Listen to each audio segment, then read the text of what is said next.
بابی یکم شین دساوس را اکنون مادرش هم شناخته نمیتوانست.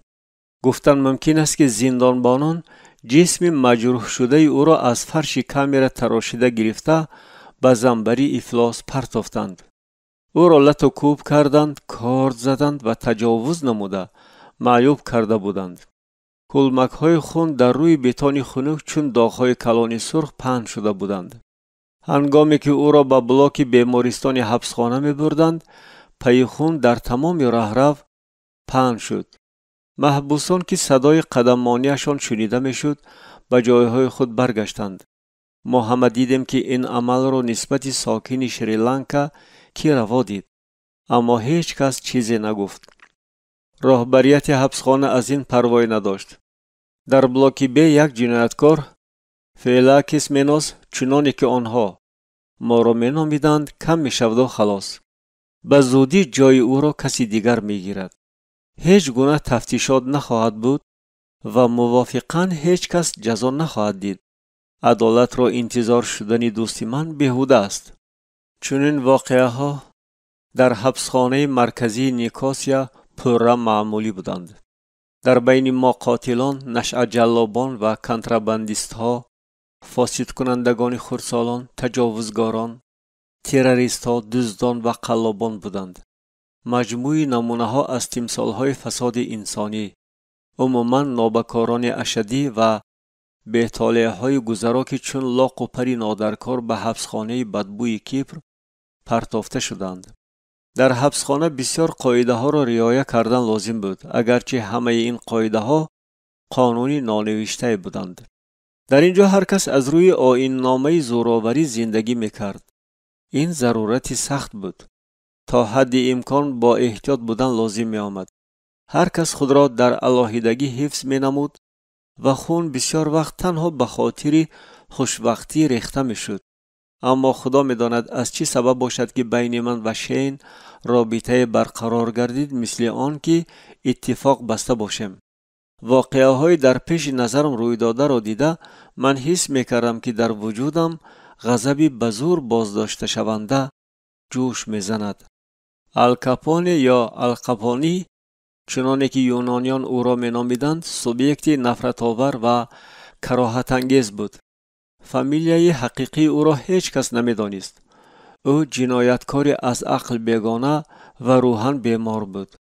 ارگان‌های عدلیه به طبابتگاه‌های مخصوص پسیخیاتری فرستادن چنین محبوسان را فراموش می‌کردند. از این رو جنایتکاران از عقل بیگانه مهلت محبوسی خود را در بین دیگر محکوم شدگان می‌گذراندند. با آنها هیچ گونه قانون تأثیری نداشت. الکاپونی بدترین نمونه چنین شخصان بود. او وحشی و تنهاگرد بود. با هیچ کس دوستی نداشت و فقط به زبان خود گپ میزد. او برای کشتارها و تجاوز گروهی محکوم شده بود. او در حقیقت جنون داشت. دیگران مواد نشع‌آور استعمال می نمودند، دزدی می کردند. اساساً از یکدیگر سیگار و شکلات می دزدیدند. این دو چیز در حبسخانه وظیفه پول اساسی را اجرا می کردند و گاه گاه هر گونه چیزها می ساختند. الکاپونی باشد وقت را با زوراوری و معیوب کردن محبوسان دیگر می گذراند. او به حبس یک عمری محکوم شده بود و گویا دستور یگان کس را به جا آورده با جد و جهد غیر عادی حیات ما را در حبسخانه به دوزخ حقیقی تبدیل می داد. در روزی که الکاپونی شین را با چنین ضربالت و عذابها گرفتار نمود، من قسم خوردم که برای دوستم قصاص می گیرم. الکاپونی از من قریب نیم متر بلندتر بود. او موشکهایش را چنان مشق داده بود که دستانش قریب از پایهای من قفستر بودند. اما من باوری داشتم که او را مغلوب کرده می توانم. من خوب می دانستم که او را با دستان خالی نابود می کنم. می کشم، اما پیش از این مجبور می کنم که برای هر یک ضربه، برای همه عملهای منفورش، برای هر قطره خونی شین عذاب کشد. در روزهای من بعد در حبسخانه محیطی به حد وزنین و غم‌آوری انتظاری چیزی حکم فرما گردید. همه می‌فهمیدند که من از الکاپونی قصاص می‌گیرم. حالا مرا هیچ چیز بازداشته نمی‌توانست. من فقط فرصت را انتظار بودم. قریب 2 هفته گذشت و من هر روز هرچی بیشتر علنگه گرفته آرزو میکردم که این جنوندار را مجبور میکنم که پاداش همه عملهایش را بیند. او را کشتن برای من کم بود. من میخواستم او را مجبور کنم که از من عاید رحم و شفقت زاری و تولا نماید و بعد او را به اسفل السافلین فرستم. من استادی کنفوی درجه جهانی بودم و او را به آسانی پاره پاره کرده میتوانستم. این برای من دشواری نداشت. من او را با دستان خالی مغلوب کرده میتوانستم. آن وقت من چون بسیاری محبوسان با خود تیغ گرفته میگشتم. ما برای این الماس‌های ریشگیری به خطر را استفاده می‌بردیم و آن را در زیر زبان یا در دیگر جایهای خلوت نگاه می‌داشتیم که در آنجا آشکار نمودن آنها آسان نبود. اما از افتکار زندانبان‌ها از این پروا نداشتند. بعضی آنها از این چون سادیست‌ها حلاوت می‌بردند. دیگران به این اهمیت نمی‌دادند. با آنها چه دخلی داشت که یک محبوس گلوی محبوس دیگر را می‌برد؟ ناگاه در راهروی تاریک و بی آدم حبسخانه ندای خیرراستی الکاپونی صدا داد و او مرا با تمام قوت به دیوار زد. من از آن خشمگین بودم که مرا غافلگیر نمودند، اما ادرنالین به خون واریز شدن را سر کرد. نهایت ساعت محاربه با این پلید فرا رسید. هنگامی که این پلید تمامی وزن جثه کلانش را به من پرتافته بینیش را بروی من نزدیک آورد، از نفس بدبویش دلم به حضور شد. تیغ الماس به گلوی من تنبه کرده شد. اکنون هر لحظه او می توانست رگ‌های گردنم را برد. خودی همان لحظه من با دست آزادم بر روی یلق زننده او چسبیدم. در این حال انگشت کلانم به کاسه‌خانه چشم او فشار می آورد. من تیار بودم زیر کرده چشم او را از کاسه‌خانه‌اش برآرم. ما با هم در افتادیم. من زود و به خطا فکر کرده یگان حرکتی خطا نمی کردم. من می فهمیدم که الکاپونی هر لحظه می تواند گلوی مرا برد، اما این الکی اهمیتی نداشت. برای من دیگر هیچ چیز اهمیت نداشت. شاید من می میرم، اما اول باید او بمیرد. من خون الکاپونی را ریختن می خواستم. من به آسانی می توانستم انگشتم را زیر کرده چشم او را از کاسه‌خانه‌اش برآرم و بعد گوشش را گزیده کنم.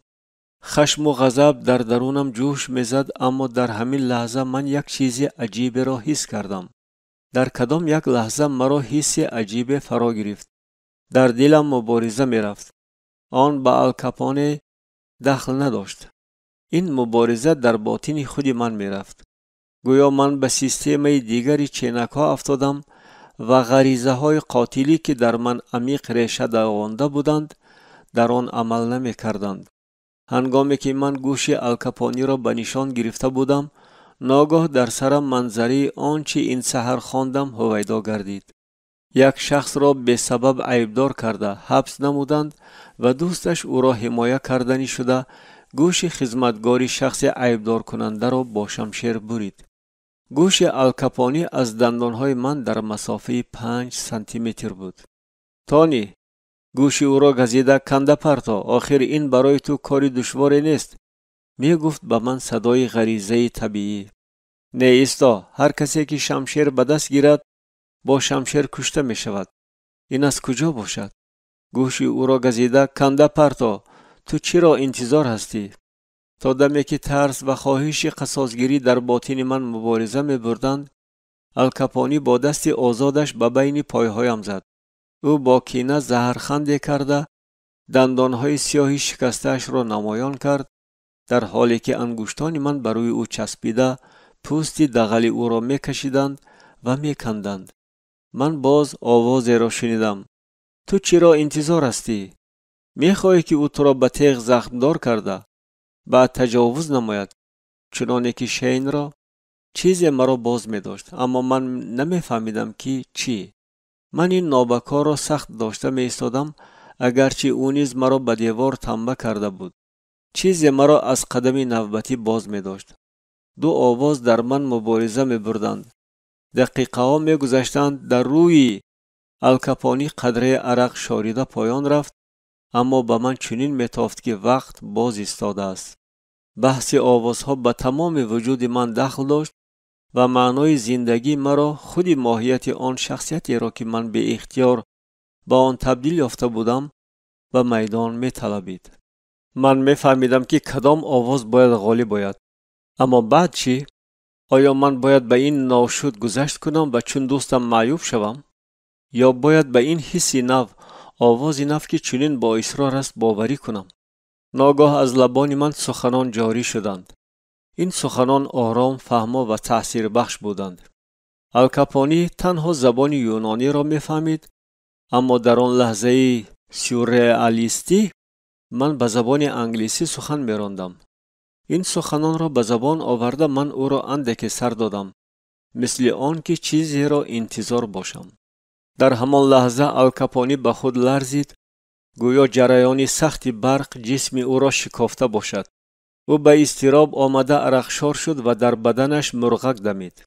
چشمان سیاهی به دهشت آمده او در تاریکی درخشیدند. من به هجوم تیار شدم، اما همین وقت الکاپونی دستانش را سر داد و من آزاد شدم. ما روبروی ایستاده یکدیگر را با نگاه نابود می کردیم. مسافه بین ما همگی یک چند سانتی متر بود و ناگاه در یک لحظه الکاپونی تاب خورده گریخت. او خم شده و سرش را با دستانش داشته چنان می دوید که گویا جن زده باشد. در تاریکی گم شدن سراب الکاپونی را مشاهده نموده من آواز وحشتناکی او را که در دیوارهای بتانی بارها عکس صدا میداد میشنیدم.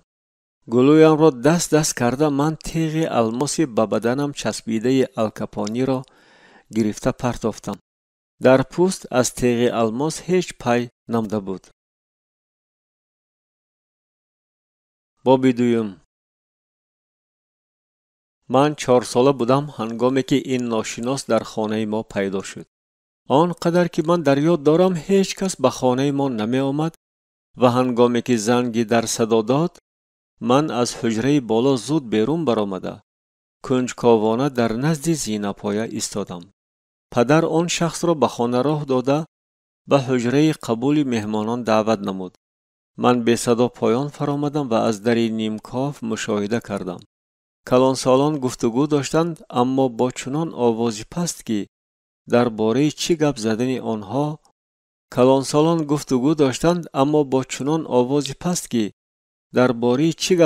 آنها را فهمیده نمی توانستم. لیکن از این جای نهانی من روی آن ناشناس را دیده می توانستم. چهره او نامهربان و ناخوش بود. درا آنتونیا، آواز مادرم مشاهده های مرا قطع نمود. من به آن اجنبی نگاه نکرده زود از پیش او گذشتم و کوشش کردم در پس پایهای پدر پنهان شوم. اما مادر زود مرا نزد خود کشید. من چی کار کردنم را نمی دانستم. من به پدر نگریستم، اما او با کدام یک سبب نگاهش را به کمین روانه کرده بود. در عین زمان او بایست چشمانش را پوشیده می کشید، گویا به چشمانش گردی در آمده باشد. ناگاه آن اجنبی دست مرا داشت. من از این عملی غیر چشم داشت نسبت به خود لرزیدم و خود را خلاص کردنی شدم، اما او مرا سخت داشته می ایستاد. مادر ملامت آمیز به من نگریست، گویا آرام شو گفتن می خواست. هنگامی که من شوخی می کردم او همیشه به من همین طور می نگریست. سپس او به اجنبی بارخلطه خردی را داد و پیش از آن که من چیزی را فهمم ما از در بیرون شده بودیم.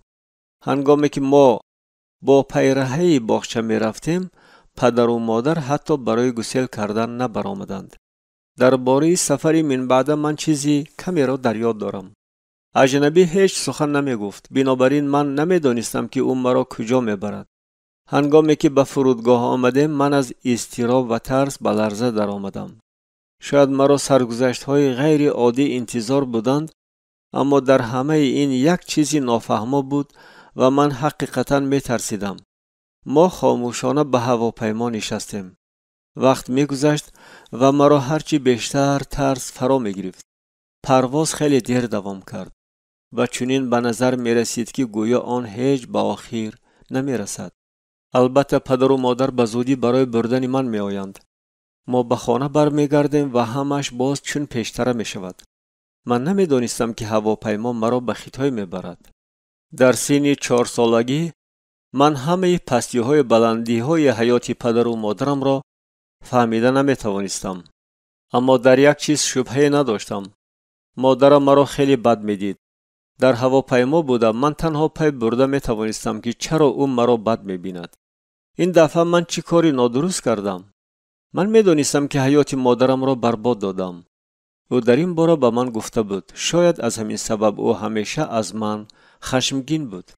اندکی پیشتر از آن روزی که این اجنبی در خانه ما پیدا شود، واقعه روی داد که من آن را هیچگاه فراموش نمی کنم. ما به قریبی از منزل خرد در ویست اند به خانه کلان در ایجور که در شمال و غرب از لندن بود می کوچیدیم. برای من این خانه بهت کلان بود و من تا حال یاد دارم که با نداهای خرسندانه از یک حجره به حجره دیگر می دویدم. پدر و مادر برای حجره خوابی خود کتی کلانی خریدند و من قرار دادم در بالای آن بازی کنم. جست و خیز می کردم و رویناکی به کرپه نوی پریقو می غلطیدم. ناگاه به حجره خواب مادر چون طوفان دویده آمد. درو بس کن بچه احمق، داد زد او و به پایهایم سخت زد. سپس نزد میز مشاطی رفت و آینه دستی کلانی را گرفته با آرا دادن خود سر کرد. او چون هر وقت مدت زیاد خود را از نظر می گذراند، سپس منحش را پیش برده به سرخ کردن لبهای خود سر کرد و نهایت با چسبانیدن میژه های صنعی کار را به آخر رساند. در این زمان من قرار دادم که به فرش فرایم، اما پایم در کرپه پیچید و من باز به کد افتیدم. این مرا خرسند کرد و من خندیدم. پیش از آن که من به خود آیم مادر الکی در بالای سر من ایستاده بود. من ضربه سختی را به سرم حس کردم و صدای شکستن شیشه و فریاد بلندی مادر را شنیدم. او مرا با سخنان لعنت و نفرین می‌خواند که مادران نباید این را دانند و علل خصوص نباید استفاده برند. از درد جانکاه چشمانم سیاهی زدند. تا چه درجه احمق هستی دیوانه‌وار، داد میزد مادر. اکنون به خودت نگاه کن. او در را ترقص زده دویده از حجره برآمد. اما من حتی جنبیده نمیتوانستم. در کتفان من چارچوبه آینه کلانی دستی بود. بسیار شیشه پاره های کلان و خرد بر روی و گردن من خلیده بودند. من خونشار شده بودم و هنگامی که از درد روی ترش کرده از رخسارم شیشه پاره کلانی را کشیده گرفتنی شدم. خون باز بیشتر ریختن گرفت. ما در کجاییم؟ من میخواستم چشمانم را مالم، اما اجنبی دستان مرا سخت می داشت. من گریه کردن میخواستم. در اطراف همه چیز میگفتند، اما من هیچ سخنی را نمیفهمیدم.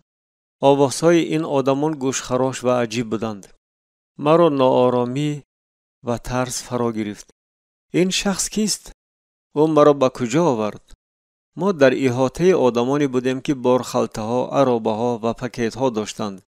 اما این جای به فرودگاهی که ما سفرمان را از آنجا سر کردیم هیچ مانندی نداشت. هوای اینجا از باعث دود سیگار و بویهای ناشناس وزنین بود. من که هنوز نه آنقدر به خود آمده بودم، حیران و ترسان و از الم گلوگیر شده های های می گریستم. فشا زد اجنبی و دستم را چنان سخت فشرد که ناخنهایش به پوست من خلیدند.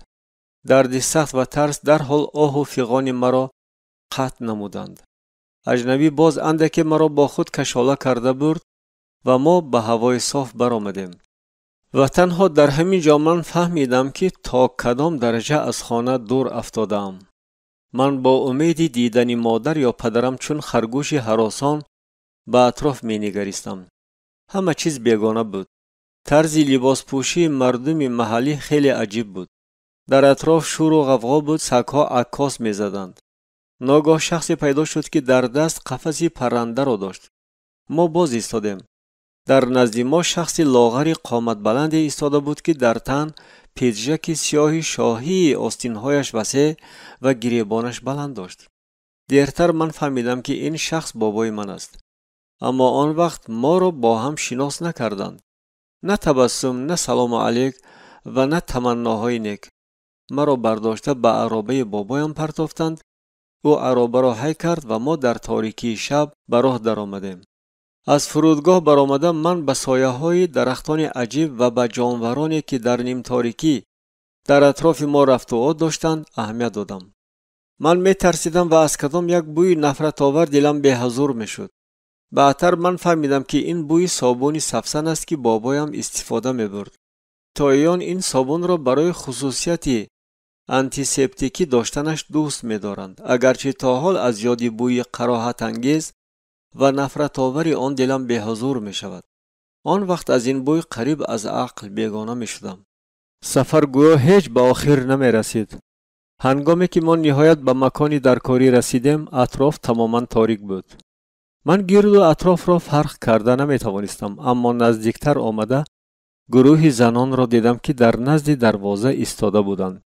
از افتش آنها ما را انتظار بودند. من به آن زنها معقول نشدم. من این را در حال حس کردم. اما من چی بدی کردم؟ مادرم به یادم آمد. به زودی نگاه های شبه آور کرده به ایست گپ زده غیر از یک نفر دیگر همه زنها دور شدند. این زن بیبی من ژائوما بود. در خانه من خنک خوردم اما هیچ کس به این اهمیت نداد. من پرسیدنی بودم که به کجا آمدم، اما هنگام گپ زدنی شدم به من نمودند و انگشت را به لب‌ها گذاشته فرمودند که خاموش باشم. من که کودک 4 ساله بودم در این جهانی خصومتناک و ترساور خود را تماما تنها حس می کردم. خانه بابا به من خیلی عجیب تافت. وقتی که در پیشم ناگاه دیوار یک طرفه شد من سخت حیران شدم. بیبیم مرا نزد کتی برد که در گوشه بود. آن به کتی من که در خانه امان بود هیچ مانندی نداشت. تنها چوب‌های بامبوک که در قالب نااستوار می‌خوابیدند. هنگامی که من در کت دراز کشیدم آن غجیرا زد و بعد هنگامی که تاب می‌خوردم چوب‌ها پوست مرا آزار می‌دادند. جای پوش تنوک مسلینی بدن مرا به زور می‌پوشانید، اما من گوشه‌های آن را به زیر کتفانم تکانده کلچه زدم و گریه کردم. همین طور من خاموشانه دراز کشیده می‌گریستم تا دمی که خوابم برد. مدت کمی گذشت و من بازداشتن اشک‌های خود را یاد گرفتم. در اینجا آدمان خیلی بر وقت در ساعت 4 و 5 از خواب می‌خیزند. برای آنکه بر وقت از خواب خیستن را به من یاد دهد، لاوسی یعنی جناب یا استاد باید به بابایم همین طور مراجعت می‌کردم. به حجره من در آمده با بامبوک به سرم می‌زد. به زودی من پیش از صدا دادن قدم‌های او بیدار می‌شدم تا که برای به او سلام گفتن تیار باشم.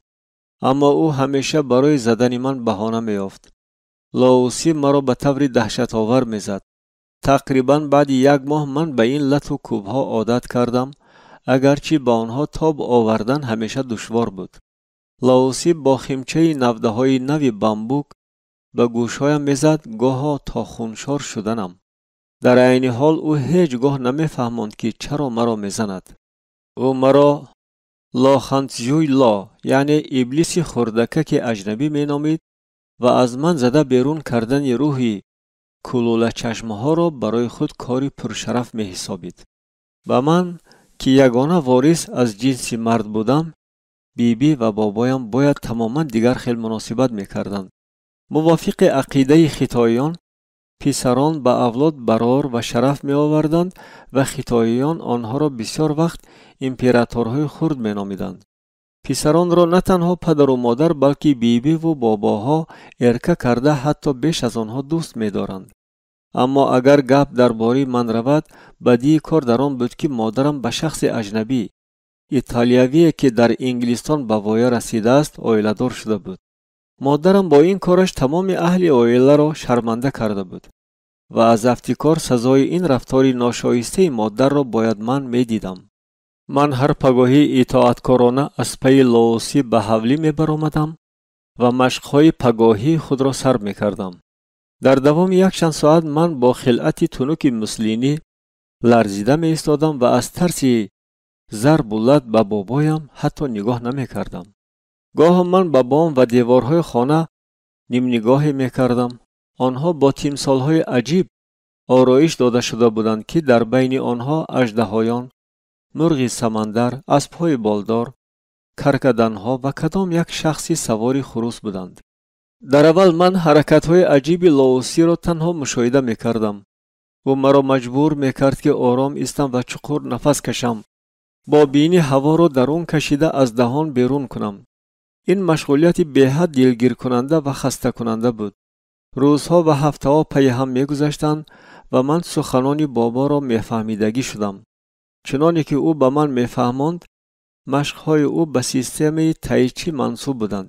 عملیه‌ای که به آن هنر جنگی کنفو را آموختن غیر امکان است. به زودی من فهمیدم که بابایم استاد بزرگ هنر قدیمی جنگی بود. همه اهل دهه او را احترام می‌نمودند. برای همین هم خانه ما در بین خانه‌های دیگر کلانترین بود. گاه آن به من چون معبد حقیقی در بالای کوه می‌تافت. جزئیات اصل و نسب اولاد ما در خاطرم نمانده است، اما من خوب می‌دانم که بابایم اصلاً از شمال خیتای بود. در سالهای 40 عصر گذشته او از بدکرداری‌های استیلاگران ژاپن به کانتون فرار کرده بود. او در عائله سو تولد شده به واسطه از اولاد گونسو بود. گونسو از جمله 5 شخصی صاحب احترام بود که بعدی در سال 1768 در دوره حکمرانی سلاله منجوری خراب کرده شدنی معبد شاولین زنده مانده بودند. گونسو از تعقیبات سیاسی پنهان شده عملیه هنر جنگی کنفو را دوام می‌داد. اسرار این هنر که از نسل به نسل داده می‌شدند تا به بابای من چژن لینسو رسیدند. بابای من راهب دیر شاولین بوده، از میراث پنجستره آن افتخار داشت. پس از سالهای زیادی آموزش در معبد، او طرز و اصولهای خود را در تعلیم هنری جنگی کنفو انکشاف داد. به زودی او استاد بزرگ و صاحب احترام کنفو شد. اما چژن لیسو پسر نداشت و این معنای آن را داشت که اولاد سو با او قطع شده می توانست.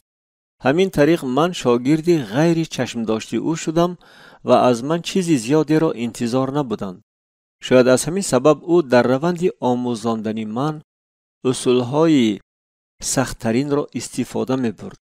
او می دانست که من دورگه چشم کلوله در زندگی دشواری ها خواهم داشت. در سالهای نزدیک لاوسی باید به من بسیار سیر و اسرار و غناوت هنری قدیمی را می آموزاند و من باید شاگردی با انتظامی او پیروی حقیقی صاحب معلومات و جنگاوری مغلوب نشونده استاد جنگی تن به تن می شدم. شاگرد حقیقی مکتب هنرهای جنگی شدن معنای قبول کردن طرز زندگی را داشت که از همه آنچه در جهان غرب معلوم است فرق می کند. اساس چنین زندگی انتظام و عملیه داوسیزم است. موافق روایت های قدیمی، عاید هنرهای جنگی، پدر کنفو واعظ بودایی از هندوستان راهب بارهدهرما بود. به ساکنان خیتای او بیشتر با نام دما معلوم است. موافق یکی از روایت ها، دما در اول عصر ششم دیر را در هندوستان ترک کرده به خیتای برای پهن نمودن دین بودایی روانه شد. در کوهستان شمالی خیتای آواره‌گردی کرده او در دیر شاولین سرپناه یافت. معنای شاولین به زبان خیتایی نهالی جوان است که به شرافت چندیری خم شده و الوانج خورده به بادها و طوفان‌های سخت تاب آورده می‌تواند.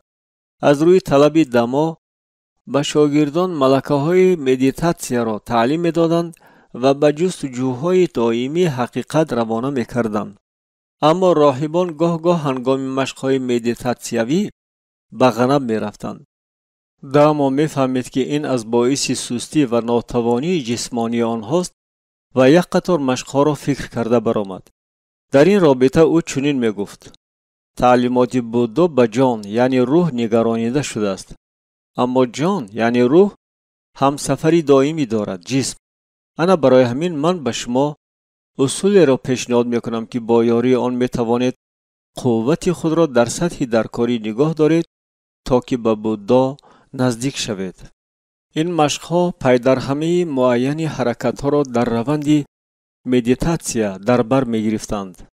زیاده از این مشق‌های ذکر شده عنصرهای اساسی آن هنرهای جنگی شدند که به راهبان گوشه‌نشین و راهبانی که از یک دیر به دیر دیگر سفرهای دائمی می‌کردند یاری می‌دادند تا خود را از غارتگران حمایت کنند. اما حتی در چنین موردها دامو شاگردان را دعوت می‌نمود که دقت خود را نه به قوه جسمانی بلکه به قوه باطنی تسی روانه کنند. ترجمه های بهترین این کلمه نفسکشی، روح یا قوه زندگی می باشند. در ساحه های طب، فلسفه و هم در ساحه هنرهای جنگی محض انکشاف قوه تسی اساس ایجادیات داوسیزم است. در حولی بابایم من آن وقتها ساعتها با مشق نفس مشغول می شدم و این در آینده با قوه روح من به تأثیر مانده نمی توانست. بار لاوسی به من لباسی نارنجی پوشانیده به معبد شالینی محلی برد. هنگامی که ما با زینه‌پایه به آخر بالا می رفتیم، آسمان کپ کبود بود و در هوا بوی خوش به مشام می رسید. بخوری لادن و گلهای آلوچه، گفت لاوسی. ما بخور میکنیم تا که احترام خود را به بودا اظهار نماییم. هنگامی که بابا از نام ما یک پس دیگر چوبچه های لادن فشرده شده را در میگیراند، من اطاعتکارانه از پی او میرفتم. از بوی شفابخش آن طبع تو دیگرگون می شود. تو آسوده و آرام می شوی فهماندو. هنگامی که با راهی روشن فکر شدن می روی، چون دودی لادن می شوی که به آسمان ها می رود.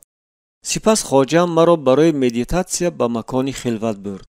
در راه من پنهانی به راهبانی که با تیاری جنگی مشغول بودند می نگریستم.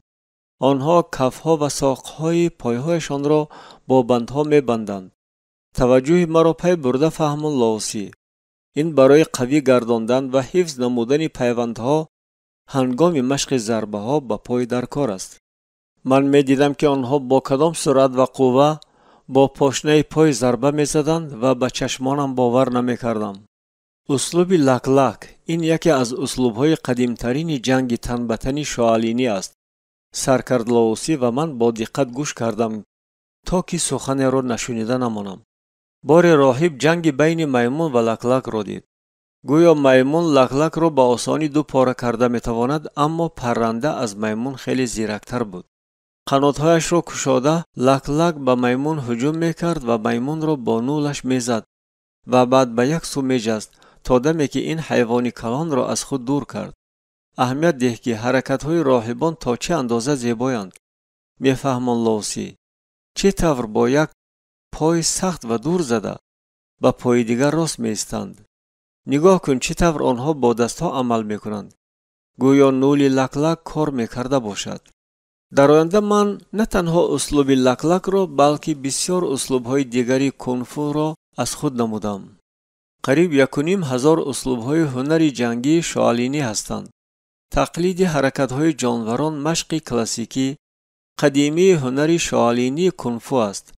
آدم از حیوان بی‌قوت‌تر است و چنانه که خواجه‌ام به من تعلیم داد، برای زنده ماندن او باید به عقل خود تکیه کند و اینک برای انیق تقلید نمودن به حرکت‌های این یا آن حیوان آدم باید هنری به حرکتی استاتیکی و سرعتناکی دینامیکی، حرکت‌های موزون و هجوم‌های برقوار را به درجه اعلی آموزد و نیز مشاهده کردن و موافق وضعیت عمل نمودن را یاد گیرد.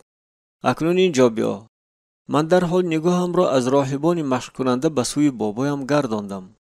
دقت خود را به این علنگه آتش روانه کن. نگاه مرا شمع فروزان که لاوسی در نزد من گذاشت جلب نمود. دقت خود را به این شمع روانه کن و همه چیزی دیگر را فراموش نما. اکنون نفس کشیدن را سر کن. ما در معبد به شمع نگریسته ساعتهای زیادی را گذراندیم.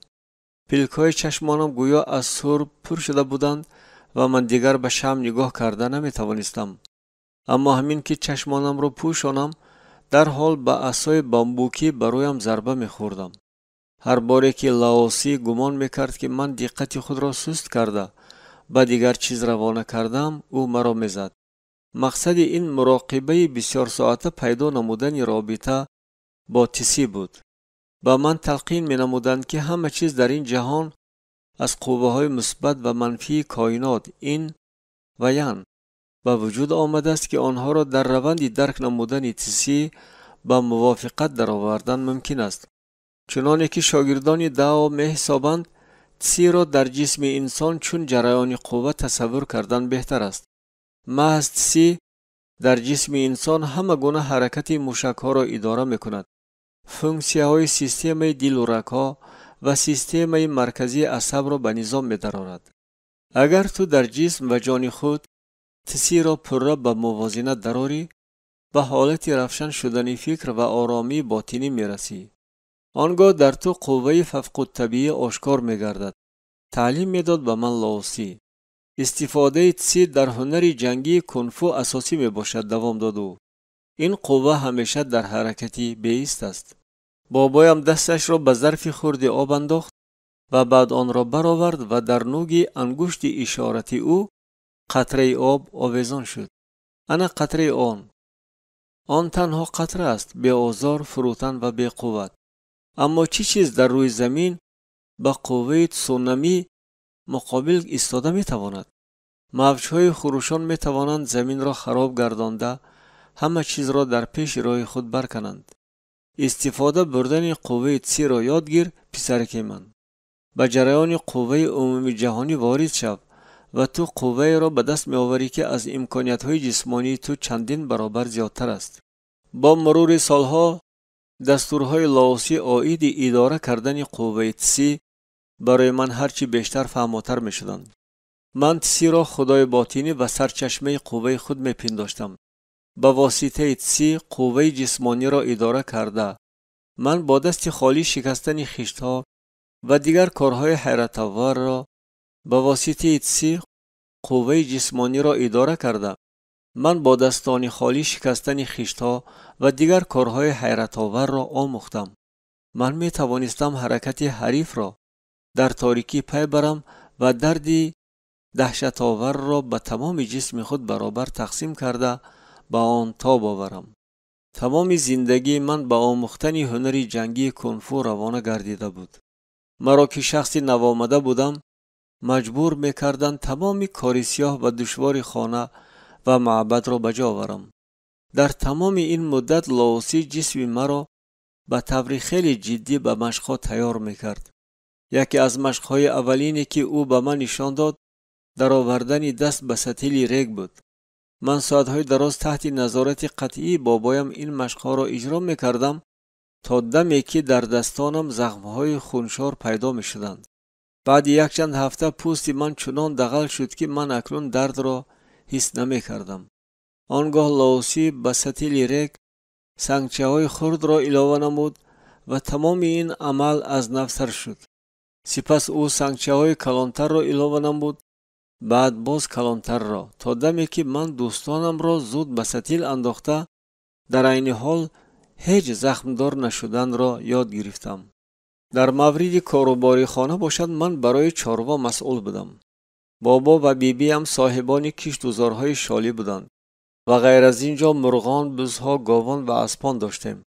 وقتی که من کارهای خواجگی را به جا می آوردم مرا عادتاً آرام می گذاشتند و من می توانستم از ضربولت بیرحمانه لاوسی خوف نبرم. در بین چاروا من عاید عذابهای سختی وابسته با مشق‌ها زیر نظارت قطعی بابایم و عاید نفرتی که با او داشتم فراموش می کردم. گوناگونی دیگر برای من همراه بیبیم به بازار رفتن بود. البته لازم می آمد که سبدهای وزنین مالها را برداشته بیارم، اما این از ضربولت بیرحمانه بابایم بهتر بود.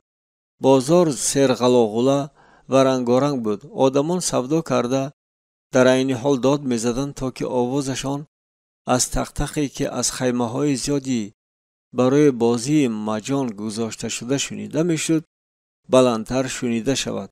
در اینجا مال زنده را سگ‌ها، قازها، خرگوش‌ها، پرندگان، خزندگان را در قفس‌ها و همه گونه ماهیان را در عرابه‌های کلانی چوبین می خریدند و می فروختند. من به بیبیم نزدیکتر می ایستادم تا که آدم خزنده مرا نبیند. او پیرمرد خمیده قامتی بود که ریش سفید سیرک، موی لب سیرک داشت و رویش به سیب در تفدان پخته مانند بود. در انگشتان خشکیده او ناخن‌های درازی زرد شده بودند که او با ناخن تیز انگشت کلانش سری سنگپشت آبی خوردنی باب میفروخته‌اش را بریده میتوانست.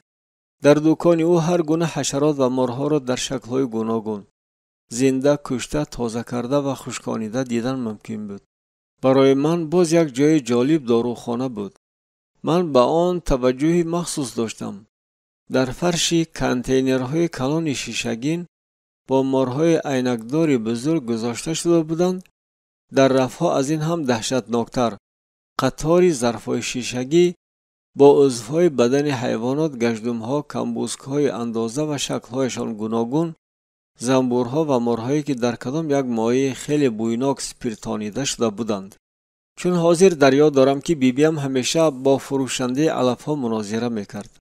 من باشم از قلمفوری به حد کلان، خاکه‌های گوناگون رنگارنگ و ریشه‌های با آدم مانند که بیبیم برای تیار کردن نوشاکی ژنشن و زنجبیل می‌خرید حیران می‌شدم.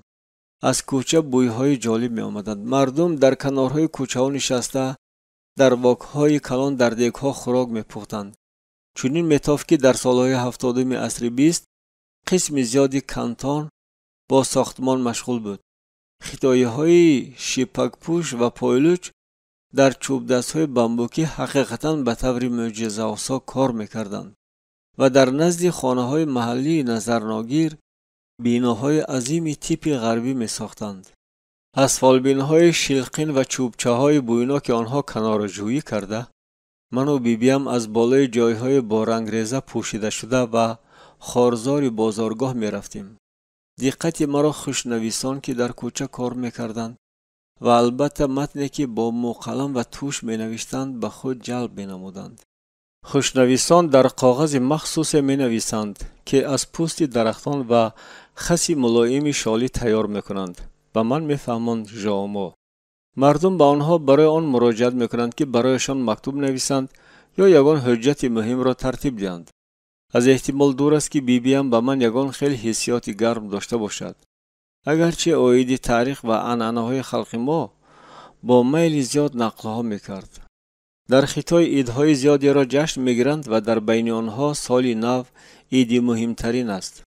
تقویم قمری خطایی در اساس حرکت ماه در اطراف زمین ترتیب داده شده است.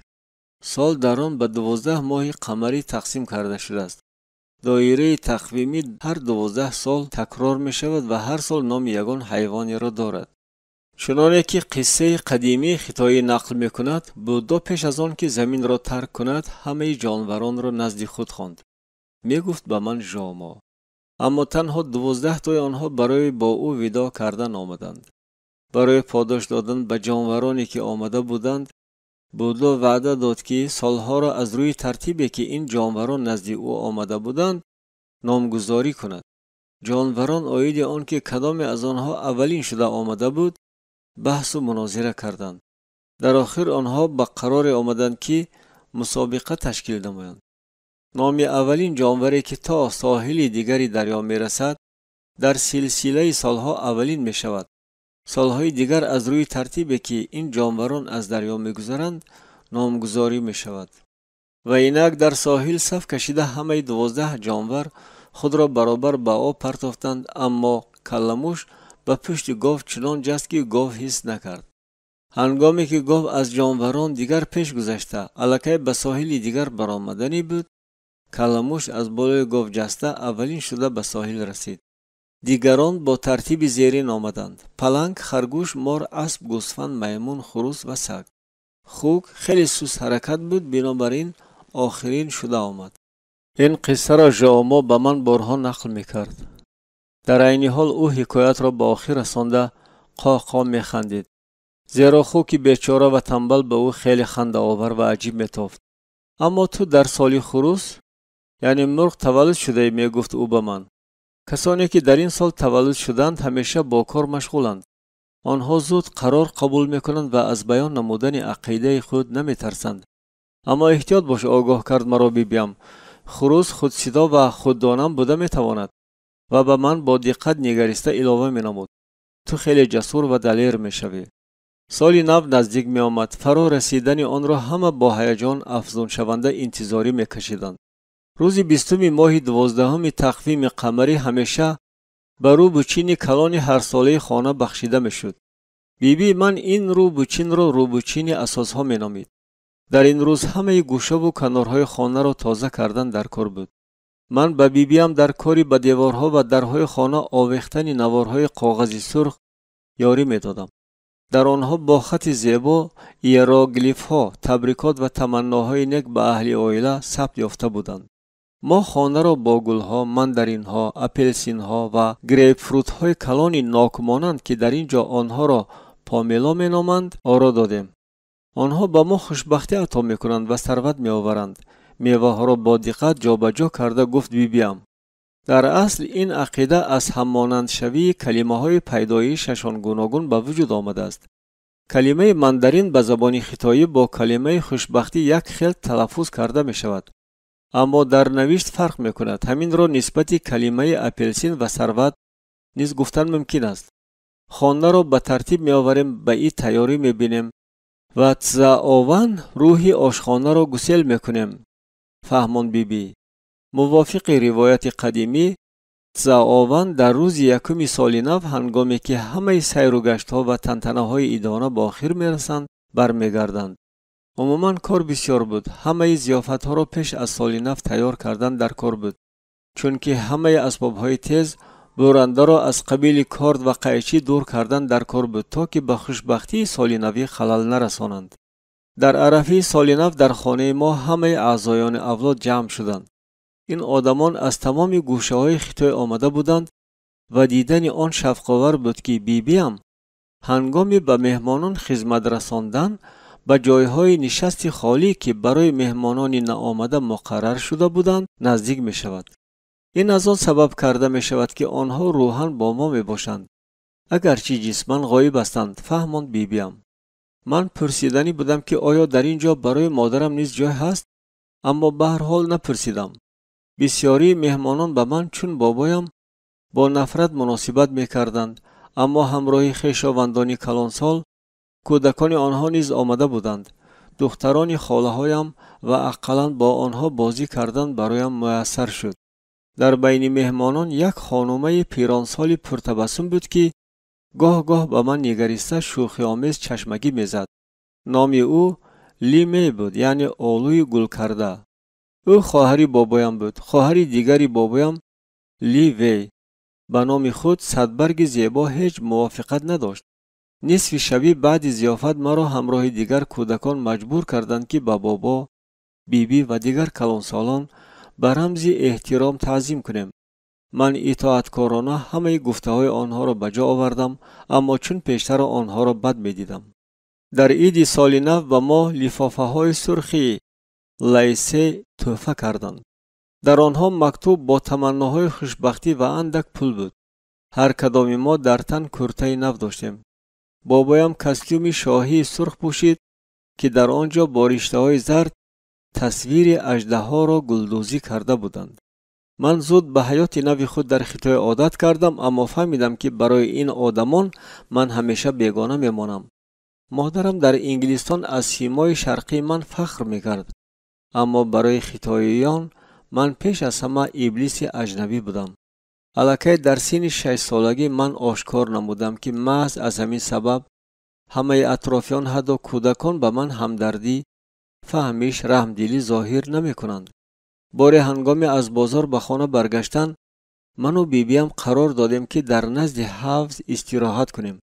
ژائومو در سایه دراز کشید، من باشم به آب سنگچه‌ها پرتافته در گرد حوض می گشتم. ناگاه من به احاطه بچه های ناشناس افتاده موندم که از من اندکی کلانسالتر بودند. ای کلول چشم، تو در اینجا چیکار میکنی؟ پرسید یکی از بچه ها و سوی من توف کرد. من از این عمل غیر چشم داشت به اضطراب آمده فهمیدن میخواستم که چی گناه کردم و آنها به من چی گفتن میخواند. و حتی به زبان ما گپ نمیزند. خندید بچه دیگر و به دهانم ضربه زد. ها کلول چشم، یگان گپ زن، ما گوش میکنیم. من از مزه خون در دهانم ترسیده چیزی نگفتم، اما آنها برویم باز یک ضربه زدند. این دفعه ضربه چنان سخت بود که من موازنت را گم کرده بالای افتیدم. همان زمان تمام آن گروه به من هجوم آورد. آنها از مویهایم کشاله کرده با دستان و پایهایم می زدند. من نفسگیر شده بیبیم را به یاری جیغ می زدم، اما بیبیم جواب نمی داد. بچه ها هنوز هم مرا می زدند و سخنانی تحقیرآمیز می گفتند. آوازهای خشمگین آنها مدتی در سرم صدا می دادند. سپس من به تاریکی فرو رفتم و دیگر نه ضربه ها را حس می کردم نه نداها را می شنیدم. آرامی پره فرا رسید و هیچ گونه درد نبود. من پره در نیستی حل شدم. من یک چند روز پس در بیمارستان به هوش آمدم. هر دو دستم و یک پایم در گیپس بودند. همین که می جنبیدم درد سخت به تخت و پشتم تأثیر می کرد. بار شبانه در بیمارستان نیم خواب و نیم بیدار من در نزد کتی خود لاوسی را با یک مردی بیگانه دیدم. من همه سخنان آنها را نشنیدم، اما از پارچه های سخنان آنها فهمیدم که گروهی بچگانی که مرا زدند با آنها معقول است. این بچه ها از سیگانه شنخه می باشند، گفت ناشناس. به خانه یکی از عائله های محلی به مهمانی آمدند. در سال 1644 کوچمنچیان سلاله تسینی منجورها خطای را ضبط نموده دیر شاالین را که با هنرهای جنگی خود مشهور بود ویران کردند. تنها 3 راهب که برای خوراکواری رفته بودند زنده ماندند. این 3 نفر برگشته تنها خرابه های سوخته ایستاده و جسدهای تیر خورده رفیقان خود را دیدند. این 3 راهب برای مبارزه بر ضد استیلاگران منجور سیگانه یکم را تشکیل نمودند: اتحاد زمین، آدم و آسمان. پس از وفات راهبان، پیروان آنها تشکیلاتی را که انتظام قطعی داشت و جانبدارانش به چون و چرا اطاعت کرده همه گونه فرمان را به چون و چرا به جا می آوردند و دست درآوردند. سروران نوی سیگانه به جنگ پرتیزنی با غلام فروشی، غارتگری و استحصال غیر قانونی طلا و ریکت مشغول شده این عملهایشان را با آن دلیل معنیداد می‌کردند که واسطه های مالیوی که جمعیت به دست می آورد برای مبارزه با منجوری ها کافی نیست. آنها نمی‌دانستند که کی را می‌زنند، گفت لاوسی با طبع خیره. عیناً همین طور. ها، و در این عائله آنها خیلی قطعی جزا دادند و پیرانی آنها با تو واخوردنی هستند تا که از تو مرحمت و آمرزش خواهند. پس از این واقعه بچه های از شنخه آمده کوشش میکردند که به چشمان من نمایان نشوند. همه آنها از عائله های سیگانه مافیایی خطایی بودند. همه اشان هنری جنگی کنفو را میدانستند، اما خوب میفهمیدند که هیچگاه به سطح تیاری من برآمده نمیتوانند. اگر آنها آن وقت میدانستند که من شاگرد چین لیسو هستم، هیچگاه جرأت نمیکردند عائله مرا شرمنده کنند و عموماً با ترس احترامانه به من نزدیک میشدند. در بین خطاییان چنین واقعه‌ها هیچگاه فراموش نمیشوند. بعد سالهای زیاد آن بچه‌هایی که به من در افتاده بودند هنوز هم از نتیجه های آن خطای دوره کودکی میترسیدند. بار هنگام من به وای رسیده بعد مدت زیاد به دهه‌مان برگشتم. به من خبر رساندند که یکی از در افتادگان گمان کرد که من برای قصاص گرفتن آمدم. او چنان ترسید که حتی تیار بود با اهل عائله‌اش به ولایت دیگر کوچیده رود. آن وقت من هفته‌های زیادی را در بیمارستان گذراندم، اما همین که از بسته‌های گیپس آزاد شدم، استادم مرا به حولی درآورد تا که مشق‌هایم را دوام دهم. من از درد چنان عذاب می‌کشیدم که چشمانم به اختیار از اشک‌ها پر می‌شدند. من می‌دانستم که استادم این را چشم دیدن ندارد و در حقیقت همین که اشک اولین بر رخسارم جاری شد، با چوبی بامبوکی به گوشم ضربه خوردم. نفرت به این شخص در درونم به جوش آمد. من آن وقت 6 ساله بودم، اما او را با تمام هستی خود، با همه حجره های جسم خود بد می دیدم. همان شب من عرقشار بیدار شدم. صدای حشرات شنیده می شد. من فهمیدم که به زودی صبح فرا می رسد. در خانه آرامی و آسودگی حکم فرما بود، اما از باعث خواببینی های دهشت آور حسی بدبینی در من به اوج اعلا رسید. من از زخم‌های نف خود را ناخوش حس می‌کردم و بامبوکی تخیلات مرا تعقیب می‌نمود. با من چنین می‌تافت که این هیچگاه به آخر نمی‌رسد. آیا من باز یک روز دیگر تاب می‌آورده باشم؟ اگر همش تکرار شود من تنها یک راه دارم. هنگامی که من نوگ پای با آشخانه می رفتم چنین میتافت که تپش دلم در تمام خانه صدا میداد. در آنجا در قوطی کلان لاوسی بعضی لوازمات جنگی را نگاه می داشت.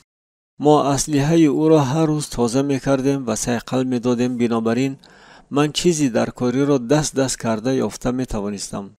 من یکی از خنجرها را انتخاب کرده بیرون آوردم. تیغی چون الماس تیزی آن جلو داده روی مرا روشن می نمود.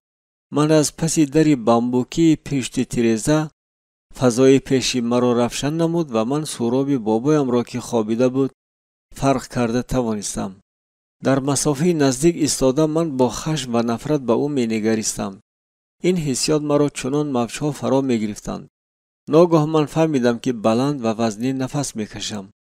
عجیبش آن بود که در همین لحظه به من تعلیمات او یاری رساند. برای زدن ضربه مرگاور آرام شدن در کار است.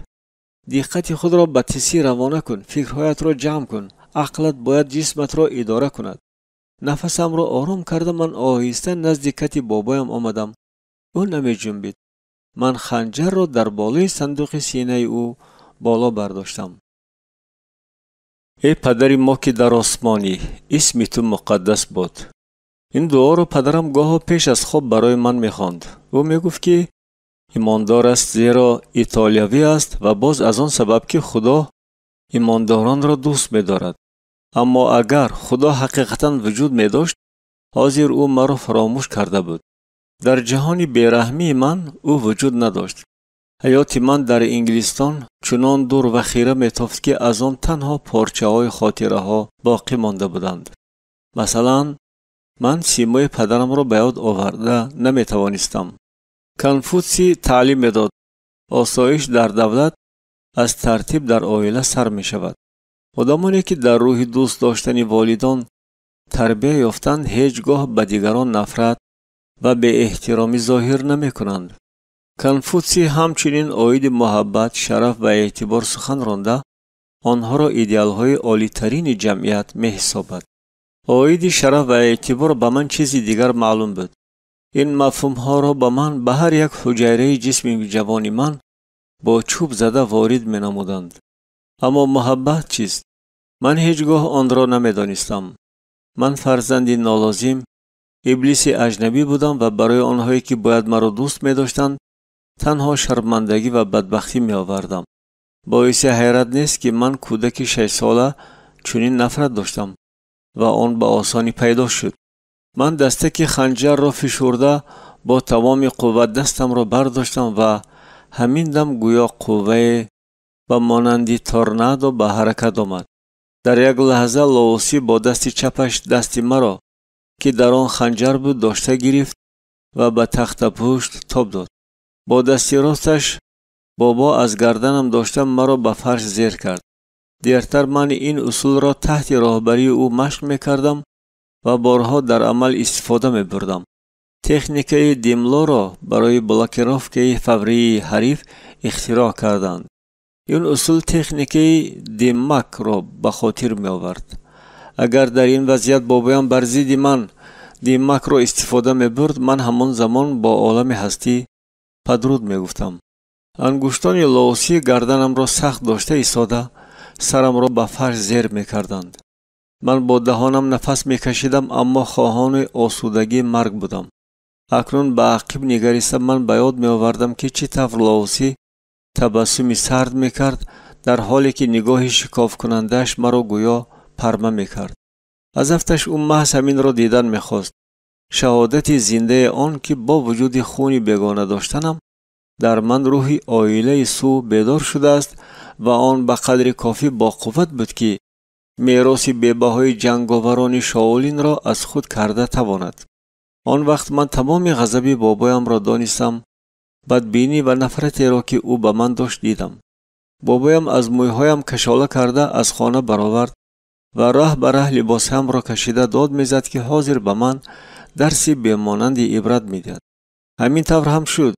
بابایم مرا تا نمرده شدنم زد و به دریا به جریان تیز خنک راند. شبی خیلی خنک زمستان بود. بعد یک چند ساعتی درد دهشت آور من بیهوش شدم. من در بیمارستان به هوش آمدم. مرا خنک زده بود و من در آستانه مرگ بودم. بعد این واقعه دل من چون سنگ سخت شد. من پرره به اراده لاوسی تابع شده به موتنت وحشی مانند بودم که به خواجه خود رام و مطیع شده است. من مثل او می شوم. من سزاوار احترام او می شوم هنگامی که تو در سطح برابر ضد او جنگیده می توانم. من قوی به مقصد نگرانیده شده و قوی اراده می شوم. هنگامی که من 8 ساله شدم شاگردی کامل حقوق گردیدم. من چون نفشاگرد دائما به آزمایش‌های سخت دچار می گردیدم. اکنون لاوسی قناعتمند بود که من خود را پرره به هنری جنگی کنفو بخشیدم. از همین وقت او به من اسرار هنری خود را نشان میداد. علل خصوص که من در عین زمان با آموختن اساسهای داوسیزم سر کرده برای روشن فکرشوی داوسی در آمده بودم. تعلیم و تیاری تکنیکی من با موفقیت پیش می رفت. شاگردان باید نه کمتر از 8 ساعت در یک روز مشق کرده تکنیک‌های نو را می آموختند. قوه جسمانی، سرعت و تاب‌آوری را افزون می کردند. موافق ترتیب روز من قسم بیشتری وقت را به مشق با ماکژون، لختک چوبین یا آدم چوبین می بخشیدم.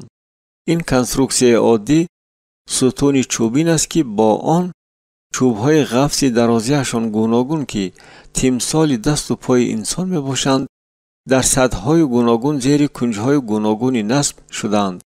عادتاً ماکژون با کارپوس مخصوص یا با پایه مستحکم استوار کرده می شد. لاوسی ماکژون خود را از درختی که در حولی ما می روید تراشیده بود. با یاری ماکژون تو موقع خود را معین کرده نموده کنج هجوم و دوری ضربه ها را عمیق اندازه‌گیری کرده می توانی. به من می گفت لاوسی انتخاب کردن اصول های ثمرناکترین را یاد گیر. از آن وقت من برای آموختن جنگ نزدیک وقت را دریغ نمی داشتم و ماکژون بیگناه را با دستان و پایهایم را لطوکوب می کردم. من ساعتها با شوق مشاهده می نمودم که لاوسی با دستان خود سلاح عنعنوی راهبان شاولین را می سازد. از زیر دستان او تیغ‌های اندازه و درازیشان گوناگون می برآمدند و از روی نقشه درسام من باید بر آنها روغن ریخته در سنگ تیز می کردم. از بس که بابای من استاد بزرگ بود و همیشه در جستجوهای ایجادی بود و سلاح خود را اختراع می نمود. من که هنری کنفو را از خود می نمودم چون شاگردی بابایم حتما از او تجربه می اندوختم و مهارت پیدا می نمودم. هر دفعه هنگام سیاحتها من و بابایم درختانی درکاری را تکی چشم می کردیم تا که برای خوده ها، کلتک ها و نیزه ها موادی بهترین پیدا نماییم. ما بسیار وقت یکی از معبدهای بودایی تیبت را زیارت می نمودیم. معبد در جای زیبا منظری در احاطه بیدهای انبوه جایگیر شده بود. از این شاخه های بید خوده های راست حاصل می شدند. لاوسی همیشه با خود تبرچه را می گرفت و ما نوده ها را بریده سفته می تراشیدیم. نوده ها باید مستحکم و در عین زمان چندیر می بودند و من لازم می آمد که مستحکمی آن را سنجم.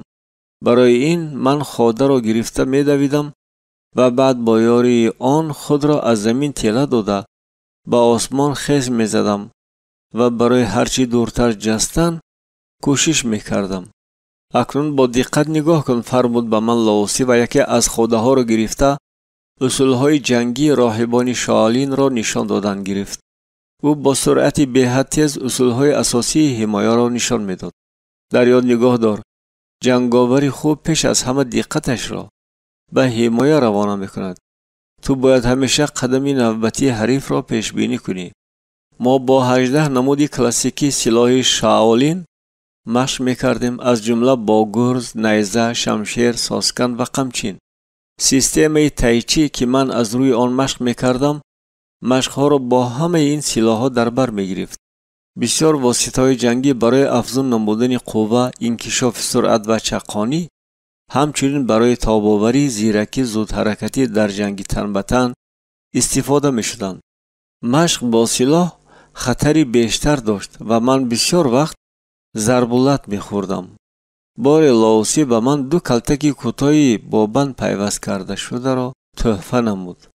نونچکوی عادی ترین فهماند او.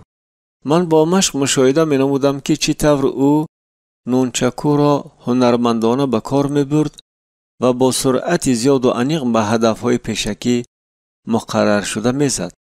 نونچکوی به سوی حریف پرتاب شده سلاح مرگاور شده می تواند آگاه نمود او. من هر روز نونچکو را مشق می کردگی شدم و آن را در گردی سر و بدنم با اصول شپرک دور می زراندم تا که دستانم را با قوت نمایم. اساس این تکنیک ضرورت با سرعت تیز هرچی نزدیکتر به بدن خود به کار بردن این سلاح است، اما بی آسیب رسانیدن به آن. اکثر وقت من از عهده نونچکو نمی برآمدم، اساساً در حالت پس سر بودن آن. بعد مدت لاوسی به من وریانت باز هم خطرناکترین این سلاح را نشان داد. نونچکوی مرگاور، کلتک های متالی با زنجیر پیوست کرده شده. در آینده من قوه جسمانی و چقانی را با یاری گرزهای کوتاه که دسته های قلعه داشتند انکشاف می‌دادم. این گرزهای 10 کنجه از متالی سخت بودند و وزن زیاد داشتند. لاوسی مرا مجبور میکرد که ساعتهای زیاد پی هم با آنها مشق کنم. گاه او مرا نزد دریا می آورد تا که از روی سیستم تایچی در زیر آب مشقها را دوام دهم. در آب چون در خشکی حرکت کن داد میزد او به من از ساحل، هنگامی که من به جریان دریا مقاومت میکردم. دقت خود را به قوه داخلی روانه کن و بگذار آب اطراف تو نیست شود. از صدای آب بلندتر داد زدنی شده میگفت او به من و من به جریان آب مقاومت نموده جسم خود را مجبور میکردم که سرعت را کم نکنم و قوه را از دست ندیم. من هیچگاه به فرموده لاوسی شبهه نمیکردم. او باشد همیشه مرا به وضعیت‌های حدودی گذاشته، مجبور میکرد که تا حد آخرین قوه و تحمل عمل کنم. هنگام مشق بابایم اکثر وقت مرا تنها میگذاشت، اما من با همان سرعتی که در حضور او داشتم مشق میکردم. تجربه تلخی من نشان میداد که او حتی از مسافه خیلی زیاد مرا نظارت کرده میتوانست. بار ما به میدانچه نزد خانه‌مان برآمدیم. روزی خوبی بهار بود، آفتاب نورپاشی میکرد، آسمان کپ کبود بود. او به من گرزها را داده فرمود که مشق را سر کنم. من تا آن وقت مشق کردم که در تمام بدنم درد حس کردم. دوام ده فرمود لاوسی و رفت. وقتی زیاد گذشت. بابایم نمی آمد. شاید در پس درختان پنهان شده باشد. نه، سرعت را پس کردن لازم نیست. من چندین ساعت باز مشق می کردم. از شدتی بی اندازه همه موشک‌هایم درد می کردند. اما از رخساره هایم می ریختند. لاوسی وقتی گاوگون برگشت. بابا هیچگاه مرا تعریف نمی کرد و دستگیری نمی نمود. اما من با تمام وجودم حس می کردم که تدریجاً سزاوار احترام او شده ایستادم. تیاری جسمانی تنها یک قسم شاگردی من بود. کسی که هنری جنگی کنفو را از خود کردن می خواهد باید دانش‌های وسیع داشته باشد. من خوشنویسی، زبان‌های خارجی، تاریخ کنفو را می آموختم و از خود خردسالی وقتی خود را با مشاهده رفتار حشرات، پرندگان و حیوانات می گذرانیدم. بار لاوسی قطی خردی چوبین را بیرون برآورد. او آن را چنان به طور عجیب داشته می ایستاد که من به او نگریسته از کنجکاوی و ترس شخ شده ماندم. بابایم مرا جیغ زد و هنگامی که من نزدیک آمدم از درون قطی با گیرا گشتم را برآورد. نگاه کن گشتم چگونه حرکت میکند. با دقت نگریسته هیچ چیز را از مد نظر دور نگذار. پیچ را زد لاوسی. وی همیشه هوشیار و همیشه به محاربت تیار است. وقتی که به وی میرسند و از محیط عادتیش بیرون میکنند به وی معقول نیست. او مخلوق تارتنک مانند را از نیشش داشته برداشت. کژدم دیوانوار به هم میپیچید. بابا با احتیاط آن را به کف دست خود گذاشت. اکنون کژدم آرام شد، اما نگاه کن وی چون پیشتر هوشیار و آماده است. من با ترس غریزوی رفتار کژدم را مشاهده میکردم. من چون پیشتر باید کفم را راست نگاه دارم. اما فراموش نکن مرا آگاه کرد بابایم. دست قوه خود را دارد. کژدم نباید آن را حس کند. من از جایم نجنبیده نفسم را درون کشیدم. حاضر باد وزیده ایستاده است. احتیاط باش که کژدم از جانب تو هیچ خطری را حس نکند. تو باید موافق وزش باد حرکت کنی. تعلیم میداد مرا لاوسی. بابایم باز یک چند ثانیه کژدم را داشته ایستاد و بعد آن را برقوار به زمین پرتافت. من در حال به یک سو جستم و حس کردم که خون بر رویم دوید. بابایم مخلوق تارتنک مانند را گرفته به قوطی انداخت. دستت را دراز کن فرمود او به من. من فرموده او را به جا آوردم اما دستم سیم می لرزید. اکنون دقت خود را به نفس کشی روانه کن. تپش دل را آهسته تر کن و آرام شو، آنگاه عرق نمی کنی. کژدم در دست تو نباید تپش نبض و نرمی را حس کند. من دقت خود را مرکزانیده نفسم را آهسته کردم. این ملکه به خون و جسم من در آمده. طبیعت دویم من شده بود. من نفس کشی را اداره کردن وظیفه های تمام بدن را یاد گرفته بودم. بنابراین اکنون می توانستم درد را برطرف کنم و حرارت بدن را تغییر دهم. نفس کشی را سست کردم. من حس کردم که ترس از بین رفت. قوطی را کشاده لاوسی به من مصلحت نمود. در کژدم حل شو، از من خود رها شو. کژدم شو. فکر کن که وی پس از این چی میکند؟ وی چی را میبیند؟ چی را حس میکند؟ تا دمی که من به مراقبه موافق فرو میرفتم، بابایم با احتیاط مخلوق بغمپای را به کف دست من گذاشته نگاهش را از من نمیکند. من تماما به حرکت شدم، اما همه آنچه را که در هوی روی میداد مشاهده مینمودم. وزش ناگهانی باد یا صدای غیر چشم داشت می توانست کژدم را ناآرام کند و این برای من فاجعه‌ای بوده می توانست. هنگامی که او به من فرمانی در کاری را داد، من با سرعت برق از مخلوق تارتنک مانند خلاص شدم. بابایم از اندیشه های خود تبسم میکرد.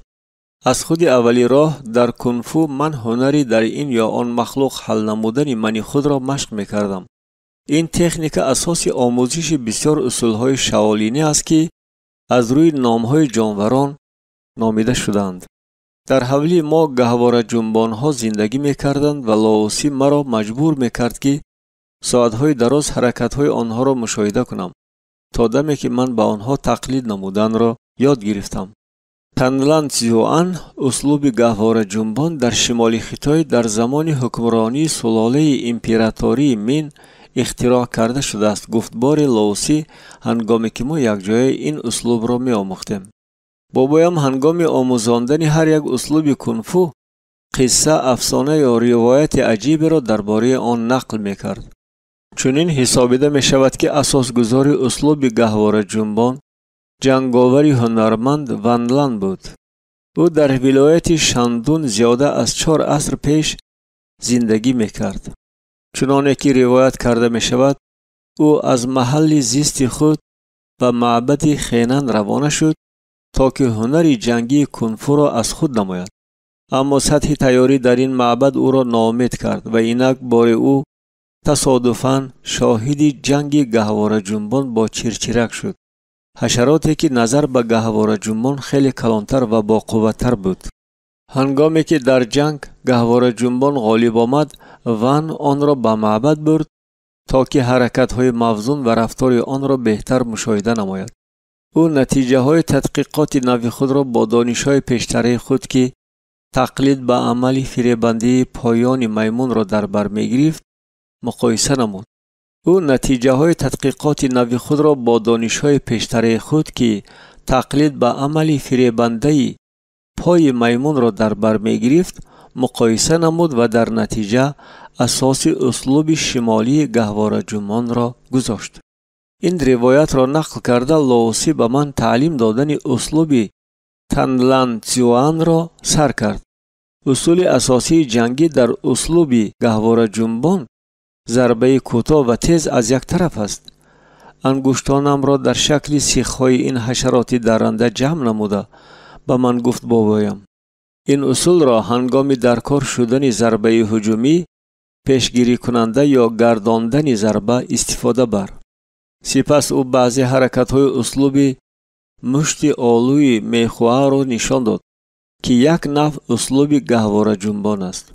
او این را با چنان سرعت میکرد که هنگام مشت‌های او стаккатои панҷзинагиро иҷро менамуданд, ман танҳо чашмонамро пӯшонда мекушодам. дар ёд нигоҳ дор, афзалиятҳои гаҳвораҷунбон оромӣ, сабр ва қатъият аст. ҳаракатҳои гаҳвораҷунбон ба ҳисоб гирифта шуда ва хеле самаранок мебошанд. гаҳвораҷунбон бисёр вақт усули тактикии ақибнишиниро истифода мебарад, то ки дар охир ғалаба кунад. ҳамин тариқ дар услуби гаҳвораҷунбон назар ба ҳуҷум бештар ба ҳимоят диққат дода мешавад, гуфт Лоуси. Танлан Цюанро дар ҷанги воқеӣ чунин истифода мебаранд. банди дасти ҳарифро дошта ба худ мекашем, сипас аз як тараф пеш омада дасти хамкардаи худро зери оринҷи ӯ мегузорем. дастро чун нуқтаи такягоҳ истифода бурда аз як тараф зарбаи кӯтоҳ мезанем ва оринҷи ҳариф мешиканад. ин усули қатъиро фаҳмонда бобоям бо ангуштони дар шакли сихҳои гаҳвораҷунбон қатъ кардааш навдаи дарахти дар наздаш бударо дошта бо зарбаи тез онро шикаст. яке аз услубҳои дӯстдоштаи ҳунари ҷангии кунфуи бобоям услуби ҷанубии мор буд. аз худ кардани ин услуб назар ба бисёр услубҳо душвортар аст. илова бар он, ин яке аз техникаҳои марговар аст. дар ин услуб ба ҳуҷумҳои барқвори мори афъӣ, мори айнакдор ва питон тақлид намуда зарбаҳоро бо нӯги ангуштон ба нуқтаҳои дард, ба рӯй, гардан ва ба узвҳои таносул мезананд. мор тӯъмаро то хуншоршавиаш газида ба он захми марговар мерасонад, гуфт ба ман Лоуси. вай неши тези худро ба ту мезанад. ин усули беҳтарини ӯст. Лоуси ангуштони маро мушт карда, ангуштони ишорат ва миёнаро рост кард. ҳадафи ту рагҳои асосии хунгузар ва шараён аст. дар пеши назарам техникаи зарбаи даст найзаро нишон дода гуфт ӯ. сипас дасти маро дошта ангушти калонамро ба кафам зер кард. дар ин вазъият шиддатнокии динамикӣ боқӣ мемонад. айнан ба мисли кобра, гуфт ӯ. кобра пеш аз ҳама нуқтаҳои нозук ва суст асабҳо ва шараёнҳои асосиро ба нишон мегирад. сипас Лоуси оиди он нақл кард ки питон тӯъмаи худро чӣ тавр дошта мегирад. онро бо дандонҳояш мегазад ва дар айни ҳол бо ҳалқаҳои бадани худ фишор медиҳад. ғайр аз суръатнокии ҳаракат, питон суботкор аст, огоҳ кард маро бобоям. агар ӯ ба тӯъма дарафтода бошад, онро дигар сар намедиҳад. пас ӯ аз рӯи техникаи диммак амал мекунад? пурсидам ман. айнан ҳамин тавр. барои услуби мор чизи асосӣ марказонидани қувваи ҳаётии ци аст, давом дод Лоуси. барои тақлид ба шангзании печон ва марговари мор, барои он ки бадани ту ба пружинии оҳнин монанд бошад, ту бояд фавран аз як қисми бадан ба қисми дигари он гузарондани циро омӯзӣ. танҳо ҷараёни циро дар бадани худ идора карда, ту усули морро ба таври ҳақиқӣ аз худ дур карда метавонӣ. боре ҳангоме ки ману бобоям дар ҷангали паси хонаамон роҳ мерафтем, ба ман чунин тофт ки дар буттазори ҷангал ҷонваре ҷаста гузашт. дар раванди машқҳо ман дар ҳар лаҳза ҳушёр буданро омӯхта будам ва дар ин маврид ба таври автоматӣ идроки фароҳисси экстрасенсорӣ ман ба кор даромад. ин паланги сафед аст, гӯё фикрҳои маро хонда гуфт хоҷам. ӯ оромии пурраро нигоҳ дошта қадам мезад. вай дар кӯҳ зиндагӣ мекунад. 1.5 километри охир вай аз пайи мо рафт. ва ту танҳо акнун онро пай бурдӣ? мо роҳ ҳамонро давом додем ва Лоуси бо ман дар бораи паланги сафед гап зад. чӣ тавр вай зиндагӣ мекунад, ҳаракат мекунад ва чӣ тавр тӯъмаашро таъқиб менамояд. мо боз каме роҳ рафтем ва баъд ба болои дарахт баромадем.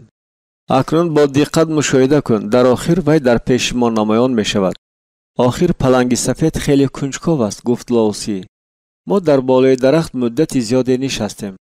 ногоҳ дар ялангии ҷангал ҷонвари хеле зебо ва хушнамуд намоён шуд. вай медонад ки мо дар ҳамин ҷоем? пурсидам ман. албатта, масъала дар чизи дигар аст. вай чӣ кор мекунад? мушоҳида кун ки вай чӣ гуна ҳаракат мекунад. оё вай хӯрдан мехоҳад ё танҳо вақтхушӣ карданист? вақте ки паланг поида поида аз байни дарахтон мегузашт, ман вайро мушоҳида мекардам. аз афташ вай хашмгин нест, гуфтам ман. پیچیراس مرا شنیده جانور خمیازه وسیع کرده در بین فرنها غیل زد. وی تماما گرسنه است. خاطر جمع شده گفتم من: حق به جانب توست، اما نگاه کن وی دائما هوشیار است. او به پیچیراس ما گوش میدهد و هنگامی که باد سوی او میوزد بوی ما را حس میکند، اما ما برای او خطرناک نیستیم. از همین سبب وی آرام است. من چشمانم را از آن جانور کنده نمیتوانستم و نه جنبیده از پشم زیبا، رخهای ناتکرار و قوه توانایی وی که در هر لحظه میتوانست با تبدیل با سرعت ضربه ها و عقب جستن ها عوض شود به وجد می آمدم. در هفته های من بعد ما دائما پیهای این پلنگ را پیدا می نمودیم و هیچگاه به منزل آدمان نزدیک نمی شد، اما بسیار وقت در نزد دامنه کوه به جنگل پایان می فرامد. گاه ها برای جلب نمودن دقت وی بابایم برایش گوشت می آورد. آن وقت من به تقلید نمودن حرکت های پلنگ سر کردم. نه تنها طرز حرکت وی را گفت لاوسی، بلکه همچنین فکرهای وی، نفس کشی وی را فهمیده گیر. تو باید در همه چیز عیناً مانند وی فکر کردن و عمل نمودن را یاد گیری. تنها همان وقت تو اسلوب پلنگ را از خود کرده می توانی. بار ما پلنگ سفید را در جنگل در یلنگی دیدیم که وی به آنجا برای بازی و استراحت می آمد.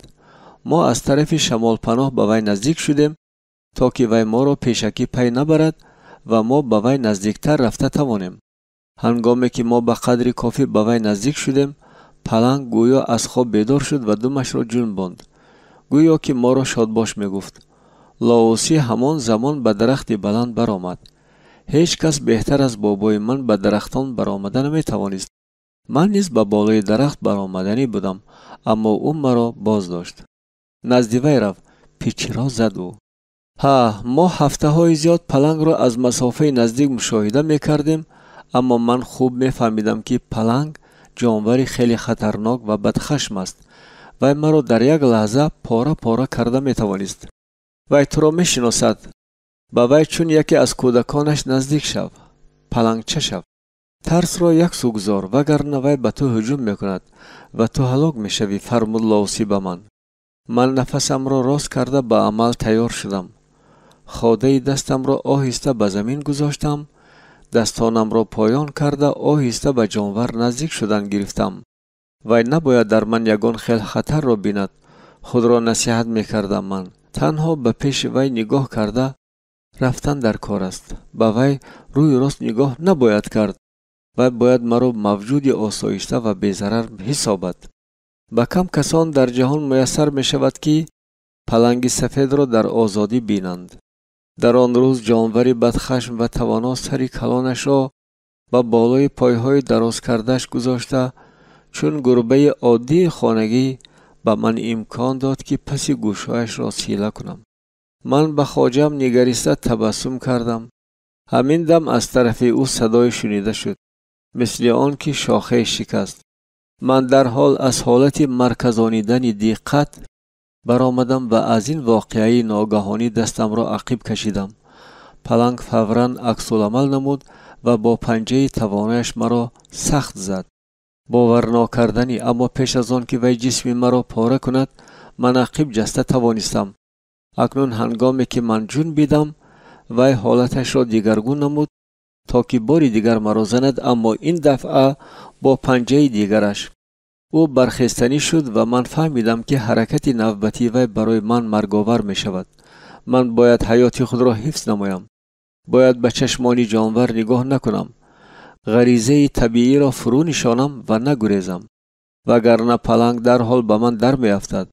به جای گریختن من در همان حالت فروتنانه که در اول آن طور به وی نزدیک شده بودم نجنبیده ایستادم.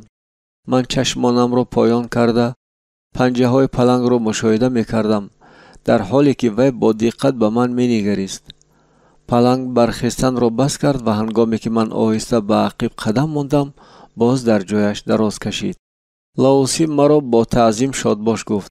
بار اول در زندگی او مرا با این نشانه توجه سرفراز گرداند.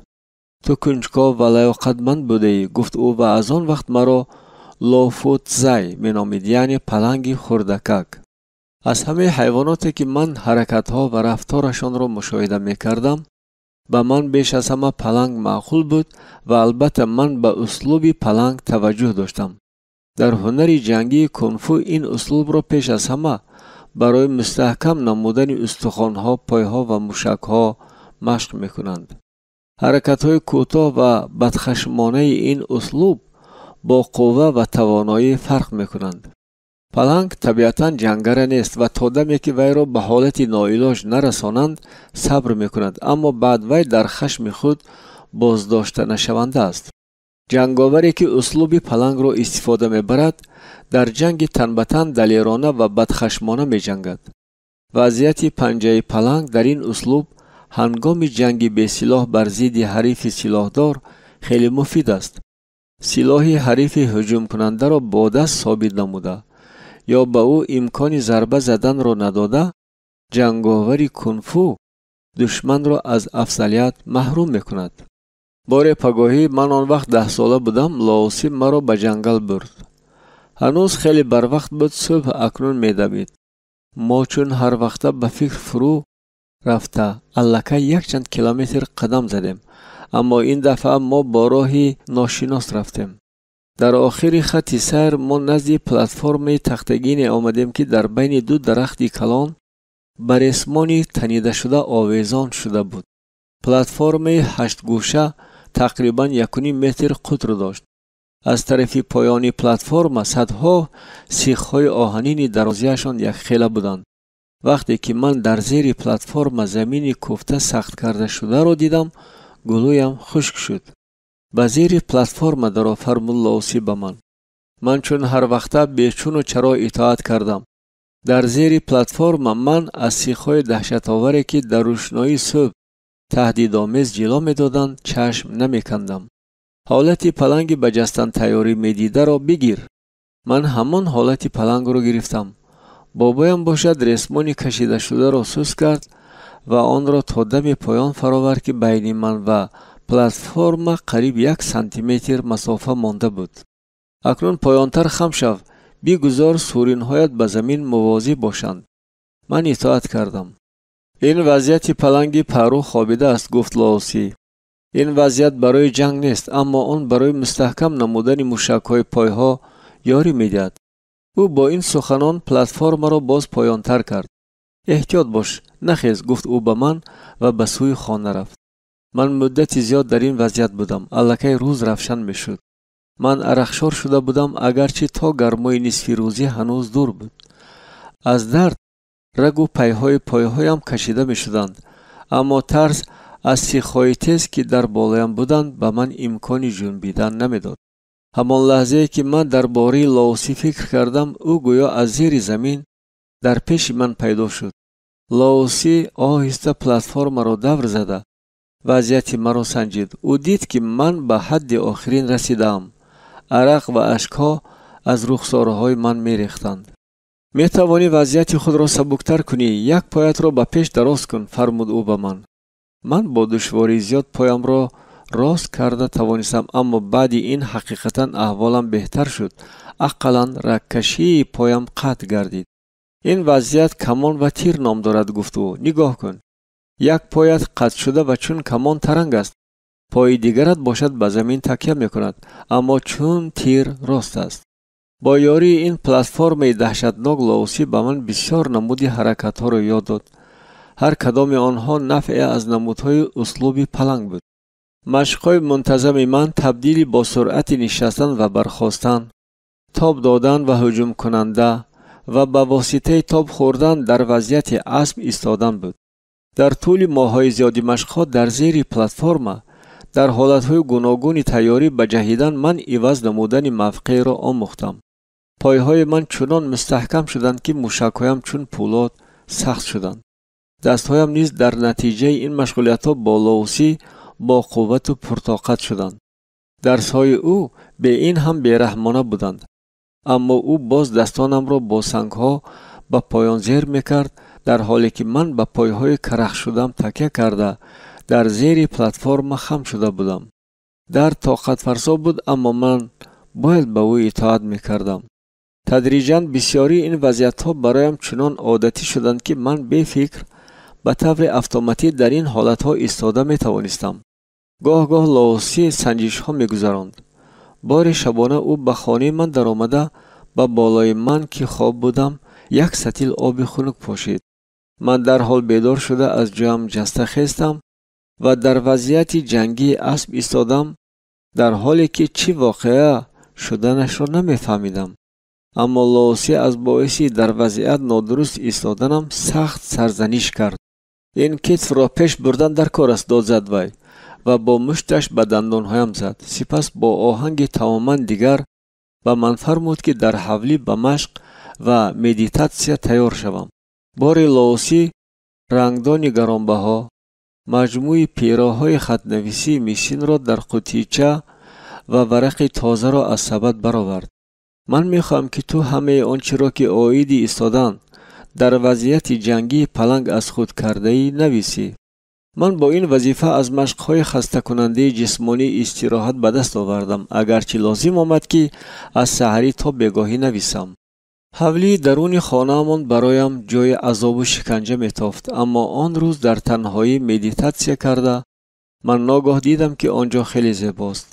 در پیش من بالاتر از دروازه ماه که در دیوار آن سوی حولی بود، دامنه‌های جنوبی کوههای خنک یعنی به خطای خانشانسی به نظر جلوگر می شدند. از نوری رفشن آفتاب ابرو چین کرده من در آنجا سراب دیر را که از بتزار زیچ کاسیا بالاتر جایگیر بود دیدم. در بالای من در شیفت خانه و در دیوارهای اطراف حیوانات افسانوی در رقص شخ شده مانده بودند. هنگامی که چنین امکانیت پیدا می شد من همیشه چون افسون شده با آنها می نگریستم. بعدتر من فهمیدم که موافق عقیده مردم تصویرهای این حیوانات خانه را از روح‌های بد حفظ می‌کنند. چون اکثر خطایی‌ها خویشاوندان من خیلی خرافات پرست بودند. اما هنر جنگی کنفو به من باوری را داد که همه گونه ترس را برطرف نمایم. غیر از خدایی که در باطن توست هیچ خدای دیگر نیست، خسته نشده تکرار می‌کرد لاوسی. برای برطرف نمودن ترس خود قوه تسی را استفاده بر. لاوسی از من همه گونه ترس را بیرون کرده می توانست و او این را با راه‌های تماما غیر عادی می کرد. بار ما یک چند روز پی هم به کوه می برآمدیم تا دمی که به قله قطارگاه برآمدیم. دریای وحشی می خروشید، باران می بارید، اما لاوسی به من فرمود که مشق‌ها را سر کنم. مرکزانیدن دقت قریب غیر امکان بود. شمالی سخت، قریب تندباد لباسم را از تنم میکشید و هر لحظه میتوانست مرا به جری تنگ و چقور غلطاند. اندکی پس از این سفر لاوسی مرا به هر گونه مسابقه ها تیاری میبردگی شد. ما معبدهای گوناگون خطای کانتیننتالی را زیارت میکردیم. ما از شاندون و تنگو در شمال و شرق به واسطه لانچژاو و چندو تا تیبت در غرب سفر میکردیم. گاه ما تا خود پاکستان می رسیدیم. به من خونسردی را یاد می دانند. مجبور می کردند که احساساتم را فرو نشانم. اما هر باری که به هنگ کنگ می رفتیم من خرسندی خود را به زور باز می داشتم. این در آخر سالهای 70 عصر 20 بود. حیات در این جزیره در جوش و خروش بود. ماشین های ورزشی، آدمان با لباس های غربی، رکلام فروزان نیانی و موسیقی در همه جا مرا مات و مبهوت می‌کردند. مقصد سفر یکم من به هنگ کنگ دیدن کومتای بود.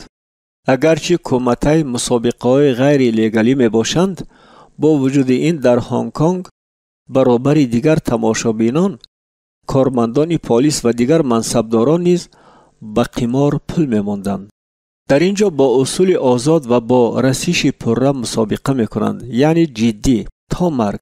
جنگاورانی که سیستم‌های گوناگون هنرهای جنگی را استفاده می‌برند، در اینجا می‌توانند جان خود را به خطر گذاشته با یکدیگر جنگ تن به تن کنند. می‌فهماند به من لاوسی وقتی که ما در تماشاگاه به جایهای خود نشستیم. این مسابقه ها و محیطی که در آنها حکم فرما بود از مسابقه های دیگر که من در آنها بودم فرق می‌کردند. حیوان‌های خونخور، گفت بابایم هنگامی دید که من به ازدحامی به شور آمده می‌نگرم. هنگامی که جنگاوران تا مردن می جنگند همیشه همین طور می شوند. من می دانستم که خودی لاوسی در کمته اشتراک کرده است و نه یک بار و دو بار.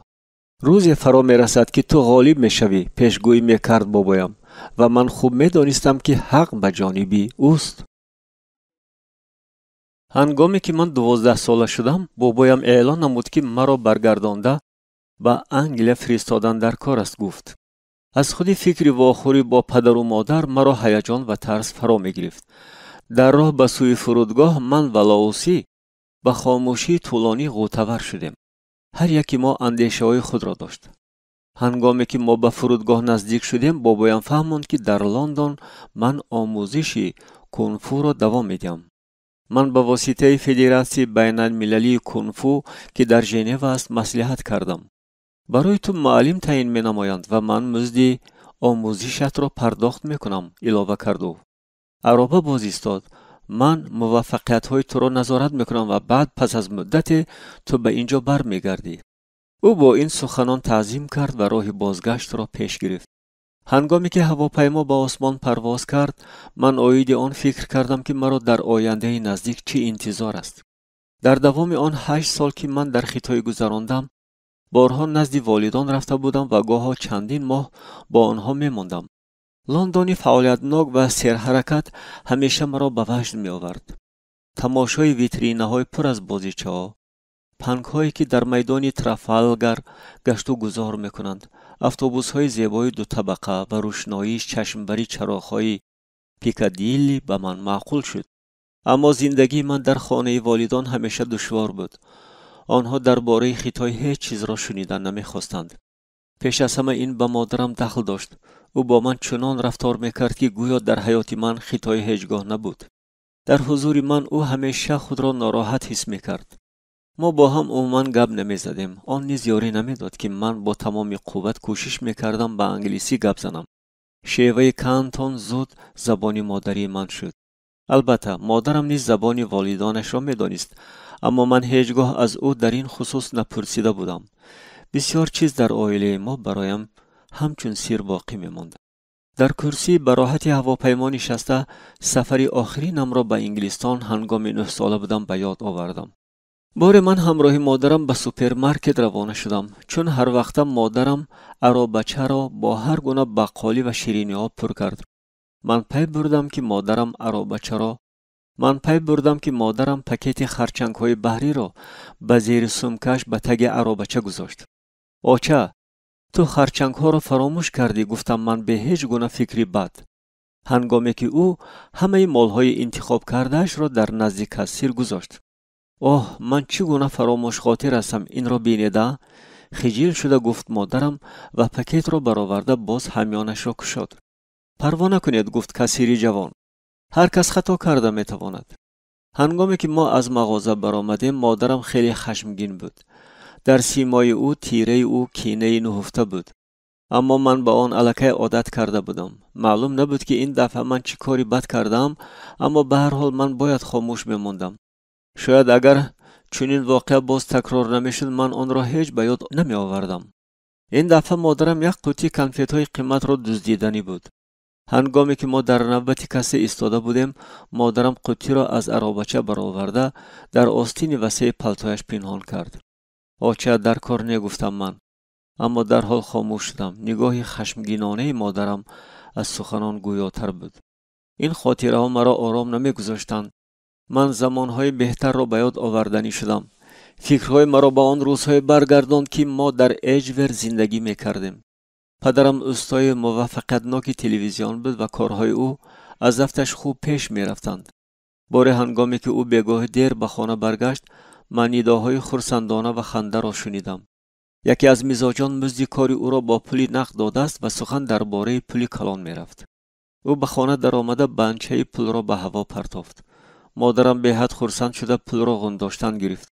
من نیز خرسندانه مشاهده میکردم که پدرم از میان مادرم داشته با او در مابین خانه به رقص درآمد. چنین بود یکی از روزهای کمی خرسندانه که در خاطر من ماندند. الکی یک چند ساعتی پرواز گذشته بود. من با غرش محرک ها گوش میدادم. در آخر خوابم برد و در آن لحظه بیدار شدم که هواپیمای ما الکی به فرودگاه هیترو فرود می آمد. استیواردسه های خط سیر چون همیشه خیلی با دقت بودند و بعد به آخر رسیدن پرواز یکی از آنها مرا از ترمینال گذرانده تا تالار انتظاری گسیل نمود. من با خود هیچ گونه باگاژ نداشتم. تالار انتظاری از پیشوازگیرندگان پر بود. من در بین ازدحام پدر و مادرم را می جستم. به زودی من آنها را دیدم. مادرم چنانه که همیشه او را به خود تصور می کردم در تن کرته زیبا داشت، لبهایش سب سرخ رنگین کرده و میجه هایش غفص سیاه بودند. رنگی توفلی و سمکه چشم به هم موافقت داشتند. اما نمودی پدرم چنین بود که من از حیرت قریب نفسگیر شدم. من او را قامت بلند زیبا چهره، گندمگون و با مویهای سیاه جنگیلت در یاد داشتم. اکنون من او را در عرابچه معیوبی می دیدم. او خردکک و رنگ پریده می تافت. در بین مویهای سیاه او مویهای سفید پیدا شده بودند. من با تعظیمی سبک با والدان واخوردی کردم. مادر با خجالت و نااهده برایانه از رویم بوسه کرد. دیرتر من درباره بیماری پدرم بعضی چیزها را فهمیدم. معلوم شد که او کیها باز بیمار بوده است. دکتران چند پس از تولد شدن من بیماری او را تشخیص نموده بودند. اسکلروز پریشان. از هفتش مادرم از همین سبب چنین تندمیزاج بود. شاید برای همه این من عیبدار بودم و از همین سبب او مرا همیشه بد میدید. مناسبت من با پدر بهتر بود. او با من بیشتر وقت میگذراند و به من اسبابها و دیگر چیزهای شفق‌آور را نشان میداد. دقت مرا کانتینرها با مروتچه‌های گوناگون، بالت‌ها، وینت‌ها و گایک‌ها به خود جلب می‌کردند. او به من بازی شاهمات را یاد می‌داد. ما یک جای از روی سخمه‌ها و نقشه‌ها از کتاب‌هایی که او به من خوانده می‌داد، هر گونه مدل‌های تکنیکی می‌ساختیم. خودی او کتاب‌های غفص کلان را از روی اختصاص خود می‌خواند. اگرچه با پدرم همیشه وقتی من خوش بود ما یک جای نمی‌دویدیم، قوه آزمایی نمی‌کردیم، فوتبال و گلف بازی نمی‌کردیم. اکنون من سبب این را می‌دانم. او با تمام قوه قابلیت کاری را نگاه داشتن می‌خواست، اما زود خسته می‌شد. بسیار وقت هنگامی که تنها می‌ماند با کتاب در بالای زانو خوابش می‌برد. مادرم باشد به مدت زیاد به سوپرمارکت می‌رفت. مطابق شوی به انگلستان کاری آسان نبود. اگرچه در اینجا رژه قطعی مقرر کرده بابایم را رعایت نمودن لازم نمی آمد که این خود از خود سبکی کلام بود. در اینجا در غرب همه چیز برایم بیگانه بود. وقتهای اول من حتی در بستری ملایم خواب رفتن نمی توانستم. لازم می آمد که در فرش خواب روم. پدر و مادر مرا به مکتب تحصیلات عمومی محلی فرستادند. بیگاهی ها باشد من به درس های علاوگی زبان انگلیسی می رفتم. من مکتب را در حال بد دیدم. من با بچه های دیگر هیچ عمومیت نداشتم. بدزبانی و حقارتگویی به هر مناسبت، رفتاری به احترامانه و گستاخانه نسبت معلمان در اول باعث اضطراب سختی روحی من شدند. در چهارچوبه مدنیت من کلانسالان را نه تنها احترام میکردند بلکه با عزت و افتخار فرا گرفته به چون و چرا با آنها اطاعت مینمودند. ای تنگ چشم، کجا میروی؟ این استیو جینکینز بود، سروری گروه بچه ها که مرا از روز اولی به مکتب آمدنم به تنگ می آوردند. من چندین هفته این رفتار آنها را تحمل کرده قرار داده بودم که با آنها سر و کار نداشته باشم. از هفتش به نزدیک خطایه های خود به خوراک خوری رفیقانی او از خنده سست می شدند. در حولی مکتب آنها عقب نمونده از پی من می آمدند. ای خطایی، من با تو گپ میزنم. چی نمی شنوی؟ من با راه خود رفتن را دوام دادم، اما در درونم چیزی به جوش می آمد. البته آدمان را از خرسندی محروم کردن در کار نیست، اما آنها نمی دانستند که با کی شوخی می کنند. یکی از پرینسیپ های مهمترین هنری جنگی کنفو از جنجال ها برکنار باش، تنها در مورد حمایه خود عمل نما. اما بچه ها مرا به حالم نمی ماندند. من از تحقیرها و مسخره های آنها الکی آرامی را از دست داده بودم. استیو جینکینز، بچه کلانجوسه بدفت، بسیار بچه های افریقایی و آسیایی را مسخره می کرد. من بار او را با پدرش در شهر دیده بودم. هر دو عادت داشتند که موی سری خود را می تراشیدند و پدرش در دست خالکوبی را تاتویراف که با رمزی فرانت ملی داشت. خلاصه او یک شخصی منفور بود. چه خطایی از گپ زدن با من می ترسی؟ ها، من فراموش کردم آخر تو با انگلیسی گپ زدن نمی توانی. و او چشمانش را تنگ کرده در پیش من به مسخره بازی درآمد. من باز ایستادم، او به من راه نمیداد. بچه‌های دیگر به سرور خود پیروی کرده او را به قهرمانی ها بیشتر برمی‌انگیختند. همین وقت من زمانی را به یاد آوردم که بچه‌ها از سیگانه مرا تا نیم مرده شدنم لط و کوب کرده بودند. این نباید تکرار شود. جنکینز مسخره بازی را دوام داده پوستی رویش را عقیب میکشید تا که چشمانش تماما تنگ شود. مرا آرام گذار، گفتم من با قطعیت، اما نه با آوازی بلند. جنکینز با خنده سخنان مرا تکرار کردن گرفت. آرام گذار میگویی؟ بچه ها بیایید او را به زمین خوابانیم، بگذار آرام شود چنانه که خواهش میکند. او به گروه خود نگریست، یعنی گفتن میخواست که انا بینید، و سوی من تاب خورده دستش را برداشت تا که به کتف چپم زده به تخت پشت غلطاند. من فوراً عکس العمل نمودم و با ضربه سخت پای بینیش را شکستم.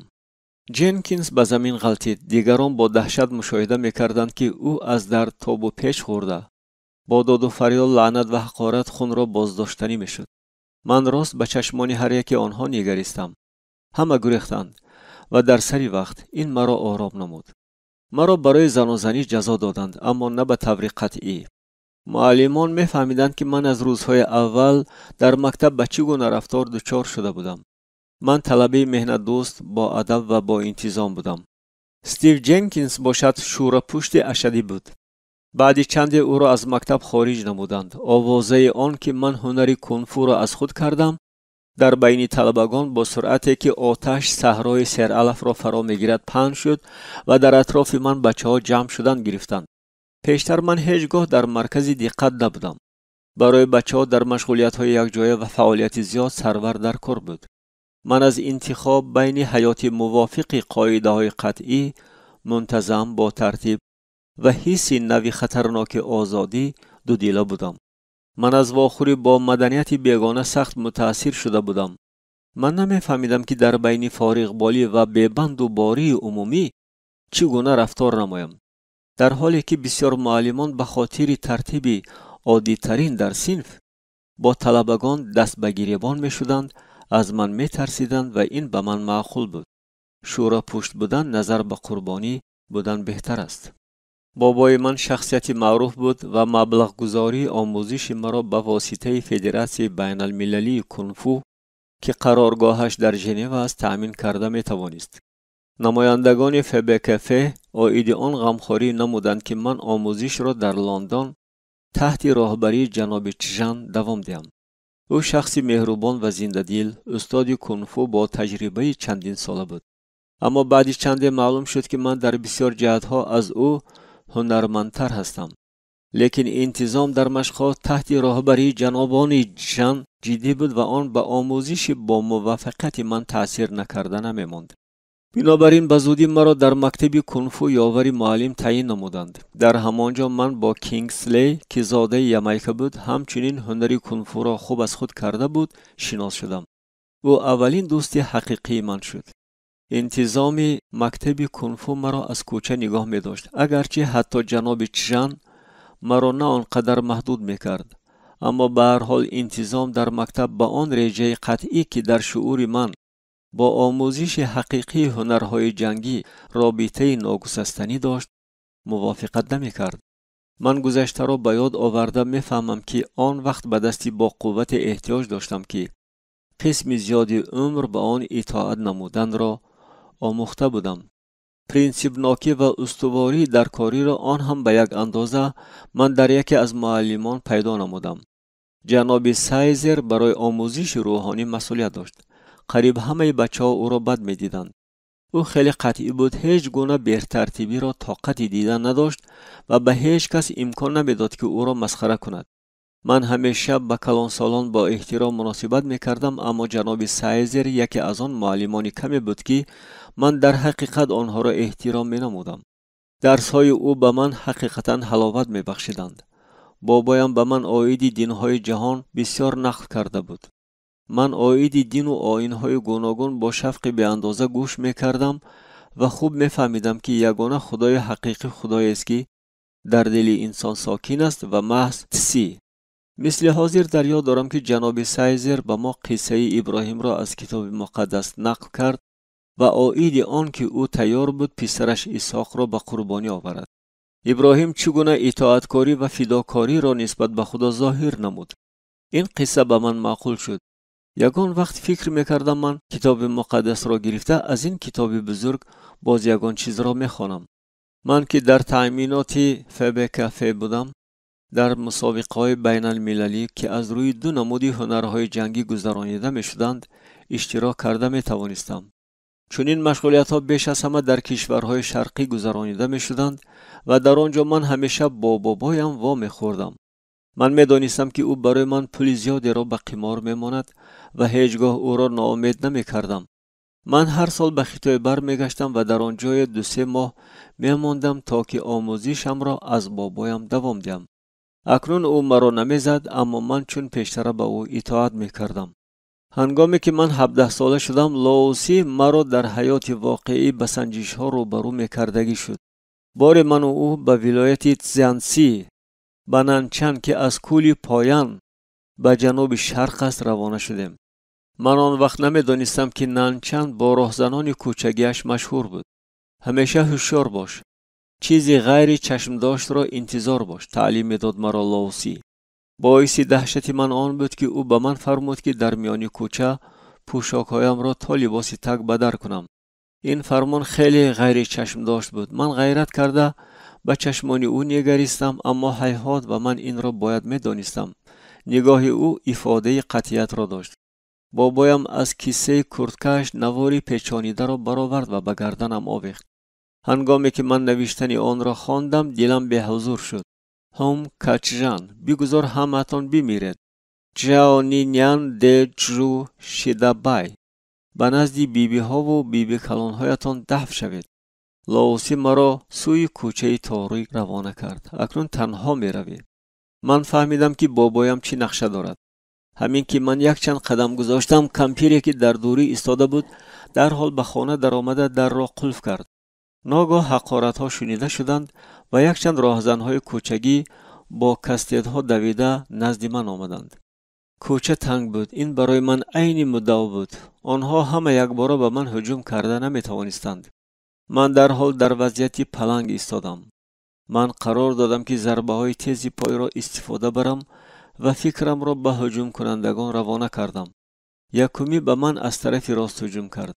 من تاب خورده با دست ضربه او را باز داشتم و فوراً با پای راستم او را زدم. همین که من هجوم او را بازگرداندم، دست هجوم کننده دویم را با کستید دیدم.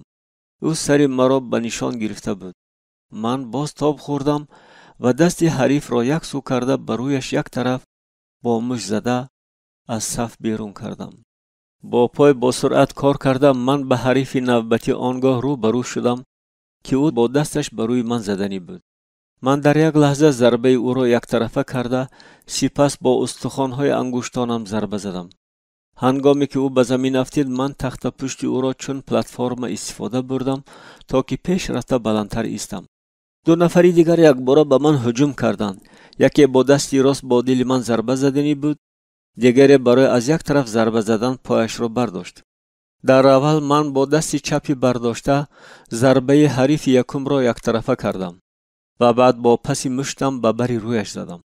خود همان لحظه من پس خم شده از ضربه پای راست حریف دویم برکنار شدم و تاب خورده به بین پایهایش زدم. باز یک نفری دیگر سوی من دوید، اما من از جایم جستم و او با شست از پیشم گذشت. همین دم من با کف پایم به بری رویش زدم. او افتید، اما حریف نوبتی با صندوق سینه‌ام ضربه زدنی شد. تخت پشتم را به شکل نیم دایره خم کردم. من به زانویم به بین پایهای او زدم. 2 نفری دیگر بدخشمانه حقارت میکردند و شیشه ها را سوی من هوا داده گریختند. من اندکی ایستادم تا که نفس راست کنم و باوری حاصل کنم که جنگ به آخر رسیده است. همین دم چون از زیر زمین لاوسی پیدا شد و به من تعظیم نمود. پس از این ما شتابان از آنجا دور شدیم. در سالهای من بعد من و بابایم بارها به نانچن می رفتیم و با اوباشان کوچگی دست به گریبان می شدیم. من در اینجا گشته و برگشته پیش از همه به خودم اثبات می کردم که در همه گونه جنگ ایستادگی کرده می توانم، خواه از روی قاعده باشد و خواه بی قاعده. بار بابایم مرا مجبور کرد که لباسهای سراینده آپیروی خیتایی را در بر کنم. من و او به کوه برآمدیم و به یکی از دهه‌های کمبغل رسیدیم. او بر رویم رنگ‌های گوناگون را مالیده به کتفانم منطیه وزنین را پوشاند و به همین شکل رنگ و بار شده و لباسهای ناقوله وزنین در بر از همین کوچه ها می گرداند. برای به جنجال تحریک نمودن دهقانان محلی او مرا مجبور کرد که بلند بلند با الفاظ قبیح حقارت ها کنم. باز هم آدمان خشمگین شده با چیزی که به دستشان راست آمد به من هجوم کردند. سنجش جدی برای من نه توده با کلتاک ها مسلح شده بلکه لباس های ناقوله و وزنین بودند که امکانیت های مرا خیلی محدود می کردند. اما نه همه این گونه مناقشه ها را بابایم تحریک می داد. من سیویمین نام دختری خاله داشتم. بار هنگام سیاحت او را دزدیده مجبور کردند که با فاحشگی مشغول شود. این گونه جنایت ها در خطای بسیار روی می دهند. سیویمین جوانی زیبا بود و برای هر کسی که نام اولاد او را نمی دانست تهمه آسانی می تافت. و ما خبر رسید که او را در یکی از فاحشه‌خانه های شنغهای ماندند که تحت نظارت سیگانه عمل می کرد. ما این مسئله را بارها در شورای عائلوی محاکمه کرده بودیم و باوری داشتیم که رابطه های ما در شنغهای امکان می دهند که نافهمی زود برطرف کرده شود و سیویمین را در حال آزاد می کنند. روزها می گذشتند و نهایت ما مکتوبی گرفتیم. بابایم خیلی خشمگین شده بود. آدم ما در شنغهای کارمندی پلیس گفت که کارمندان پلیس جرأت نمی کنند به حدودی که زیر نظارت سیگانه است داخل شوند وگرنه در بین آنها زد و خوردها سر می شوند. از همین سبب من به شنغهای روانه شدم. آدم ما از پلیس شنغهای مرا تا دور گسیل نکرد اما من به این هم می فهمیدم که چی طور و به کجا روم. من در کوچه نزد خانه درکاری ایستادم و با آوازهایی که از درون می برآمدند گوش دادم. در محکم نبود و من آواز غمانگیزی دختری را شنیدم.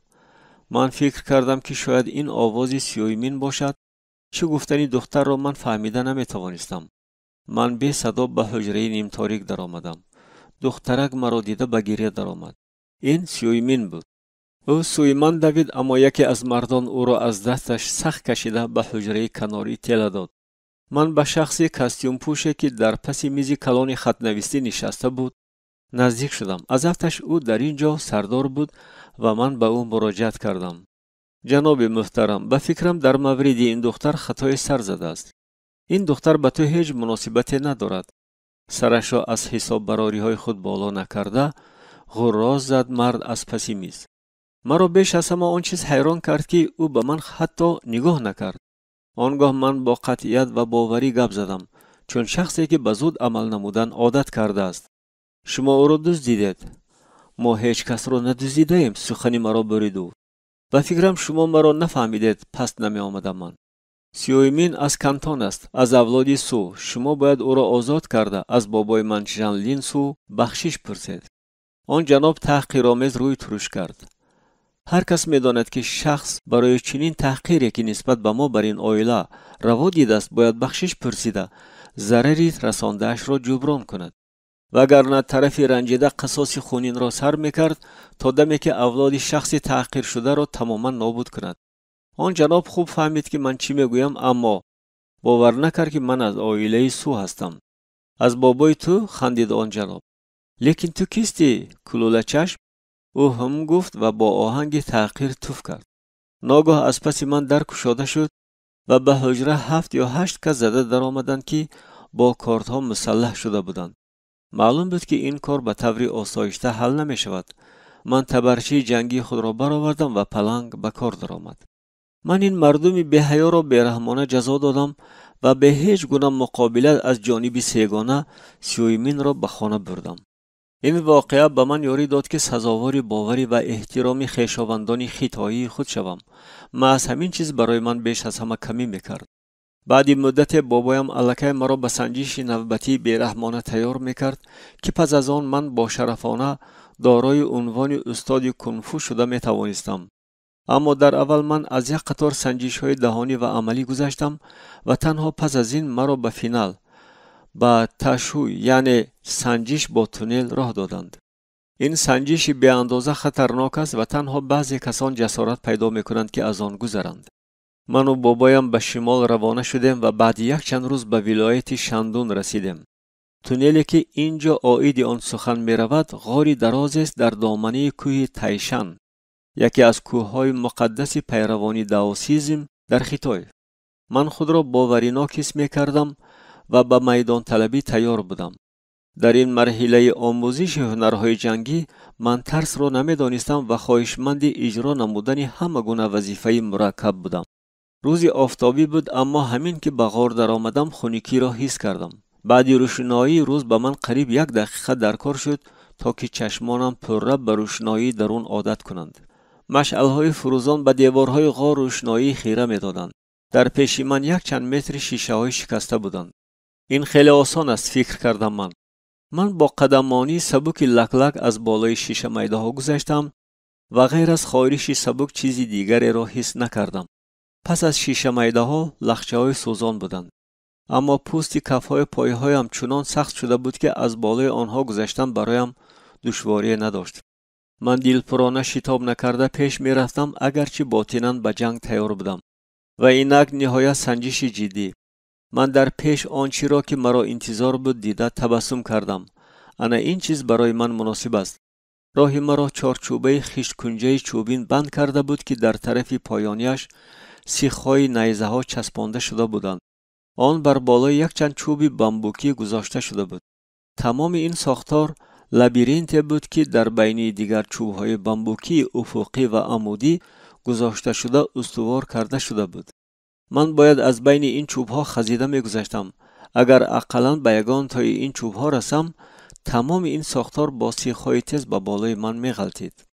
من به فکر افتادم. این سنجش چالاکی، زیرکی و انیق عمل کردن من بود. من تنها به حرکت‌های ماری خزنده تقلید نموده از لابیرینت گذشته می‌توانم.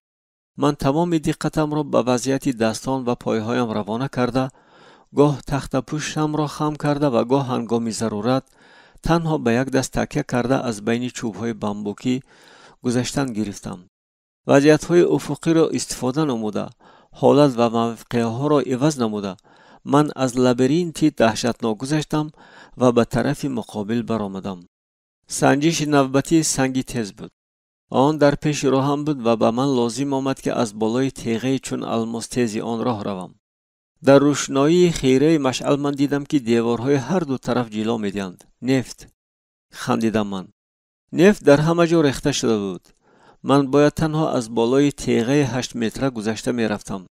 علاوه بر این غار در اینجا چنان تنگ شده بود که راه دیگری نبود. حس ششم به من می گفت که این تنها اولی سنجش هاست. سنجش های دهشتناکترین در پیش است. من باید تمام قوه خود را مرکزیت دهم. من آرام شدم و تمام قوه تیزی را به پای روانه کردم تا که درد را حس نکنم. موازنت را نگاه داشتم. من به تیغه سنگ قدم ماندم و به پیش حرکت کردم. ناگاه دیدم که در تونل 1 سگ وحشی سوی من می دود. من در حال سخنان خواجه‌ام را به یاد آوردم. دائما هوشیار باش، چیزی غیر چشم داشت را انتظار باش.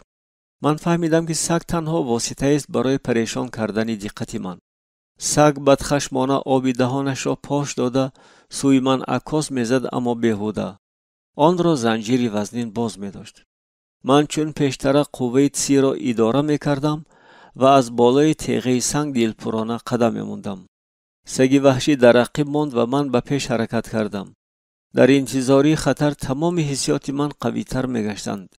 تونل باز وسیع شدن گرفت و من مانعه حقیقی را دیدم.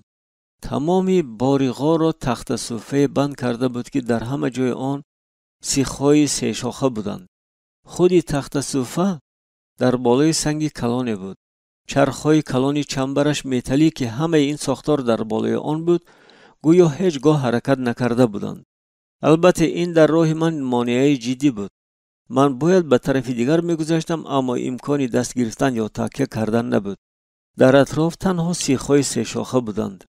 باز هم تا حد اقصا مرکزانیدن قوه تیزی در کار شد که من آن را به دستان روانه کردم. این به من باوری بخشید که سیخ‌های 3 شاخه را با کف‌های دستانم تیله دیدم. ساختار از جایش نجنبید. باری دیگر سنجیده دیدم و این دفعه پایم را به سیخی سه شاخه تکیه کننده یاری می دادم. باز هم بی نتیجه. اما من نباید شکست می خوردم. دم گرفتن می خواستم اما به مراقبه گذاشتم و دقت خود را به اداره کردن قوه سی روانه کردم. لازم آمد که تاکتیک را دیگر کنم. من به 180 درجه تاب خورده با تخت پشتم تخت سوفه را تیله دادم با امید آن که از حساب میدانی بیشتری فشار برد کنم. سالهای زیاد تحت راهبری بابای من عادتی به فشار سیخ‌ها، میخ‌ها، نیزه‌ها، گرپون‌ها و دیگر چیزها مقاومت نمودن را آموخته بودم. این یکی از مشق‌های دائمی بود. بابایم نیزه را به بدن من تنبه کرده با تمام وزن خود فشار می آورد. بافته‌های موشک‌ها را که چون اسفنج هستند سوراخ کردن خیلی آسان است، اما اسفنجی که آب را به خود کشیده است چندیر و مستحکم می گردد. اگر تمام قوه بدن را به یک جای، مثلا به شکم روانه کنیم، پوست و موشک‌ها از روی همان قانون چون سنگ سخت می شوند. همین طریق هنگام مشق‌ها من خیلی کم زخم دار می شدم اگر جایهای خراشیده را به حساب نگیریم. ساختار غژیراست زد و در زیر فشار من جنبید. من روح بلند شده کوشش‌هایم را تکرار می کردم، اما اکنون حس می کردم که سیخ‌های سه شاخه به تخت پشتم می خلند. من تاب خورده به وضعیت پیشتر برگشتم و قوه سی را از نو مرکزیت داده و چشمانم را پوشیده فکراً ساختار را حرکت دادن گرفتم. من با دستانم تیله می دادم و اکنون تمام بدن من به وظیفه یگانه از جای جنبانیدن تخت سوفه روانه شده بود و آن به حرکت آمد، اما چرخها چون پیشتر در جایشان ایستاده بودند. من باز به مدیتاسیا رو آورده تمام قوه نفس کشی خود را به یاری دعوت نمودم. من حق نداشتم که لاوسی را ناامید کنم. او باید از من فخر کند. تمام قوه‌ام را به یک جای جمع کرده من ساختار را نیم متر به درون غار تیله دادم و به زانو افتادم. تمام قوه از بدن من به سنگ گذشت. پیش از آن که از سوراخی خرد و پیدا شده خزیده گذرم، من با تبسمی تنتنناک باز ایستادم. با احتیاطکاری زیاد پیش رفته من پی بردم که غار روشن‌تر می شود. سنجش به آخر می رسید، اما از بس که عنعنه را می دانستم انتظار باز یگان مانع بودم. همین وقت من بوی آهن تفسان را حس کردم. به زودی راه برآمد از غار نمایان شد و من روشنی آفتاب و سوراب بابایم را در برآمدگاه دیدم.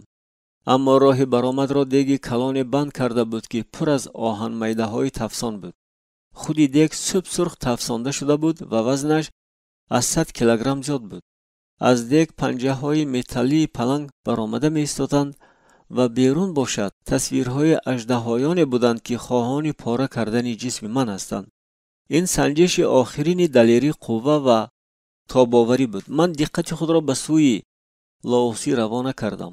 چهره او چون همیشه هیچ چیز را افاده نمی کرد، اما من به نگاه روح بلند کننده او احتیاج نداشتم. در همین جا حضور داشتن او کفایه بود. من آرام شده قوه سی را به دستانم روانه کردم. بعد یکشان لحظه دستانم بی‌حس و چون یخ خنک شدند. به پیش نگریسته من اژدهایان تفسان را با دستانم داشتم. در حال بوی مویهای سوخته و کوشتی سوخته برآمد، اما این برای من اهمیتی نداشت. درد نبود. من تمام قوه را جمع کردم و با استفاده قوه دستانم که چون پنجه های پلنگ توانا بودند دیگ کلان را برداشتم. برای آنکه با چنگال های برآمده پلنگ به خود ضرر نرسانم، من دیگ را به پیش حرکت داده راه می رفتم. دل پرانه کلویده من دیگی به حد وزنین را از غار برآورده در نزد خواجه‌ام گذاشتم. ناگاه او خرسند شد و تبسمی سبکی کرد. من دستانم را از دیگ تفسان دور کردم. از باعث تأثیر دوامناک مدیتاسیا دستانم چون پیشتر خنک بودند، اما با آنها نگریسته در بندهای دستانم در جایهایی که چنگالهای اژدهایان رسیده بودند آماسهای از سوختگی پیدا شده را دیدم. لاوسی با حرکت مخصوص عزت و احترام خود را اظهار نمود. با این حرکت حریفان سزاوار و نیز شاگرد و استاد مناسبت خود را به یکدیگر نشان میدهند. آن رمز این و ین آفتاب و ماه است. بندی دست راست را که مشت کرده شده ماه را افاده میکند به پایان کف کشاده دست چپ که ifade کننده آفتاب است میرسانند. پیش از هر یک مشق یا جنگ من محض به واسطه همین حرکت صداقت خود را به خواجه‌ام اظهار می نمودم. این برای من شرف بزرگی بود. بابایم به من شمشیر آرایشی را داد. این شمشیر رمز مقام نوی من بود. اکنون من لافوت زای استاد کنفو بودم. من چون استاد هنری چون اجدادان خود آیدی آن فکر میکردم که میراث معنوی عائله سورا نگاه دارم. خطرها باشند مرا نمیترساندند. هر باری که به میدان برایم مهارت و شرف بابایم به قمار گذاشته میشد. من از آن فخر میکردم که حمایه نمودن شرف او به من سپرده شده است اگرچه این مهنتی وزنین باشد. بهترین جنگ های تن به تن را من در پاکستان در مکتب اشرف در شهر قراچی گذراندم. اشرف و بابای من هنوز هنگام جنگاوران جوانی شعالینی بودنشان در مسابقه ها در شمال خیتای با هم واخورده بودند. با مرور زمان هر دو استادانی بزرگ شدند. اشرف بسیار تکنیک های جنگی تن به تن از جمله اسلوب میمون، مار و اسلوب اژدهای جنوبی خیتای را از خود نمود و تکمیل داد. هر دو اختصاصمندی یکدیگر را احترام میکردند، اما تمام حیات حریفان قطعی بودند. آنها عایدی انکشاف دادند و آموزاندن هنرهای جنگی عقیده های مخالف داشتند. بابایم پیش از پیدا شدن من شاگردی سزاوری را نیافته بود که تمام اسرار هنری خود را به او سپرده تواند. اشرف باشد به مکتب خود صدها شاگردان را قبول میکرد، اساساً از عائله های دهقانان محلی و به آنها هنر جنگی کنفو را میآموزاند. اگرچه مکتب اشرف در دایره های معین معلوم و مشهور بود، لاوسی رفتار و تکنیک جنگیدن شاگردان اشرف را سخت تنقید میکرد. در جنگ آنها خشمگین بوده خود را اداره نمی کنند، می گفت او با تمسخر. در حرکت های آنها زیبایی حقیقی و انیقی نیست. اما اشرف به ملاحظه های نشدار لاوسی اهمیت نمی داد و از شهرت و موفقیت های نظررس افتخار داشت. سالها می گذشتند، اما لاوسی فرصت خود را انتظار بود و به آینده بهتر امید می بست. اکنون فرصت او رسیده بود. او میخواست با یاری من پله ترازو را به طرف خود خم کرده اثبات نماید که تکنیک و اصول تعلیم او از تکنیک و اصول تعلیم اشرف برتری دارند. من در آینده نزدیک باید همین را اثبات میکردم. رعانی نام جوان یکی از شاگردان آینده‌دار استاد بزرگ اشرف بود. او اساساً در اسلوب میمون موفقیت ناک بود. اشرف چنین میحسابید که تو و رعانی حریفانی سزاوار می باشد، گفت لاوسی هنگامی که ما با او به پاکستان رهسپار شدیم. من رعانی را دیده به قد و قامت او اهمیت دادم. او مثل من دغل شکل و سرموشک بود. یگانه فرقیت قد او از قد من اندکی بلندتر بود. چنانه که هر دو معلمان ما تخمین میکردند ما در فینال مسابقه با هم واخوردیم. در مسابقه قریب 15 جنگاور اشتراک داشتند. من اولین شده به میدان برآمدم. کفگوبی های بینظمی تماشابینان صدا دادند که بعد از ازدحام در انتظاری خاموش شد. لاوسی در پیش اشرف نزد میدان نشسته بود و از من چشم نمیکند. من انتظار بودم. ناگاه نداها، شادباشها و کفگوبی های ازدحام بلند شدند. محبوب همه تماشابینان رعانی در روبروی من جای گرفت. ما با حرکت موافق مشت یک دست خود را به کف دست دیگر رسانده به یکدیگر سلام دادیم.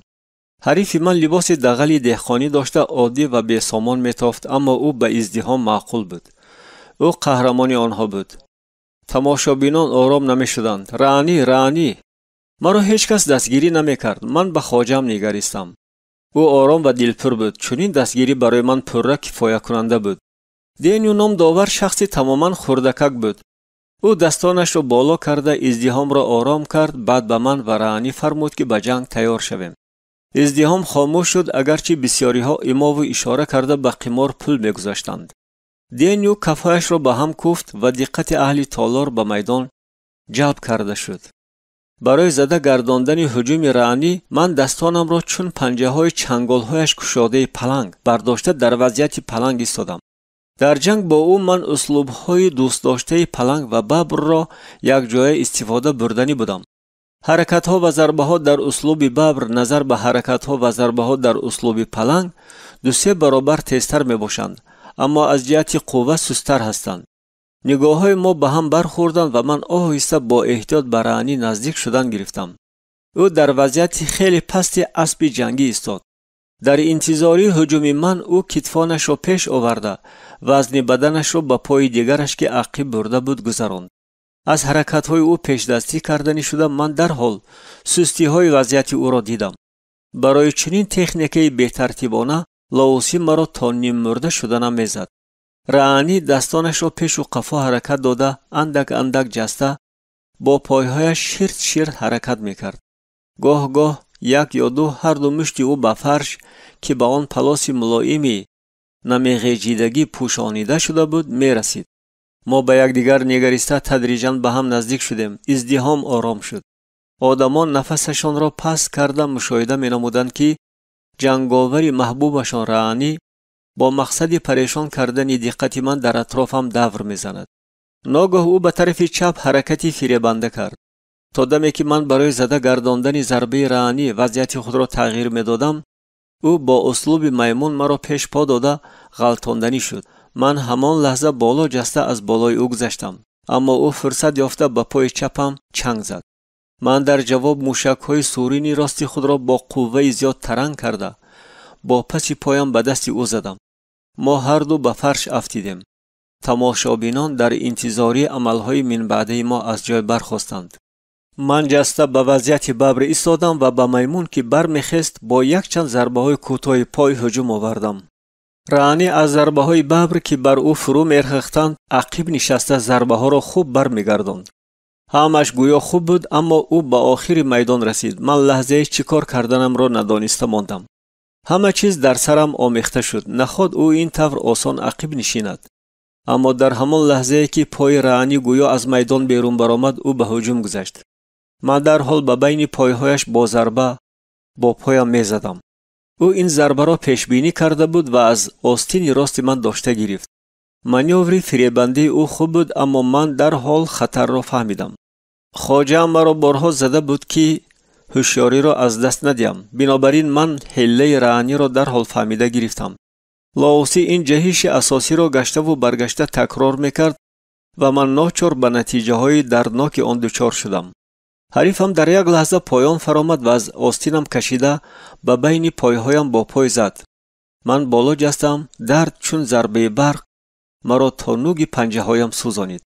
من در یک لحظه به خود آمدم و به درد دقت نداده سپیرالوار تاب خورده به پای ایستادم. تماشابینان از حیرت خاموش ماندند، چون که در عین حال من موازنت را گم میکردم. من با یک پای در میدان بودم، با پای دیگر در تخت صوفه.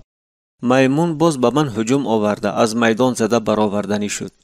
من در بالای خاده کندلنگ خم شده یک چند قدم های تیز گذاشتم. اکنون نوبت من بود که حرکتی فریبنده کنم. این سو آن سو تاب خورده من بین پایهایم را داشتم و غلطیدنی شدم گویا از درد بی‌طاقت شده باشم. راستی گپ درد حقیقتا طاقت فرسا بود. میمون در یک لحظه تاب خورده دویده آمد تا که باز ضربه زند.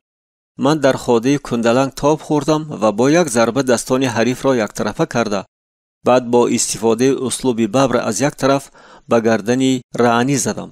چشمان او بالا تاب خوردند و او به فرش افتید. تماشابینان یک لحظه خاموش شدند. دینیو حساب میکرد 1 2 3 اوت و نهایت به من به غالب جنگی تن به تن اشاره کرد. تماشابینان کفگوبی های گوشکر کننده کردند. من از روی وجدان سزاوار عزت و احترام آنها شدم. بعد ضربه من رانی به هوش آمد، اما یک چند ثانیه گرنگ شده نشست. او عرض احترام مرا قبول نمود، اما از نگاه روبرو کناره‌جویی کرد. من به لاوسی و دیگر سرداران روش آوردم تا که احترام خود را اظهار نمایم. خواجه‌ام راست ایستاده کفگوبی میکرد. این برای من شرف بزرگی بود. پس از یک چند ماه باز یک مسابقه گذرانیده شد و من و لاوسی بار دیگر به پاکستان رهسپار شدیم. ما را به جنگ تن به تن با عمک رانی عدنان دعوت کرده بودند.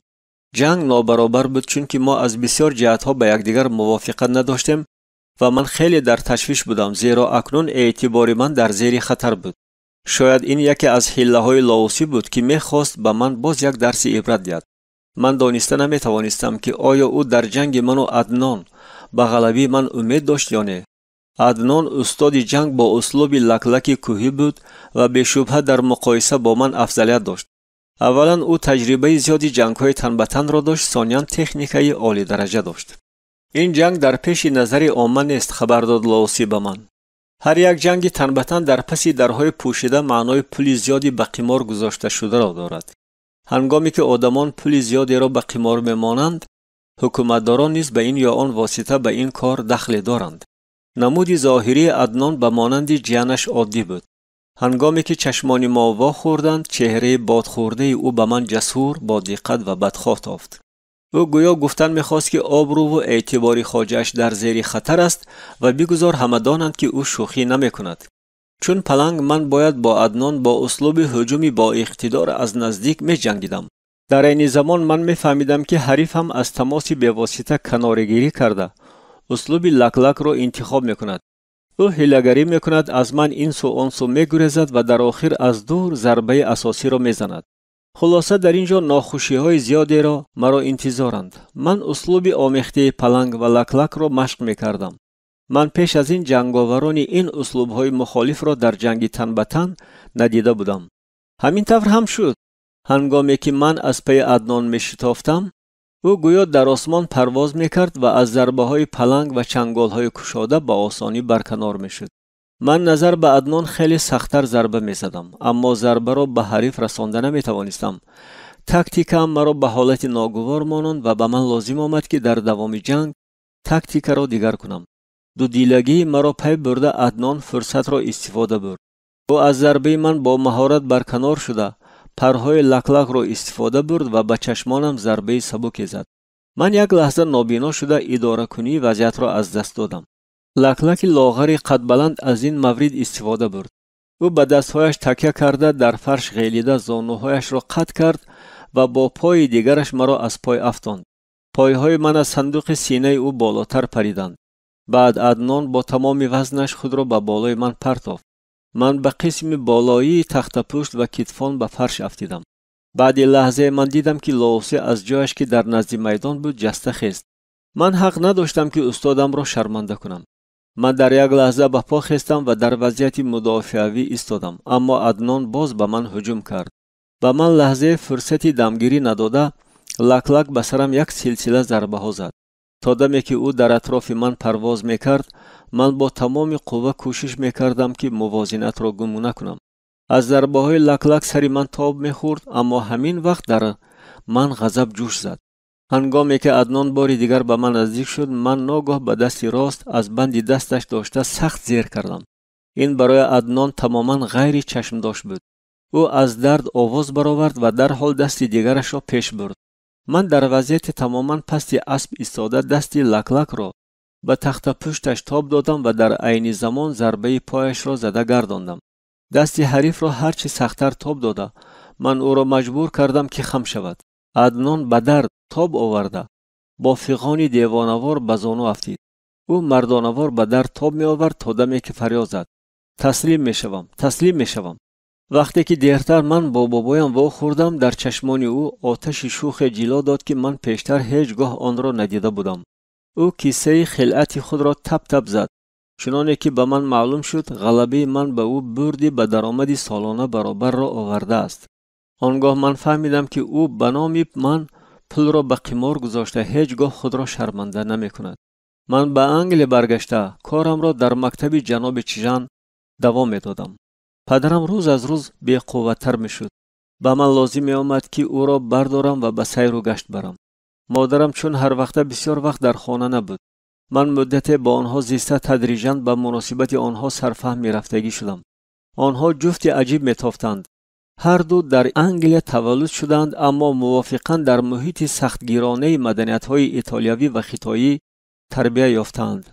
عائله دار شوی آنها را اهل هر دو عائله تحسین نکردند و هر دو از اولاد خود رانده شدند. در مدنیت‌های آنها فرقیت‌ها نظر به مانندی‌ها بیشتر بودند. مادرم چون پیشتر از اصل و نسب خود فخر می‌کرد، رفتار متکبرانه او اطرافیان را از او دور می‌کرد. مادر ذوق خوب داشت، لباس زیبا و شینم را دوست می داشت و این به او امکان می داد که خود را آزاد حس کند، اما هنگامی که پدرم از باعث بیماری کار کرده نتوانست، او مجبور شد کوشش‌های حیات دبدبه‌ناک به سر بردن را بس کند. ولی عادت‌های پیشتره از بین نرفتند و به مغازه‌های قیمت نایت بریج و ریجنت استریت رفتن‌های او از این شهادت می‌دادند. اما باز هم به مادرم لازم می‌آمد که به همان منزل ارزان مونیسیپالی برگردد و به یاردم پولی‌های شورای شهری امید بندد. علاج دیگر نبود. وقت ناعیان می‌گذشت. جناب چژان یک چند بار معاش مرا زیاد کرده بود، چون که کار من در مکتب بیشتر می‌شد. من همه معاش خود را به والدان می‌دادم. باید گفت که مبلغ سفرهای مرا به هر گونه مسابقه‌ها به خارجه فبکفه پرداخت می‌نمود.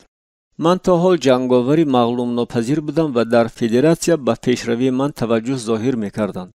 بعد مدت مرا راضی نمودند که در چمپیونات‌های جهان آید به کنفو اشتراک کنم. در اول این فکر به من نه آنقدر معقول بود. بسیار استادان مشهور هیچ گونه چمپیونات‌ها را تحت سرپرستی فدراسیه اعتراف نمی‌کنند. خود نام آن چمپیونات به هنر جنگی کنفو هیچ رابطه ندارد. استادان شاگردان خود را تنها به یک مقصد به مسابقه می‌فرستند: تکمیل دادن تکنیک کنفو. اعتراف بین المللی، تملق و خوشامدگویی برای استادان بزرگ هیچ اهمیت نداشتند. به فکرم عنوان چمپیون جهان را تنها شخصی خودپسند، مغرور و بی‌حیا داشته می‌تواند، می‌گفتم من و دوستم کینگسلی هنگامی که ما از مکتب جناب چژان به خانه برمیگشتیم. من تنها برای آن مسابقه میکنم که استادم لاوسی را شهرتمند گردانم. خیر، از تو چیزی نمیرود کو؟ بیا راضی شو. تو امکان پیدا میکنی که استادت را در تمام جهان شهرتمند نمایی، گفت کینگسلی و با خنده مرا از پهلویم تیله داد. علاوه به این، تانی چگونه صرف کردن 10,000 فونت مکافات پولی را فکر کن. یا تو الکی فکر کردی؟ کینگسلی مرا در هر گونه وضعیت خندانده میتوانست. شاید او حق بود. این را با لاوسی محاکمه کردن در کار است. من در دوام 3 سال پی هم در چمپیونات ها اشتراک کردم. یک بار در تایلند و 2 بار در هنگ کنگ. چنین مسابقه ها همیشه جنگ های به کانتاکت می باشند. یعنی آنها برخلاف جنگ های کانتاکتی به اصول های جنگی دردناک گذرانیده می شوند. همین طریق هیچ کس جدی زخمدار نمی شود. جنگاوران خودنظارتی پره و تکنیک عالی درجه را نشان میدن. هر دفعه در دوام این 3 سال من در فینال مسابقه به قطار 4 نفر جنگاوران با تجربه داخل می شدم و از این حلاوت حقیقی می بردم. لی چژانپو اسیان، شاگرد استاد بزرگ و مشهور گاک سیوفون، حریف جدی ترین من بود.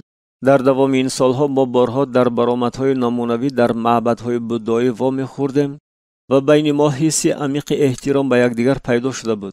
هنگامی که سخن درباره احترام طرفین می رود، حس رقابت از بین می رود. ما می فهمیدیم که هر دو تعلیم یک خیله جدی را گذشتیم و به هر گونه جنگ با ثباتکاری یک خیله می در آمدیم. جنگ های ما از روی سیناری قطعی می گذشتند و من در دوام 2 سال پی هم لی چژانپو را مغلوب بکردم. در چمپیونات 3 جهان که من در آن اشتراک داشتم، لی چژانپو نبود. بنابراین من این دفعه به کوشش زیاد غالب آمدم. مکافات پولی را به بابایم دادند. بابایم البته قسم زیادی آن را به من فرستاد. من در نوبت خود قسم بیشتری آن را به والدانم دادم. محض در همین وقت به من کاری دیگر را پیشنهاد نمودند. در خود فدراسیه من در تمام جهان سفرها کرده مکتب‌های کنفو را نظارت می‌نمودم و معلمانی را که در آنها فعالیت می‌کردند به قید می‌گرفتم. از راه حقیقی هنر کنفو دور نشده، تحصیل و مشق را یک جای پیش بردن. همین است مقصد اساسی فدراسیه. مبلغ گذاری تشکیلات اساساً از حساب اگنتی‌های محافظی تحت سرپرستی آن تشکیل یافته می باشد که خدمت‌های آن به حکومتداران قانونی، تشکیلات و شخصان علایده که به محافظت احتیاج دارند پیشنهاد کرده می شود. بعد آن که مرا در فدراسیه به کار قبول کردند، من به نو شاگردان اصولهای جنگی تن به تن را تعلیم می دادم. غیر از معاش من باز هر گونه امتیازها داشتم. من پول کلان می گرفتم. به من موتورسیکل خدمتی و در نزدیکی کورپوس تعلیمی اساسی در ریو دیلا کنفدراسیون در ژنو منزل خدمتی دادند. فدراسیا شاگردان را اساساً از جمله سابق خدمتیان حربی جمع می‌کرد و من در اینجا با قوت و درشت بودن فدراسیا شاگردان را اساساً از جمله سابق خدمتیان حربی جمع می‌کرد و من در اینجا با شخصان ملت و مقام اجتماعیشان گوناگون واخوردم. آنها جوانانی با قوت و درشت بودند. بسیاری ها از لگیون خارجی فرانسه، قوه‌های دسانتی دیورسیوی بریتانیا و قوه‌های حربی آمریکا بودند. همه آنها کورسی تیاری حربی را گذشته بودند. اصولهای جنگی دست به گریبان را از خود کرده بودند. بسیار تکنیک و سلاح‌های حربی را استفاده برده می توانستند. اما مقصد تحصیل و مشق در چهارچوبه فدراسیا تکمیل ملکه‌های کسبی در همه نمودهای حمایه ابیکت‌های گوناگون و محافظت شخصانی علیحده بود. معلوم است که این جوانان پیش از همه برای بخطری الیت جهانی شخصانی ثروتمندترین و تواناترین مسئولیت را به عهده داشتند. هر یکی شاگردان من در وقتش کورس‌های تیاری مخصوص را در پایگاه‌های تعلیمی حربی گذشته بود. اما وظیفه من نشان دادن آن بود که در وضعیتی تهدید کننده جنگی دست به گریبان نیز ثمرناک بوده میتواند. هفته‌های زیاد برای نشان دادن اصولهای اساسی جنگی دست به گریبان صرف شدند. آنها ملکه‌های کسبی عمل کردن در حالت‌های تماس بی‌واسطه با دشمن، آزاد کردن گروگان‌ها، تعقیب کردن دشمن و نجات دادن شخصانی حمایه شونده را به دست می آوردند. من با جین لام نام شخصی از کانادا دوستی پیدا نمودم. او جوانی قد بلند پرتبسم بود و مویهای جینگله داشت. او هزل کردن را دوست می داشت. در گذشته او در پایگاه‌های تعلیمی لگیون خارجی فرانسه تیاری را گذشته بود و سالهای من بعد در هر گونه اگنتی‌های بی‌خطری کار می‌کرد. بار بیگاهی من و جین برای خوراکخوری رفتیم. همراه ما ساشا از بلژیم و محمد از هندوستان بودند. من به هیچ گونه تشویش استراحت کرده به گفتگوی آنها گوش می‌دادم. جوانها به یکدیگر عاید خوجین‌هایشان نقل می‌کردند. کاری من آمد کرد، خود صدای می‌کرد جین. 3 ماه در پلاژ در ماوریکی بودم. با کس باز چی در کار است؟ خانه کلان در ساحل اقیانوس، یخت و انتخاباً یاگوار یا BMW 7. کاری عالی درجه. تو این کار را چی می‌نامی؟ گپی بیهوده؟ بهترش تو عاید کار گپ زن. جین را برمی‌انگیخت محمد. در فرش یخت دراز کشیده ناف را گرم کردن؟ من از چنین کاری دلگیر کننده می‌مردم. خندید او. جین وانمود کرد که رنجیده است، اما به یاد آوردن می‌ارزد. خوجین صاحب کاری جدی بود. خیر البته بیا گرف می‌بندیم که شفقاورترین کاری می‌فرموده خوجین آن بود که قایق را برای شناوری با آب فراری. شاید من سلاح را در درون ته پوشک نگاه می‌داشتم. جین وانمود کرد که سلاح را بیرون می‌آورد و بعد آن تپانچه تصور شونده را به محمد راست کرد. وی بلند خندید. از جنابان خواهش کرده می‌شود که خواطر نشوند. همه چیزم را با خود گرفته می‌گردم. کیسه سری سینگی خود را تپ تپ زده اضافه کرد هندو. عادتاً محافظ در هیچ گونه شرایط سلاحش را ترک نمی کند. گوش کن تانی، تو چرا به جرأتی میکنی؟ و دیگران چشمکی زده پرسید ساشا. نخواد تو همه این کشالکاری های مشق ها را ترک کرده با یگان کاری جدی مشغول شدن نمیخواهی؟ او درست میگوید. راضی شد محمد. تو وقتی خود را بیهوده میگذرانی. تو درباره این همه خانومه های مجرد فکر کن. آنها در خوابشان تنها تو بر این بچه ها را که آنها را حمایه میکنند میبینند. همه خندیدند. خیر البته من آرزو دارم که برای این گونه خانومه شما بر این یک نوع لوازماتی مزد شوم بچه ها. جواب دادم من. صحبت در حال به سطح قصه های زنهای ثروتمند گذشت که محافظان خود را چون بریلیانت یا پوستین گرانبها نمایش میدهند. اما کار اینقدر جدی نبود. من میفهمیدم که همه این جوانان اگر نه شوخی آمیز بلکه جدی گپ زنیم در تأمین بی‌خطری چاره‌بینی ها و شخصیت های سطح عمومی جهانی اشتراک کرده می توانستند. آنها را با وجدان صاف الیت کسبی نامیدن ممکن است که در مورد هجوم تروریستی همچون سلاح قصاص آموزانیده شدند و برای تأمین بی‌خطری شخصان مشهور جهان دیپلمات ها، اعضایان عائله های شاهان و خادمان بلند مرتبه دولتی مسئولیت را به دوش گرفته می توانند. بله من کاری آنها را با تمام پررگیش به خود تصور کرده می توانستم. فدراسیا به ساختارهای محافظی گذشتن مرا تحسین نمود و مزد آموزش و مشق‌ها را که برای به دست آوردن درجه کسبی محافظ در کارند پرداخت نمود. من عملاً عاید سیستم‌ها و نمونه‌های سلاح آتشفشان هیچ چیز نمی‌دانستم. اما چنانه که معلوم شد تیرانداز عالی درجه بودم و به زودی استفاده هر گونه اسلحه را یاد گرفتم. ما استفاده کرابین نشانگیر کش اپتیکی برای عملیات‌های ضد اسنایپری، کرابین‌های نیم اتوماتی برای از دوری نابود کردن هدف، تفنگ‌های پامپوی کالیبرشان 12 هر گونه اسلحه‌های آتشفشانی دستی، تپانچه‌ها و ریوالورها را می‌آموختم. اما به هر حال من بیش از همه خود را در جنگ دست به گریبان دلپرانه حس می‌کردم. من همیشه سلاح بی آتش را افضل می‌دانستم. از این جهت من با اینستروکتور خود عمومیت زیاد داشتم. او به ما استفاده درستی هر گونه کارها و دیگر اسلحه‌های برنده و خلنده را یاد می‌داد. او اصلاً از بیرم بود و مثل من از خورده همین گونه تیاری را گذشته بود.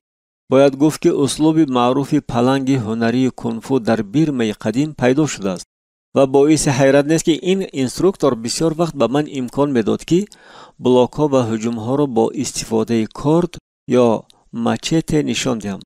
غیر از این من کورسی ماشینرانی به خطر، نظارت بیرونی، خدمت رسانی سیستم‌های سیگنالیزاسیا، پارامدیسین، حقوق جنایتی بین المللی، مبارزه با تروریسم، کار با ماده‌های ترکنده و دیگر فنها را گذاشتم.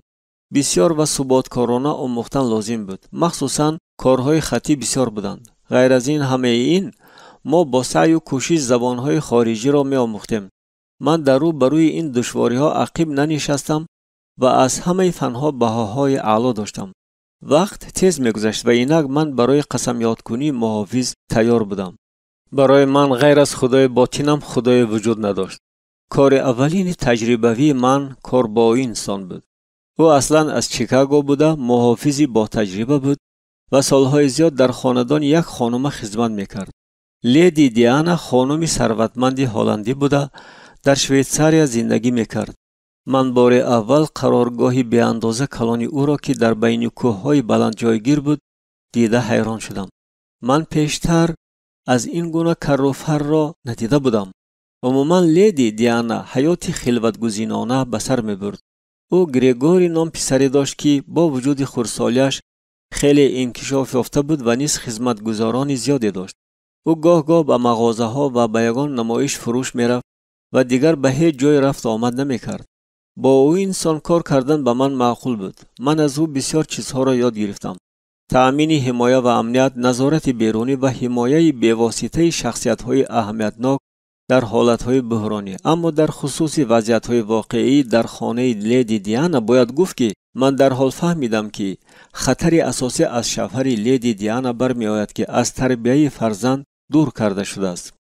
موافق قرار محکمه گریگوری با مادرش زندگی می‌کرد، اما شوهر لیدی دیانا گنگستر معروف بود و معلوم بود که او فرصت را از دست نمی‌دهد.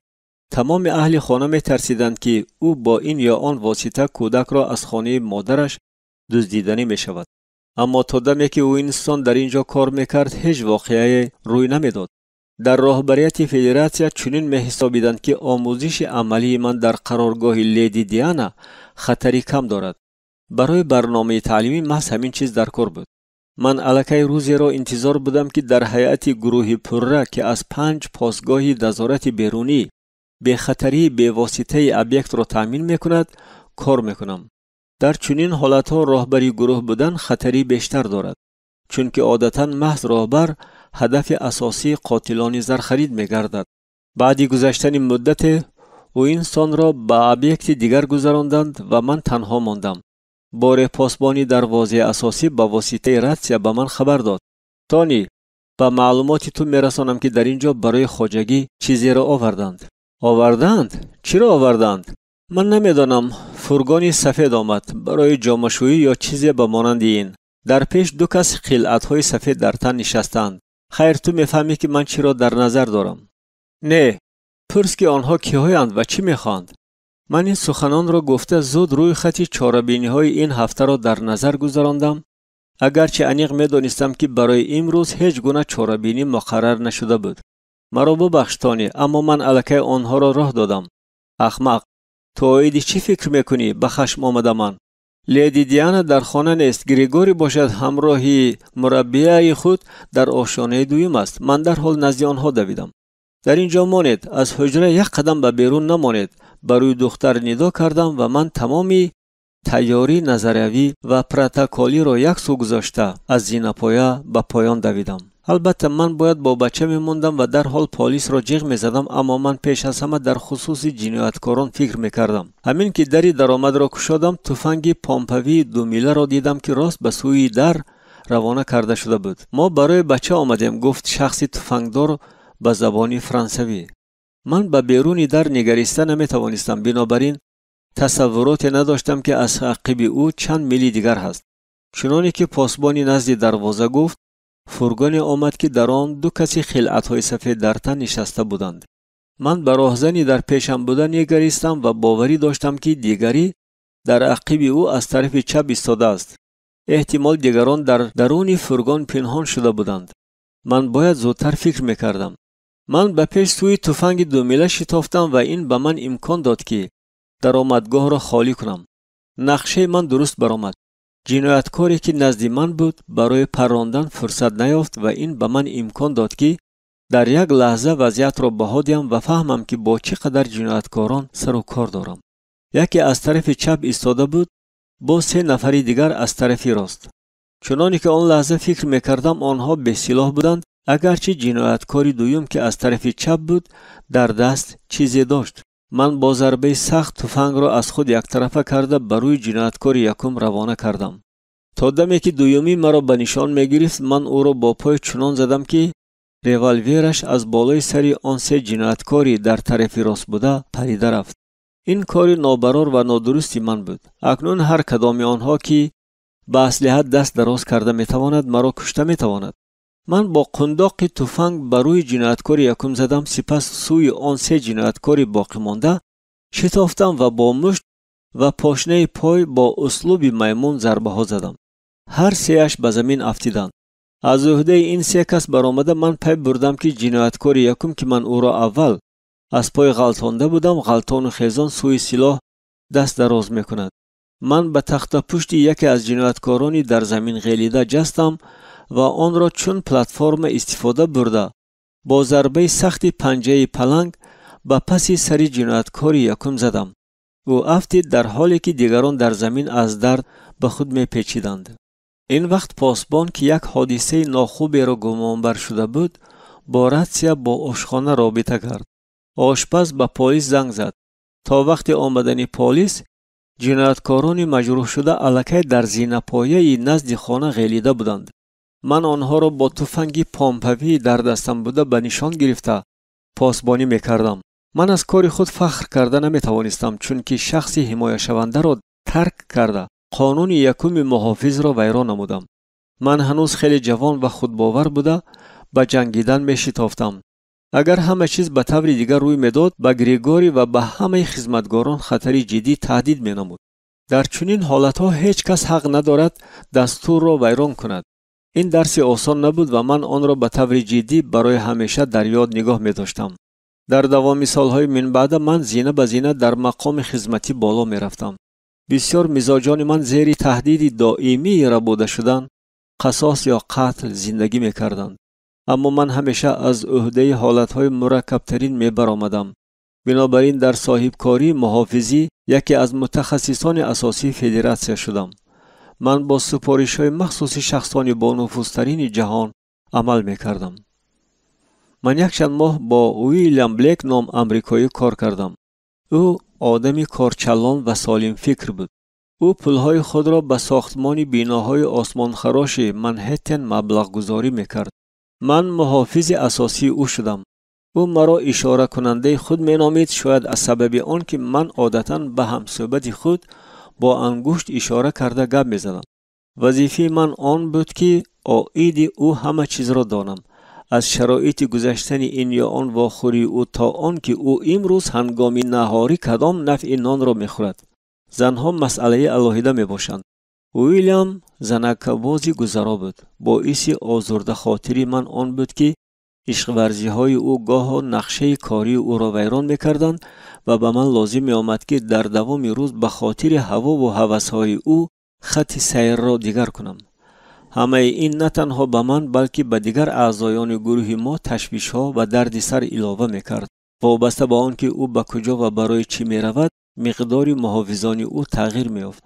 من با شریکم یا تمام گروهی عبارت از 5 نفر که در اطاعت من بودند، عموماً تا دمی که ویلیام بلیک در ایالات متحده آمریکا سفرها می‌کرد، او نسبتاً در بخطری بود. اما همین که از زینه‌پایه هواپیما به زمین بیگانه قدم ماند، به هر گونه واقعه‌های ناگوار روبرو شده می‌توانست. برای صاحبکاری ثروتمند و توانای سطح عالی، سفر چندین برابر زیادتر می‌شود، خصوصاً اگر او به کشوری رود که سیاستش آشکارا ضد آمریکایی است.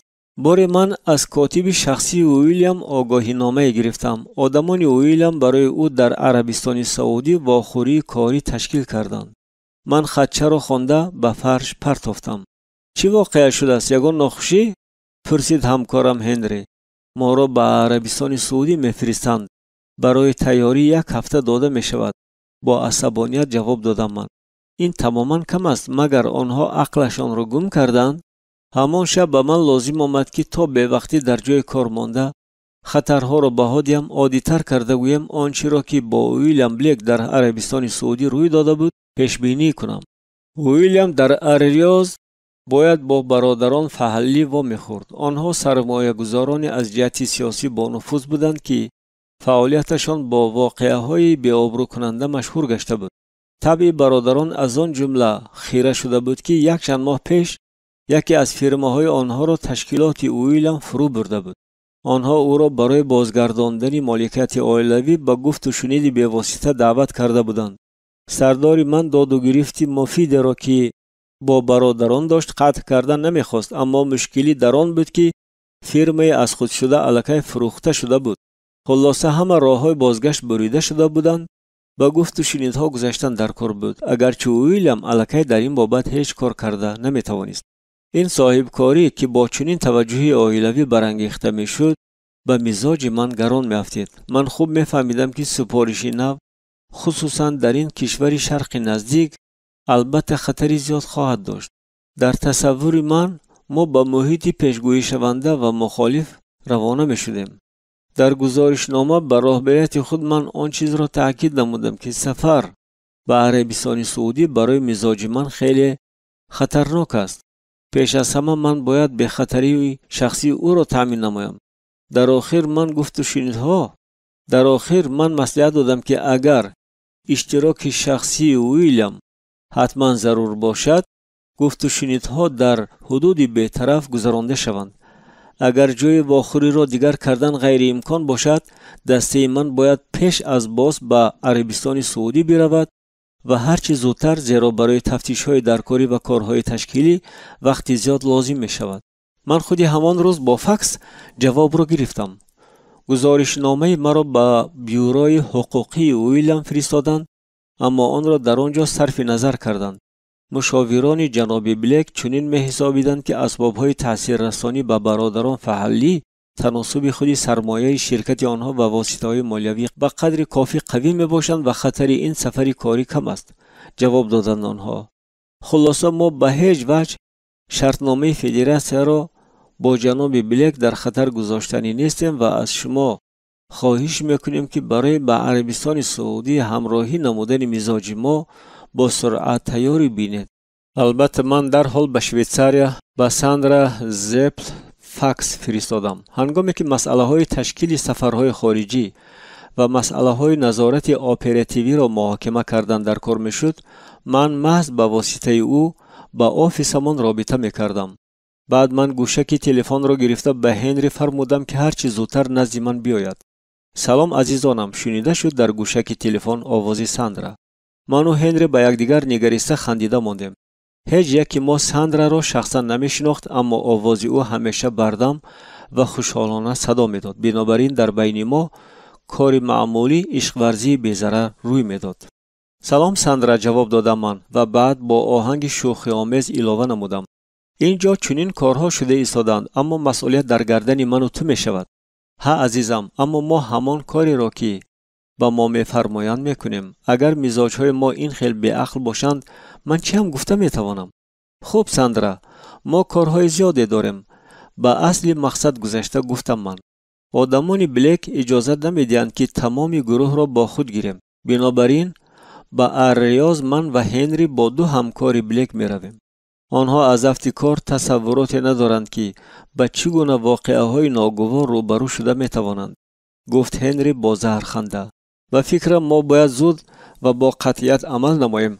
وضعیت خیلی شدتناک شده می تواند. اما من و تو تنها 2 نفریم. هنری دوست خوب و محافظ کسبی بود. او از انگلیا بوده، اصل و نسبش از نیپال بوده، در نزد ترکا تیاری را گذشته بود. او از من خیلی بلندتر و با قوتتر بود. غیر از این او تجربه خیلی بای داشت. من به کم کسان باوری داشتم و هنری یکی از آنها بود. ما با ساندرس جزئیات کاری در پیش بوده را محاکمه کردیم و حدود عهده‌داری های هر کداممان را معین نمودیم. ما از جمله اهالی محلی اگین داریم. عبدالله القاف نام شخص خبر داد ساندرا. من با پشت به شما صورت او را میفرستم، اما از یاد نبرارید که او در تبدیل شکل ظاهری همتا ندارد. او ظاهراً به دهقان عادی مانند است، اما برای به دست آوردن همه چیز یاری داده میتواند. از دیمسم تا رکیتای اداره شونده. دیمسم در عربستان سعودی این را چشیدن در کار است. گفتم من. عبدالله شما را با واسطه رابطه تامین میکند و راننده های محلی را مییابد. تو با واسطه من با او رابطه میکنی. دوام داد ساندرا. پگاه همین وقت من نقشه انیق خط سیری شما و خریطه محل را با ابیکت اشاره شده تیار میکنم. سفر ما از لحظه به عربستان سعودی آمدن باید نه زیاده از 3 روز دوام میکرد. سفر طولانی و دشوار بود. زیاده از 12 ساعت و باز در بریتانیا و بحرین ذخیره سوزشواری هواپیما را پره کردند.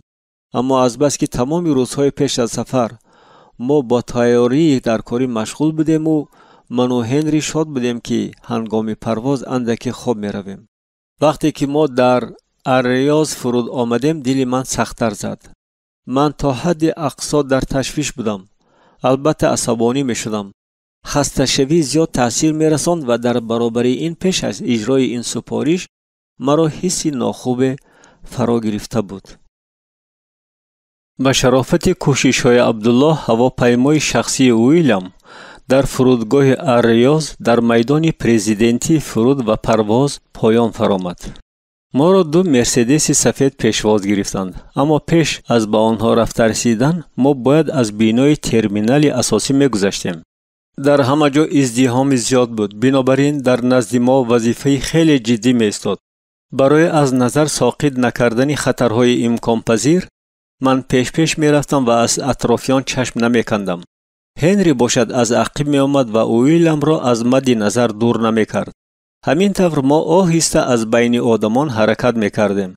مردم کمتر می شد. آدمان اطراف گفتگو می کردند و می خندیدند.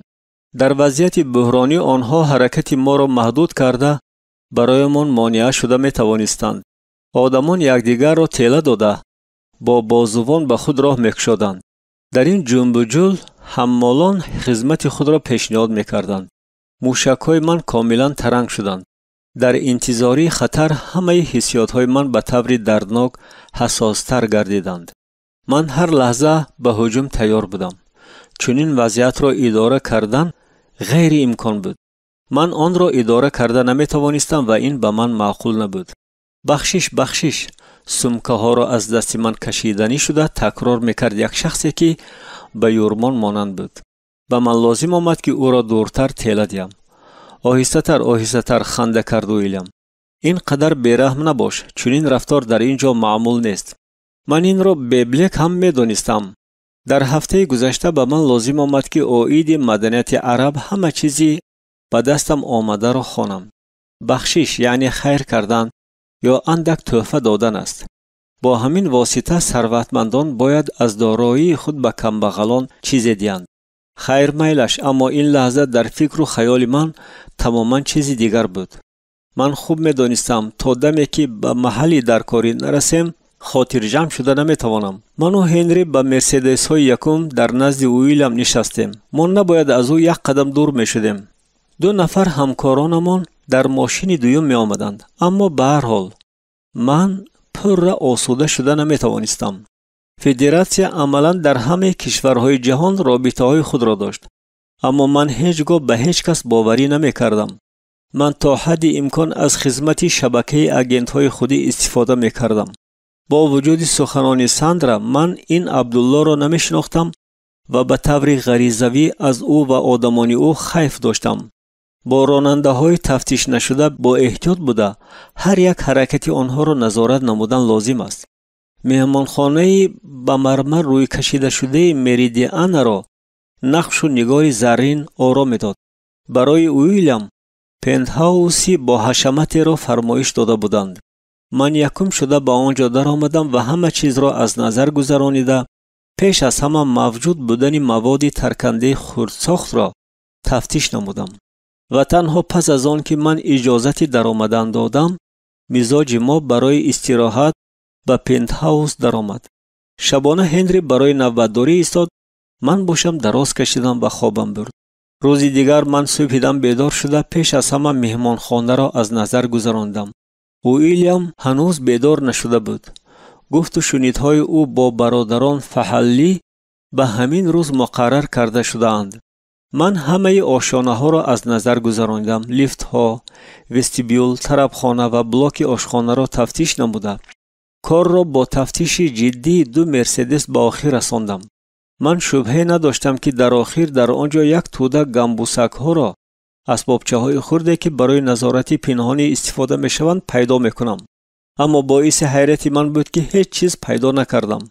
هنگامی که من ویلیام را واخوردم او با وجود استراحت کردنش چون دیروزه خسته و لکات می تافت. پروازی دیروزه او را خیلی خسته کرده بود. ویلیام اندک فربه و قدپس بوده مویهای تنوکی مله داشت. او شخصی بود که به خود باوری داشت و روح بلندی را از دست نمیداد. اما همه این از حساب ثروتمندی و حاکمیت او بود. پیش از آن که به گفت و شنید رویم من و هنری باری دیگر پروتکل رسمی امروزی مزاجمان را دیده برآمدیم. هر واقعه روی دهد هم از مد نظر من دور نشود. آگاه کردم من ویلیام را. ما مصلحت کردیم که مرا چون مشاوری شخصی بلیک میشناسانند تا که هنری را محافظ گمان کنند. هنری پیش از رفتن باری دیگر مرسدس ها را تفتیش کرد و ما روانه شدیم. بینایی که به برادران فحلی تعلق داشت بیش از مهمانخانه مریدیان زرحلکاری کرده شده بود. ما را در اینجا نسبتاً خوش پذیرفتند. همین که سلام و پیام های طرفین صدا دادند من نقشه بینا را از جمله برآمدگاه ها و زیناپایه ها را تکرارن فکران تصور میکردم. هنوز در امریکا من نقشه آن را با تمام جزئیاتش آموخته بودم. خدا را شکر که ساندرا ما را با همه چیزهایی که برای کار لازمند تأمین کرده بود. بنابراین من تصورات عمیق داشتم که شخته های هوا تازه کنی که در مورد بحرانی چون راه برآمد احتیاطی استفاده برده می شود از کجا می گذرند. شما در اینجا پرره در بخطری می باشید. با ویلیام مراجعت کرد و به هنری نگریسته گفت یکی از برادران مگر ممکن نیست که محافظانتان را به حجره قبول مهمانان فرستید تا که استراحت کنند؟ موافق نقشه من با اشاره سر به هنری اجازه دادم که از وظیفه حمایه ویلیام آزاد باشد. همین طور برادران را باور کراندن آسانتر بود که محض هنری محافظ اساسی بلیک است. او نظر به من خیلی با قوتر میتافت. من میدانستم که او وقتی خالی خود را بفایده نمیگذراند. هنگام نوشیدن نوشاکی ها و خوردن پهلوه صحبت به میان آمد که به طور موزون به موضوع اساسی گذشت. یکی از همکاران ویلیام عاید مسئله های دزینتگراسیا و فروخته شدن فرما گپ زد. به او امکان ندادند که گپش را تا آخر بگوید. با مرور آن که صحبت دوام یافته نتیجه نمیداد، آوازهای برادران فحلی بلندتر و عصبانی تر می شدند. نهایت یکی از برادران خودداری را از دست داده به احساسات داده شد. اهل عائله من در وقتش به این صاحبکاری نه برای آن مبلغ گذاری کرده بودند که بعد امریکایی ها چون شغالان آن را پاره پاره کنند. آرام شب او را بازداشتنی می شد برادرش که ظاهراً آرامتر می تافت. اما من حس میکردم که همه این بازی پسیخولوژی پالیسی بد و خوب است. برای چی با خشم بروی میز مشت زده ندا کرد برادر عصبانی. کسی باید برای تحقیر کردن اولاد ما جواب دهد. از بس که از هر دو جانب هنگامی گفت و شنیدها به احساسات داده می شدند، من با دقت برادران را مشاهده می نمودم، زیرا دیدم که وضعیت خیلی شدتناک شده ایستاده است. من امید داشتم که هنری در جایش می باشد. ویلیام گفتگو را دوام دادنی شد، اما برادران همه راه های حل را رد می کردند. ناگاه برادری که اگریسیای بیشتر ظاهر می نمود از جای جسته خیست. من به طور غریزوی دستم را به کیسه درون بردم.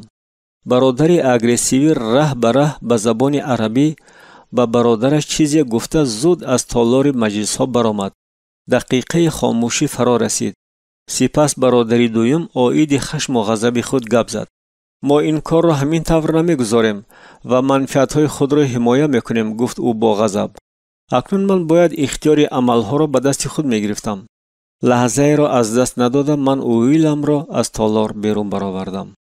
من دیدم که هنری در نزد مرسدس ایستاده است و آهی سبک کشیدم. اما رفت واقعه ها نه به فایده ما بود. هنری در احاطه 6 کسی قوی هیکل بود که در تن کاستیوم های اروپایی و در چشمان عینک های سیاه داشتند. هنری به چهره من می نگریست. هنگامی که ما به مرسدس ها نزدیک شدیم، کسی که از عقب ما می رفت به آن 6 قوی هیکل با عربی چیزی گفت. آنها سوی ما حرکت کردند. اگر من تنها می بودم همه‌شان را در حال به زمین افکنده درس خوبی عبرت می دادم. اما من پیش از همه باید در خصوص بی‌خطری ویلیام فکر می کردم. من از او دور نمی شدم. آن 6 قوی هیکل به ما آسیب نرساندند، بلکه ما را تا ماشین گسیل کردند. به فکرم با آنها فرموده شده بود که باوری حاصل کنند که ما از بینا برآمدیم. هنگامی که ما به مرسدس نشستیم، ویلیام عرقشار شده بود. اوف، تصورات نه آنقدر خوب، گفت او. این هنوز اولی کار است، جواب دادم من. هنگامی دیدم که آن قوی هیکلان به 2 گروه تقسیم شدند. یک گروه به BMW سیاه می نشست و ماشین در حال به پیش شتافت. گروه دیگر به BMW دیگر نشست. هی کن، فرمودم من به راننده. عمر، یک جوانی دهقان مانند، در نزد راننده نشسته بود. او اگنت عبدالله بود که ما را همچون ترجمان همراهی میکرد. من از او نیز به اختیار خیف داشتم. من در نزد ویلیام در نشستگاه عقب مرسدس جای گرفتم. هنری با اسلحه آتشفشان که در باردان عقب بود مشغول شد. هنگامی که ما راهکی می شدیم از آینه ماشین دیدم که BMW دویم نیز از پس ما به راه درآمد. مشکلی به میان آمد، گفتم من و هنری از نیم نگاه فهمیدن یکدیگر را یاد گرفته بودیم. او میدانست که من به شخصانی در پیش می نشسته باوری ندارم. اکنون من هر یک حرکت آنها را نظارت می کردم. هنری باشد BMW را. کارها بد ندا کرد هنری. من در حال به عقب نگریستم. قوی هیکلان با BMW دویم از مرسدس دویم گذشته به عقب ماشین ما در آمدند. من با خشم آمدم. اگر ماشین ها را راننده های خودمان می راندند این طور نمی شد. آدمان ما حمایه با سرعت را در مسافه 30 سانتی متر بین ماشین ها تأمین کرده می توانستند و به هیچ کس امکان نمی دادند که بین 2 ماشین ما درآید. چنانه که حاضر روی داد. من تپانچه را گرفته به پس سری راننده روانه کردم. او فریاد زده از خدا مدد خواست. چنانه که من تخمین کرده بودم، BMW که بین ما در آمده بود ماشین را ترمز داد و مرسدس دویم را مجبور کرد که باز ایستد. از BMW 2 قوی هیکل برآمدند. آنها به مرسدس نزدیک آمده از اسلحه نیم اتوماتی به آینه پهلوی ماشین تیر خالی کردند. من ویلیام را وادار نمودم که در پس نشستگاه‌های پیش پنهان شود و خود را به بالایش پرتافتم. تیز هیکل داد زدم من به راننده که از ترس می لرزید. او پیدل گاز را زیر کرد اما به زودی ماشین از کار ماند. من به او در افتاده باز تپانچه را به سرش ماندم و داد زدم که در حال راهکی رود. اما راننده جسته از ماشین برآمد و با داد و فریاد گریخته التجا میکرد که به او رحم کنم. من آن وقت نفهمیدم که او در عملیات اشتراک داشت یا نه. ما را به دام کشید یا در حقیقت ترسید و به فشار من تاب نآورد. همین طور ما فهمیده نتوانستیم که او آدمی کی بود. آنگاه هنری از نشستگاه پیش ماشین گذشته چند برکی ماشین را به دست گرفت. اکنون ما کمی هم باشد امکانیتی رها یافتن داشتیم. هنری در ماشین رانی اکستریمالی یکی از اسهای فدراسیا بود. ما از کوچه های پرچنگ می شتافتیم. کوچه ها هرچی تنگتر و سیرادمتر شده از دوکانچه ها و حیوانات پر می گردیدند. بنابراین ما ماشین را این سو آن سو رانده به کجا رفتنمان را نمی دانستیم. BMW هنوز هم ما را تعقیب می کرد. هنری یک ثانیه را هم بیهوده صرف نکرده در کوچه های تنگ ماهرانه ماشین می راند. آدمان از ما به هر سو می گریختند. ازدحام آدمان فوراً کم می شد. ما با سرعت بلند چنگ خیزانده و با ماشین های کهنه برخورده در بین ترانسپورت سست حرکت پیچ و تاب می خوردیم تا که با آدمان بر نخوریم. احتیاط باش، داد زد هنری هنگامی که ما به دکانچه سری راه بر می خوردیم. عرب ترسیده سری وقت از دکان جسته برآمد و بالای ماشین انجیر و خرما ریخت. چادری لتگین کنده شده به آینه ماشین چسبید. بنابراین هنری پیش را ندیده ماشین می راند. بعد یک چند ثانیه شمال چادر را به لب راه باد داد. با ویلیام امکانی سر برداشتن نداده من تپانچه را با عمر که در خریطه جایمان را معین کرده نتوانسته ایستاده بود روانه کردم. راهی سفارت را یاب، گفتم من. به سفارت بریتانیا یا امریکا برای ما فرقی ندارد. فکر کن جوان، فکر کن. به این سو، اکنون به این سو، به چپ. او برای حیات خود خوف برده در حال عکس العمل نمود. هنری ماشین را در کوچه تنگ راند. نه به این سو، با آوازی ناجور داد زد ترجمان. به این سو رانده بین. هنری ماشین را به کوچه اساسی گرداند. این کوچه وسیع‌تر بود. در اینجا ماشین بسیار از پراپکا ندا کرد هنری. من تپانچه را به سر عمر روانه کردم. نخواد که اینش هم خائن باشد. هنری مرسدس را به 90 درجه گردانده با کوچه راند که به تنگ کوچه تاریک می‌برد. احتیاط باشید. آینه های پهلوی ماشین دیوار را خراشیدند، اما هنری گاز را سست نمی‌کرد. سپس ما با سرعت بی‌حد بلند به روشنایی روز برآمدیم. باز یک کوچه سیرادم و پرغوا. عمر این وقت از ترس می‌لرزید. من به عقب نگریستم. BMW عقب مانده بود و نمی‌تافت. ماشین را باز دار فرمودم من به هنری. مرسدس در جایش ایستاد. دفع شو، برو داد زدم من به ترجمان. عمر به اختیار دستک را کشیده در راه شد و برای جان خود ترسیده با لعنت و حقارت ها از ماشین بیرون شد. هنری فوراً ماشین را راند. در آخر ما از لابیرینت کوچه های شهر برای کم و بیش وسیع‌تر برآمدیم. در اطراف بیابانی خشک و خالی بود. همین طور ما 1-2 ساعت راه پیمودیم. از مرس خلاص شدن در کار است، گفت هنری. ما را الکی جستجو میکنند. مدت خاموشی فرا رسید. من با شدت فکر کرده نقشه ترتیب دادنی می شدم. ویلیام را به طور غیر لیگالی از کشور بیرون بردن در کار بود. ما در اردن یک منزلی کانسپیراتیوی داشتیم. آنجا آدمان خوبی بودند. من آنها را شخصا می شناختم و به آنها باوری داشتم. ولی مسافه بین ما و آنها نه کمتر از 800 کیلومتر بود. من نسبت به عبدالله همه گونه باوری را گم کرده بودم. بنابراین از اگنت های او فایده نبود. در کویت و بحرین نیز منزل های کانسپیراتیوی بودند. بحرین از همه نزدیکتر است. اگر با ساندرا رابطه کرده توانم، او می تواند حجت ها را تخت کند تا که ما را در خارج کشور قبول کنند. ناگاه هنری فکرهای مرا قطع نمود. بنزین تمام می شود. تنها برای 2-3 کیلومتر می رسد. شوخی میکنی؟ نه هرگز. هنگامی که ما با ماشین نشستیم نصف بک خالی بود. من با تأسف سر جنباندم. قاعده یکم ماشین رانی به خطر ویران کرده شده است. بک بنزین باید پر باشد.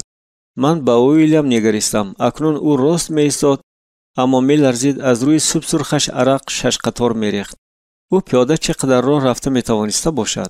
ما تصورات نداشتیم که در کجاییم، به کجا می رویم و تا شهری نزدیکترین چند کیلومتر راه است. ماه سپتامبر بود، اما در بیابان گرمای شدید. من ذخیره هایمان را تفتیش کرده دیدم. در اختیار ما اندک خوراک و 4 شیشه آب مینرالی بود. برای مدتی زیاد نمی رسد، خصوصا در اینجا. ما انتخابی نداشتیم. اکنون قریب هیچ چیز به من وابسته نبود. انا با فکرم تمام. با دستانش به چنبرک زده گفت هنری هنگامی که ماشین باز ایستاد. سوزشواری تمام شد. ویلیام در سری راه نشست و بند گالستوکش را سست کرده. سرش را با رومالچه پوشاند تا که اقلاً کمی از آفتاب پناه یابد. من و هنری مرسدس را از راه بیرون کرده در بین بوته‌ها پنهان کردیم. اما از باعث سیرک بودن بوته‌ها ماشین را خوب مارکیروفکا کرده نتوانستیم. سپس ما به بار به راه درآمدیم. در راه هیچ گونه حرکت نبود. اما من امید داشتم که آن ما را به راه اساسی میبرد. به فکرم این راه به سوی هرد است، گفت هنری. در طرف چپ زمین بی حاصل با رستنی‌های پژمرده، در طرف راست تا آنجایی که چشم دیده میتواند بیابانی خالی. اگر با راه رویم بیگاهی به محلی درکاری میرسیم. تو باوری داری؟ نه، باوری ندارم. من هیچ چیز پیشنهاد کرده نمیتوانستم و به غریزه هنری توکل کردم. بعد یک چند قدم من لازم آمد که شیشه آب را از دست ویلیام کشیده گیرم. او سراسیمه‌وار آب میخورد. آب به من و سر سینه اش میریخت. آب را صرفه کردن در کار است، گفتم من به بلیک. معلوم نیست که ما تا کی در اینجا خواهیم بود. یک چند ساعت گذشت و ما به واحه رسیده در سایه سنگ‌های کلان استراحت کردیم. بعد 2 ساعت شب فرا میرسد، گفت هنری. به فکر من شبانه به خطر است، اگرچه شبانه در اینجا هوا خیلی خنک شده میتواند. با گذشتن هر یک دقیقه دل مرا هرچی بیشتر اضطراب فرا میگرفت. نهایت ما تا کدام یک شهرک رسیدیم. آفرین برادر، گفتم من کتف هنری را تپ تپ زده. این شهر هرد بود. الکی تاریک شده بود و ویلیام از تغییریابی سخت حرارت میلرزید. در کوچه ها آرامی حکم فرما بود. در بعضی جایها آدمان توده شده بودند. آنها آرامانه ایستاده گفتگو میکردند. تماکو میکشیدند، اما همین که ما را بینند در حال غیب میزدند. تشکر برای یاری رساندنتان، با کنایه تلخ گفت ویلیام. در آخر ما به کدام یک بینای نزدیک شدیم که به جای بنزین فروشی مانند بود. هنگامی که ما به درون درآمدیم، عربی سین و سالش نامعلوم ما را با نگاه اندازه کرد. روی او باد خورده بود، چشمانش از عادتی در آفتاب نیم پوش کردن تماما رنگ بودند. هنری و ویلیام برای انتخاب نمودنی خوراک و نوشاکی ها رفتند. من باید زنگ زنم، گفتم من به زبان عربی شکسته و با انگلیسی آمیخته. عرب چون کر به من نگاه کرد، اما من باوری داشتم که او همه چیز را شنید و فهمید. همین وقت ویلیام با همیانی کشاده آمد. عرب بنچه پلهای سبز را دیده تبسم کرد و از زیر تخته آپارات تلفن را برآورد. پس از اضطراب‌های روز گذشته شنیدن آواز بلند و بردم ساندرا سبکی کلان می‌بخشید. من زود به ساندرا اصل واقعه را فهمانده دادم، زیرا می‌فهمیدم که در این محل ما تا چه اندازه در خطر هستیم. شما حاضر از منزل کانسپیراتیوی ما در بحرین تقریباً در مسافه 100 کیلومتر هستید، خبر داد او به من. به شرق روانه شوید. من برای شما شناسنامه ها تیار میکنم و شما از آنجا بیرون آمده میتوانید. همین که من معلومات رمزناک عاید آدرس ها و ملاقاتگاه های مخفی گرفتم، در نزد تریزا باز ایستادن BMW برایم معلوم را دیدم. هنری ویلیام را از گریبانش گرفته به کدام یک حجره یاری دهنده تله داد. نه داد زد شخص در نزدیک پیش تخته. من به وی $100 دادم، اما با وجود این وی ایما و اشاره کرد که به ما یاری نمیدهد. از پی هنری و ویلیام شتافته من به آنها فرمودم که گریزند. در آنجا راهی برآمد احتیاطی بود و خوشبختانه آن قلف کردگی نبود. از تالاری که ما آن را ترک کردیم نداها شنیده میشدند. ما دویده به کوچه برآمدیم. ویلیام این سو آن سو کلویده میدوید. هرد شهرک یک آشانه بوده است. لابیرینتی عبارت از گذرگاه های تنگ و کوچه های سربسته. به زودی از پس ما شرفه پایها شنیده شد. صدای تیر برآمد. تیر به دیوار برخورد و کمانی کرده از بالای سرهای ما پریده گذشت. دوید به عقب نگاه نکنید، از 2 تپانچه تیر پرانده، داد زد هنری. من از آستین ویلیام کشیدم. ما به سوی تنگ کوچه دویدیم. تمام، اکنون کشته میشویم، گفت او. هنوز این انیق نشده است، جواب دادم من. نیستید. تیر پرانی باز سر شد. ما از روی تمام قاعده ها عقب نشینی میکردیم. هنری سوی تعقیب کنندگان تیر پرانده ما را حمایه میکرد.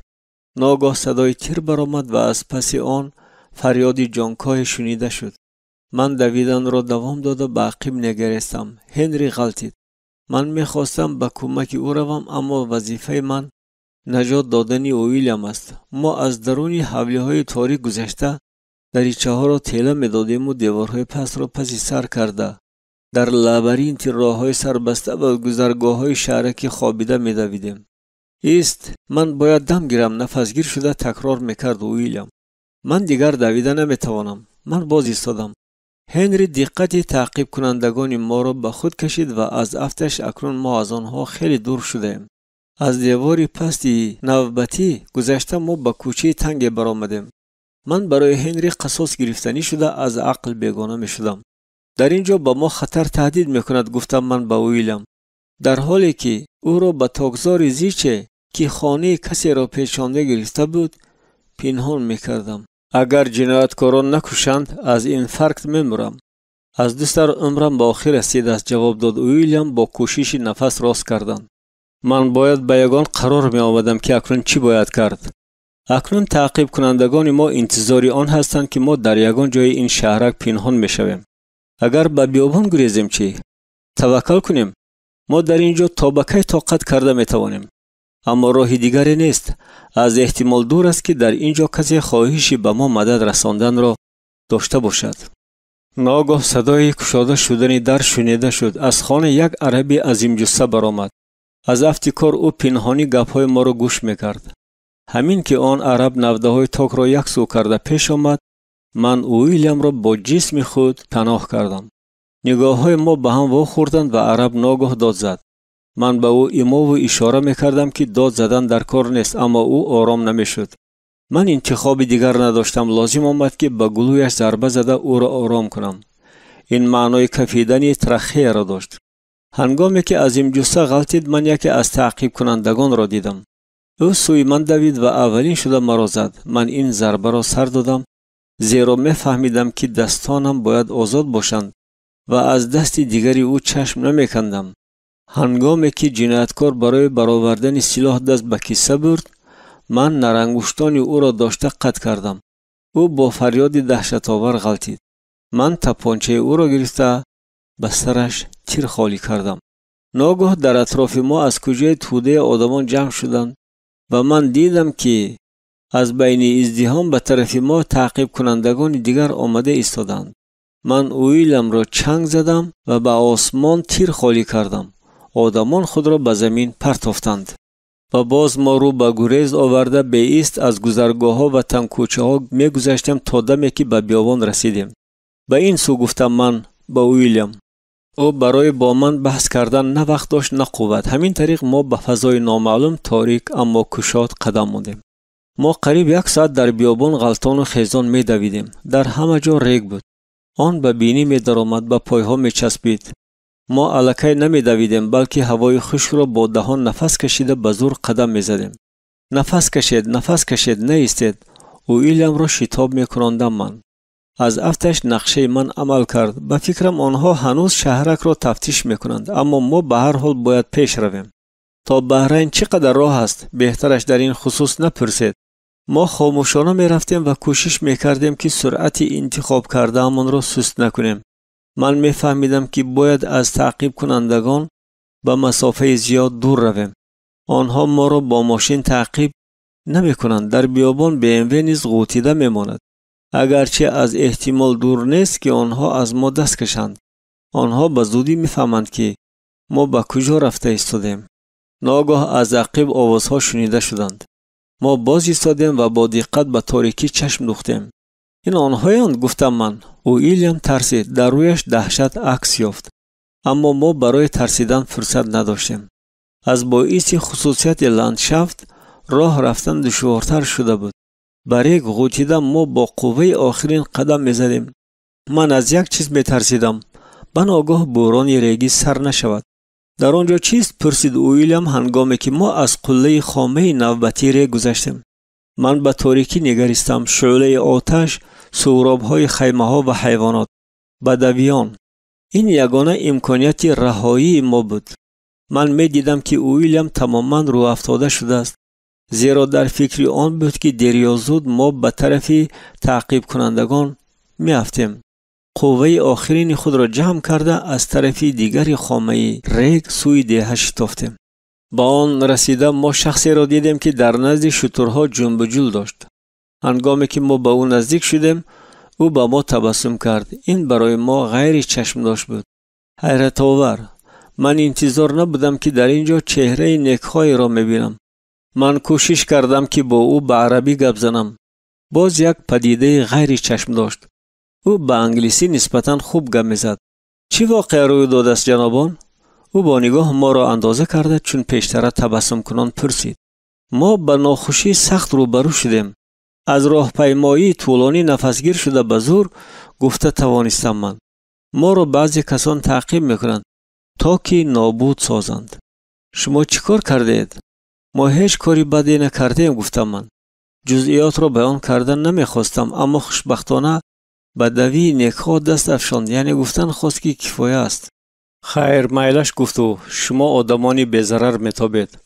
او باز تبسم کرد و ما را نزد یکی از خیمه های کلان آورد. امروز شما مهمانان من هستید. خورید نوشید با ما استراحت کنید. من شاد بودم که او تفصیلات کاری ما را نپرسید و با ویلیام نگریسته کتف در هم کشیدم. ویلیام از خستگی قریب از پای می افتید. ما خاموشانه از پی شخصی ناشناس به خیمه در آمدیم. در آنجا یک چند مرد از چیلیم عمومی دود می کشیدند. هنگامی که ما در آمدیم همه سوی ما نگریستند اما هیچ چیز نگفتند. دوستی ما پیچی راست کنان به عربی چیزی گفت و الکی بعد دقیقه به ما نان و پنیر با عسل و خوراک نسکدار داد. پس از آن که ما خوراک خوردیم ویلیام از بوی حشیش در همین جا در روی گلیم های پشم بره خوابش برد. دوستی نوی ما نزد من نشسته خود را همچون حشنی شناساند. من اهمیت دادم که هنگام مردانی دیگر با چهره های به حرکت می نشستند حشنی زنده دیلانه صحبت می کرد و دائما تبسم می نمود. حشنی به انگلیسی خوب گپ می زد اما تلفظش معمولی نبود. بنابراین لازم می آمد با دقت گوش دهم تا که معنای گپ‌هایش را فهمم. بعد مدت او صحبت را دوام داد. تو گفتی که شما به ناخوشی‌ها دچار شدید. شما 3 روز در خانه من مهمان شده می توانید. ما شما را حمایت میکنیم و در عوض چیزی طلب نمیکنیم. تشکر. گپ را سر کردم من. اما بعد 3 روز شما به ما میگویید که مشکلیتان از چی عبارت است یا به شما لازم میآید که ما را ترک کنید. او اندکی خاموش ماند. وگرنه ما شما را میکشیم. در بین بدویان همین طور معلوم است. حشنی با این سخنان به من تبسم میکرد اما من خوب فهمیدم که او کاملا جدی گپ میزد. من تعظیم کردم. تشکر برای مهمان نوازی و مناسبت خوب. حشنی خندید و از خرسندی حتی کف به کف زد. من که به حد خسته شده بودم خوابیدم و خوب استراحت نمودم. روز دیگر من و ویلیام از حشنی دور نمی شدیم و مشاهده می کردیم که چطور او شترها را نگاه بین می کند. هنگام آموزش هنری کنفو من عادتها و رفتار بسیار حیوانها را آموخته بودم اما شتر برای من سیر بود. من ناخواست به خلطه خوراک شتر دست رساندم. پیش از آن که من از اصل واقعه با خبر شوم شتر سوی من دوید و به من تف کرد. من داد زدم تا که او را دور رانم اما شتر دهانش را گشاده مرا گزیدنی شد. آنگاه من گریختم اما حیوان مرا تعقیب کرد. به من لازم آمد که از او رهایی جسته در یکی از خیمه ها پناه برم و روش من بعدی واقعه را انتظار شوم. اما غیر از خنده دوستانه ویلیام، حشنی و باز بعضی مردان چهره هایشان به حرکت چیزی دیگری نشنیدند. شتر فکر کرد که تو خوراک او را کشیده گرفتنی هستی. به یاری من شتافته فهماند حشنی. در عین حال تبسم از روی او دور نمیشد. هنگامی که او شتری خشمگین را بست شتر فوکش را به خلطه خوراک تیقاند. من و حشنی با دقت به یکدیگر نگریستیم. بعد اندکی من به شما شتر سواری را یاد میدم گفت او به من. در اول من به این کار راضی نشدم اما بعد فکر به سرم آمد که ما تنها با یاری همین کشتی ها از این بیابان بیرون رفته می توانیم. یگان وقت ما این روزها را به یاد می آوریم می خندید ویلیام. هنگامی که شترهای ما در زیر نورهای آفتاب غروب کننده از پی حشنی می روند. مرا همت لارنس نام گیرید گفتم من به او. من و ویلیام 2 روز در حمایه بدویان بودیم. در این مدت من بسیار چیزها را اویدی طرز زندگی آنها فهمیده گرفتم. آنها آدمان خیلی جدی و دیندار بودند. چون مسلمانان حقیقی آنها در یک روز 5 وقت نماز می‌خواندند و هر دفعه پیش از خوراکخوری الله را حمد و ثنا می‌گفتند. حشنی ما را از یک خیمه به خیمه دیگر می‌برد. در آنجا مردان، زنان و بچگان با بافتن قالین‌های عالی درجه و ساختن مصنوعات دیگری مشغول بودند. آنها این چیزها را در شهرک نزدیکترین می‌فروختند. ما از آن حیران بودیم که به شرافت هنرمندی چند بدویان در شرایط بیابانی خشک و خالی خود را به همه چیزی که برای زندگی در کار است تأمین می‌نمودند. صاحب خانه ما از مهمانان خود صمیمانه خرسند بود. او به ما شتر سواری را یاد می‌داد و با ویلیام مدتی دراز آیدی همه چیزی که از دستش صاحب کاری دخل دارد صحبت می‌کرد، اما من آگاهی او را در یاد داشتم. پگاهی روز سوم ما به بیابان روانه شدیم. در عوض $200 آمریکایی هر یکی ما را با شترها آب و خوراکباری تأمین نمودند که آن باید برایمان تا قطر کافی می بود. حشنی مفصل فهماند که چگونه یک شخصی باوریناک را یابیم تا که به ما کمک برساند. به خانه برگشتن چگونه گواراست، گفت ویلیام هنگامی که ما به شهر نزدیک آمدیم. راستی گپ هیچ کس نمی‌دانست که ما را در پیش چی انتظار است. اما من از یک چیز دلپر بودم. تا دمی که ویلیام را به وطنش برنگردانم آسوده نمی‌شوم. درآید گفت شخصی کلوله خندانرو که چون دوستی بدویش تبسم می‌کرد. ما باز هم از آن حیران شدیم که این شخص انگلیسی را قریب به طور کامل می‌دانست. به اون نگویی که با وجود 2 خط زرد ما شترها را بستیم. پیچ را زد به گوشم ویلیام هنگامی که ما از دری پست گذشته به دکانچه در آمدیم. در آنجا بوی لادن و حشیش بود. از افتش اینجا چیزی به مانند بیورای سیاحی بود. از اینجا من به ساندرا رابطه کرده توانستم. در آخر آن شخص 2 چیپتا را از قطر تا بحرین به دست ما داد. امروز در همین جا شب را می‌گذرانید، گفت او. پگاه صبح بر وقت رئیس می شود. این به تو مریدیان نه، گفت ویلیام هنگامی که آن شخص ما را در حجرچه بیسامانی که 2 کت داشت مانده رفت. اما شکوه کردن گناه می بود. بدوی برای شستشوی اندکی آب داد، ریش را تراشیدن، اندکی بدن را شستن و در جایگاه نسبتاً تازه خوابیدن چقدر فارم است. کشتی از مسافران پر بود. در صحنهای کشتی دهقانان با چاروای خود توده شده بودند.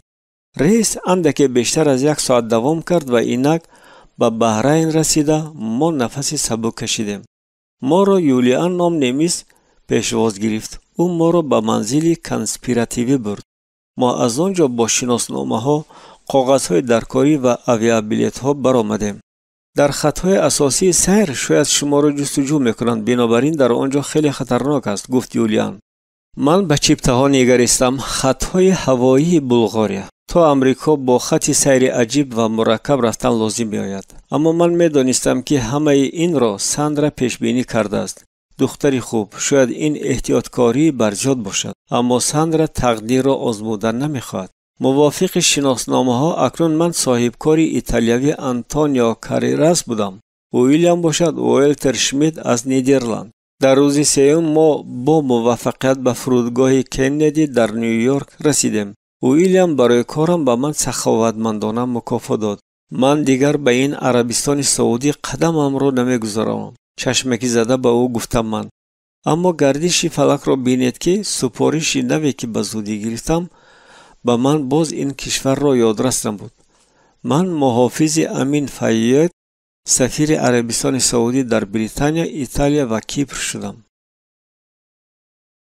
اکنون درد سر من پاسبانی امین فیاد بود.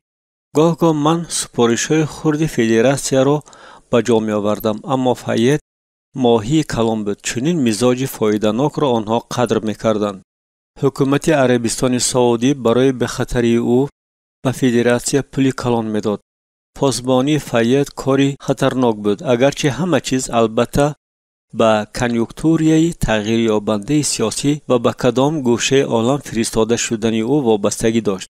من راهبری دسته 5 نفره بودم و تمام جهان را گشتم. ما گاها کاری خطرناک را به جا می آوردیم. و گاه‌ها در قرارگاهی با حشمت سفیر در لندن، نیاپل و لیماسول استراحت طولانی می‌کردیم. امین قماربازی پرجوش و خروش بود. او از دشواری‌ها نمی‌ترسید. او برعکس آنها را می‌جست و در هیچ مورد به حد رو افتاده نمی‌شد. او همه این امکانیت‌ها را داشت چون که دارای حاکمیت و ثروت بود. گاه او قرضداران خود را می‌بخشید، اما گاه اگر طاقتش طاق شود نسبت آنها بی‌رحم می‌شد. او یک خصوصیت داشت که قاعده اساسی او گردیده بود. او هیچگاه محافظان خود را بی‌نصیب نمی‌گذاشت. فایت برای از قرضداران بازگرداندن قرض‌های مهلتش گذشته به هر یکی ما پول زیاد می‌داد. اما در بین ما احمقان نبودند و ما پیش از همه منفعت‌های فدراسیون را که برای ما معاش خوب مقرر کرده بود حمایت می‌کردیم. آن وقت من یکی از محافظان ماهانه‌شان بلندترین فدراسیون بودم. من در پدینگتون منزل کلانی را اجاره گرفتگی بودم که در آنجا والدانم نیز از حساب من زندگی می‌کردند. نهایت مادرم همان طرز زندگی را به سر می‌برد که همیشه در آرزویش بود.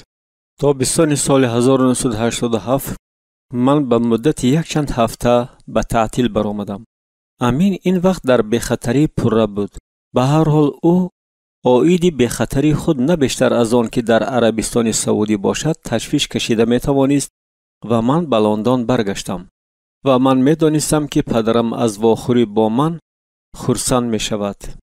وقتهای آخر او از باعث بیماری از خانه نمی برآمد. من تنهایی او را سبک کردنی بودم. غیر از این من با دوستان دیرینه واخورده عاید بسیار چیزها صحبت کردن میخواستم.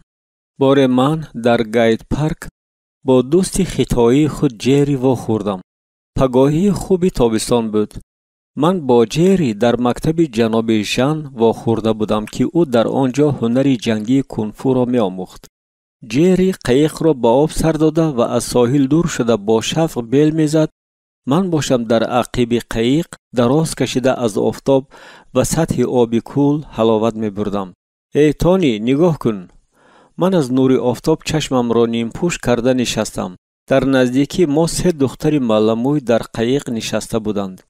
آنها بیل را به آب غلطانده بودند و 2 نفرشان از قایق خم شده آن را داشته گرفتنی می شدند.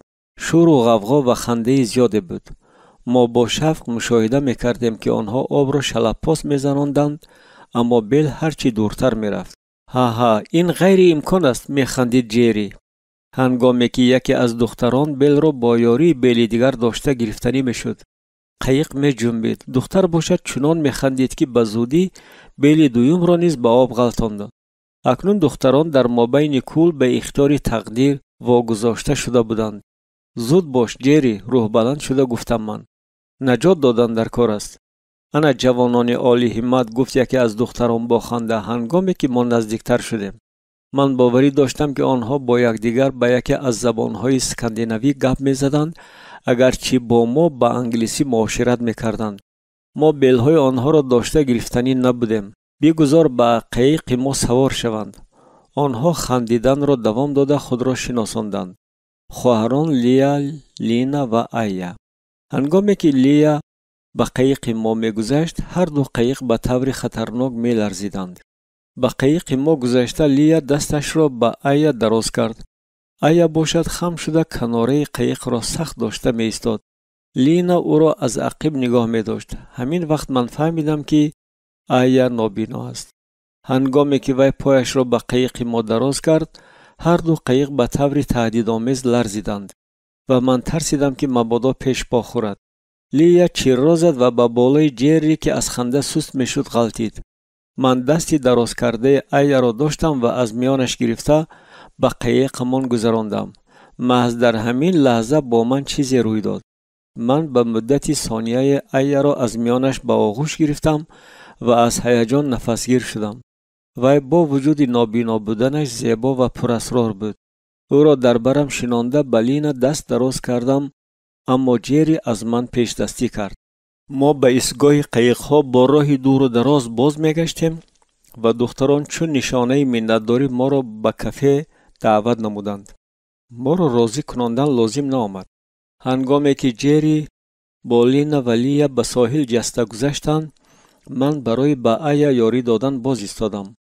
من به هیجان آمده نمیدانستم که چطور این کار را بهتر به جا آورم و قرار دادم که او را همان طور گذارم که پدرم را از جای به جای میگذراندم. خواهران خندیده فرستاندند. احتیاط باشد نگاه کرد و دستش را به کتفم مانده اندک مرا تیله داد، یعنی پیش رفت. از پس من چون از پی راه بلد قدم زده آیا دلپرانه به ساحل برآمد. دستش را از کتف من نگرفته او تاب خورد و در پیش من ایستاد و با دست دیگرش روی مرا پلماسید. من مجبورا تبسم کرده به چشمان زیبای آسمانی رنگ او نگریستم.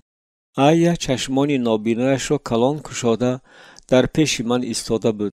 او به پیشانی من دست رساند، بعد با دستان نازک اما با قوتش چشمان و بینی مرا لمس نمود.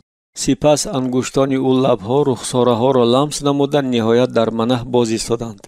ها تو زیبا بودی، ندا کرد او با کرشمه. آشکار بیانی او به من تأثیرات بخشید. آیا تو با من عشق ورزی میکنی؟ خندیدم من. آیا به جای جواب از دست من گرفت و ما از پی دیگران رفتیم.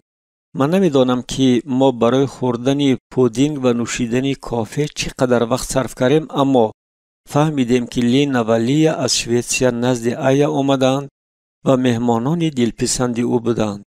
هنگام من خیلی حیران شده باور نکردم که آیا در لندن در کورس یکم فاکولته حقوق تحصیل میکند و خشمگینانه گفت من نابینا هستم اما نادان نه. سپس وقتی که من در عذرخواهی و کوشش‌های رفع نمودن خطای خود سری کلابم را گم کردم، او به هر حال تبسم کرد. آن بگاه من آیا را به یکی از طرابخانه‌های دوست داشتم در محله خطایی دعوت نمودم. بعد مدت من و او به هم خیلی انس گرفتیم. بین ما یک حسیات مخصوصی به وجود آمد که با سخنان ifade کردن غیر امکان است. گفتن ممکن نیست که عشق ورزی سبک و رابطه های پرحرارت عاشقانه به من شناس نبودند.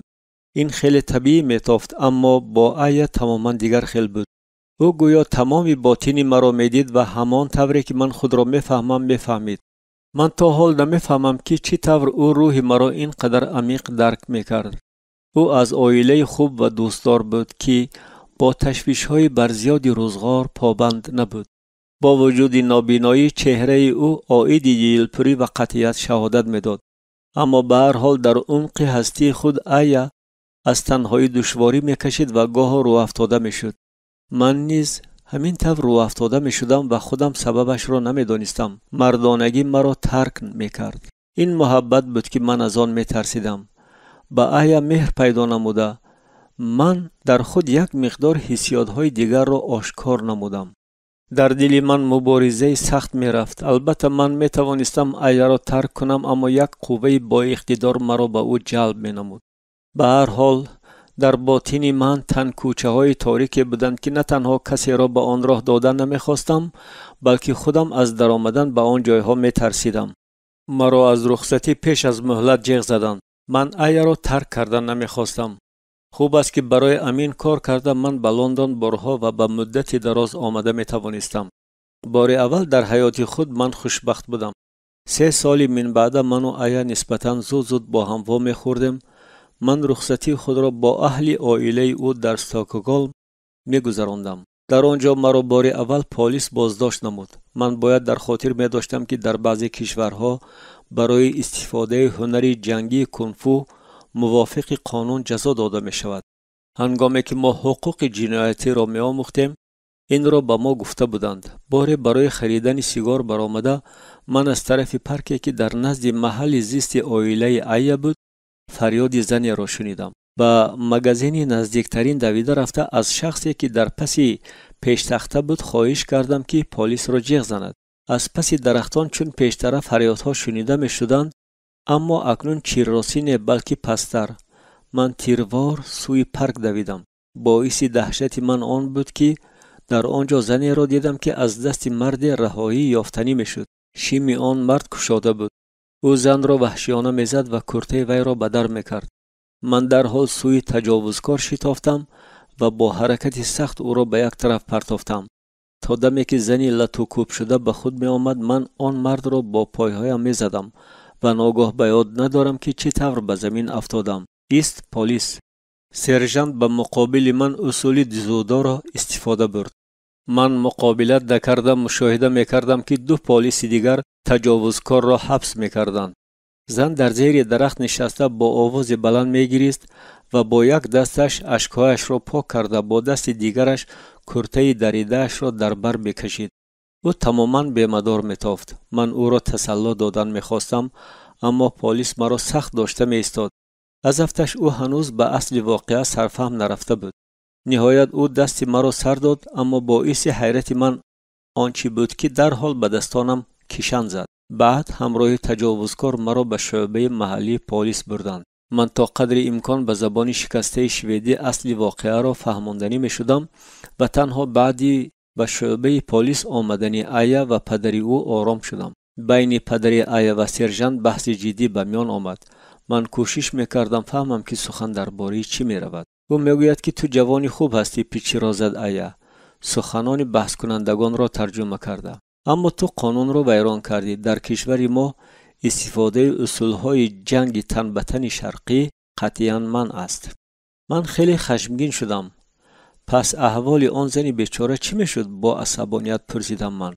پدرم حاضر محض در همین خصوص گپ میزند. تو آن زن را از بدبختی کلان خلاص کردی. سرژانت این را میفهمد؟ البته. اما او تکرار میکند که قانون قانون است. در آخر سرژانت نزد من آمد. او آهسته با زبان شویدی گپ میزد. معلوم شد که این آگاهکنی رسمی بود. بعد او گفت که من آزاد هستم و میتوانم روم. پدری آیا به نشانه منتداری دست سرژانت را فشرد. قریب احوالمان چطور میشد؟ به من مراجعت کرده گفت او هنگامی که ما به خانه برمیگشتیم تو را تمام شب در کامera نگاه داشته میتوانستند. آیا در همه چیز مرا دستگیری میکرد، اما من میدانستم که کسب و کارم به او معقول نیست. من هم میفهمیدم که اختصاصی من برایم خطری زیاد دارد. مرا در هر لحظه کشته میتوانستند. اما آیا در مناسبت با دختر رفتار من درست بود؟ آیا یک چند بار عاید عائله‌داری گفتگو سر کرد. من او را خیلی دوست می داشتم و در مدتی که با والدان و خواهران او گذراندم بارها عاید آن فکر می کردم که در طول این سالها بسیار چیزها را از دست دادم. من می خواستم حیاتی مقرری به سر برم، عائله دوستدار و در آینده شاید فرزندان هم داشته باشم. آیا وقتی آن نرسیده است که چیزی را در حیاتم دیگرگون کنم؟ به خود سوال می دادم من. بعد مدت من از فدراسیون سپارش نوبتی گرفته به نیاپل رفتم تا که امین را پاسبانی کنم. من در آنجا منزل داشتم که آن را همراه ویلیام و کوین به اجاره گرفته بودیم. آنها را نیز از فدراسیون مبلغ گذاری میکرد. تلفن زنگ زد. گوشک را ویلیام برداشت. این جوانی قد بلند سیاه‌پوست از چیکاگو همیشه شوخی ها میکرد. من تلویزیون تماشا کرده میشنیدم که او با تلفن گپ میزند، اما چنان به تماشای فیلم داده شده بودم که به آهنگ گپ او اهمیت ندادم. بعد او تلویزیون را خاموش کرد در نزد من ایستاد. به فکرم برای تو خبرهای نه آنقدر خوب هستند. آیا به صدمه اتومبیلی دچار شده است؟ از سخنان او برمی آمد که آیا در صدمه اتومبیلی در لندن هلاک شده است. کیم کدام ابلهان ماشین را به حد تیز رانده از ماشین بارکش گذشتنی شده اند و به راه روبرو برآمده به ماشین دوگانه آیا برخوردند. آیا و همه کسانی که در ماشین بودند همان لحظه هلاک شدند. مرا چنان خشم و غضب فرا گرفت که همه حسیات‌های دیگر را خاموش کرد. چی؟ تو چی گفتی؟ چرا تو مرا جیغ نزدی؟ تو عموما درباره چی گپ میزنی؟ من چی فکر کردنم را نمیدانستم. من خشمگینانه ویلیام را حقارت داده با پای به سر سینه‌اش زدم. او به فرش افتید. من به او باور نمیکردم. این باز یکی از شوخی‌های ابلهانه توست، داد می‌زدم من و حقارت می‌دادم. اما در ضمیر دل می‌فهمیدم که ویلیام راست گفت. او عاید چنین سخن‌ها شوخی نمی‌کرد. پس از این خبر گویا چیزی در درونم در هم شکست. گاهی من چنان به خشم می‌آمدم که آن را فرو نشاندن غیر امکان بود. بار بگاهی من موتورسیکل را برآوردم و چون دیوانه آن را به طرفی که راست آمد راندم. من راه را ندیدم میراندم تا دمی که 2 نفر پلیس مرا تعقیب کردند. من میخواستم که هنگام تعقیب کردن من آنها به صدمه دچار شوند یا از بالای کوه به جری افتند. بعد با من چی میشود برایم فرق نداشت. حیات یا مرگ چی فرق دارد؟ من با پلیس پایگاه دیوانه‌وار کردم. در آخر من آرام شدم و باز ایستادم. کارمندان پلیس خیلی خشمگین شده بودند. من دندان به دندان مانده بی یگان سخن شهادتنامه دیپلماتی خود را نشان دادم. بعد چنین پایگاه آنها هیچ نفس راست کرده نمی توانستند. کنی بچه ها برویم یگان میزنید فکر میکردم. من خشم در درونم می جوشید. کارمندان پلیس شهادتنامه مرا با دقت از نظر گذراندند و علاج نیافته ناچار به موتورسیکل‌های خود سوار شده رفتند. آنها حق نداشتند که به کارمند دیپلماتی حتی نوک انگشتشان را رسانند. دوستان نمی‌دانستند که چطور برای خاموش کردن خشمی که در درونم علنگه می‌گرفت یاری دهند و از من پنهان می‌شدند. گفتگوی صمیمانه با آنها خاص نبود. آنها نه آنگونه کسان بودند. بار بگاهی ویلیام با من گفتگو کردنی شد، اما کار با آن انجامید که من قریب او را لط و کوب کردم. بار من با فکرهای وزنین به طربخانه نیم تاریکی در آمدم که در مرکز نیاپل بود. من میخواستم تنها نشسته فکر کنم و در پس زیره خود پنهان شوم. من به پیش تخته نزدیک شده یک استکان شیر خواهش کردم. برمن خندید، اما چشمان خشمگین مرا دیده در حال خاموش شد. من باز گفتم به من شیر دهید، انا پول، و به او پول را دراز کردم. ما شیر نمی فروشیم، پس شربت ده. مگر نمی فهمی؟ به اعلان بالای سرش اشاره کرده پرسید او. پیوا 5000 لیره، یک شیشه شامپان 1200 لیره. بعد دختری را انتخاب میکنی. دختر؟ کدام دختر؟ به من هیچ خیل دختر در کار نیست. به من فقط چیزی برای نوشیدن ده. من فهمیده نمیتوانستم که او آیدی چی میگوید. من فقط در تنهایی نشستن میخواستم. پیوا یا شامپان؟ پیوا ده. داد زدم من. باز یک لحظه دیگر و من برمن را زده از پای می افتاندم. من پیوای را که نوشیدنی نبودم گرفته به جای از پیش تخته دورتر نشستم. بعد یک دو دقیقه دختر نزد من نشست. معلوم بود که او 18 ساله نشده است. او رویش را رنگ و باری زیاد کرده بود و از او بوی دوخی به صفت می آمد. من هیچ چیز را نفهمیده به او نگریستم. این چی معنا دارد؟ تو چی میخواهی؟ پرسیدم من. برای من یگان چیزی نوشیدنی گیر، جواب داد او. من اندکی حیران شدم. او با میژه های صنعی میژه زده به من مینگریست و با گوشه دهان تبسم مینمود. خیر، به تو چی گیرم؟ شامپان میخوام. زفقت بد نیکو، فکر کردم من. اما بحث نکرده از برمن خواهش نمودم که شامپان بیارد. هنگامی که او صورت حسابی را به اندازه 17000 لیره در بالای میز گذاشت، نفرت من حد و کنار نداشت. درباره چی گپ میزنیم؟ گفت دختری گستاخ با آوازی شیرین. من به خشم آمدم. من عموما با تو گپ زدن نمیخوام. اکنون دختر چی کار کردنش را ندانستم. اگر چنین باشد چرا برای من شامپان گرفتی؟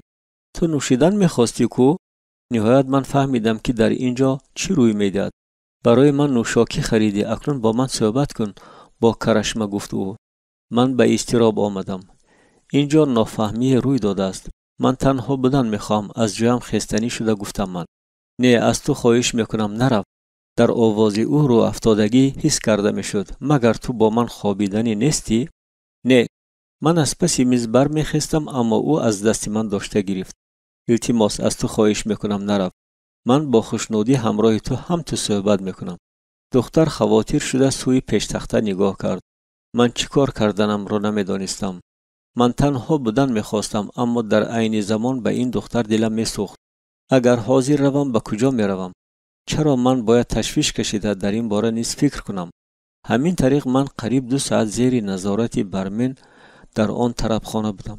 روزی دیگر در کافه نزدیکترین در آمده همان دختری دیروزه را دیده حیران شدم.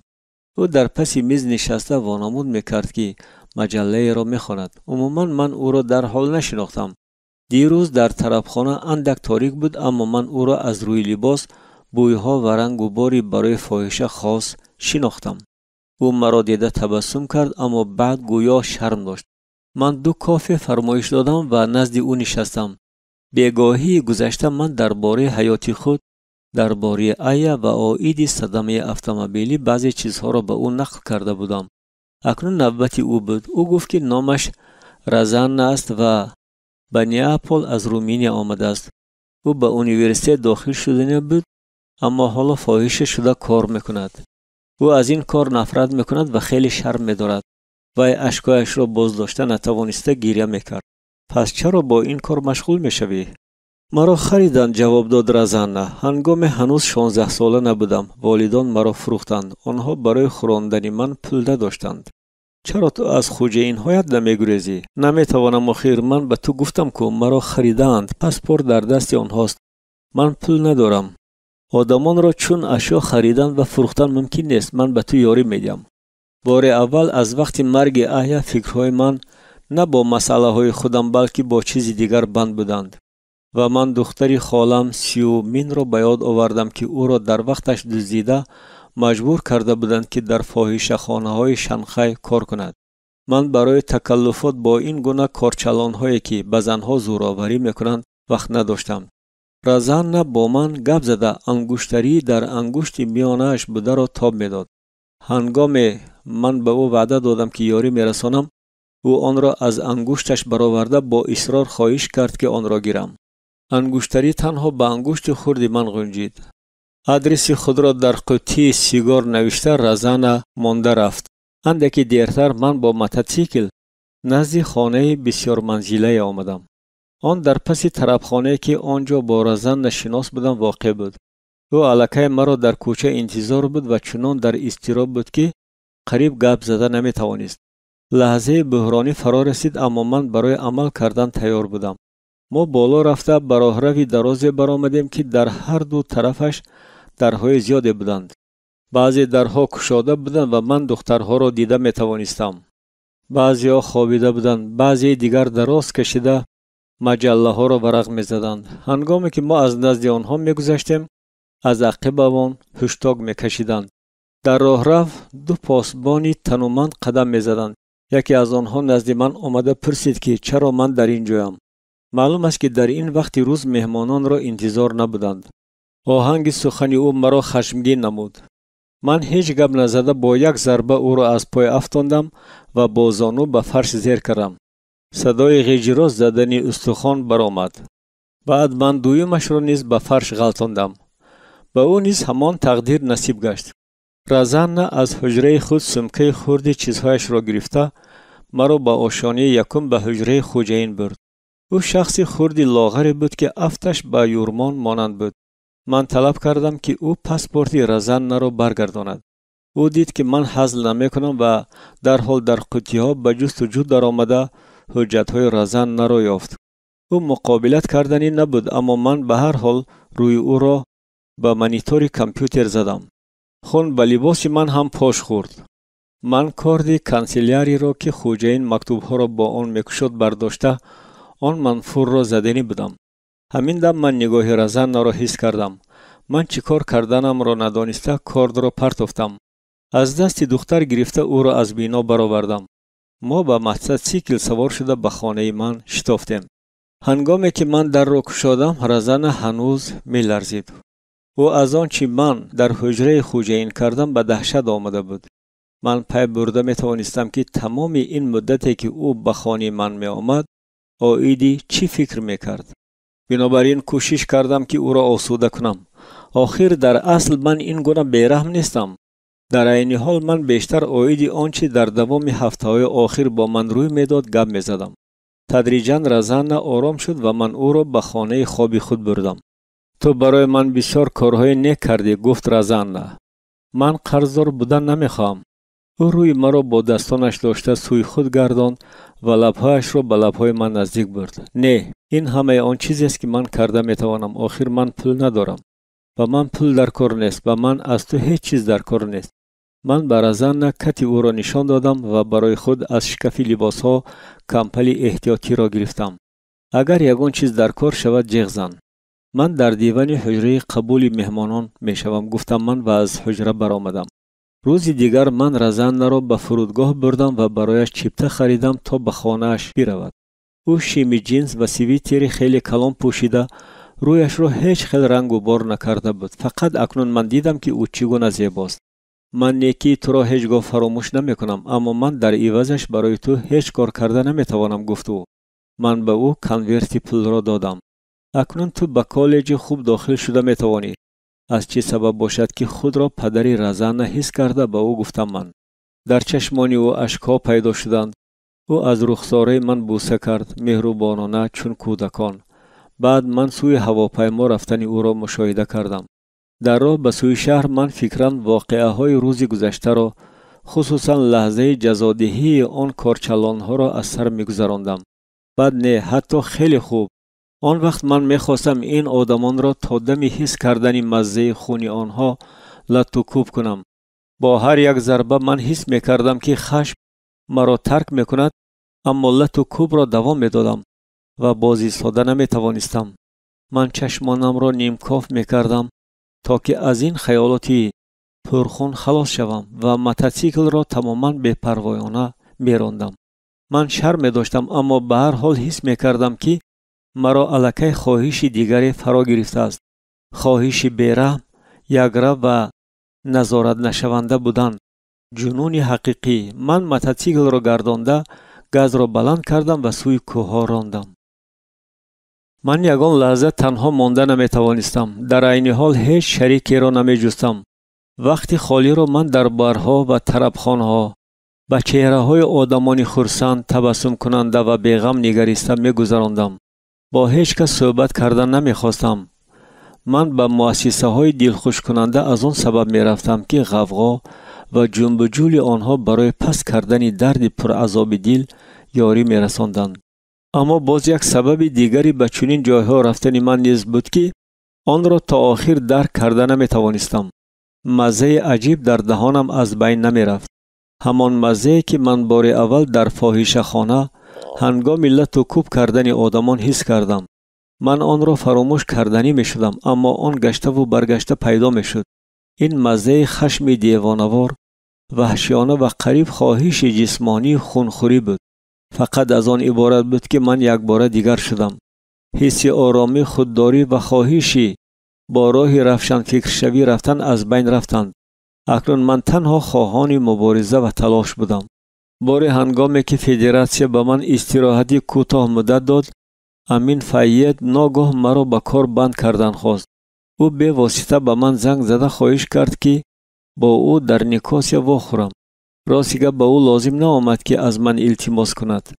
بیگاهی اولینی بیکار بودنم من به حیات شبانه نیکاسیا گوتور شدم.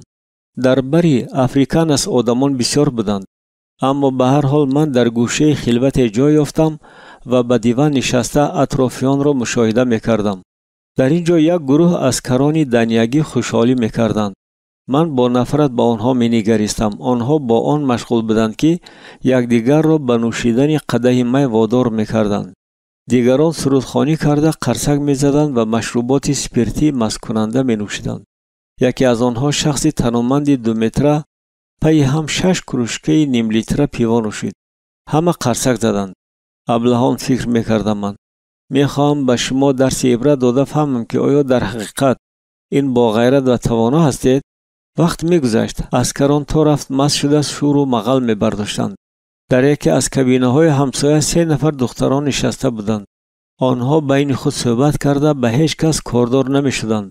یکی از آنها موی‌های نفیس و مله داشت، عیناً چون از آن آیه. دختران عاید مسئله‌های خود گفتگو می‌کردند، اما ناگاه عسکران به آنها توجه ظاهر نمودند. هنگامی که دختری ملموی سوی پیش تخته روانه شد، یکی از عسکران از پی او رفت. من می‌دیدم که دختر احترامانه از عسکر خواهش کرد تا او را به حالش گذارد، اما به نتیجه. خون من به جوش آمد. دختر هر قدر بیشتر چیزی فرمایش کرده اش را انتظار شود، عسکر همان قدر با اصرارتر می شد. دختر به عسکر پشت گردانده ایستاد. بیفایده. عسکر دختری ملموی را به حالش گذاشتن نمی خواست. به گوشه کرسلوی خود غیجیده من از هر دوی آنها چشم نمی کندم. عسکر از طرفی دیگر نزدیک شده باز در پیش دختر ایستاد. دختری ملموی باز روی گرداند. آنگاه عسکر از کتفان دختر داشته او را دغلانه با یک ضرب به طرف خود گرداند. همین وقت من در چشمان دختری ملموی ترس را پی بردم. دختر خود را رها کردنی میشد، اما جوان سخت به او چسبیده بود. خشم و نفرت مرا فرا گرفتند. من عاید هیچ چیز فکر نکرده سوی پیش تخته شتافتم و استکان را شکسته با چیزی که از آن باقی مانده بود بر روی عسکر زدم. شور و غوغای به اندازه برخاست. عسکران دنیاگی 10-12 کس در حال سوی پیش تخته دویدند. اما من چون مار از بین آنها خزیده گذشتم و از زینه‌پایه جسته به کوچه رفشن برآمدم. اکنون برای من پهنای اپراتیوی حیاتاً مهم پیدا شد. عسکران سخت مست بودند و من خوب می‌فهمیدم که در اینجا همه‌شان را زده غلطانده می‌توانم. این کار را در بر که خیلی خرد و تنگ بود کردن غیر امکان بود. کمی تیزتر نزدیک بیاید، مشت و لغت برایتان تیار است، داد زدم من. هر یک موشک بدنم تشنه زنازنی و گویا از آدرنالین پر بود. وقتی که عسکران مست از نیم تاریکی بر به کوچه برآمدن گرفتند، من بر روی یا به بین پایهای آنها زده یک پس دیگر از پای می‌غلطاندم. به هر حال یکی از آنها با مشتش به چشم من زد. کاسه‌خانه چشمم را درد سخت سوزاند، اما این تنها به آتش خشم من روغن ریخت. از بر بیرون برآوردن آنها برای من کم بود. من زدن و معیوب کردن می‌خواستم. من تشنه خون شده دیوانه‌وار به عسکرها هجوم می‌آوردم و بینی‌ها و استخوان‌ها را شکسته با قوه دهشت‌آور آنها را جلب می‌کردم. هنگام خروج خشم بی‌اندازه من حس می‌کردم که خون در رگ‌هایم با شدت می‌تپد، در حالی که با هر یک ضربه و لغت خواهش زدن و خراب کردن بیشتر می‌گردید.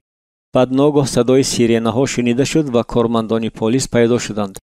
اما من الکی در تاریکی غیب زده بودم. دیروز اندک ترام ترارم تشکیل نمودی؟ امین چشمکی زد و تبسم کرده از من پرسید. هیچ واقعی شفقاوری نبود. اطراف چشم راست کبود شده خود را مالش داده گفتم من در جواب. من از آن عصبانی شده بودم که او الکی عاید این واقعه می‌داند. اگرچه نمی‌دانست باعث حیرت می‌بود. او شخصی حیله‌گر، ملاحظه‌کار و خونسرد بود، ولی با من معامله کرده می‌توانست. البته امین دیگرگونی را که در من به وجود آمده بود در حال پی برد و گمان داشت که این برای منفعت‌های او فایده‌ناک خواهد بود. این بگاه بازی می‌کنیم اعلان کرد او و کف به کف زده از سیف را کشاد تا که از آنجا دو بسته قفس رزین پیچ پول را گیرد.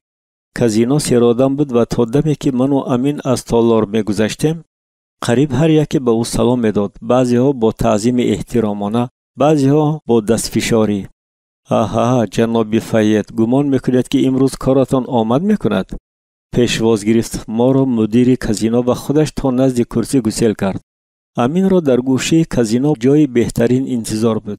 امین تبسم کرد. هنگامی که کروپی خرطه‌ها را تقسیم می‌کرد در چهره امین یک سلسله حسیات عکس یافتند، از خودپسندی تا خسیسی. بازی باید سر می‌شد، اما ناگاه به نزد امین کسی آمده با او گپ زد. شخصی ناشناس، مشوش و خشمگین بود. من از جای خود بدیدم که باسی من لحظه به لحظه بیشتر عصبانی می شود. من با صبرانه اشاره او را انتظار بودم و بعد نزد او آمده در پیشش ایستادم. ناشناس جرأتش را گم کرد، اما چون پیشتر امین را با خواهش و التماس ها بیزار میکرد. سخنگویی او تیزتر و جسورانه تر میشد. من دیگر اشاره را انتظار نشدم. همین که این شخص دستش را به دست امین رساندنی شد، من او را به یک طرف کشیده به فرش غلطاندم. دیگر هیچ چیز در کار نبود. او از جایش جسته خست و تازان سوی برآمدگاه رفت. امین به علامت تحسین سر جنباند و بازی را دوام داد. روزی دیگر باز مرا به پنتهاوس خود جیغ زد. او با من به حد با التفات گپ میزد، اما من میدانستم که بعد چی میشود. اکنون من به همه کار تیار بودم. آن بگاه من به نزد شخصی رفتم که از زمین به مقدار زیاد پول قرضدار بود. او تاجر مشهور اسلحه بود. من ناگاه نزد او آمده او را غافلگیر کردم. محافظانش نبودند، تاجر تنها بود. من به او گفتم که برای گرفتن پول آمدم که او از جناب امین قرضدار شده است. تاجر فقط تبسم کرد. تبسمی خودپسندانه، هوا بلندانه او به روی ترشکنی مانند بود که چهره بسیار مزاجانی ثروتمند و با نفوذ را آرام می‌داد. دلم قریب به حضور می‌شد. او خود را کی می‌حسابد؟ با باسی خود رساند که من اینقدر پول ندارم، گفت او. من با او پره حسابی میکنم، اما تنها در آخر هفته. او با این سخنان به من سوی در اشاره کرد. من خشمگین شدم، اما نه آنقدر، زیرا می‌دانستم که وقتی او هنوز فرا نرسیده است. امین جواب را شنیده با خشم تف کرد. برگرد و او را مجبور کن که خودی همین بگاه قرض را برگرداند، فرمود او. وقتی که پول را داد او را زده معیوب کن. من عادت نکرده بودم که با من این گونه گپ زنند. اما من به اندازه به امین وفادار بودم. فدراسیون به من برای بخطری او معاش میداد. دیگر چیز به من دخل نداشت. من تنها برای اجرای عهده‌داری ها در نزد مزاج مسئولیت داشتم. اجرای فرمانی امین به قطار عهده‌داری هایی که فدراسیون به من واگذاشته بود داخل نمیشد. اما همه گپ در آن بود که اکنون من خودم میخواستم از حدود عملهای قانونی و غیر قانونی بیرون برایم. من از خود یک فکری عاید آن که کسی با مزاج من این طور گستاخانه مناسبت میکند خشمگین میشدم. من به خانه برایم شناس برگشتم و همش را چنانه که به من فرموده بودند به جا آوردم. امین از چنین روش کار خیلی خرسند بود و به من سخاوتمندانه مکافات داد. راستیگه به من نه مکافات سخاوتمندانه امین بلکه جزا دادن آن تاجر بیشتر معقول شد. البته آخر آن خواهش رفع نشونده زوراوری را که مرا پوره فرا گرفته بود تنها تقویت میداد. باره در کازینو من به اندازه از آن خشمگین شدم که چند نام افریقایی عظیم‌جثه پول را اسراف میکرد. او در تالار قدم زده به هر یک همصحبت خود قدح شامپان گرفته میداد. او به هر جای پولهای لوله کرده شده را میتیقاند. او به هر جای پیشخدمت دختران نیملوچ که به همه خواهش‌های او تغافل میکردند پولهای لوله کرده شده را میتیقاند. من این افریقایی را خوب میشناختم. او از امین پول زیاد قرضدار بود. آن میگه من به خانه او رفتم. من به خانه بزرگ آمدم و هنگامی که دربانی چت مرا راه نداد من در را شکستم. شخصی به دهشت افتاده را از پای غلطانده من به حجره مهمان قبول کنی چت شتافتم. او اعتراض نمود که من حق ندارم به ملک خصوصی او زده درایم. اما من برای تمام کردن گپش فرصت ندادم. از موی سری چت داشته من او را تا آن وقت می زدم که او به سیف کلانی در بین رفای کتابمانی نصب شده اشاره کرد. پول قرض امین را گرفتم. من چت را به دیوار تنبه کردم و از شکستن استخوان‌ها و بوی خون خرسند شده او را بیرحمانه لطوکوب کردم. همین وقت به حجره دو کودک چت با نداهای داده داده جان دویده در آمدند. در آخر داد و فریاد کودکان مرا به هوش آورد. من افریقایی را سر دادم و او به فرش افتید. من از نزد کودکان دویده برآمده غیب زدم. پس از جزا دادن چت من مدت زیاد آرام شده نمی توانستم. من با خرسندی و تنتنه نداهای میکردم که به صدای شینه های موتورسیکل مانند بود. در پیش نظرم کودکان جلوگر می شدند. اما من نفسم را درون کشیده این فکرها را دور می راندم و از بوی خونی نف که مرا دنبالگیری می کرد حلاوت می بردم. چنین صحنه های فاجعه‌ای بسیار بودند. در عین حال من هر دفعه با وحشانیت بیشتر عمل می نمودم. من می فهمیدم که برای امین هم وقت فرا می رسد. او باید برای همه عملهایش جزا داده شود. یگان بار قاتل زرخرید او را یافته کار افلاس خود را می کند. همچنین من می فهمیدم که هنگامی در فدراسیون می فهمند که من در وقت خالی با چیکار مشغولم مرا خیلی جدی تنبیه می دهند. یگانه واسطه پیشگیری کردن این ترسانیدن یا معیوب کردن کسانی بود که من به آنها هجوم می کردم تا که درباره من حرف زده نتوانند. اگر سخن درباره والدان من رود آنها چون همیشه عاید حیات من هیچ چیز را نمی دانستند و دانستن نمی خواستند. من از آن به شور می آمدم که آنها ایه را باری هم به یاد نآوردند. گویا او هیچ گاه در حیات من نبود. اما با وجود این من هر باری که به لندن بیایم به خبرگیری والدان می رفتم و کوشش می کردم که زندگی آنها را به راحت گردانم. یک بیگاه مادرم اعلان نمود که امکان پیدا شده است تا پدرم کرسی نوی گرانبها را گذارد. البته ما اینقدر پول نداریم گفت مادرم. تنها برای معاینه طبی در شویتزاریا 30,000 فوند در کار می شود. ما فکر کرده قرار داریم که اگر تو می توانستی من به پدرم نگریستم. بار اول در دوام سالهای زیاد من در چشمان او شراره امید را پی بردم. من معاش خوب می گرفتم اما همش را خرج می کردم. بنابراین نه در حساب بانکی نه به طور نقد اینقدر پول نداشتم. خیر می بینیم که چی کار کردن ممکن است گفتم من به والدان. در کیپر فرود آمده من پیش از همه با حل این مسئله یعنی پیدا نمودن پول مشغول شدم. به همین مراجعت کردن ممکن بود، اما من از هیچ کس قرضدار بودن نمیخواستم. آن وقت من همه گونه احترام را به آدمان و مالکیت آنها گم کرده بودم.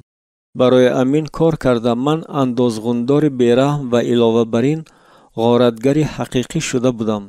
هدف من پول بود. برای جراحی نمودن پدرم پول پیدا کردن در کار بود. این کاری دشوار نخواهد بود. من ثروتمندترین شخصان نیکاسیا را می‌دانستم، بنابراین انتخاب طعمه مشکلی نداشت. اما به هر حال من باید قرار می‌دادم که یک نفع خطی حدودی را گذرم و من به قرار آمدم. یک شخص ناخوب بود، هرچی هم باشد محض شخص ناخوب. او سزاوار جزا بود. یک بیگاه من به خانه بیرون شهری او زده در آمدم و همه پول‌های را که یافتم گرفتم. در عین حال کسانی که به من خلل رساندنی می شدند سالم نمی ماندند. من وحشانیت کردن نمی خواستم، اما ما را به این کار مجبور می کردند. زنازنی برای من چون مکافات علاوگی بود. من غالب آمده غلبه های نو را می خواستم. من سرکش بودم. به شهر برگشتم. من دلپرانه به یکی از مهمانخانه های 5 ستاره شتافتم. رقم 507 طلب کردم. من بی‌پروایانه در یک لحظه لوحه کلیدها را از نظر گذرانده پارتی کلید را به من داد. شامتان خوش باد جناب. من به او تبسم کرده سوی لیفت روانه شدم و به زودی الکی در آشیانه 5 بودم. به نامر در آمده من در حال غلدانها را کفت و گاو کرده چیزی می جستم را زود یافتم. ساکن این نامر هر کسی که باشد در سرش تنها یک فکر است: اسراف پول. من این پول را از آن خود کرده به مهمانخانه دیگر روانه شدم و همین طور هم کردم. به زودی من در حال در یاد نگاه داشتن قطاری کلیدهای در لوحه بوده را یاد گرفتم و اهمیت می دادم که کدام کلیدها نزد هم بودند. سپس من کلید نامری در کاری را طلب می نمودم. این نامر را غارت کرده من آرامانه به نامری همسایه که موافق حساب من ساکنانش این وقت غایب بودند در آمده می توانستم. من دری شیشگی را کشاده آهسته به درون می در آمدم. باره نامری نوبتی را غارت کرده من با دقت گوش دادم. خاموشی راهرو را کم کدام آوازها و صدای تاب دادنی کلید خللدار کردند. من در پس پرده پنهان شدم. جوان و دختر در آمدند. به گوشه خاطرشان نمی آمد که من در اینجا هستم. اگر نزد تیرزه آیند چیکار کنم؟ من در حال در دهانم همان مزه شناس را حس کردم. جوان و دختر مشغول بوس و کنار بوده خطر را حس نمی کردند. معیوب کردن آنها ضرورت نداشت. من با احتیاط به بالکن برآمدم و در شیشگی را پوشانیده به بالکن سیاسی فرآمدم. در یک بیگاه من برای جراحی پدرم به قدر کافی پول گذاشتم. بعد یک چند روز من والدانم را در فرودگاه نیکاسیا واخورده مقداری در کاری پول را به آنها دادم. والدان خیلی متاثر شده بودند. اکنون پدرم تیاری پیش از جراحی را گذشته می تواند. آنها مدتی در منزل من توقف کردند و بعد به فرودگاه برگشتند تا که هرچی زودتر با هواپیما به لندن پرواز کنند. والدان را در فرودگاه مانده من به لیمسول روانه شدم که در آنجا با 2 نفر دوستانم واخوردنی بودم. بیگاهی گرم بود. شهر از استراحت کنندگان شاد و خرم و کارچلان‌های خیره پر بود. آنها منزل‌ها را با شرط و شرایط تایمشیر به اجاره می‌دادند. با نوشیدن قهوه وقت را گذرانیده ما درباره خود نقل می‌کردیم و اطراف را تماشا می‌نمودیم. بعد مدت یک گروه انگلیس‌ها پیدا شدند. آنها اندکی دورتر از ما صلیب کلان چوبین را نصب می‌نمودند. اوه نه فقط مسیحیان نه، گفت با استهزا کوین نام دوستم از کانادا. مسیحیان گیتار نواخته به سرودخوانی در آمدند. کوین باشد به مسخره نمودن آنها سر کرد. تروبادورهای مسیحی فناتیک ها در افریقا نیز فناتیک هستند. من خندیدم اما بی‌کینه، چون که با آنها هیچ نقطه تماس نداشتم. مسیحیان از هیچ جهت به من خلل نمی رساندند. وقتی که آنها سرودخوانی را بس کردند یکی از انگلیس‌ها موعظه کرد. او آواز بلند داشت و با وجود تمسخرها و هزل‌های نشداری راهگذران به یک گروه خرد شنوندگان مراجعت نموده سخنش را دوام می‌داد. کی این شیشه می را گرفتن می‌خواهد؟ هیچ خواهشمند پیدا نمیشد. بیاید گیرید تماما به پول. این تنها یک شیشه می خوب است. این تحفه است. پسیخ ندا کرد کوین. بیاید مرحمت نزدیک آمده تحفه را گیرید. وایس خنده‌آور بود. می چی در کار؟ من به این هم با قدحی پره خوشبختم. کوین ناگاه به کلوب رفتنی شد تا که با دوستانش واخورد. راستی گپ من دوستانی او را طاقتی دیدن نداشتم. آنها سرگپ و خودپسند بوده. غیر از کار خود عایدی هیچ چیزی دیگر گپ زده نمیتوانستند. تو رو من دیرتر رسیده میروم گفتم من به کوین. وایس چون پیشتر به مردم همان شیشه می را پیشنهاد میکرد. او تقریبا همسالی من بود و مویهایش تا کتفانش میرسیدند. او در تن فوتبالکه و برموده داشت. دانشجو بودگیست فکر کردم من. در آخر یک زنی میان سال با احتیاط نزد او آمد. خیر من میگیرم گفت وی. وقتی که وایس شیشه می را به وی میداد بیکار خوجه ها خاموش شدند. مرحمت به هیچ شرط. این تحفه است تکرار کرد جوان. تنها پیش برآمده گرفتن در کار است. زنی با غیرت به جای خود در بین ازدحام برگشت. وایس باشد نهایت به ماهیت موعظه خود گذشت. عیناً همین طور عیسی نجات را تحفه میکند گفت او. عیسی همه را دوست می‌دارد و ما تحفه نجات او را به مزد می‌گیریم. یگانه کاری که ما باید کنیم قبول کردن اوست. خدا هیچ چیز را مجبوراً به ما بار نمی‌کند. او تحفه خود را پیشنهاد می‌کند اما شما خودتان قرار می‌دهید که پیش می‌برید یا نه. من سخنان سایزر معلمی مکتبمان و تفسیر او را به کلمه نجات به یاد آوردم. چنانه که او تعلیم میداد نجات معنای آن را دارد که کس همه چیز را از نفس سر کرده در نزد خدا پاک می شود. مرا با چوتکه سختترین تازه کردن عیسی لازم می آید. غمگینانه فکر می کردم من. در آخر هنگامی که ازدحام کم شد مسیحیان به گنداشتن چیز و چاره خود سر کردند. در کدام یک لحظه نگاه من به وایس واخورد و او نزد من آمد. نزد شما نشستن ممکن است پرسید او. البته. او جوانی خوب میتافت و برای من شفق‌آور بود. فهمم که در سر او چی فکرها هستند.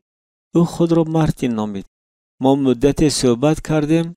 اساساً عاید آن که گروه او با چی کار مشغول است. معلوم شد که آنها یک چند روز پیش از بلی مسال آمدند و نقشه دارند یک چند ماه با جماعت مسیحی محلی کار کنند. همچون شخصی که محل را میداند من به او یک چند مصلحت‌های مهم دادم و نیز به طور عمومی فهماندم که چی طور به کیپر آمدم. شما شاید با مایکل رایت شناس هستید گفت مارتین. او جوانی خوب است از ایرلند شمالی اما اکنون در اینجا زندگی میکند. شمایان با هم رفیق شده میتوانستید. در این مارتین چیزی بود. البته او شخصی مهربان و با دقت است. او عاید خود عاید کلیسا و عاید خدا گپ میزد. اما من وادار کننده عملهای او را نمی دیدم. معلوم بود که او چیزی را از من پنهان نمی کرد و صمیمانه گپ می زد. و در حال به من گفت که چون مسیحی می خواهد که هر یک انسان عاید عیسی و عاید آن که او همه را دوست می دارد بداند. مرا سفسطه دینی او جلب نمی کرد اما خودی مارتین از افتش آدم خوب بود. احتمال او به آدمان یاری رساندن می خواهد. چون این شخص را با هیچ کس آمیخته کردن نمی شود. وقتی که دوستان او الکی رفتنی بودند مارتین برخیست تا که رود. صحبت او به من خیلی معقول شد و من هنگامی خیر و خوش به او دستم را دراز کردم. مارتین لحظه فکر کرد و گفت گوش کنید ما به منزل اجاروی خود برمیگردیم. گوش کنید ما به منزل اجاروی خود برمیگردیم. با ما بیایید. خوراک شام الکی تیار است. من راستی گپ چی کار کردنم را ندانستم. کم کسان مرا به مهمانی دعوت میکردند. من عایدی سبب این کاری مارتین فکر و اندیشه میکردم اما به هر حال پیشنهاد او را قبول نمودم. من قرار دادم که روم و اگر یگان خیلی واقع شود به همهشان درس عبرت میدیم. منزلی که گروه مسیحیان اجاره گرفته بود از منزل‌هایی که اکثر استراحت کنندگان بلی مسال آمده اجاره میگرفتند هیچ فرقی نداشت. مارتین مرا به رفیقان خود شناس کرد. آنها آدمانی تماما جوان، مهربان و با التفات بودند. به من معقول شد که آنها در اطراف من جنب و جولی بیهوده نمی کردند و سوالهای زیادتی نمی دادند. ما یک چند نفر خوراک شام خوردیم و بعد عاید هر چیز صحبت نمودیم. من در آنها یک چیزی نو و جالب را آشکار کردم. با کلیسا نزد ما بیاید، مرا دعوت نمودند آنها. در آنجا با او شناس میشوید. من وعده دادم که در این باره فکر میکنم. من آنها را ترک کرده تبسم میکردم و امید داشتم که یگان وقت نزد آنها میآیم. حالا باشد من باید نزد کوین میرفتم. در کلوب مرا کاری مهم انتظار بود. اما من به کلیسا رفته نتوانستم. بعد چند روز هنگامی که من در کوچه قدم میزدم، ناگاه در نزد من ماشین پلیس ایستاد. دو افسر پلیس برآمده ژتون‌های خود را نشان دادند. با ماشین درو طلب کرد یکی از افسران پلیس. من او را دشنام دادم. هیچ کس حق ندارد به من دست رساند گفتم من و شهادت نامه دیپلماتی خود را نشان دادم. آنگاه افسر تپانچه‌اش را برآورد. من به او نگریسته خندیدم. مرا با این بازیچه از دقیانوس مانده که از افتش به هیچ چیز کار نمیآید ترساندن میخواهید؟ خیر، اگر به شمایان این سپکتاکل معقول باشد گفتم من، مرا به شعبه خود برید و میبینید که چه طور مرا سر میدهند. من تماما نترسیدم و قرار دادم وانمود کنم که با آنها اطاعت میکنم. آن بگاه من تماما هیچ کار نداشتم. هنگامی که ما به شعبه پلیس آمدیم، مسئولیت دیپلماتی مرا صرف نظر کرده به هیچ گپ زیادتی مرا به کامره زیر زمینی پرتافتند. همه طلب‌های من اوید رابطه کردن با یگان نفر از سفارت بریتانیا به جواب ماندند. من در جدایی پره بودم و تنها ساعت 10 شب به کامره یکی من گروهی پلیس ها در آمدند. آنها به دستان من کیشان زده به استنتاق بردند. اکنون ناخوشی ها را انتظار شب فکر کردم من. عیبدار میکنند، در عوض گرفتگی آزاد می نمایند، سپس از کشور بیرون میکنند. این وقت من الکی به تشویش افتادم که مبادا آنها مرا در یگان جنایت جدی عیبدار کنند. مرا در کامره حبس پیشگی به حد زیاد نگاه می داشتند. در روی میز یک توده پرونده ها بودند. افسر نوبتدار پرونده یکم را کشاده به استنتاق سر کرد. در پرونده ها اوید آن نامرهای مهمانخانه ها که من زمان غارت کرده بودم مواد جمع آورده بودند. من تنها در غارت نمودن بعض نامرها اقرار شدم، زیرا اوید بسیار موردهای دیگر هیچ چیز نمیدانستم. وقتی که من در دیگر غارت ها عیبدار بودنم را انکار کردم، پلیس خیلی خشمگین شد. او انتظاری آن بود که من از روی همه پرونده ها عیب را به گردن میگیرم. اما من در جنایت هایی که صادر نکردم اقرار شدن نمیخواستم. افسر مرا به حالم نمیگذاشت. من فهمیدم که او مرا سوال باران میکند و تا دمی که جوابی در کاری را به دست نآورد از من دست نمیکشد. او از شدت عرق کرد. قطره های عرق از پیشانی او پایان رفته از ابروانش میچکیدند و از بالای موی های بیسامانش جاری میشدند. وضعیت شدتناکتر میشد و من فهمیدم که او کوشش میکند مرا در اختلافات غافلگیر نماید. حالا من باید آرامی را نگاه میداشتم. تا دمی که با سفارت گفتگو نکنم هیچ چیز نمیگویم گفتم من به او. او خندید و پس گردن فربه‌اش را خارید. من واخوری را با نماینده سفارت بریتانیا طلب میکنم. هنوز من گپم را به آخر نرسانده بودم که او کشیده و کشاده برویم ترسکی زد. از من هیچ چیز طلب نکن. سفارت تو با تو بر این تحقیر واخوردن نمیخواد. تو در اینجا در کشور من هستی و از افتش تو را ناخوشی‌های کلان انتظارند. و او نزدیک آمده برویم توف کرد. خشم و غضب در من جوش زد. آه تو سگ بچه! خون را در لبی کفیدم حس کرده غرا زدم من. هنوز هیچگاه من به چنین حالت ناباب نافتاده بودم. کیشان دستم را سخت زیر کرد هنگامی که من او را با پایم زده به آن طرف حجره فرستادم. دیگر پلیس ها در حال مرا احاطه کرده زیر مشت و لغت گرفتند. من شیردل شده به همه ضربه ها تاب می آوردم. باز به کامره افتاده من اوید وضعیت خود اندیشه کردم. از افتش من حقیقتا به حالت ناگوار افتادم. من دانستن میخواستم که اگر امین از واقعه با خبر میشد آیا مرا از اینجا بیرون می آورد؟ روز دیگر مرا تا ساعت 10 شب هیچ کس جیغ نزد. سپس خود همان پلیس ها برای من آمدند. اکنون آنها به دستان و پایهایم کیشان زدند. من گپ زدن نخواستم و باز آنها مرا بیرحمانه لط و کوب کردند. لط و کوب ها در دوام یک چند شب دوام کردند و هر دفعه آنها مرا با وحشانیت بیشتر می زدند. لط و کوب کردن من برای پلیس ها یک نوع ورزش خونین گشت.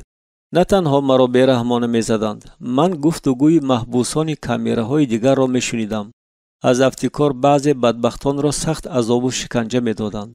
هر بگاه مرا همان افسری فربه که جنایت‌های صادر نکردم را به گردن من بار کردنی بود استنطاق می‌کرد. باری او به تابعانش فرمود که مرا به شکنجه نفط تیار کنند. آنها پای افضالم را کشیده پایهایم را از سوراخی تکیه کرسی گذرانیدند.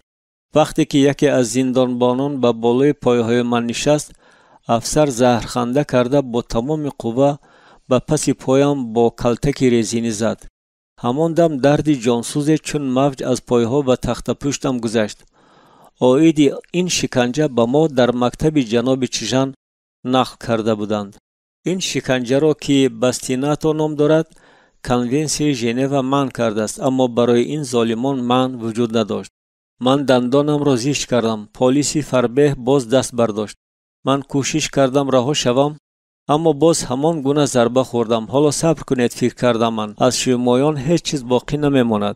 مرا تا بیهوش شدنم زدند. سپس کرسی را از زیر پایم گرفتند. کف پایم که چون در آتش میسوخت به فرش بتونی رسیده سخت درد میکرد.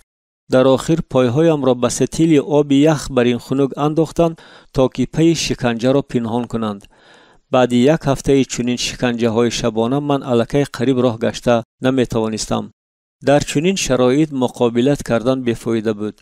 به دست و پایم کشان زده در حضور 8 مرد تنومند که از تماشا حلاوت میبردند مرا عذاب و شکنجه میدادند.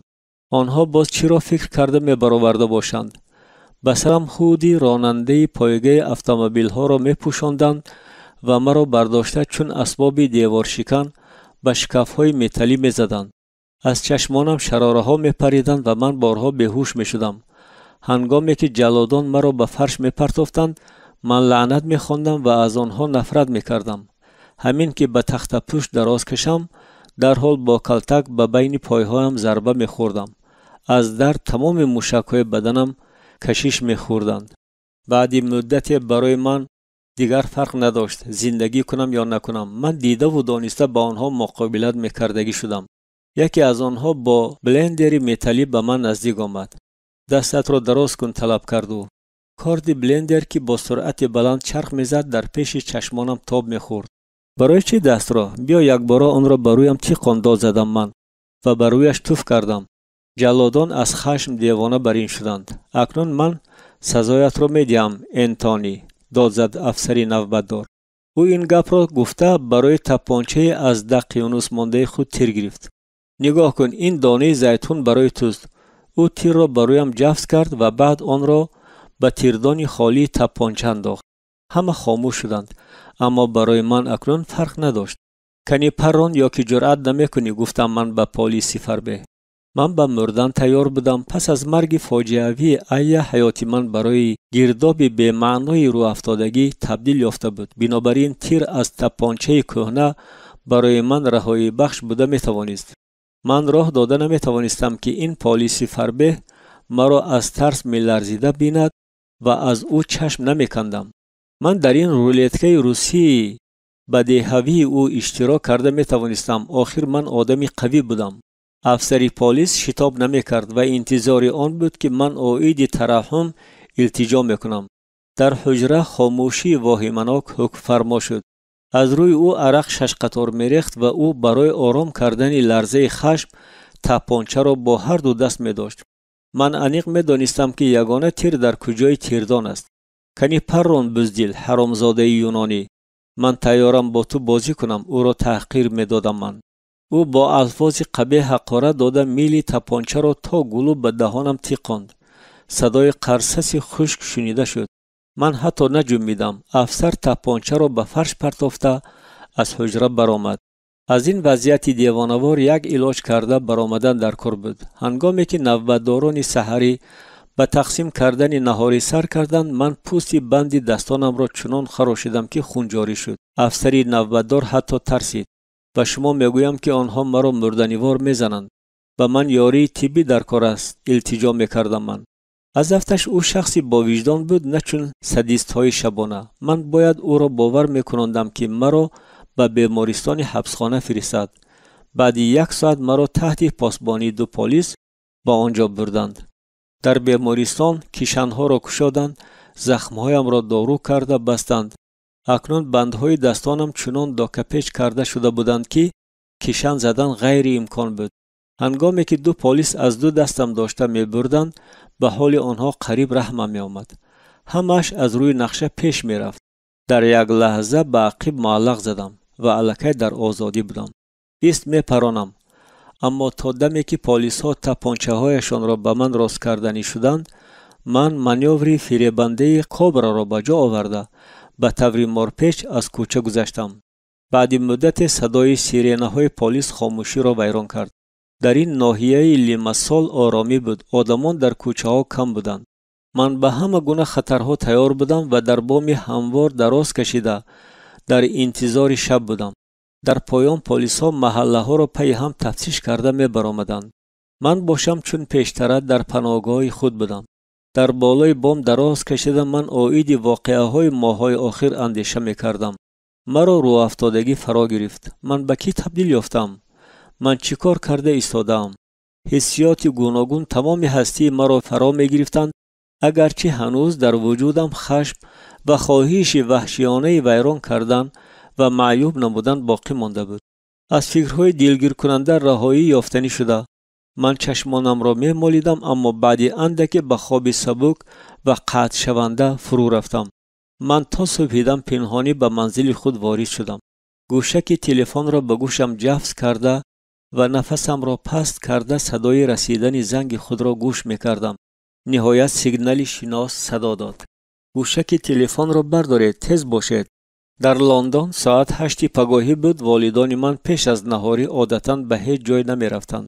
ساعت تیق تیق می کرد، دقیقه ها پی هم می گذشتند. من گوشک را مانده نشستم و سرم را خم کرده به فکر فرو رفتم. از آن وقتی که من به دست پلیس افتادم وقتی زیاد نگذشته است. من باید با والدانم گفتگو کنم. آنها کجا شدند؟ چرا گوشک تلفن را نمی بردارند؟ من قریب 2 ساعت به آنها زنگ می زدم اما بی نتیجه. میسیس داونینگ، این من تونی انتونی، ببخشید که شما را بی ضابطه می کنم. خاموشی فرا رسید. بعد نهایت همسایه والدانم فهمید که با کی گفتگو می کند. ها تونی، تو در کیپر هستی؟ کارهای چی طور؟ من به والدانم زنگ زدنی می شوم اما آنها گوشک تلفن را نمی بردارند. آیا شما نمی دانید که آنها در کجایند؟ باز خاموشی بردوام فرا رسید. میسیس داونینگ، تونی، آنها کوچیده رفتند. کوچیده رفتند؟ آنها یک چند روز پیش کوچیده رفتند. ما گمان داشتیم که تو می دانی. کلید احتیاطی منزل شمایان در دست من است. آنها بعضی چیزها را برای تو مانده رفتند. دیگر آنجا تماما خالی است، جواب داد میسیس داونینگ. من نفسگیر شدم، گویا به بالاتری نافم مشت زده باشند. آنها به کجا کوچیده رفتند؟ گفتم من در آخر. افسوس میخورم تونی، آنها به شما حتی آدرس رو نماندند. آنها باید اقلا یگان بار یگان چی میماندند؟ هیچ چیز نماندند. آنها با ما حتی خیر و خوش نکردند. هم تو ماشین بارکش آمد و آنها کوچیده رفتند.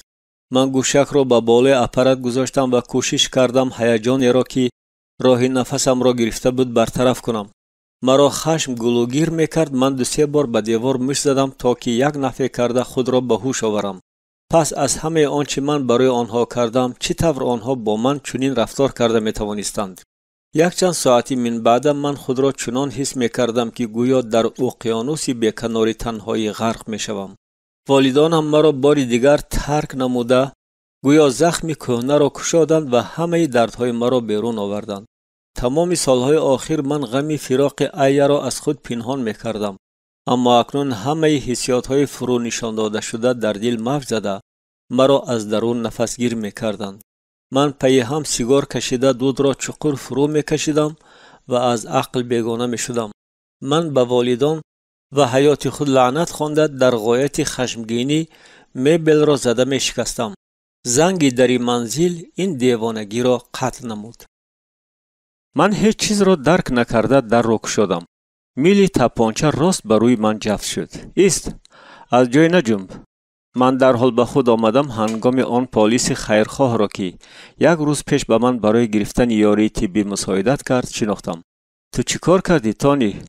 چرا گریختی؟ پرسید او. از افتکار او تنها بود. در اداره پلیس انتظار نبودند که من جرأت کرده به منزل خود برمیگردم. بار دیگر گریختن هیچ مشکلی نداشت، اما من تنها خسته حالانه به او نگریستم. من به شما گفتم که مرا در آنجا میزنند. تو میفهمی که من باید تو را بازداشت نمایم؟ در آواز او نرمی غیر عادی بود اگر حیله‌گری نباشد و او کیشان را با یک اشاره نامعین گویا به جرأتانه به من دراز میکرد. گریختنی شوی میپرانم، آرامانه گفت او. تنها التماس میکنم ضربالت را بس کنید و یگان کس را از سفارت دعوت نمایید. میبینیم که چیکار کردن ممکن است، وعده داد او هنگامی که مرا سوی ماشین میبرد. دیرتر من فهمیدم که او به وعده‌اش وفا کرد. بعد مدت بعضی دمروان آن افسری فربه را از کار خالی کردند، اما این در حال روی نداد و من در خود همان شب اول به عذاب و شکنجه 10 ساعته برایم شناس دچار شدم. از آن سر شد که پلیسی فربه آمد و شتاب نکرده در حجره به قدم زنی در آمد. اینک جناب انتونی، شما به زیر بالهای من برگشتید. خواهش میکنم تشویش نکشید. این دفعه ما در حق شما خیلی خوب غمخوری میکنیم. و با این سخنان او کشیده و کشاده مرا یک تارسکی زد. امیدوارم اکنون شما به جواب دادن تیارید. من به فرش نگریسته گپ نمیزدم. لط و کوب سر شد. دیگر به پس پای نمیزدند، اما با هر چیزی که راست آید میزدند. سپس از مویهایم در فرش حجره کشاله کردند. نهایت جسمی به حال شده مرا به کرسی پرتافتند و سیگار پیشنهاد کردند. من روی گرداندم. خیر بس کن به تو میگویم. من شخصی سالم فکر هستم. با من مصلحت کردن ممکن است. کلمه ها را کشال داده گفت افسر نوبتدار به زبان یونانی. او سیگار را درگیرانده به دهانم تیقاند. من در حال این را توف کرده پرتافتم. از پی این مرا باز ضرب و لط کردند. نهایت من قرار دادم که همکاری کنم و گپ عموما در عذاب و شکنجه ها نبود. من خسته شدم و دیگر هیچ چیز برایم اهمیت نداشت. من الکی عاید هیچ کس و هیچ چیز فکر نمی کردم غیر از پدر و مادرم. چرا آنها این طور ناانصافانه به من خیانت کردند؟ اکنون من آنها را از هر وقت بیشتر بد می دیدم. من بسیار غارت ها را هم از آن خودم و هم از آن دیگران را به گردن گرفتم. بعد یک چند روز شخصی از سفارت بریتانیا به بازدید من آمد. او شخصی با احترام بوده، در تن کاستوم سفیدتاب و در چشمانش عینک‌های اسلوبی مخصوص داشت. مگر از این هم دیرتر آمده نتوانستید؟ ناراضگی بیان کرده من. او به من یک قوطی سیگار مالبورو را دراز کرد. به ما خبر دادند که شما با ما واخوردن نمیخواهید. من سیگار کشیدم. دستانم چون دستان موسفیدان میلرزیدند. شما چی ها میگویید؟ همین که مرا حبس کردند من هر روز با شمایان واخوردن را طلب میکردم. ما حبس شدن شما را میدانستیم، اما با ما میگفتند که شما از مدد دست کشیده. تکرار کرد او. ما با این هیچ کار کرده نمیتوانستیم. من با دشواری باور کردم. متاسفانه ما تنها حاضر جواب داد نماینده سفارت بریتانیا. از کدام از ساکنان محلی خبری رسمی گرفتیم که شما تیارید با ما واخورید. تا دمی که من به او عاید همه آنچه در این مدت در اینجا از سر گذراندم با ترتیب نقل میکردم، او تز گالستوکش را درست میکرد و عصبی شده در کرسی آرام نشسته نمیتوانست. ما کوشش میکنیم که برای شما همه کاری امکان پذیر را کنیم، وعده داد، اما شما بسیار جنایت‌های جدی صادر کردید. از احتمال دور است که یونانی ها شما را درست فهمند و آنها در هر صورت خیرخواهی نمی کنند. ما مدت در خاموشی نشستیم. سفارت می تواند شما را با ادوکات تأمین نماید. اگرچه چنانه که می فهمید هیچ گونه کفالت سفید شوی نیست، گفت او. ما تخمین می کنیم که مرافعه از روی پرونده شما در 3 روز نزدیک برگزار می گردد. پس از این واخوری مرا برگردانده به کامرا بردند. سلام دوستم، شنیدم من هنگامی که افسر در را گشاده مرا به درون ره داد. گفتاری با سوادانه انگلیسی را شنیدم. من خیلی حیران شدم.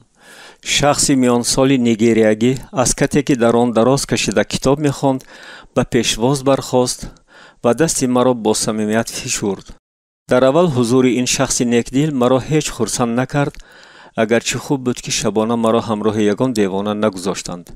البته لازم آمد که به شوخی ها و سرگپی او تاب آورم. وقت میگذشت و من به او حتی توجه ظاهر نمودم. از افتکار او را سهواً به اینجا شناندند چون که او هیچ جنایت صادر نکرده است. با ویزه این نیگریایی بیچاره یک صحبه روی داده است و تا دمی که به مسئله سرفهم می رفتند او در حبس بود. من فکر کردم که شاید او می ترسد که با من بر این شخص در یک کامرا باشد.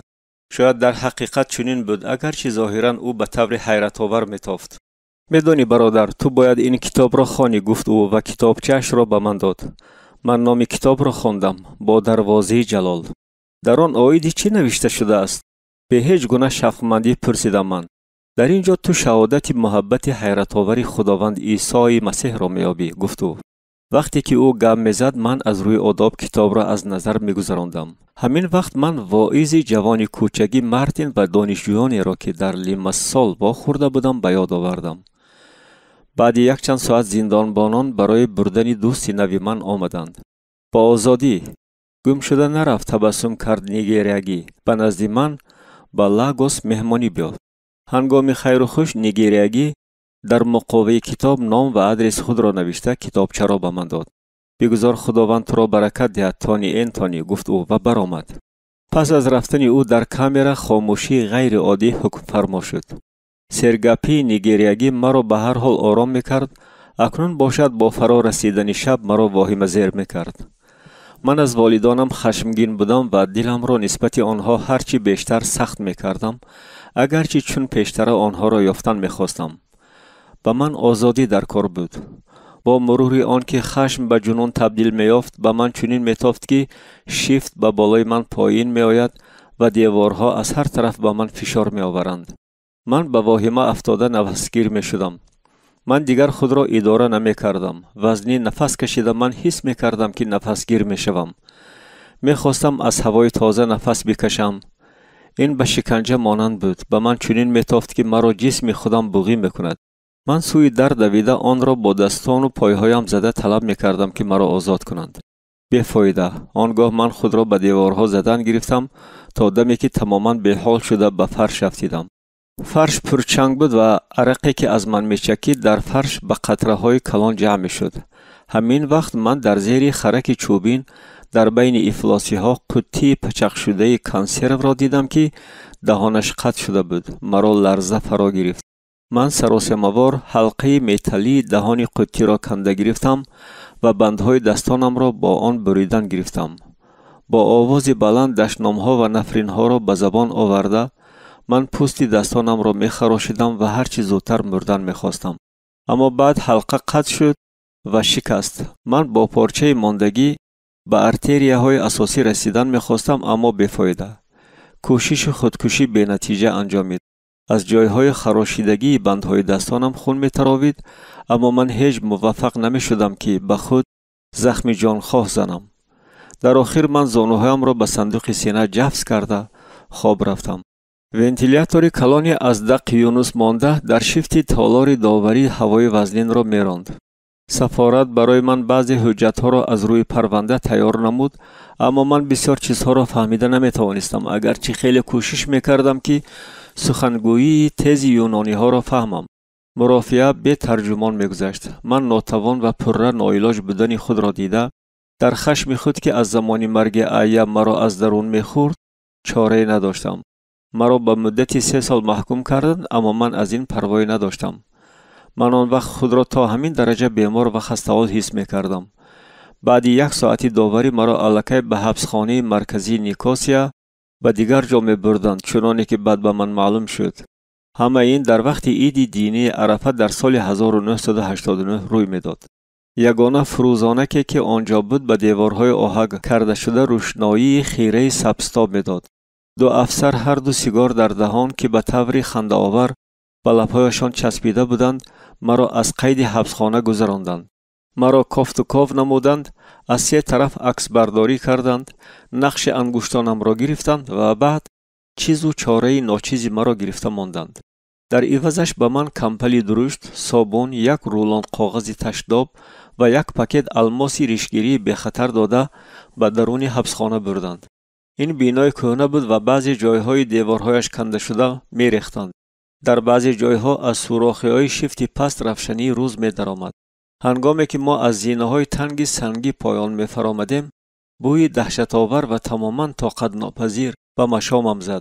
در عمق دلم واهمه پیدا می‌شد. دستانم را مشت کرده و ناخن‌های معیوبم را به کف‌های دستانم زیر کرده من به خود فرمودم که سست نشوم. زندانبانان با هم گفتگو کرده تمسخرآمیز می‌خندیدند. زینه‌پایه به راهروی خیلی دراز می‌فرامد که از هر دو طرف کامراها داشت. در آخر راهرو در دیوار دری وزنین یک طبقه میتافت.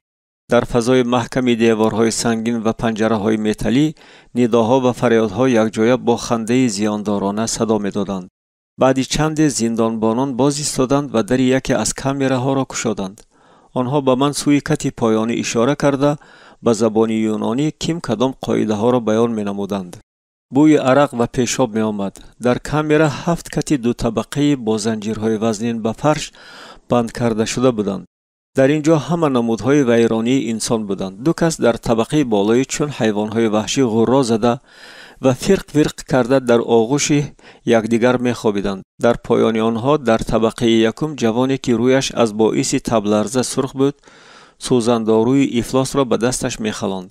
با پیهای زخمهای او نگریستن طاقت ناپذیر بود. دیگری سرود خوانده چون در وجد گیپناز الوانج می‌خورد و بی‌پروایانه نگاه کرده با الماس پوست خود را می‌خراشید. با یک نفر دیگر در فرش تماما لشت در بالای پیشاب خود می‌خوابید و زیر لب غرونگاس می‌زد. همه این به کیم کدام نمایش ناشایسته بدبخت‌ها مانند بود.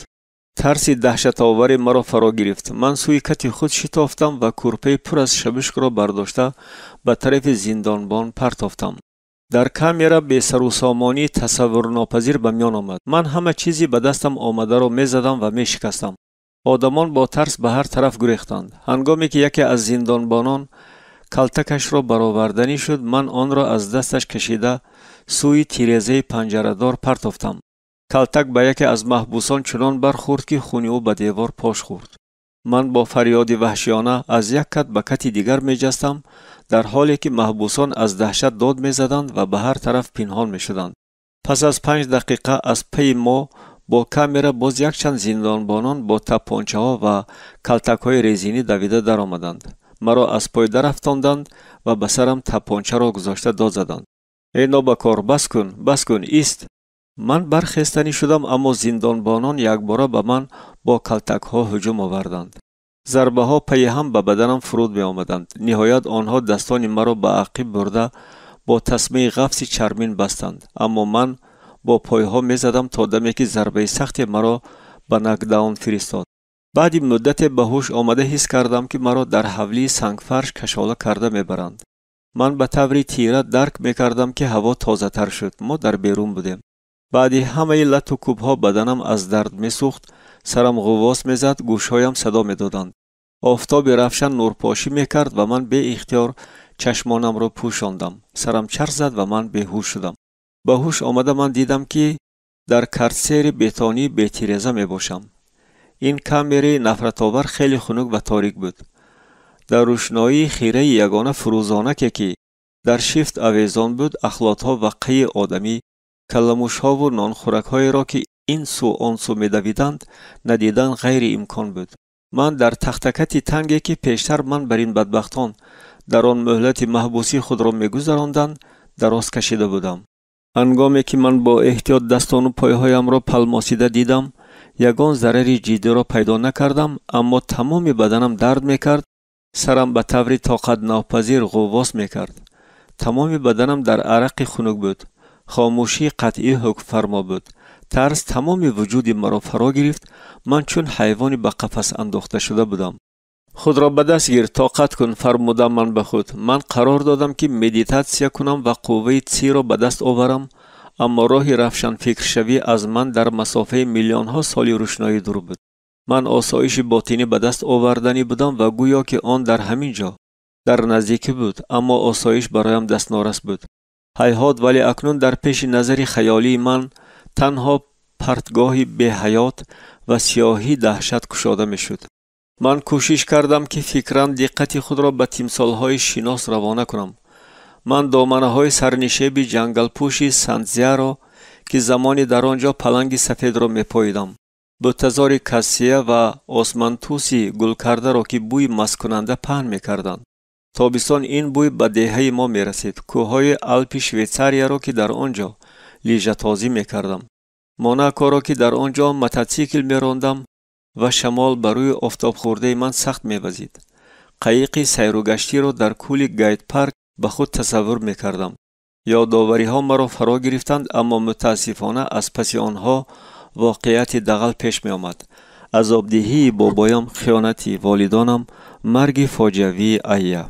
وقت می گذشت و من حس می کردم که از عقل بیگانه شده می توانم. بینای شیفتش سوراخ و دیوارهای خراب شونده تیار بود که مرا چون حیوان وحشی فرو برد. من نمی دانستم که حالا ساعت چند شده است و چند وقت باز من در اینجا هستم. تمام بدنم از خنکی و دهشت می لرزید. ناگاه من از صدای تقرطقری چیز یک قد پریدم. معلوم شد که این صدای میزی متالی چرخداری خوراک تقسیم کنی است. زندانبان به من تبسم کرد و از این تبسم یخی دلم به مدت لحظه آب شد. او به من یونانی گپ میزد. من نه آنقدر فهمیدم، اما از آمدن او خرسند بودم. لامارینا، گفت او و طبقچه متالی را به من دراز کرد. در آن چای گرم بود که به آن تخم جوشانیده، پمیدار و نان را ریزه کرده انداخته بودند. من خاموشانه به این خوراک نفرت آور نگریستم. خوردن فایده دارد، مرا باور میکنند. او جسم را با قوت کردن در کار. من اندکی از این بلند خوردم و کوشش کردم که با ایما و اشاره به زندانبان تشکر بیان کنم. روزها پی هم میگذشتند و تدریجاً من زندانبانانی را که این بلاک را نظارت میکردند میشناختگی شدم. آنها به نظر من کم و بیش آدمگری داشتند. من از آنها فهمیدم که در کارتسری همسایه یک محبوس یهودی را نگاه می‌دارند. او را در آنجا برای بخطری خودش نگاه می‌داشتند. من تدریجاً باید می‌فهمیدم که حبسخانه مرکزی نیکوسیا مکانی بدبینی و جنونی سیاسی است. فلسطینی‌ها و دیگر عرب‌ها بارها به این یهودی سوءقصد کرده بودند. گاه‌ها در شب‌های تار سرودخوانی او به گوش من می‌رسید. من وقت را با آن می‌گذراندم که در تختکت دراز کشیده به شیفت می‌نگریستم یا از روی سیستم تایچی مشق‌ها می‌کردم. سلامتی خود را نگاه داشتن در کار بود. پس از یک هفته مرا از کارتسری خنک برآورده، باز از صحن سنگفرش داخلی گذرانده، اما اکنون به سمت برعکس به اداره تیره و تار که در بینای اساسی حبسخانه بود بردند. در پس ماشینکه چاپکنی کهنه کدام یک شخص نظرناگیر نشسته بود. در بالای میز یک توده پرونده ها بودند. هنگامی که وریانوس مرا نزد او آوردند، او تنها چشمانش را بالا کرد. انتونی به شخصی که در پس ماشینکه نشسته بود مراجعت کرده گفت یکی از وریانوس. او نفسی وزنین کشیده همان دم در بین کاغذها به جستجو درآمد. من خاموش ایستاده تخمین میکردم که آنها برای من باز چی فکر کرده برآورده باشند. آنها دو وریانوس در بالای میز کلان نشسته سیگار میکشیدند و به ایست بین خود گفتگو میکردند گویا که من در اینجا نیستم. مدت گذشت، ناگاه در کشاده شد و او از جای جسته چون پاسبانان در پاسگاه قامت راست کردند. شخصی قد بلندی لباس افسری در تن به حجره درآمد و با آوازی بلند فرمان داد. وریانوس در حال سیگارهای خود را خاموش کرده در حالت آماده باش ایستادند. از پس افسر یک شخصی درآمد که ظاهراً به ترک مانند بود. او سوی میز شتافته پیش از همه برای افسر کرسی را برآورد. سپس از کیسه‌اش سیگاری کلان و گوگرد را برآورده تملق‌کارانه نزد افسر به بالای میز گذاشت و در حال به گوشه حجره رفته در آنجا ایستاد. او خرگوشی ترسان و لرزان را به یاد می آورد. شخصی که مندیر افسری در بر داشت چنان رفتار میکرد که گویا همه چیز در اینجا در اختیار او باشد. سه علامت در آستین مندیر از آن شهادت میدادند که او یکی از افسران بلند رتبه حبسخانه است. چنانه که بعد به من نقل کردند او یکی از راهبریت کمشمار حبسخانه کلان بود. اما او به کرسی که برایش تیار کرده بودند ننشست. به جای این او در حجره قدم زدن گرفت تا دمی که در نزد من چون ستون راست می‌ایستاد. از او بوی ناخوب سیرپیاز و می آمد. او به من نگاهی خنک کرد. او چشمانی چقور گذاشته شده میشی و نگاهی درندواری عقاب مانند داشت. او به خرگوشی ترسان چیزی گفت. آن شخص دستی راستش را به بر رویش گذاشت و از دست کلرک پاپکه پرونده را گرفته در حال به بازش خود داد. او کاهلانه ورقها را از نظر گذراند. ها جناب انتونی، من درباره تو بسیار شنیدم، گفت او به زبان شکسته انگلیسی. من نمیدانستم که آیا جواب دادن من در کار است یا نه، بنابراین چیزی نگفتم. خوب اکنون تو آرام شدی؟ من به علامت تصدیق سر جنباندم. با بلاک بی میروی، اگر باز غوغا برداری باز به کارتسر میفرستم. تو فهمیدی؟ من باز با علامت تصدیق سر جنباندم. انا گپ در چی بوده است؟ افسری کلان به او اشاره کرد و مرا بردند. بلاک ب الکی به من شناس بود. در روز اول مرا محض با همان جا آورده بودند. همان راهروی درازی بتانی که از دو طرف با پنجره آهنی محکم کرده شده است و کامراها. این دفعه مرا به کامره تنگ یکه جایگیر کردند. راهبریت حبسخانه با نظر داشت آن که من هنگام واخوری یکم با 13 محبوس چیکار کردم، با مقصدی بخطری قرار داده است که چاره های پیشگیری اندیشد. با من نه کامره بلکه مرخانه حقیقی نصیب گشت. اما من الکی از آن راضی بودم که در آنجا هیچ کس با من نخواهد بود. روزانه درهای کامره ها بسته نمی شدند. بنابراین محبوسان آزادانه در راهرو گشته می توانستند. بعضی ها با استفاده موادی که وریانوس در عوض پول معین به آنها می آوردند با هنرهای دستی مشغول می شدند. من در حال فهمیدم که همه چیز در اینجا ارزش خود را داشت. محبوسان و پاسبانان در خرید و فروش سیگار، مواد نشأه آور و دیگر خدمت‌های شبهه آور بیزنسی خردکک خود را پیش می بردند. در بین محبوسان اکثریت یونانی ها و عرب ها بودند، اما یهودیان، نمیس ها، ایتالیایی ها، فرانسوی ها، یک ساکن شریلانکا و این نام یک عسکری قطاری ارتش بریتانیا از گالیفاکس نیز بودند. در اول من با هیچ کس شناسایی کردن نمیخواستم، اما با مرور آن که به حیات حبسخانه عادت میکردم، مصلحت های دوستانه ایندی به من معقول شدند. برای قلابی با چک های بانکی در نیکاسیا او را به مدت 2 سال زندانی کرده بودند. خارجیان را برای جنایت ها اکثر وقت جزاهای بی اندازه سخت میدادند. ایندی هزلکش همیشه کوشش میکرد که خود را در حالت خوب نگاه دارد. در آمدی گپ او همسایه های مرا به طور فصیح تصویر نمود.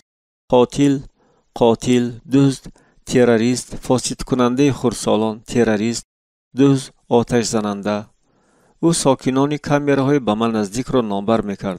اما از آنها پروا نکنی هم میشود، آگاه کرد او. گویا در آمدی گپ از دیوانه ها احتیاط باش. آنها را هیچ از مد نظر دور نمان. دیوانه ها؟ ها دوستم، محبوسانی روحان بیمار. آنها هر چی خواهند میکنند. میفهمی؟ انگشتش را در بری رویش تاب داده اضافه کرد ایندی. رفتار دیوانه پیشگویی نشونده است.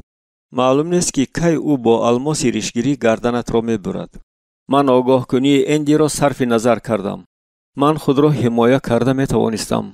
افت و نمودی بعضی محبوسان مرا حیران میکرد. بعضی ها در شرایط حبسخانه کوشش میکردند که عقل سالم و سلامتی جسمانی را نگاه دارند، اما اکثریت پوست و استخوان تماکو میکشیده بودند. واقعه های به قریبی روی داده به یادم آمدند هنگامی که مرا به کامره دارای کت‌های 2 طبقه آهنی برده بودند. ایندی سیگاری نیم سوخته را به من دراز کرد. من گرفتنی نبودم، اما بعد به هر حال گرفتم. اقلاً یک سیگاری دوست داشته گیتانس را کشیدنی بودم، اما در نبودن آن اینش هم به کار می رفت. ایندی نقل خود را عاید محبوسان بلاک ب دوام میداد. این به تو حبسخانه انگلیسی نیست دوستم، گفت او. من میدانم که چی میگویم. خواهی باور کن خواهی نه. عجایب کار در این است که در اینجا همه برابرند. اهمیت ندارد که تو کیستی، دزد، تروریست یا قاتل از عقل بیگانه. در یاد نگاه دار، در اینجا هر کس به حال خود است. خلاصه هوشیاری را از دست نده. در حق من غم نخور، من مشکلات نخواهم داشت. او را باور کناندم من. البته اگر قاعده های معین را رعایت کنی. من آن وقت از ایندی نپرسیدم که او کدام قاعده ها را در نظر دارد و آنها را کی مقرر نموده است، اما یگان کاری ناخوبی را تخمین کردم. البته این را انیق کردن در کار بود. در هر بلاک شخصی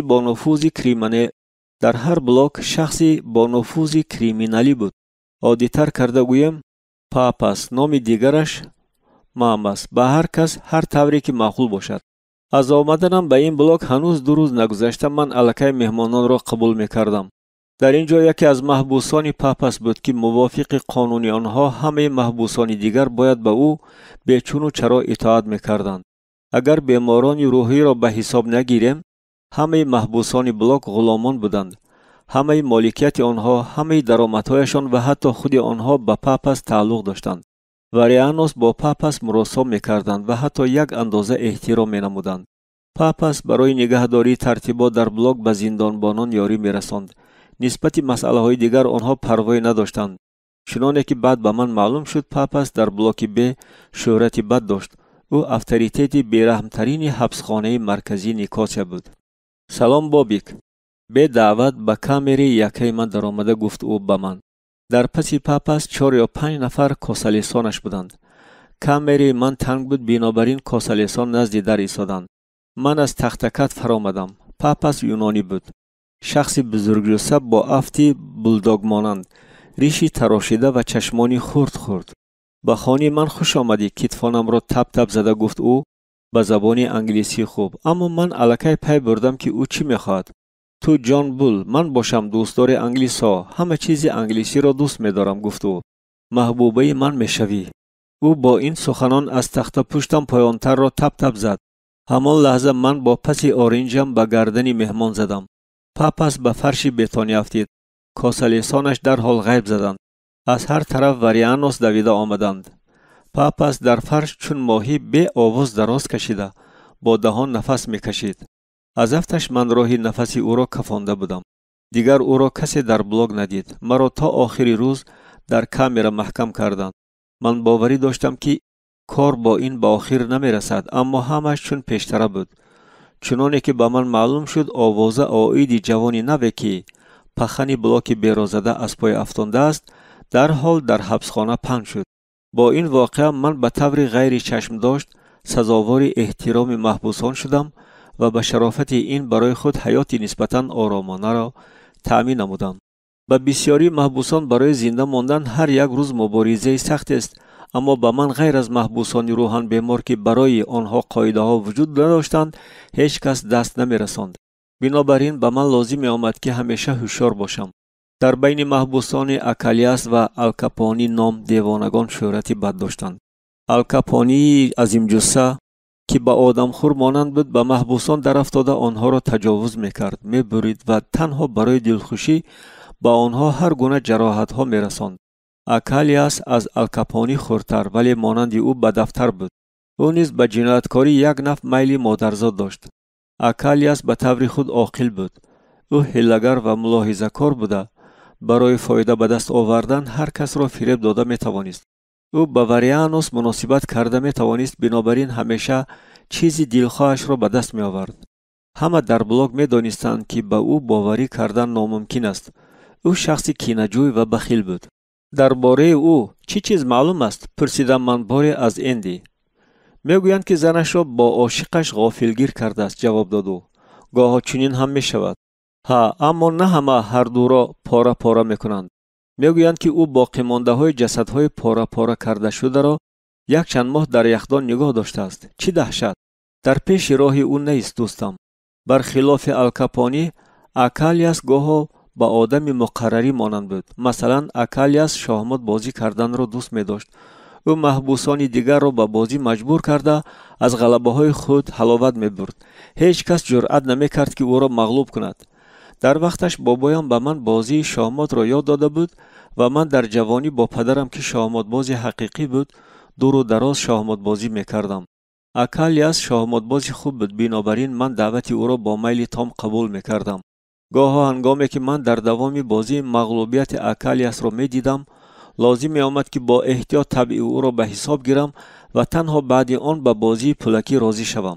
و من نقل کردند که وقتی که یک امریکایی او را برای چیزی زده است اکالیاس بر روی وی روغنی گرم پاشیده است. هفته ها می گذشتند و مرا وظیفه دار کردند که با لامارینا عرابه آهنین چرخدار خوراک کشانم. من به بلاک طبی و بلاک محبوسان یکه خوراک می کشاندم. همین طور من امکان پیدا کردم که سیگار دریافت کنم و به مدتی کوتاه باشد هم منتظم از بینای خود بیرون برایم. بار با لامارینا به بلاک محبوسان یکه نزدیک شدم. من آوازها و قهقه آدمان را شنیدم. وریانوس کاهلانه سوی کامera اشاره کردند، یعنی گذشته رفت. با کامری یکم نظر انداختم. من 3 کس را دیدم. 2 شخص گندمگون و یک ملموی را. لامارینا اعلان کردم من. وقتی خوراک خوری شد. تو مگر انگلیس هستی؟ پرسید ملموی و از جایش جسته خیست. ها، به طرز تلفظ او اهمیت داده تبسم کردم من. با تلفظ جورج مانند. این دیویدسون از پنجره دستش را دراز کرده خود را شناس کرد. جوان: تانی، جواب دادم من. دستفشاری صمیمی او به من معقول شد. این دیویدسون. این نام بعضی واقعه ها را به من یادرس نمود و به خواطر شوی وادار نمود. این را پی برده او علاوه نمود: ها، خودی همان دیویدسون. سالهای زیاد نام من در مطبوعات زرد جلوگر می شد. ها، خودش دوستم. اینها دوستانی همیراق من هستند. ایلیاس و محمود. فلسطینی ها به من سر جنبانیدند. شمایان کیم کدام یهودیان را پراندید؟ همین طور پرسیدم من. همین طور تبسم کردین. اما به همه آنچه در مطبوعات زرد می نویسند باور نکن. در آنجا آنها را چون سیاحان معرفی کردند، اما ما سالهای زیاد در پی آنها بودیم. همه آنها اگنت های موساد بودند. زن باشد متخصصی ترکاندن ماشین ها بود. من واقعه آوازده را به یاد آوردم. این از ساوت شیلدز بود. روزنامه های بریتانی شهرت زیاد پیدا نمودند، زیرا اولین شده آنها آیدی دیویدسون چون یک دیوانی مسلحی که تنها برای ضد یهودیان مبارزه بردند با او همراه شده است به جهانیان خبر دادند. این و دوستانش را در سال 1985 بعد یک واقعه که نتیجه های مهم داشت حبس کرده بودند. گروه دیویدسون را برای در بندر لرناکا در یخت نابود کردن دو مرد و یک زن اسرائیلی فرستاده بودند. در دوام عملیات آنها را کارمندان پلیس کیپر محاصره کردند. این و برادران همیراقش فهمیدند که خانه‌خواه حبس می شوند، ولی اگر اسرائیلیان را نابود کنند قهرمان می شوند، اگرچه آنها را زندانی کنند هم. آنها همین طور کردند و یک عمر از آزادی محروم کرده شدند. این آدمان را به خاطر بی‌خطری خود آنها به کامراهای یکه شناندند و وریانوس نسبت آنها مخصوصاً با التفات بودند. با آنها امکان می‌دادند که با یکدیگر معاشرت نموده هر گونه بازی‌ها کنند، کتاب‌ها خوانند و دیگر امتیازها داشته باشند. زندانبانان آنها را حتی با تخمی‌ها تأمین نموده بودند. بنابراین آنها در حولی محکم حبسخانه بیرون از بلاک به نفع سلامتی خود کشت و کار می‌کردند. چنین مشغولیت در حبسخانه کیپر بر این جای کم دیده میشد. این البته شخص احمق نبود. او هنگام سیاحت در امریکا در سالهای 70 عصر گذشته به حرکت فلسطینی ها همراه شد. من از این و دوستانش به وجد می آمدم. آنها آدمانی با فهم و عالی همت بودند که با عمیقی و سالمی محاکمرانی های خود فرق می کردند. آنها به کار خود وفادار بوده تیار بودند برای آن حیات خود را فدا کنند. علاوه بر این حس عجیبی هزل کشی داشت. هر روز من آن 20 دقیقه را که برای با لمرین نزد آنها رفتن مقرر شده بود به صبرانه انتظار می شدم. هنگامی که من مدتی زیادتر در نزد آنها می ماندم، عادتاً وریانوس با این اهمیت نمی دادند. می گویند که به قریبی ما را از کامراهای یکه به کامراهای عمومی می گذرانند. خبر داد این. از افتکار راهبریت حبسخانه چنین می حسابد که شدتناکی سیاسی اندکی پس شده است، بنابراین ما را به بلاک اساسی گذراندن ممکن است. چی فکر داری؟ آیا این خطرناک نیست؟ ناخوشی های بسیار روی داده می توانند. این ناخوشی ها به سر من خیلی زیاد فرو ریختند دوستم و در اینجا راست گپ نمی دانم که چی حاصل می شود. امکان دارد که موساد در اینجا اگنت های خود را دارد که ما را نابود کرده می توانند. شاید از جمله دیوانگان، خندیدم من. شاید همین طور هم باشد، اگرچه در حبسخانه یک چند برادران ما هستند. شاید آنها وضعیت را از ما بهتر می دانند. بعد یک چند روز من با قناعتمندی زیاد شنیدم که این را به بلاک بی گذراندند. یک چند ماه گذشتند و ما دوستانی خوب شدیم. سالهای زیاد الکی بعد از حبس آزاد شدن این من با او دائم رابطه داشتم، اگرچه محل زیست او را از همه پنهان می داشتند. اما آن وقت من تصور کرده نمی توانستم که دوستی با این و دیگر تروریست ها به من ضرر آورده می تواند. محبوس دیگری که من با او در روزهای اولی محبوسیم دوستی پیدا کردم نیکوس سامسون بود. او به انگلیسی خوب گپ می زد و چون هر یک شخص صاحب معلومات شأن و اعتبار خود را نگاه می داشت. چون دیویدسون او از بسیاری آدمان فرق داشت و با او صحبت کردن به من معقول بود. خود نیکوس سامسون نیز نسبت من همین گونه حسیاتی صمیمی داشت. ما عاید سیاست و واقعه های جاری در سطح برابر محاکمرانی میکردیم. غیر از این او نردبازی میکرد که من آن را دوست می داشتم. او در گذشته عضو تشکیلات حربی سیاسی ایآکا بوده به آن متعصبانه وفادار بود و برای فوراً به یونان همراه کرده شدن کیپر برآمد میکرد. پس از عصیان در کیپر در سال 1974 سامسون چون سرور شناخته ایآکا دیکتاتور شد، اگرچه به مدت کوتاه. بسیار محبوسان و وریانوس به او چون به اکس پرزیدنت 8 روزه عرض احترام می‌نمودند. در سالهای 50 و 60 این تروریست ناترس سربازان بریتانی و پلیس‌های محلی را به دهشت می‌آورد و اینک سامسون که سنش از 70 گذشته بود و سالهای زیاد در فرانسه زندگی می‌کرد، خواست به وطن محبوب برگردد. اما همین که او در لرنکا از زینه‌پایه هواپیما فرآمد، در حال حبس کرده شد. یونانیان عادی سامسون را چون قهرمان جنگ که به وطن برگشته است احترام می‌نمودند. من همچون دوستی او می‌توانستم موقتاً دیوارهای تیره و تاری بلاک اساسی را فراموش کنم و از حشمت نسبی کامرای او حلاوت برم. در آن مصوره‌های زیبا آویخته شده بودند. همچنین تلویزیون، رادیو و 2 کرسی براحت نیز بود. من این را دیده به چشمانم باور نمی‌کردم.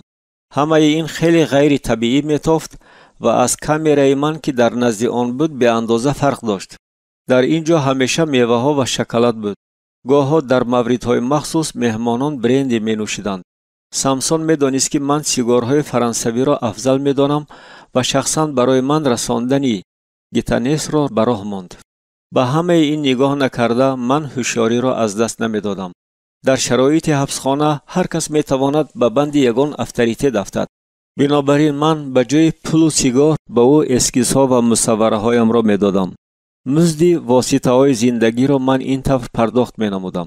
از فوتوپورترت‌ها نسخه‌های بدیعی می‌کشیدم و با خط کالیگرافی در لوحه‌چه‌ها نام‌ها و فامیلی‌ها را می‌نوشتم. به شرافت سامسون موادی در کاری من بسیار بود، اما من از محدودیت ملت پرستانه او می‌ترسیدم. سامسون البته شهروند بریتانیا بودن مرا می‌دانست، اما هیچگاه از انگلیسان نفرت داشتن خود را پنهان نمی‌کرد. تو این را بین، کرته‌اش را برداشته می‌گفت و در بدن او بسیار پایهای چقور زخم‌ها را دیدن ممکن بود. همه این را انگلیس‌ها کردند. همش کاری دست آنهاست. من خدمات مخفی بریتانیا را در نظر دارم. همه آنها ابله هستند. آنها شما را عذاب و شکنجه می‌دادند، وگرنه به فکرت این پایهای زخم‌ها از کجایند؟ اما آنها از من هیچ چیز به دست نآوردند، جواب داد سامسون با تبسمی کج. به سخنان سامسون شبهه کردن به گوشه خاطرم هم نمی آمد. اما با مرور وقت آوازها عایدی چگونه شخص بودن او به گوش من رسیدند و بعد چند مناسبت‌های ما قطع گردیدند. محبوسان می گفتند که بیگاهی‌ها از کامرای سامسون دورتر بودن بهتر است. این قاعده نانوشته گردیده بود که آن را خود زندانبانان نیز رعایت می‌کردند. در این وقت تنها برگزیدگان نزد سامسون درآمده می‌توانستند. باری در یکی از بیگاهی‌های خنک پیش از آن که وریانوس ما را به کامراهای خنکمان رانند، نزد پیشکه جمع شده دستانمان را به لخچه‌های آخرین دراز می‌کردیم. خنکی شکنجه طبیعی حبسخانه بود. هر سحر من از خنکی سخت لرزیده بیدار می‌شدم و از دهنم بوق می‌برآمد. در دوام روز گرم شدن غیر امکان بود. حتی تمام روز اگر حرکت کنید دست و پایهایتان گرم نمی شود. همین که آیدی در پیش بودن شب درازی خنک فکر کنم، عقلم تیره می گشت و جسمم کرخت می شد. من پانایوتوس را دیدم و چون هنگام تبلرزه لرزیده او را نزد خود جیغ زدم. او یونانی جوانی ستاره گرم بود که برای دزدی خرد به مدت کوتاه زندانی شده بود. در حبسخانه احوال او بد بود. او به شرایط آن مطابق شده نمی توانست. من کوشش می کردم که او را از مد نظر دور نگذارم و او را نظارت کنم. من رحمدل نبودم، اما همیشه بعضی محبوسان را آگاه می کردم که پنیر بی پول را از مشقپک امیدوار شدن لازم نیست.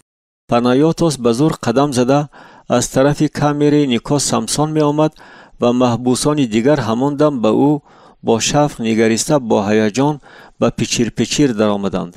نزد ما بیا، تکرار کردم من. آتش قریب خاموش شده است، اما به هر حال از بودش بهتر است. به هیچ کس نگاه نکرده پانایوتوس کرسی به تکیه را گرفت و مشتهایش را سخت فشرده نشست. او میلرزید و من فهمیدم که نه تنها از خنکی. چی گپ شد پانایوتوس؟ پرسیدم من به یونانی. اما جوان خاموشانه به علنگه های خاموش نشونده آتش می نگریست. بعدتر هنگامی که من با پانایوتوس وا خورده چهره رنگ پریده و نگاه دلمانده او را می دیدم، همیشه تعبم خیره می شد. چشمان او از اشکها ورم می کردند و هنگامی که من با او گپ زدنی می شدم او کوشش می کرد که برویم نگاه نکند. بعد چند وقت او به کامره سامسون هر بگاه در وقت معین می رفتگی شد. او غلام سامسون شده بود. در این باره هر گونه آوازها پهن شدند. وریانوس باره گفتند که در کامره سامسون بسیار وقت پرزرواتیو های استفاده شده را می یافتند.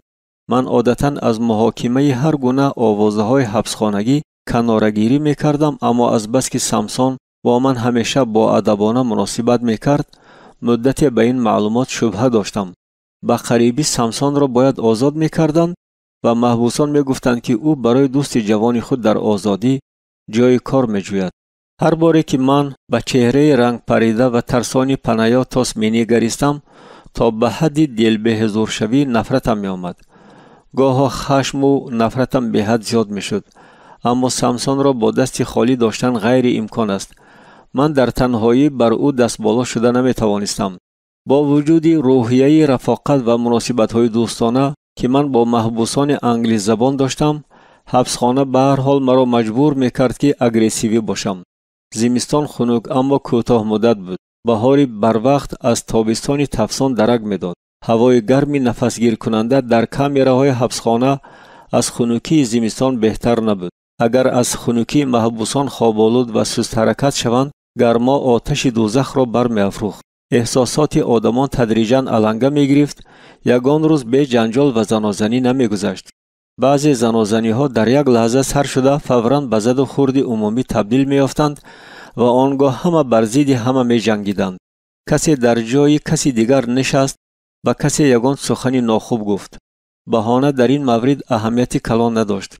بین یونانی ها و عرب ها عادتاً زد و خوردها در اساس سیاسی سر می زدند، اگرچه به چنین زنازنی ها همه دیگران نیز جلب می شدند. این به من حتی معقول بود. خیر بگذار همین طور باشد، وگرنه من حالت خوب جسمانی را نگاه داشته نمی توانم، فکر می کردم من. بار محیط بلاک از پگاهی شدتناک بود. قریبی نصف روزی تیاری عادتی در شکل جنجال ها و تمسخرهای نجات پرستانه به حقارت های بالاخانه‌دار هر دو طرف تبدیل یافت. سپس سرور عرب ها یکی از یونانی ها را زد و خورد سر شد. در حولی درونی چنگ قفس بالا برآمدن گرفت و بر روی سنگ ها خون ریخت. ادرنالین به سر من زد. این زد و خورد به من دخل نداشت، اما من از زنازنی کردن خرسند بودم. برای من فرق نداشت که کی را زنم. و من خودی روند معقول بود. یک دیوانه سرم را نشان گرفته از عقب به من هجوم کرد. به عقب نگریسته من او را دیدم. او از بالا به من نگریسته و دهان انج کرده ضربه زدنی بود. من از او پیش دستی کرده به بینیش زدم و بعد او را به دیوار زدن گرفتم. خون دیوانه برویم پاش خورد. او جوانی کلانجسته، ابله و خشمگین بود. او قوهش را جمع کرده باز به من هجوم کرد. من موشک‌هایم را ترنگ کردم تا که ضربه به شکم را تحمل کنم و با چنگال‌های پلنگ به چشمانش زدم. زنازنی خونین با قوه نو دوام یافت. معلوم نبود که همه سلاح‌های در حبسخانه من شده از کجا پیدا شدند. الماس‌های ریشگیری، کارت‌ها، کلتک‌ها. ناگاه تیرپرانی شنیده شد. قسم‌های ارتش رسیده آمدند. ما را احاطه کردند. معیوبان را به بیمارستان بردند. دیگران را یک روز دراز در کامرها محکم کردند. بار چند بعد از آن زد و خورد هنگام نهاری اندی نزد من آمد. کامره یکی من به عصبهایم سخت تاثیر میکرد و او از افتش این را پی برده بود. چرا هیچ کس نزد تو نمی آید تونی؟ من خوراکخوری را بس کرده به اندی نگریستم. برای آن هیچ کس نمی آید که من هیچ کس ندارم دوستم. یک نفس تبسم کرده جواب دادم من. تو چی گفتن میخواهی؟ مایکل رایت نام جوانی هست. مایکل رایت؟ گپی اندی را بریدم من. این نام برایم شناس است. او ایرلندی است. او از بلفاست است. او با کدام یک گروه کلیسایی در اینجاست. یک نفس نیک‌های انسانیت میفهمی؟ من به علامت تصدیق سر جنبانیدم و اندی دوام داد.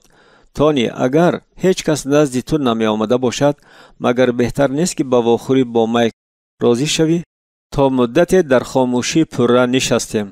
من به او آیدی تو نقل کردم. باز به گپ درآمد ایندی. او می نویسد که با تو واخوردن می خواهد. من اندک به دشواری افتادم. چرا من به او در کار شدم؟ عجیب. نه گفتم من با هیچ کس واخوردن نمی خواهم. اما به هر حال تشکر به تو دوستم. ما موضوع را دیگر کردیم. بعد یک چند روز من مکتوب گرفتم. تا این وقت هیچ کس به من به حبسخانه مکتوب نمی فرستاد. در اول من خیلی خرسند شدم اما به زودی فهمیدم که حسن خط در کنورت بیگانه است. از آن والدانم نه. من شفمند شده در حال کنورت را کشادم. معلوم شد که مکتوب از آن شخص بود، از مایکل رایت. این مکتوبی دوستانه، نیکخواهانه و عاقلانه بود. من هر یک کلمه را چندین بار خوانده برآمدم چون شخصی که از معاشرت صمیمی محروم است. معنای نامه فهمه و عادی بود. مایکل مقصدی مرا پنهان کردنی نبود.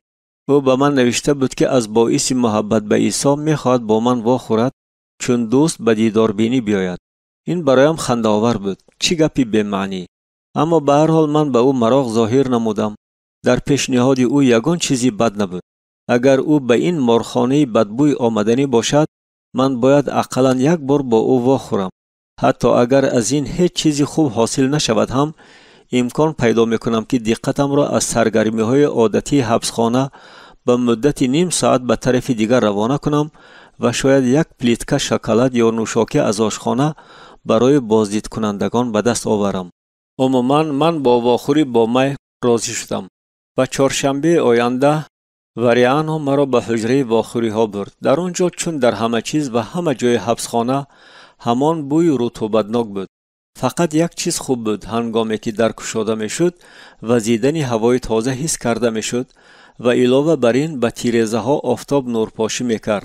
باعث حیرت من بود که تنها از فکر آید واخوری با کسی هیجان حس میکردم. وریانو با اشاره به من فرمود که در پس میزی دراز و کمبری چوبین شینم. محبوسان را از یک طرف میز میشناندند و دیداربینی آمدگان را در طرف دیگر. مایکل رایت هنوز نآمده بود. حجره برای واخوری‌ها از یونانی‌های سرغلاغلا و کسانی که به دیداربینی آنها آمده بود پر بود. زنها، کودکان، معشوقه‌ها و والدانشان. باز با آدمان مقرری واخوردن برای من اندکی عجیب میتافت. من در بین آنها خود را رد معرکه حس میکردم. در بین آنها برای من جای نبود. ناگاه من به طوری دردناک حس کردم که به خوسه پالیز مانند هستم. افت و نمود من خود از خود آیید جنایت هایم شهادت میداد. اما به این شخص خدا ترس از من چی در کار شده است؟ من هرچی بیشتر تشویش میکشیدم و طبعم خیره شده الکی رفتنی بودم که همین وقت آن ایرلندی را نزدی در دیدم. شخصی قد بلند ریشدار راست به سوی من می آمد. چه ابلهه! به تبسم خوشنودانه او نگریسته فکر کردم من. در تنش میسلکس و کرته درزمال ناکرده آستین کوتاه بود که او آن را به طرز آزاد پوشیده بود. تونی ندا کرد او با تلفظ ایرلندی شمالی و چون پیشتر تبسم کرده به من دست دراز کرد. از شناسایی با شما خیلی شادم. تشکر که با واخوری با من راضی شدید. من درباره شما بسیار شنیدم. من در حال خواطر شدم اما دستم را دراز کردم.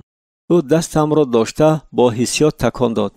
چنین سلام علیکی گرم و جوشان مرا باز بیشتر خواطر کرد. من حس کردم که در من خشم عادتی علنگه میگیرد. مایکل تبسم کردن را دوام داده در رو بروی من نشست. از افتش او حالتی پرعذاب مرا میفهمید. تونی، من چون دوست به اینجا آمدم. من به شما معویزه کردنی نیستم. مرا به اینجا محبت عیسی مسیح آورد. دوام داد مایکل. در کلیسای ما همه برای شما دعا میکنند و همه طرفه دستگیری کردن میخواهند. تا حال هیچ کس با من چنین گفتگو نکرده بود. من چیکار کردنم را نمیدانستم اما حس میکردم که با او باوری کرده نمیتوانم. خشم مرا از درون سوزاندن گرفت. ما مدت خاموش نشستیم. فکرهای من پیش در پیش میشدند. این جوان به کجا بینی میخلاند؟ او از من چی میخواد؟ جوانی یونانی که در نزد ما نشسته بود با والدانش خیر و خوش میکرد. مادرش او را هنگام ودا به آغوش گرفته سوی درآمدگاه روانه شد. والدان من به هیچ وجه به این مارخانه دوزخی برای دیداربینی من نمی آمدند. و عموما آیا آنها می‌دانند که من در کجایم؟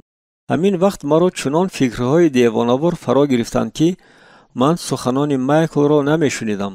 این شخص عقلاً تنبلی نکرده به اینجا آمده است.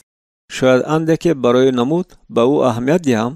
اگر او مرا عصبی کردن گیرد من از مویهایش گرفته بر روی میز میزنم.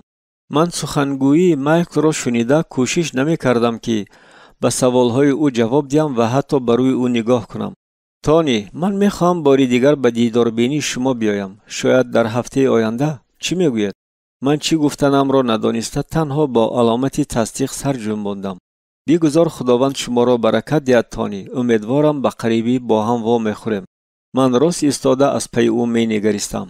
ابله باز فکر کردم من و در این حال با آوازی پست حیات خود را نفرین می کردم. اما روزی پنجشنبه آینده من باز راضی شدم که مایکل را قبول نمایم. در هفته سوم و چهارم من ناگاه فهمیدم که دیدن تبسمی ابلهانه او را به صبرانه انتظار هستم. او برای من تیریزه به عالمی بیرون بود. مایکل با من آیدی چیزهای معمولی گپ میزد. آیدی آن که در سلقینی بگاه تربوز خوردن چه حلاوتی دارد. آیدی اولین دیری کوین که در نیکاسیا کشاده شده است و غیره. گامبورگرها. از آن روزها چقدر وقت گذشته است. تبسم کردم من باشم با کافی یونانی هیچ عادت کرده نمیتوانم. میخندید مایکل. من از آن گرنگ میشوم. اما با من کافه های خردکک دهات معقول میباشند. آنها را در اینجا کافه نیانس مینامند. همین طور نه؟ من از کوشش های او در تلفظ کردن کلمه های دشوار یونانی تبسم کرده به علامت تصدیق سر جنباندم. پیرمرد محلی عادتا بسیار خوشمعامله هستند. من با آنها تقویم های ثمر نیکو را تقسیم کرده میدیم. او با این سخنان یک تایش را از کیسه برآورد. نگاه کن چگونه مصوره ها و اقتباس های عالی درجه کتاب مقدس برای هر روز. و مایکل به من یک دو تایش را خواند. خبرها و حکایت های مایکل را شنیده من به یاد آوردم که در آزادی بودن چه معنا دارد.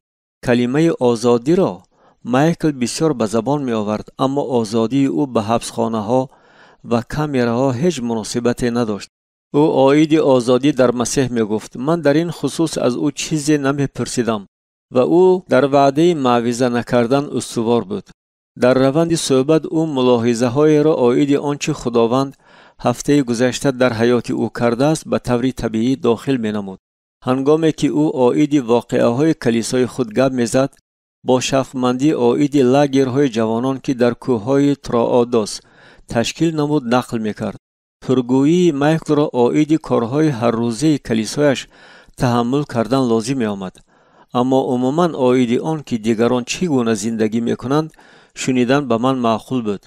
همین طور مایکل به من یاری می داد که رابطه را با واقعیت گم نکنم. مایکل نه تنها با بازدیدها مرا دستگیری می کرد. یک بار در دوام هفته او خودش به من مکتوب می نوشت و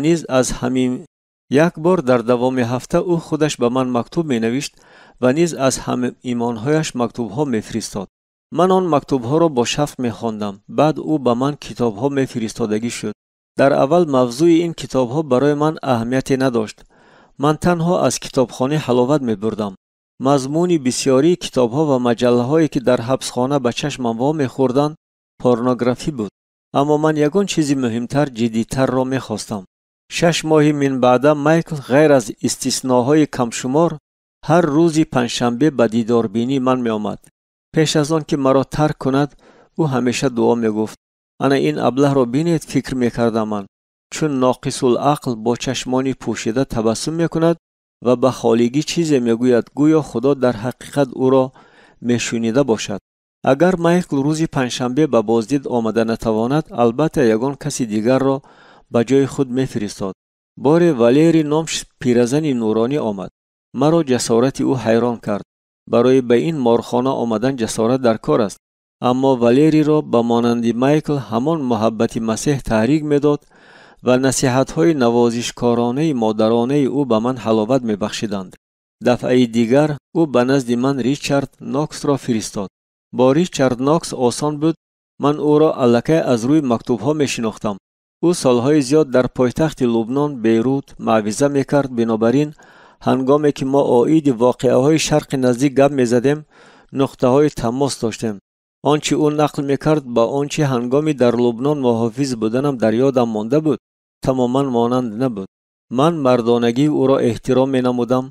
آخر در بیروت زیستن اروپایی آسان نیست، خصوصاً با زن و فرزندان.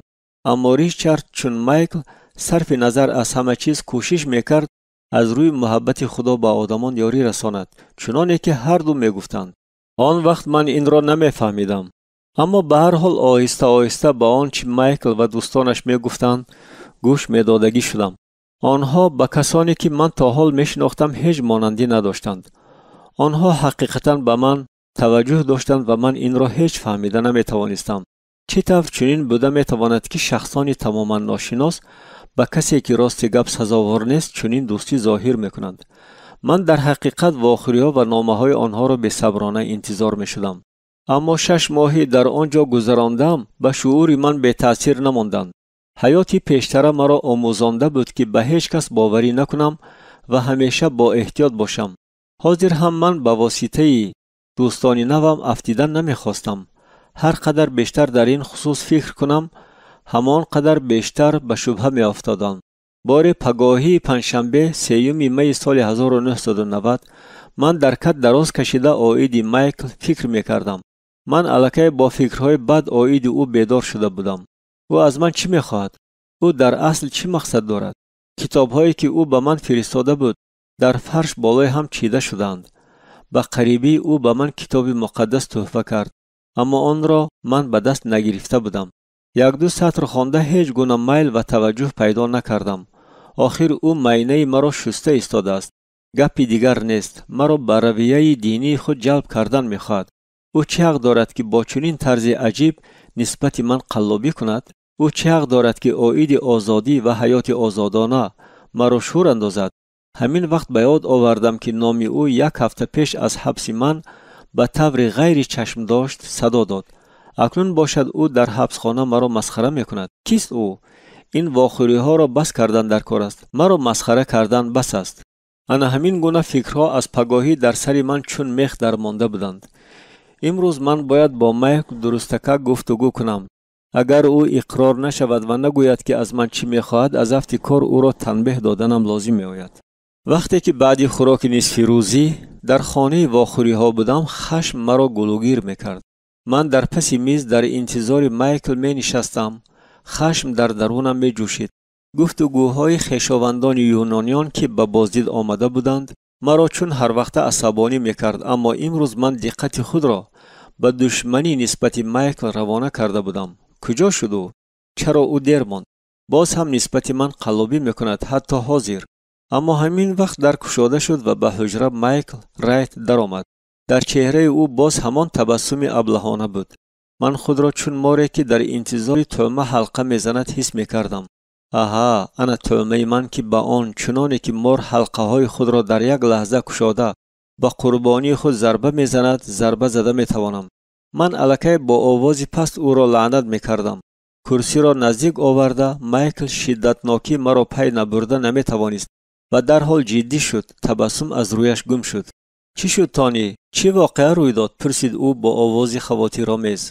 تو به اینجا برای چی می آیی مایکل؟ خصومت‌آمیز پرسیدم من. همه شما از من چی می خواهید؟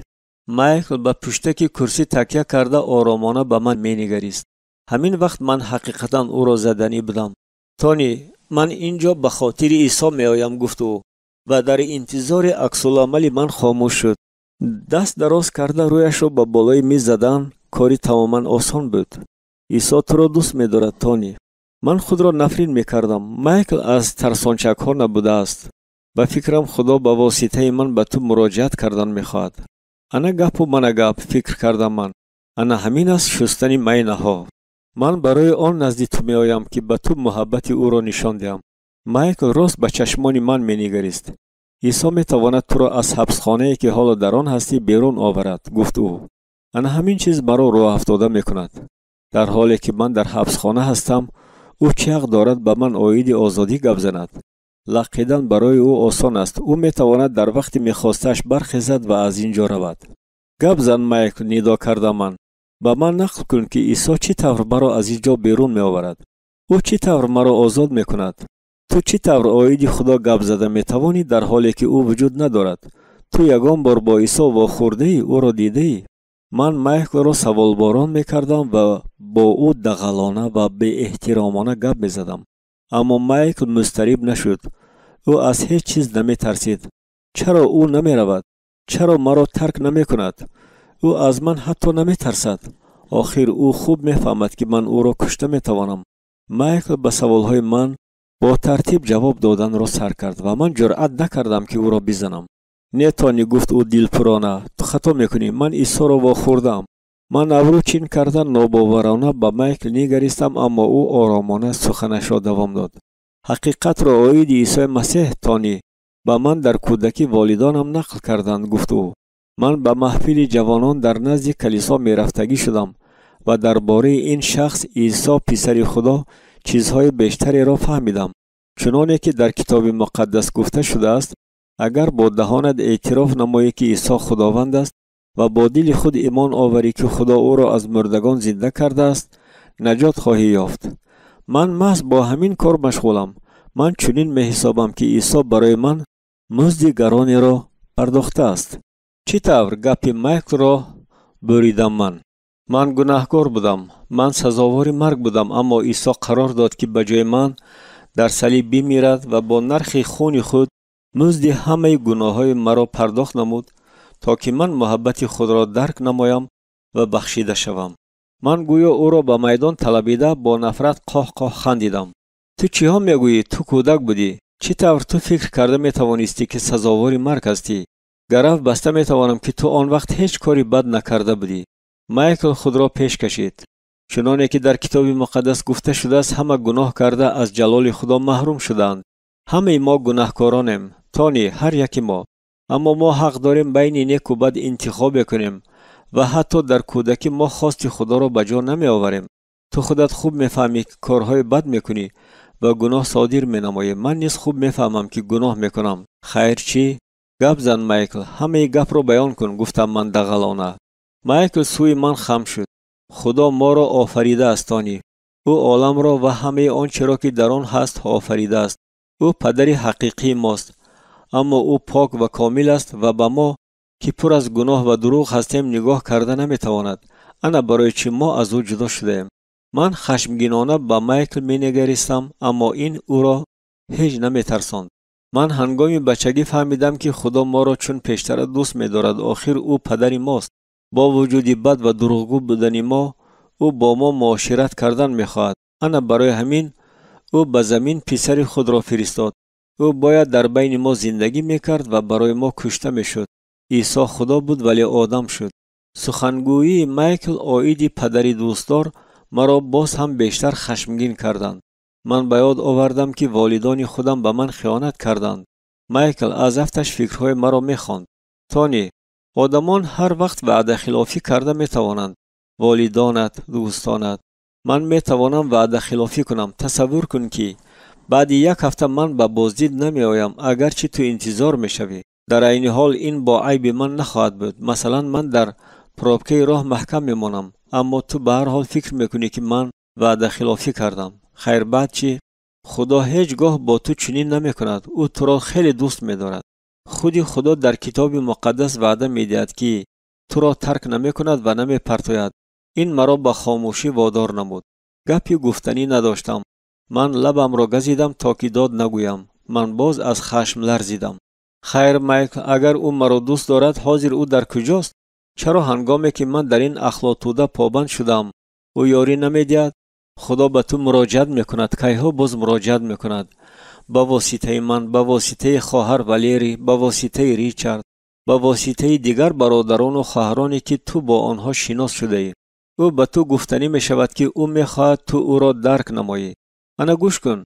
در کتاب مقدس در انجیل یوحنا باب 3 آیت 16 چی گفته شده است؟ زیرا خدا جهان را چنان دوست داشت که پسر یگانه خود را داد تا هر کی به او ایمان آورد تلف نشود بلکه حیات جاودانه یابد. مایکل خاموش ماند. حیات ابدی؟ من با آن چی کار میکنم مایکل؟ من حیات خود را بد میبینم. تو حیات خود را برای آن بد میبینی که محبوس هستی. تو در آزادی نیستی. جواب داد مایکل. انا گپ و من گپ باز اوید آزادی. اما حق گپ رو باید گفت. او مرا به حال خود ترک نکرد. اما تو به سوال من جواب ندادی مایکل. گفتم من اگر خدای کاملی تو مرا این گونه دوست می داشته باشد چرا به من ظاهر نمی شود؟ چرا او باید در تو، در ریچارد، در پیرزن ولیری پنهان شود؟ مگر او می ترسد؟ من گمان داشتم که این سوالی به قدری کافی عاقلانه است. مایکل به پشتک کرسی تکیه کرده مدت فکر کرد و من تو را فهمیدم و مایکل آرامانه و دلپرانه گفت تانی اگر خدا در اینجا در این حجره پیدا می شد تو در فرش رو به پایان می بودی. تو سخت می ترسیدی و حتی جرأت نمی کردی که به او نگاه کنی. برای همین هم او عیسی را فرستاد تا که ما با واسطه او نزد خدا آمده محبت او را درک کرده توانیم. با آخر رساند مایکل. من حتی کوشش نکردم که همه گفته های او را در ترازوی عقل برکشم. من تنها می خواستم به او نش زنم، رنجانم. من تمام عمر به خدای تو خوب زندگی می کردم.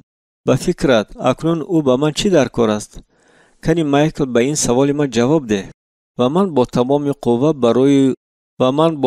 قوه بروی میز مشت زدم. و ریانو در حال به تشویش افتاده از جایش جست. اما مایکل دستش را برداشت تا که او را آسوده کند. ولی او اکنون از من چشم نمیکند. تو تمام عمر در دل خالگی حس میکردی و آن را با هر چیز پر کردنی میشدی. اما نه با چیزی در کاری سر کرد مایکل. تو کوشش میکردی که این خالگی را با هنرهای جنگی، کنفو، بوداییه، شهرت محافظ شخصی، سکس، مواد نشع‌آور، خشم، زوراوری پر کنی. هیچ کدام این چیزها به تو قناعتمندی دلخواه را نآورد. تنها یک چیز مانده است که تو آن را سنجیده ندیده ای. عیسی مسیح. اکنون مایکل بر روی میز مشت زد. او با حرارت و روح بلندی گپ میزد. در دست او بنچه کلیدها بود. تانی لحظه به خود تصور کن که این کلید کامیرای توست. تصور کن که من آن را به تو دادم و امشب هنگامی که زندانبانان خواب میروند تو گریخته میتوانی. او چی سفسطه ها را گفته ایستاده است؟ مایکل دوام داد. تصور کن که تو به دیوار حبسخانه چسبیده برآمدی و به قسم ترکی گذشته بعد از جزیره گریختی. مایکل با دقت به من نگریست. آیا تو خود را آدمی آزاد حس میکنی؟ پرسید او. چی سوال ابلهانه ندا کردم من. البته آخر من در آزادی میشوم. تو چی ها میگویی؟ نه تانی تو آدمی آزاد نمیشوی. مایکل باز تبسم کرد. تو آدمی آزاد نمیشوی چون که باز همان تانی پیشتر میمانی. تو میتوانی موی سر، لباس، مقداری پول در بانک و محل زیست خود را دیگر کنی. تو میتوانی بسیار چیزها را در خود دیگرگونی کنی. اما تو همیشه همان تانی میمانی. تو خودی همان خطاها را صادر میکنی چنانه که تمام عمر پیشترت میکردی. تو گذشته را نابود کرده نمیتوانی. همه گناه های گذشته را پاک کرده نمیتوانی. تو همیشه خشمگین و عصبانی خواهی بود. تو اندکی آرام شده میتوانی اما اگر تو را رنجانند چون پیشتر فوراً خشم و غضبت را عیان میکنی و همش از آن سبب است که تو عیسی را به دلت راه ندادی. تو از حیات خود ناراضی هستی و تا دمی که به خدا رو نآوری همیشه همین گونه بدبخت و همین گونه تنها خواهی بود. من با کدام یک سخن احمقانه گپ مایکل را بریدم اما او دوام داد. تو نمیتوانی از اینجا بیرون برایی و پولی زیاد به دست آوری، خانه دبدبناک سازی، در آنجا اونیتزی طلایی مانی، ماشین عالی درجه خری و حتی عائله بنیاد نمایی. اما تو همان تانی میمانی. همه اینها به تو چیزی را که حقیقتا به آنها احتیاج داری نمیدهند. اگر خودی همین شب جانت را گیرند چی تانی؟ آیا پولهایت به تو یاری میدهند؟ به هیچ وجه. دیگر هیچ چیز به تو یاری نخواهد داد. نه عائله، نه دوستان، نه همه آنچه تو تمام عمر خود را با آن احاطه کرده بودی. هیچ چیز تو را خلاص کرده نمیتواند. در پیشانی مایکل قطره های اشک پیدا شدند. او دوام داد. همه این چیزها مواد نشع‌آور را به خاطر می آورند. به تو حلاوت موقتی می دهند. امکان می دهند که خود را به مدت کوتاه خوشبخت حس کنی. اما هیچ چیز تو را آزاد کرده نمیتواند. هیچ چیز به تو قناعتمندی حقیقی آورده نمیتواند. تانی به من گوش کن. مایکل خاموش شد تا که نفسی چقور کشد. در کتاب مقدس چنین نوشته شده است: اینک اگر پسر شما را آزاد کند حقیقتا آزاد خواهید بود. این جمله اینک اگر پسر شما را آزاد کند حقیقتا آزاد خواهید بود در خاطر من ابدی نقش بست. در آن لحظه من ناگاه حس کردم که به دستانم مرغک دوید. زنگ زده شد و آگاه نمود که پس از 5 دقیقه واخوری به آخر می رسد. مایکل کوشش میکرد که من فهمم، اما من چون پیشتر خشمگین بودم و این را با او نشان دادنی بودم. من گمان میکردم که به هر حال دلیل میابم که ساختار سخنگویی او را خراب میگرداند، اما در آخر او به پیش خم شد و به چشمانم نگریسته چنین گفت: هر کسی که به او ایمان آورد، تانی، هر کسی که ایمان آورد به من باور کن، این است یگانه کاری که تو باید کنی. عیسی الکی همه کار را به جای تو کرده است. او به تو راه گشاده است، بنابراین تو میتوانی از گناههای خود توبه کنی و خدا تو را میبخشد. من نه آیید مراسم دینی و تقواداری ریاکارانه میگویم. من آیید ایمان به کار نجات خدا میگویم. یگانه کاری که تو باید کنی آن است که به عطای خدا باور کنی و آن را قبول نمایی. من ناگاه آن بیگاه را در لیمسال به یاد آوردم هنگامی که به واعظ کوچکی با شیشه می نگریستم. تانی، تو پیشتر به من آیید راه روشن فکر شدن، راه هنری جنگی کنفو میگفتی، اما اجازه ده به تو آنچه را که عیسی مسیح میگوید ذکر کنم. من راه و راستی و حقیقت هستم. هیچ کس نزد پدر نمی آید مگر این که به واسطه من. اگر راه روشن فکر شوی یکی از راه ها باشد، او یگانه راه است. این را چون فقط قبول کن تانی. او با من به زبان من گپ زده به نشان رسید. من چشمانم را پایان کردم. اکنون من خاموش بودم. مایکل، تو تصوراتی نداری که من چگونه شخصی نفرت آور هستم، چه گناهایی صادر کردم. نخواد هنوز هم به من یاری رساندن ممکن باشد؟ با آنچه در دلم روی میداد مخالفت نموده پرسیدم من. مایکل باز به کتاب مقدس رو آورد.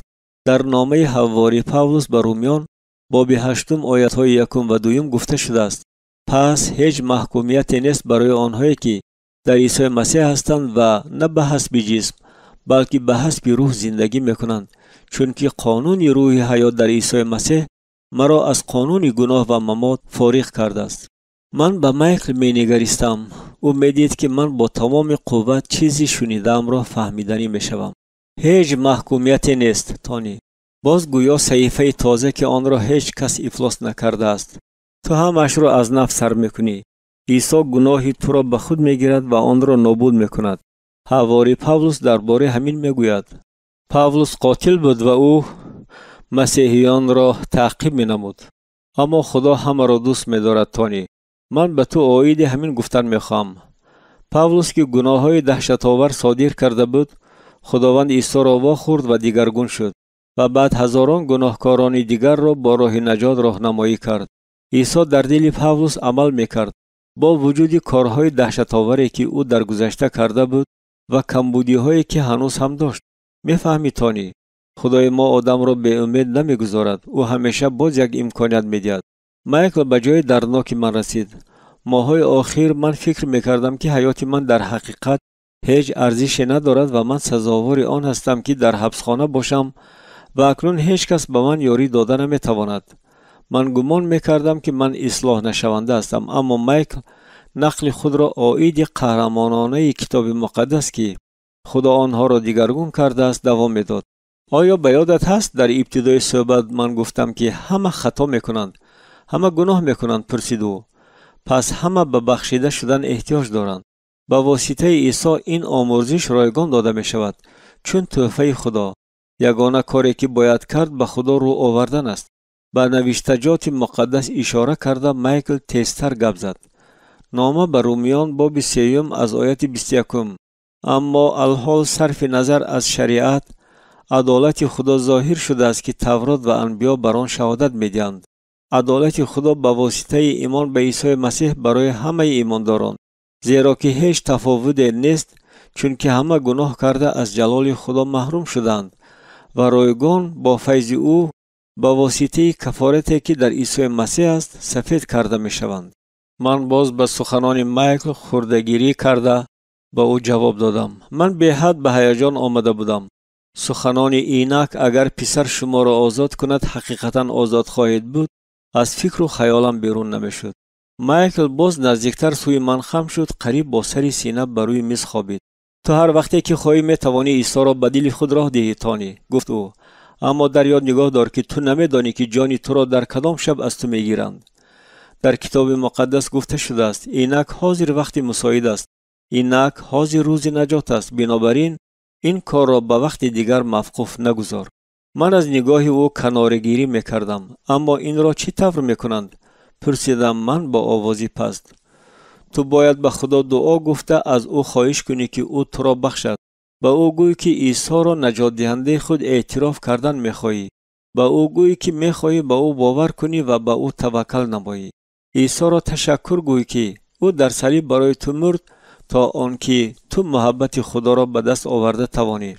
زنگ زده شد و این معنای آن را داشت که واخوری به انجام میرسد. همش همین است؟ پرسیدم من نسبتاً بی‌آرامانه. این کفایه است تانی، اما دعای تو باید صمیمی باشد. تو باید به خدا تنها آنچه را گویی که حقیقتاً حس میکنی. تو باید از حیات پیشترت دست کشی و بدی کردن را بس کنی. این کاری آسان نیست، اما عیسی به تو یاری میرساند. وقتی برای واخوری مقرر شده تمام شد، حجره خالی شدن گرفت. مایکل چشمانش را پوشیده به دعا گفتن سر کرد. خداوند من عیسی، ما تو را شکر میگوییم که تو ما را در این حبسخانه نیز ترک نمیکنی. تشکر برای آنچه تو برای تانی میکنی. تشکر برای آن که تو تانی را دوست می‌داشتی. من از تو خواهش میکنم پدر، بگذار تانی برای قبول نمودن محبت تو شتاب کند. آمین. من از میز چشم نکنده راست ایستادم. من بعد یک هفته برای خبرگیری تو میآیم دوستم، گفت مایکل. من مشتهایم را فشرده گپ نزدم. من شتابان به بلاک خود برگشته با سیلاب فکرها چی کار کردنم را نمیدانستم. سخنهای مایکل را به یاد می آوردم و آنها از سر من چون تندباد پریده می گذشتند. گرمای طاقت فرسا، بوی بد و عذابهای انسان در این جای دهشت آور مرا بیش از هر وقت زیق می کرد. چنین میتافت که دیوارها به بالایم چپه می شوند. من چون حیوانی که در قفس است بیرحم و دهشت آور بودم. یک وسواسی از فکرهای خود خندیده در نزد کامیرای من گشت و گذار می کرد. او دود را چقور نفس کشیده از بینی بیرون می آورد. هنگامی که من از پیشش می گذشتم، او سیگار را به بدن من چسباند.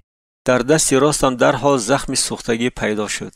وسواسی برای شوخی وقتی نامناسب را انتخاب کرده بود. خشم بی اندازه که مرا فرا گرفته بود در حال به سر او فرو ریخت.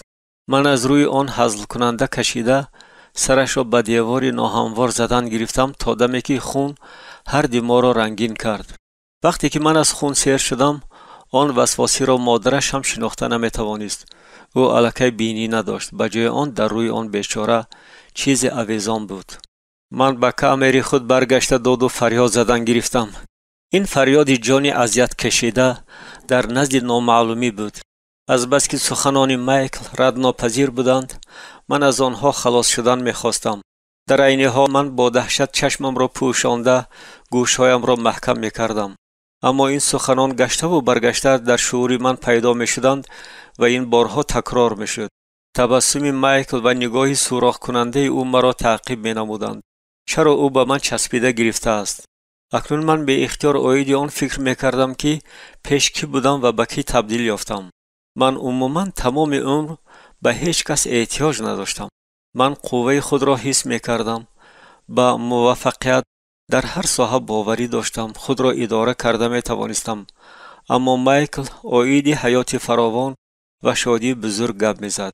البته در ماه‌های آخر که در حبسخانه گذرانده بودم هیچ چیزی به این مانند نداشتم. من عاید راه خود در هنری جنگی کنفو، عاید غلبه‌ها در مسابقه و کاری محافظی فکر میکردم. شاید مایکل از یک جهت حق باشد. من اسراف کردن پول را دوست می‌داشتم. حیات پرجوش و خروش. من همیشه بهتر و بهتر می‌خواستم. اکنون مرا از همه این محروم کردن و حالت جسمانی من از ایدئالی دور بود. حتی در دوره‌های شدتناکترین حیات، هنگامی که روز من دقیقه به دقیقه در روی خط بود، من نه کمتر از 5 ساعت مشق می‌کردم. اکنون من وقت زیاد داشتم، اما این الکی هیچ اهمیتی نداشت. من از همه چیز دلخنک شده بودم، از کنفو نیز. من دیگر با آن میل نداشتم. اگر سخن درباره مدیتاسیا و راه روشن فکر شوی رود، برای آن پیش از همه آسایش و آرامی روح لازم است، چون که تنها شعور انتظامناک واقعیت را مراقبه کرده میتواند. مرا میل زوراوری فرا گرفته بود. من تنها اوید زنده ماندن فکر میکردم. من در حبسخانه تدریجاً به مانند اطرافیانم به حیوان تبدیل یافته بودم. من تنها برای گذراندن وقت مواد نشه‌آور استعمال میکردم و به زنازنی‌های بی‌معنا و بیهوده شریک میشدم. حیاتی فراوان این چه معنا داشته میتوانست؟ من به پررگی حیات مانند چیزی را در معاشرت با آیا حس کرده بودم، اما این تنها یک دفعه بود. من برای خطرناک در آمده بودم. در دوام یک چند ماه آخر من فکرها را اوید آیا از خود دور میراندم. اکنون باشد سیمای زیبا و به عیبی او را به یاد آورده من میلرزیدم. ها، محض آیا به من نشان داد که محبت چگونه بوده میتواند. اما اکنون آیا نیست. من چشمانم را پوشیده به یاد آوردم که او با چگونه نوازش چشمانی مرا لمس کرده مرا دیدنی میشد و ناگاه سیمای محبوس دیوانه و تمام منظره جزادهی او در پیش نظرم پیدا شد. سپس من آیا را به خود تصور کردم. او استخوان‌های شکسته و پوستی پاره پاره شده را می‌بیند و با انگشتانش خون چسبک و گرم را حس می‌کند. من گویا گریستنی او را می‌شنیدم. او زمانی مرا دوست می‌داشت، اما اکنون که من به چنین حیوان تبدیل یافتم، آیا او مرا دوست می‌داشت؟ هیچگاه. او چی طور مرا دوست داشته می‌تواند حالان که من آدم را تا نیم مرده شدنش زدم و به تمام عمر معیوب کردم. برای راندن وسوسه من به زیر کرپچه در آمده گوشم را با بالشت محکم کردم. جسم لاغر شده مرا دهشت عذاب میداد. خدا تو را دوست می‌دارد تانی. این سخنان مایکل در سرم تاب می‌خوردند و من از آنها خلاص شده نمی‌توانستم. من این فکرها را می‌راندم، اما وقت می‌گذشت و تدریجاً این سخنان مرا فروتن نمودند. من آیتی را به یاد آوردنی شدم که مایکل اقتباس آورده بود. آن در شعوری من پیدا می‌شد و من آن را پارچه پارچه جمع می‌کردم. زیرا خدا جهان را چنان دوست داشت که پسر یگانه خود را داد. بعضی چیزها روشن شدن گرفتند. خدا الکی داد. عیسی الکی در صلیب جلجلتا مصلوب کرده شده بود و من هر قدر به گذشته غوطه‌ور شوم و در آینده هر کاری کنم هم این حقیقت را هیچ چیز دیگرگون کرده نمی‌تواند. من گشته و برگشته اوید آن شخص در راه را فکر می‌کردم. البته خدا این رفتاری مرا صرف نظر نمی کند، پس من باید جزا داده شوم تا هر کی به او ایمان آورد تلف نشود بلکه حیات جاودانی به دست آورد.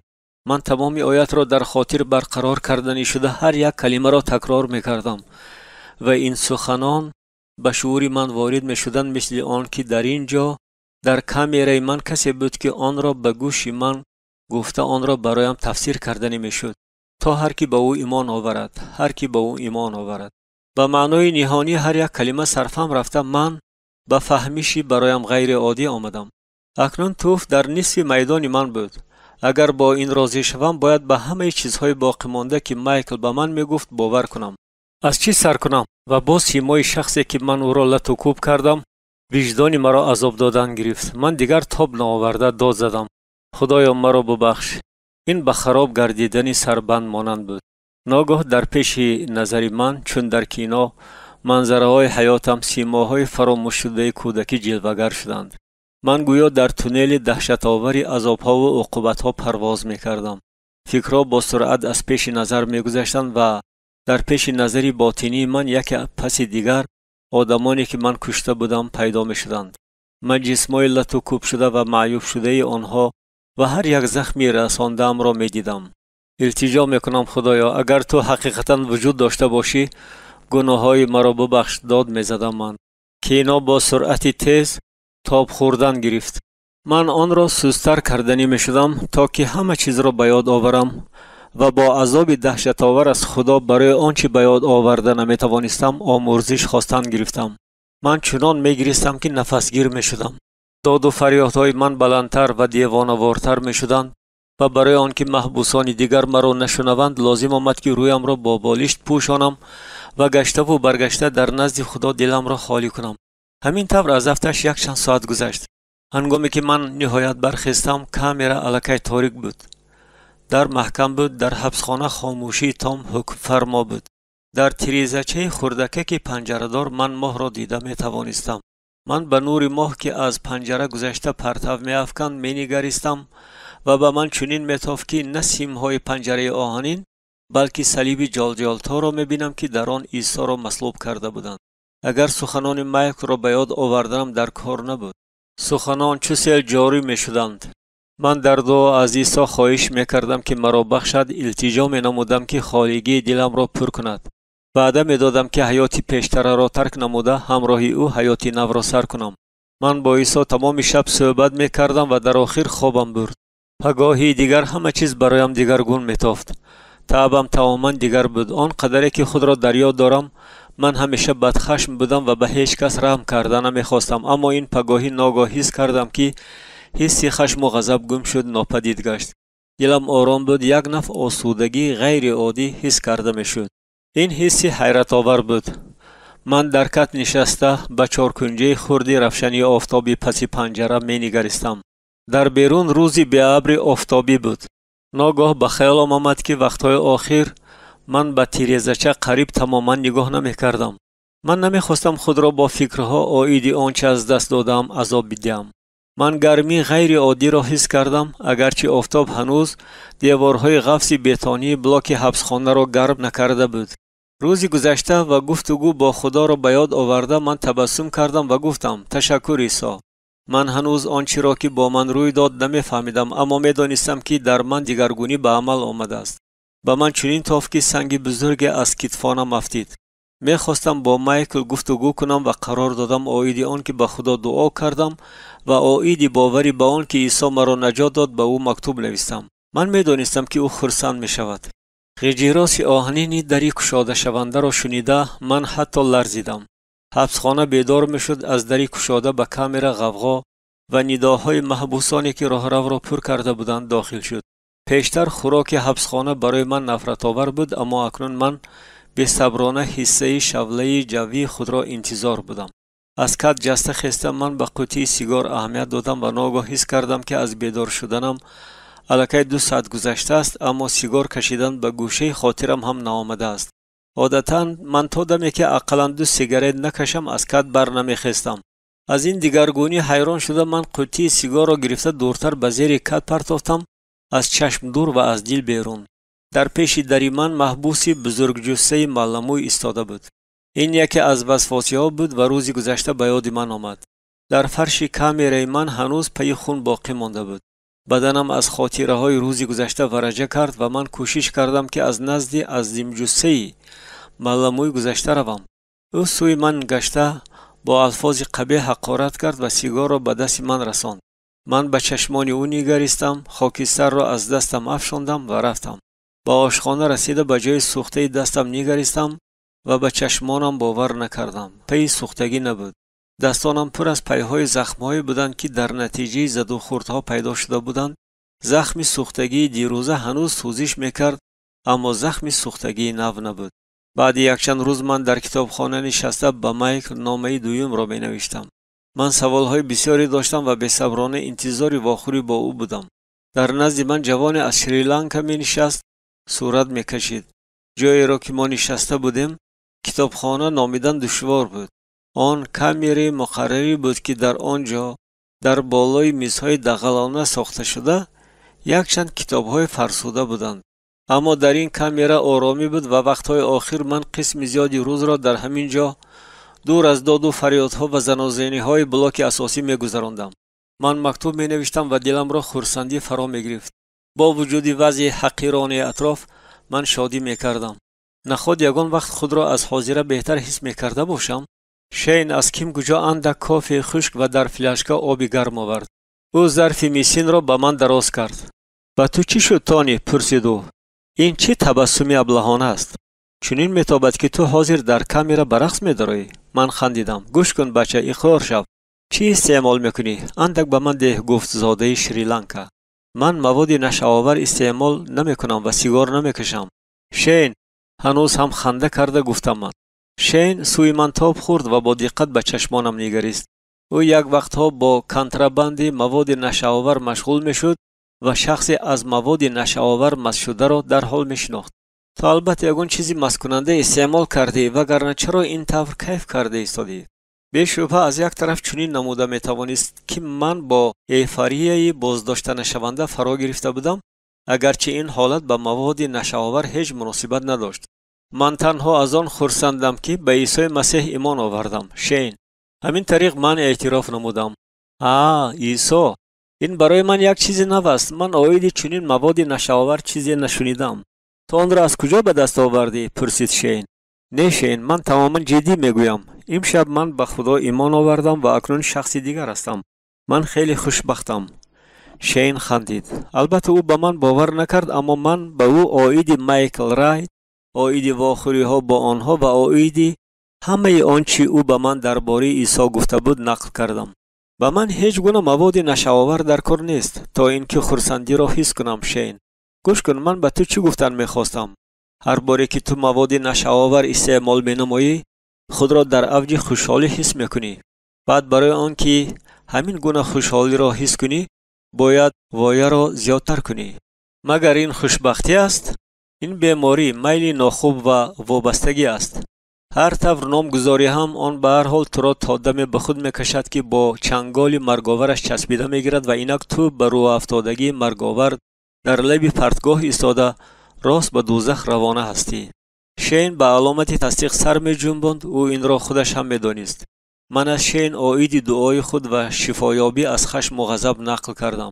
من به او آیید زخمهای سوخته و دیگر چیزهای حیرت آوری که پس از شامی به عیسی مسیح سپردن حیاتم روی دادند نقل کردم. من در حال دیگرگونی را در تو حس کردم، گفت شین، اما گمان کردم که این دفعه به تو مال خوب نصیب شده است.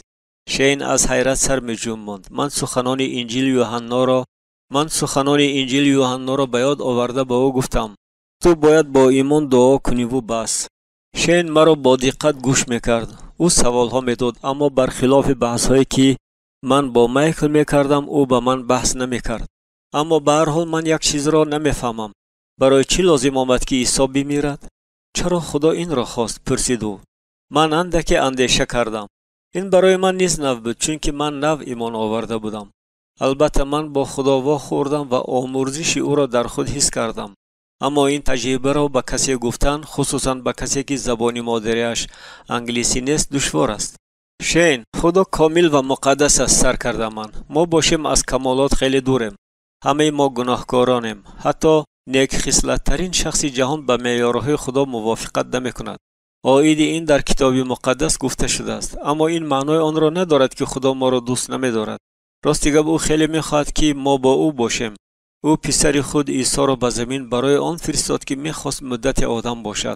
او جسم گشته به ما نشان داد که در زمین بوده، چون ما عذاب کشیدن را در حقیقت می‌فهمد. فهما دوامش را گوی، گفت شین بی‌صبرانه. همین طریق هنگامی که عیسی مرد، او به جای ما مرد. او گناه ما را به دوش خود گرفت تا که ما آمرزیده شده توانیم و با مقدسی مسیح نزد خدا حاضر شویم. از همین سبب عیسی قربانی کامل شد. او به جای ما مرد، یعنی مرگ را که ما از باعث گناهایمان با آن سزاوار بودیم به خود گرفت تا که به ما حیات را دهد. یعنی ما امکان داریم که بین حیات و مرگ انتخاب کنیم. پس همه ما باید برای گناه خود جزا داده شویم، اما خدا ما را از این جزا رهایی داد. عموما قریب همین خیل. اما خدا ما را از جزا برای گناه رها نکرده است. جزا برای گناه باقی میماند، اما به این جزا نه ما بلکه عیسی گرفتار کرده می شود. من اندک فکر کردم و قرار دادم که این حقیقت را به طور عادی در مثال حیاتی فهمانده دهم. دو پسر بودند. آنها یک جای در یک خانه کلان شدند و هنگامی که به بلاغت رسیدند دوستان بهترین شدند. سالها میگذشتند، راههای آنها جدا شدند. یکی در وظیفه بالا رفته داور شد، دیگری به تلخی‌های روزگار دچار شد، با شخصان بد دوستی پیدا کرد و دزد شد. بار داور دید که در بین داوری شوندگان دوستی دوره بچگی او می باشد که وی او را خیلی دوست می داشت. در نزد او دیلمای دهشت آور بود. او چون داور باید قانونها را به جا می آورد، یعنی حکم می برآورد که دزد جریمه کلان پرداخت نماید. اما او می دانست که دوستش این مقدار جریمه را پرداخت کرده نمی تواند. اگر وی جریمه را پرداخت نکند به زندان پرتافته می شود. بعد چی شد؟ پرسید شین.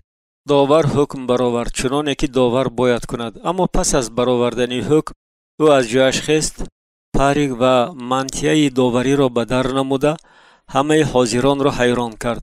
وی نزد دوست دیرینه‌اش آمد و کتابچه چک‌های خود را برآورد. برای شخصی که خیلی دوستش می داشت جریمه پرداخت نمود. اکنون دوستی او آزاد بود. هیچ گونه جریمه، هیچ گونه محکومیت، هیچ گونه قرض، عموما هیچ چیز. پس داور مسیح است، همین طور نه؟ ها، او خدا را به ما ظاهر میکند. یک چیز را به نظر گیر.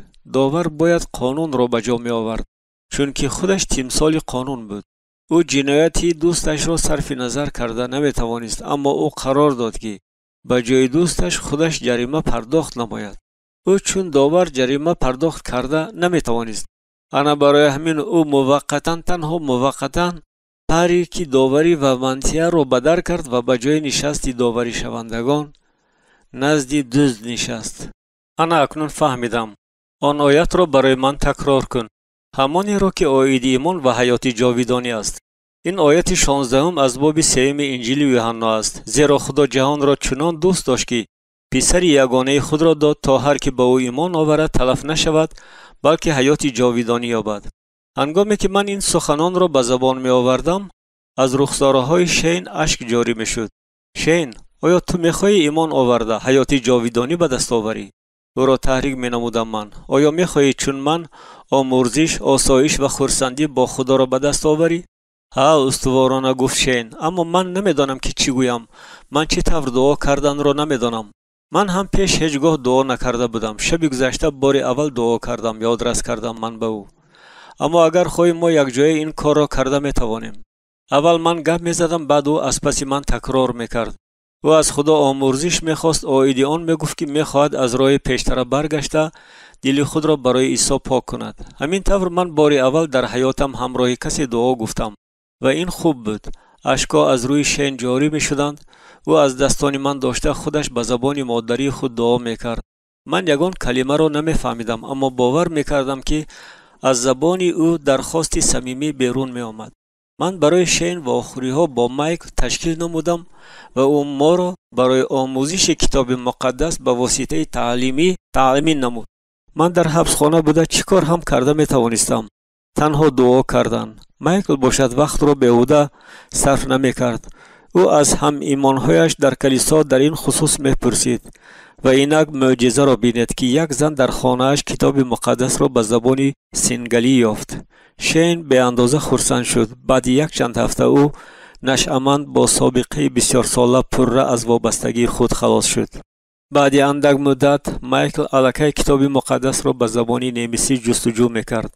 زیگی نامی پرهش زیگفرید گرابر، چنان که او خود را شناساند، یک شخصی قریب 40 ساله به سلاقه تماکوکش اشدی زاده برلین بود.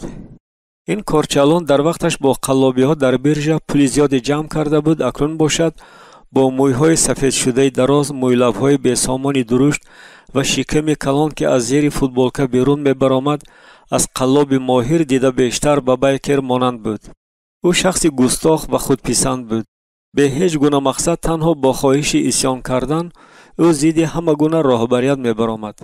در این زمان او همیشه می توانست به شرایط مطابق شده در آشخانه حصه علاوگی خوراک را به دست آورد. این اسیانکار برای کنتربند زندانی شده بود و آیید هر یک حکایات سفته و هموار می بافت، اگرچه من به گفته های او نه آنقدر باور می کردم. ما بعضی رابطه های عمومی داشتیم، بنابراین از خود اولی در حبسخانه بودن ما خوب همکاری می کردیم. زیگی چون شخص ایجادکار تمام وقت خود را با آن می گذراند که از گوگرچوب ها مدل های مرکبترین کشتی ها را می ساخت. ما بسیار وقت یک جای می نشستیم. من رسم می کشیدم، او باشد مدل ها ترتیب می داد. با اثرهای ما طلبات زیاد بود، بنابراین ما قریب هیچ وقت در دریافت سیگار و دیگر خدمت هایی که در شرایط مهمانخانه ما دسترس می باشند نارسایی نداشتیم. هنگامی که من بار اول به او آیید واخوریم با عیسی گفتم، او مرا مسخره کرد و از همان وقت مرا واعظ می نامید. او مرا احترام می نمود، اما چون بسیاری آدمان به دین هیچ گونه توجه نداشت. من می دانستم که هیچ کس به دیدار بینی او نمی آید، بنابراین بعد 2-3 هفته او را راضی کردم که با مایکل رایت واخورد. از افتکار واخوری ها با مایکل با او معقول نبودند، اما هنگامی که او دوست مرا غیبت کردن گرفت من فهمیدم که این حله نوبتی زیگی است. واخوری ها برای او یک واسطه علاوگی به دست آوردن یک قوطی لیموناد ё як плитка шоколади бепул аз ошхона барои боздидкунандаҳо буд. боре ман бо ӯ дар камераи худаш даст ба гиребон шудам. ин баҳси беҳуда буд. дар ҳаққи Майкл бадгӯӣ карда ба худо лаънат хондан гирифт. ин маро аз ҳолати мувозинат берун кард. ман аз Зигги сахт хашмгин шудам. хайр ба ман гӯӣ воиз? даҳонашро кафк кунонда дод мезад Зигги. дар ин камера, дар ин хукхонаи манфур Исои ту дар куҷост? ба ӯ наздик шуда дандон ба дандон монда ман ҷавоб додам. исо назди ту ба воситаи Майкл меояд. ханда овар, ин девона бо табассуми аблаҳона, бо лақиданҳо оиди корҳои калисоӣ ва бо тӯдаи коғазҳои нодаркорӣ оиди Исое мегуфт ки вуҷуд надорад. ман мехостам ӯро ба ин ҷо кашола карда биёрам ва нишон диҳам ки дар ин ҷо дар ҳақиқатан чӣ корҳо шуда мегузаранд. ман ҳис кардам ки хашм пештара, ки чун аз чуқуриҳои номаълуми вуҷудам берун меояд, аз таҳти назорати ман берун меравад. ман аз гиребони куртаи Зигги гирифтам. агар дар ҳаққи Майкл боз ягон чиз гӯӣ, ҳамаи дандонаҳатро зада мешиканам. зан, вои зан. ӯ рӯяшро ба тарафи ман рост карда маро масхара мекард ва ман задам. ман ба фукаш мушт задам ва ӯ ба фарш афтид. агарчи ман ба ними қувват зада будам. дар давоми ҳафтаҳои охир Зигги аз рӯи сурат модели яхти калонеро месохт. ин суратро ба ӯ Чико, зодаи Испания, дода буд. яхтаи нави хубе оро дода шуда, ки қариб тайёр шуда буд, дар рӯи миз меистод. ҳангоме ки Зигги ба рӯи миз афтид, тахта ба ҳазорон пораҳо пош хӯрд. Зигги ба хашм омада ба ман дарафтод. ин дафъа ман ӯро ба фарш зада афтондам. ӯ зур зада аз дастони ман раҳо шудан мехост ва лаънат мехонд. Зигги, Зигги, бас кун! ман инро аз он сабаб ба ту мегӯям ки ту дӯсти ман ҳастӣ. исо туро дӯст медорад ва туро наҷот мехоҳад. исо туро дӯст медорад ва туро ӯ наҷот додан мехоҳад. ман даъватҳои худро такрор менамудам. ӯ дуру дароз муқобилат мекард то даме ки тамоман беҳол шуд. баъд Зигги ба дод задан сар кард. ман бовар кардан мехоҳам, аммо дар ҳабсхона ин душвор аст, қариб ғайриимкон. ман дигар тоб оварда наметавонам. бадани калони ӯ сим меларзид. ӯ дигар худдорӣ карда наметавонист. ин ба дили ман таъсир кард. ин ҷо ҳабсхона аст. ман ҳар рӯз медидам ки ҳабсхона шахсони гӯё ба қувват ва нотарсро дар ҳам мешикаст. одамон худкушӣ мекарданд ва аз ноумедӣ, рӯафтодагӣ ва танҳоӣ девона мешуданд. аммо ин дар пеши назари мо воқеъ мешуд. мо ҳарду гирья кардем. Зигги, биё дуо мекунем, пешниҳод кардам ман. худи ҳозир дар ҳамин ҷо. ман намедонам ки барои ту боз чӣ кор кунам, чӣ гӯям. оё ту ҳамроҳи ман дуо мекунӣ? Зигги бо аломати тасдиқ сар ҷунбон ва ба зудӣ ҳузури худо камераи ҳақири моро пурнур кард. дар тӯли ҳафтаҳои минбаъда баъзе ҷинояткорони ашаддитарин ва бераҳмтарин дар назди тавоноии худо зону заданд. дарки гуноҳ ба таври ҳайратовар осон ба даст меомад. ҳеҷ кадоми онҳо ҳақиқатеро инкор намекард ки аз рӯи ҷиноятҳои худ гунаҳкорони бадтарин мебошад. онҳо гунаҳкор будани худро ба таври амиқ дарк мекарданд. бисёриҳо чун кӯдакон мегиристанд ҳангоми Исоро барои атои омӯзиш, барои марҳамати худо, ки онҳоро ҳатто дар ҳабсхона озод мегардонд, шукр мегуфтанд. Майкл Райт пеш аз ҳар вақта бо кор банд шуда буд. ман бошам одамонро дастгирӣ карда онҳоро ба вохӯрӣ бо Майкл розӣ мекардам. Майкл ҳамон вақт ӯ бо ҳикмати худ ва бо фаҳмиши навиштаҳои муқаддас насиҳат додани моро фаромӯш намекард. калисои ӯ дар ҳаққи мо дуо мекард. вале коргарон дар киздори худо дуо мекунанд.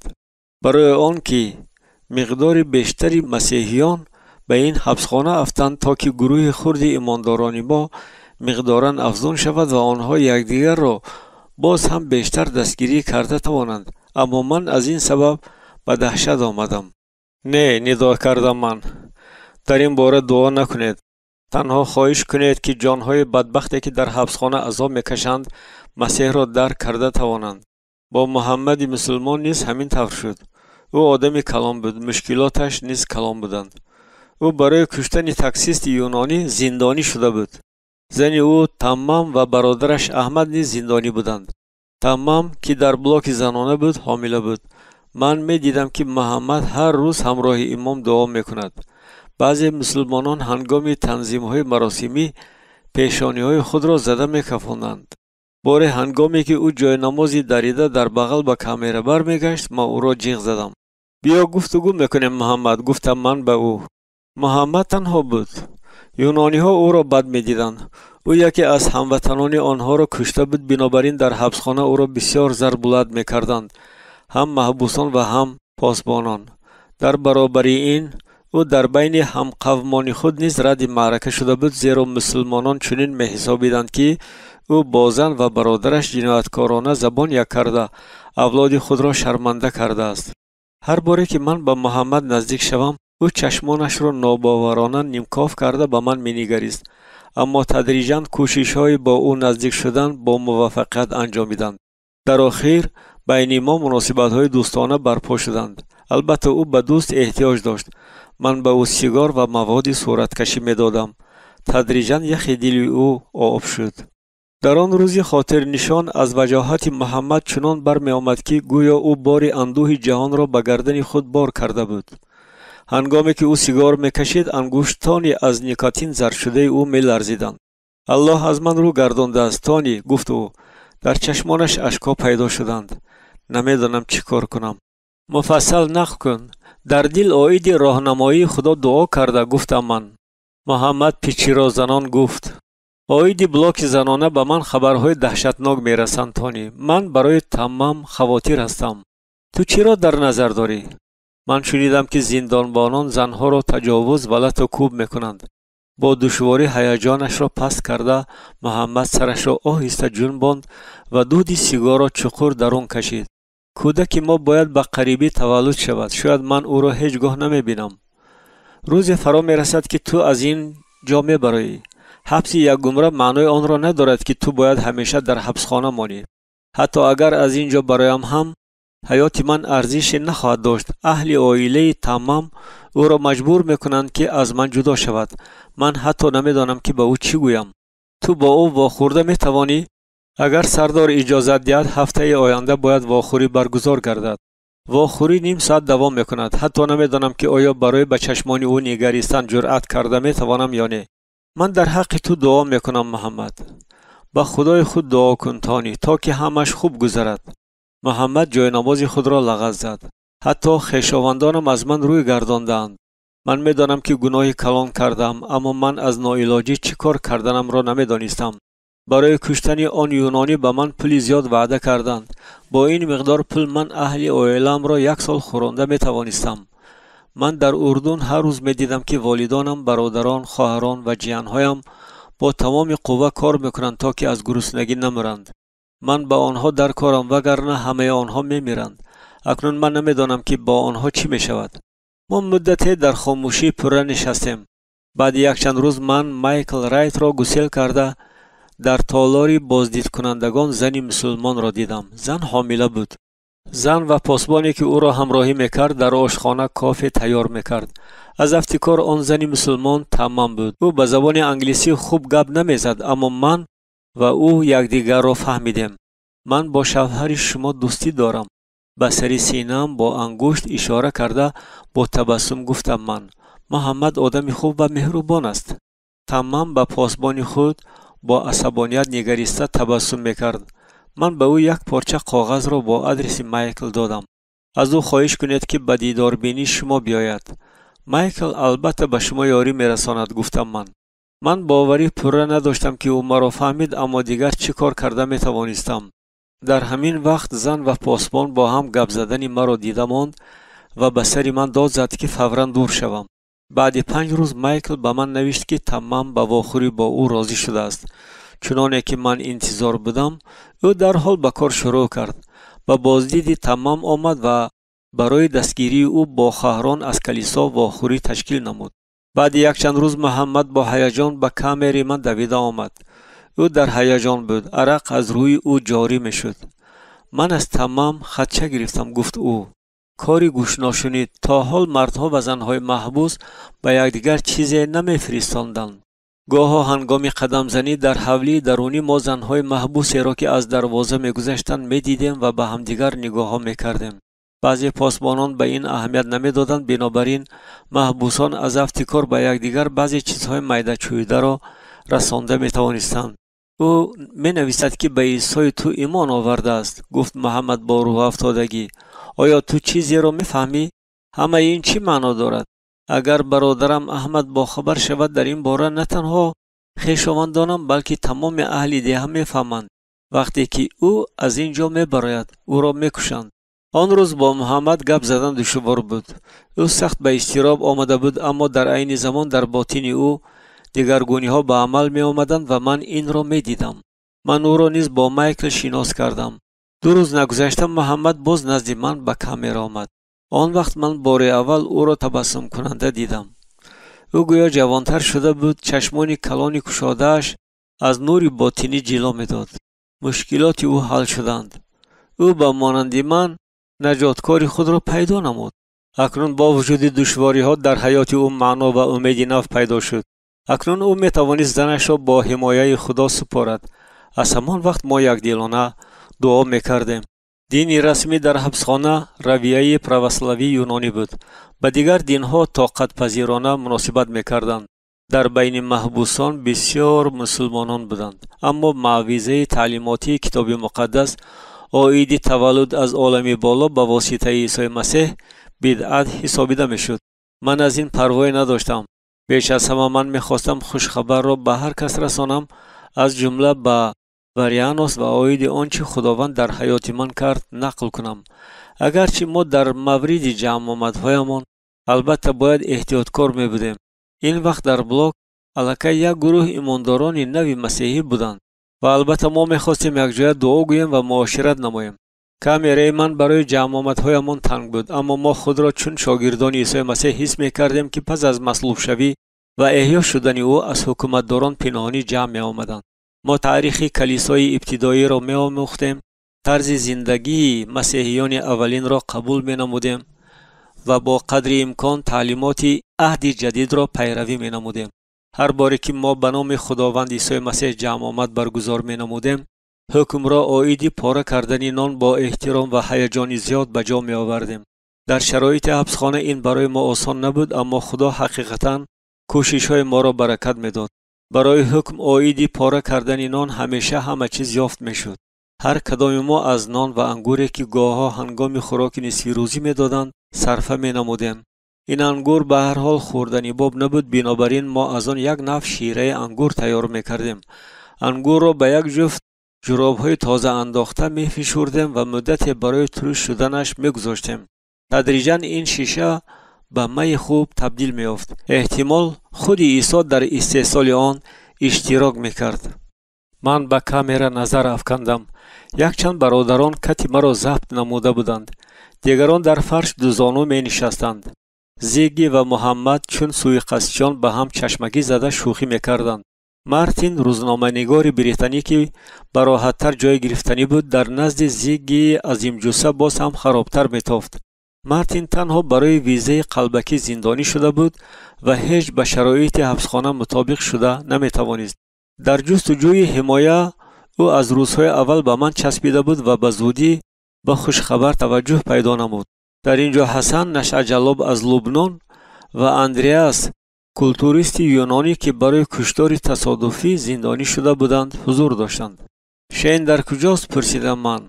هنوز سوال را به آخر نرسانده بودم که به کامرای سیمان دویده درآمد. او نفسگیر میشد و سخت به اضطراب آمده بود. الکاپونی شین را تجاوز کرد. ندا کرد او و به برادران آنچه را که در بلاگ روی داد نقل کرد. من در حال تاب خورده از کامera به راهرو برآمدم و سوی شین دویدم. پاسبان او را با زنبر برداشته می برد. در اطراف محبوسان دیگر جمع شده بودند. من آنها را تله داده گذاشتم تا که به دوستم نزدیکتر باشم. او در حالت شاک می لرزید، هوشش به زور عرض هستی داشت. شیمی پاره پاره شده در بالای رانهایش آویزان بودند. کرته‌اش پر از خون شده بود که به فرش ریخته قلمک می شد. دستان و پایهایش خونشار و کبود شده بودند. از زخمای بریده شده سری سینه‌اش، این البته الماس ریشگیری بود، خون می چکید. رویش باشد. خدایا خداوند، روی او از خشم نفسگیر شدم من. در این شخصی که در زنبر بود، آن جوانی زیبایی را که من پیشتر می داشتم در این شخصی که در زنبر بود، آن جوانی زیبایی را که من پیشتر می‌دانستم شناختن غیر امکان بود. علنگه خشم مرا سوزانید.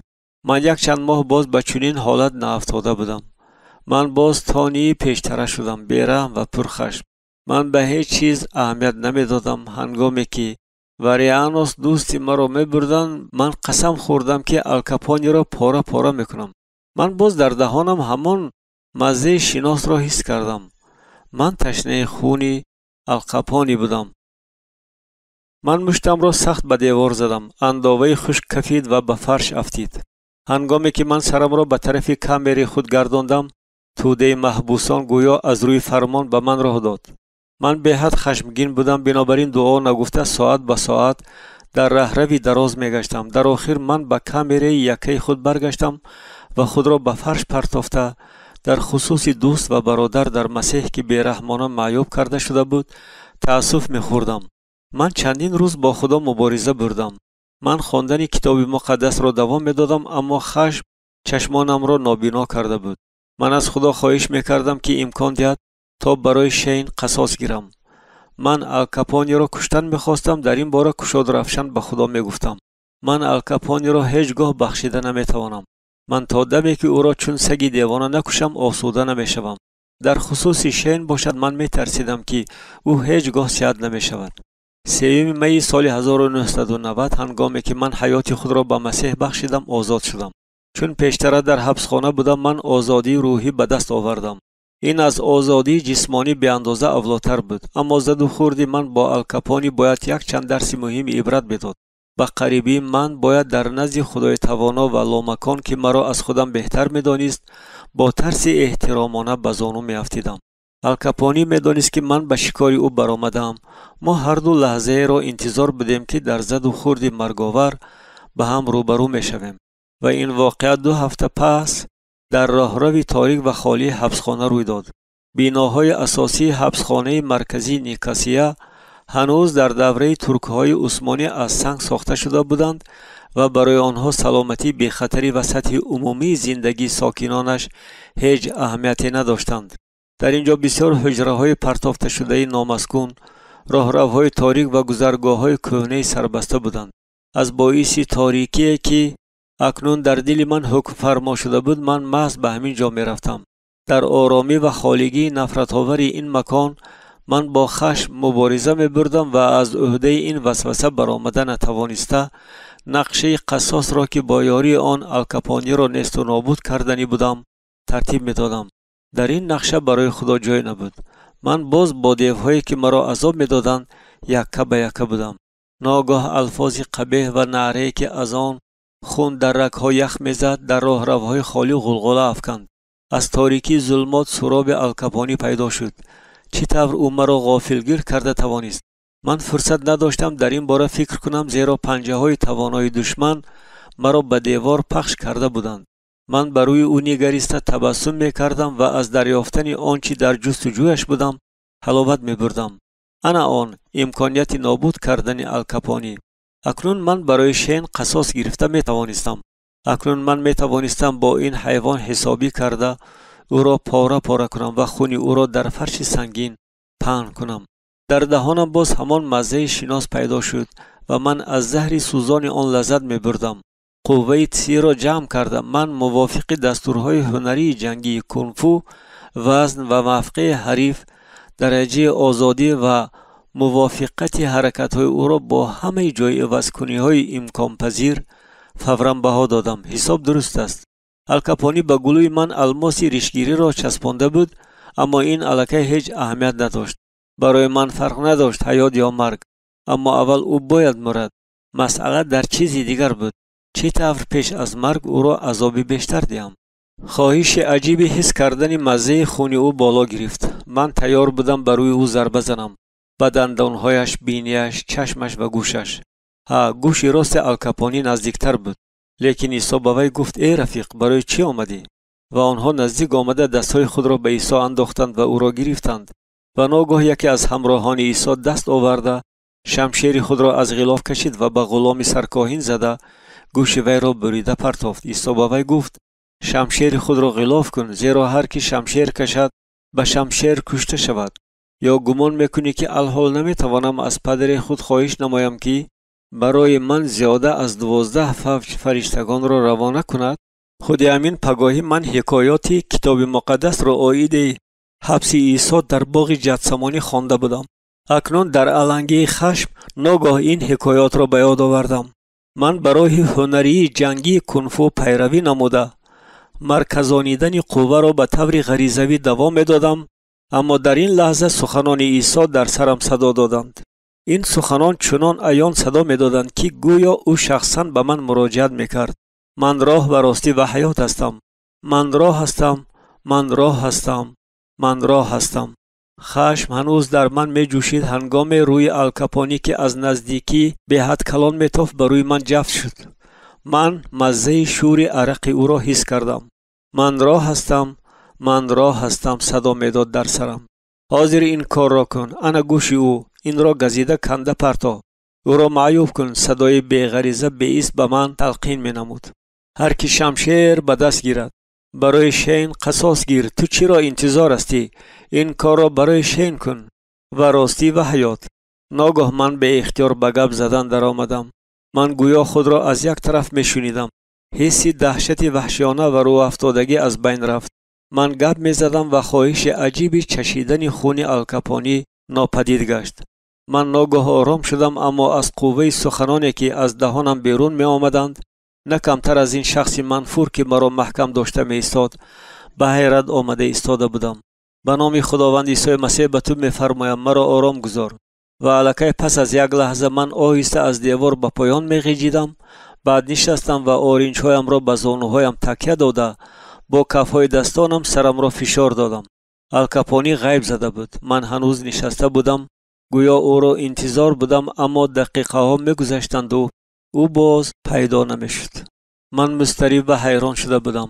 تدریجاً من به خود آمدم. خداوند به طور معجزه آسا به من ظاهر شد. او حیات و سلامتی مرا حفظ نمود اگرچه من از او خواهش نکرده بودم. من آن وقت در خصوص هیچ چیز دعا نکرده بودم، اما خداوند آن سخنانی را که من تلفظ کردم به دهان من گذاشت. برای به این صرفم رفتن من کوشش کردم که همه واقعه ها را به هم پیوستیم. من حیات خود را به خدا سپاریده فرزند او شدم. خدا به یاری درخواست کردن من احتیاج نداشت. او خودش دخالت کرده ناوابسته به خواستن یا نخواستنم مرا نجات داد. من از این واقعه خیلی متاثر شده بودم، چون حواریان هنگامی که آنها به قوت و قدرت پسر خدا باوری حاصل نمودند. در کتاب یکم اعمال حکایت کرده می شود که پیروان عیسی موافق فرموده او در اورشلیم مانده قوه وعده شده روح القدس را انتظار بودند. در آنجا گفته شده است او بالا برده شد و آنها می نگریستند و ابر او را از پیش نظر آنها گرفته برد. چون او بالا می برآمد و آنها به آسمان می نگریستند، ناگاه دو مردی سفید پوش نزد آنها پیدا شدند. در خالیگی تاریکی رهرو در بالای من خدا بود. او مرا از هر طرف در آغوش نگاه می داشت و به من چنین می گفت که من با آسانی فرشته ها را دیده می توانم. من تحت حمایه قوه توانای خدا آهسته به بلاک اساسی برگشتم. این قوه قریب حس شونده بود. من از واقعه روی داده حیران بودم. من عمیق می دانستم که با الکاپونی به زبان انگلیسی گپ زدم، اگرچه این وروری که به زبان یونانی خود به زور گپ می زد یک کلمه هم به انگلیسی نمی دانست. تا کامری خود رسیده به صلیبی که از پنجره تیرزه به وجود آمده بود می نگریستم. من راه و راستی و حیات هستم. من گشته و برگشته این سخنان را تکرار می کردم و می فهمیدم که نه قوه تسی و نه هنرهای جنگی حیات مرا حفظ نمودند. عیسی و ایمانی که خدا به من داد مرا از خطر عمیق حفظ نمودند. همین طور خداوند به من درس یکم ایمان را داد، درسی چنان واضح و روشن که من آن را برای تمام عمر در یاد نگاه داشتم. اکنون من می‌فهمیدم که وقتی آن فرا رسیده است که از راه روشن فکر شوی راه هنری جنگی کنفو پر دست کشم و کاملا به راهنمایی خدا باوری کنم. در دوام سالهای زیاد من این واقعه را چون نقطه گردش در حیات خود به یاد می آوردم. بسیار شنیدن ممکن است که آدمان میگویند دعا یاری میدهد. من همیشه این را رد میکنم. نه دعا بلکه خدا یاری میدهد. در باب 11 انجیل مرقس عیسی سری دعای حقیقی را به طور ذیل آشکار می‌نماید. به خدا ایمان آورید، زیرا براستی به شما میگویم هر کی به این کوه گوید برخاسته خود را در بحر افکن و در دل خود شک نداشته باشد، بلکه یقین دارد که آن چی گوید می شود، هر چی گوید به وی عطا خواهد شد. بنابراین به شما میگویم هر چی در دعا خواهش میکنید یقین بدانید که آن را پیدا خواهید کرد و به شما عطا خواهد کرده شد. در زد و خورد با الکاپونی من تنها به خود امید میبستم و من به شرافت ملکه ها و تیاری خود او را نابود کرده می توانستم. اما خدا قرار مرا که از پی او رفتن میخواستم به نظر گرفت. در لحظه بحرانی که در عین جوش و خروش مبارزه با دشمن او به من قوت داد که به من ناتوانی خود تکیه نکرده تنها به او باوری نمایم. انا همان وقت من فهمیدم وقتی آن رسیده است که به خویشاوندان خطایی خود عاید پیروی مسیح شدنم بگویم. من با درک پره جدیت سخنان خود به لاوسی نامه نوشتم. هنر جنگی را ترک کرده من وعده به بابایم دادم را ویران میکردم. میراث پدران را رد بنمودم و از راه مقدس حفظ نمودن هنر قدیمی کنفو دست میکشیدم. من امیدوار بودم که هنگام عاید ایمانی نو، ایمان نجات بخش خود به لاوسی میگویم او همش را میفهمد و هیچ گونه توضیحات طلب نمیکند. اما در ضمیر دل میفهمیدم که پس از این چی میشود. احتمال برای سری من مکافات مقرر میکنند و تا دم نابود کردن مرا تعقیب بنمایند.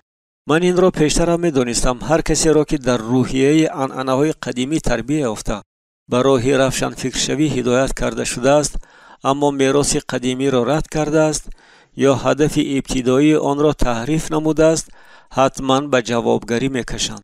من میدانستم که خویشاوندانم به شورای وسیع عائلوی جمع میشوند تا ما را شخصا مرا وادار نمایند که از رعیم گردم و از دین نوم دست کشیده به آنها بخشش برسم.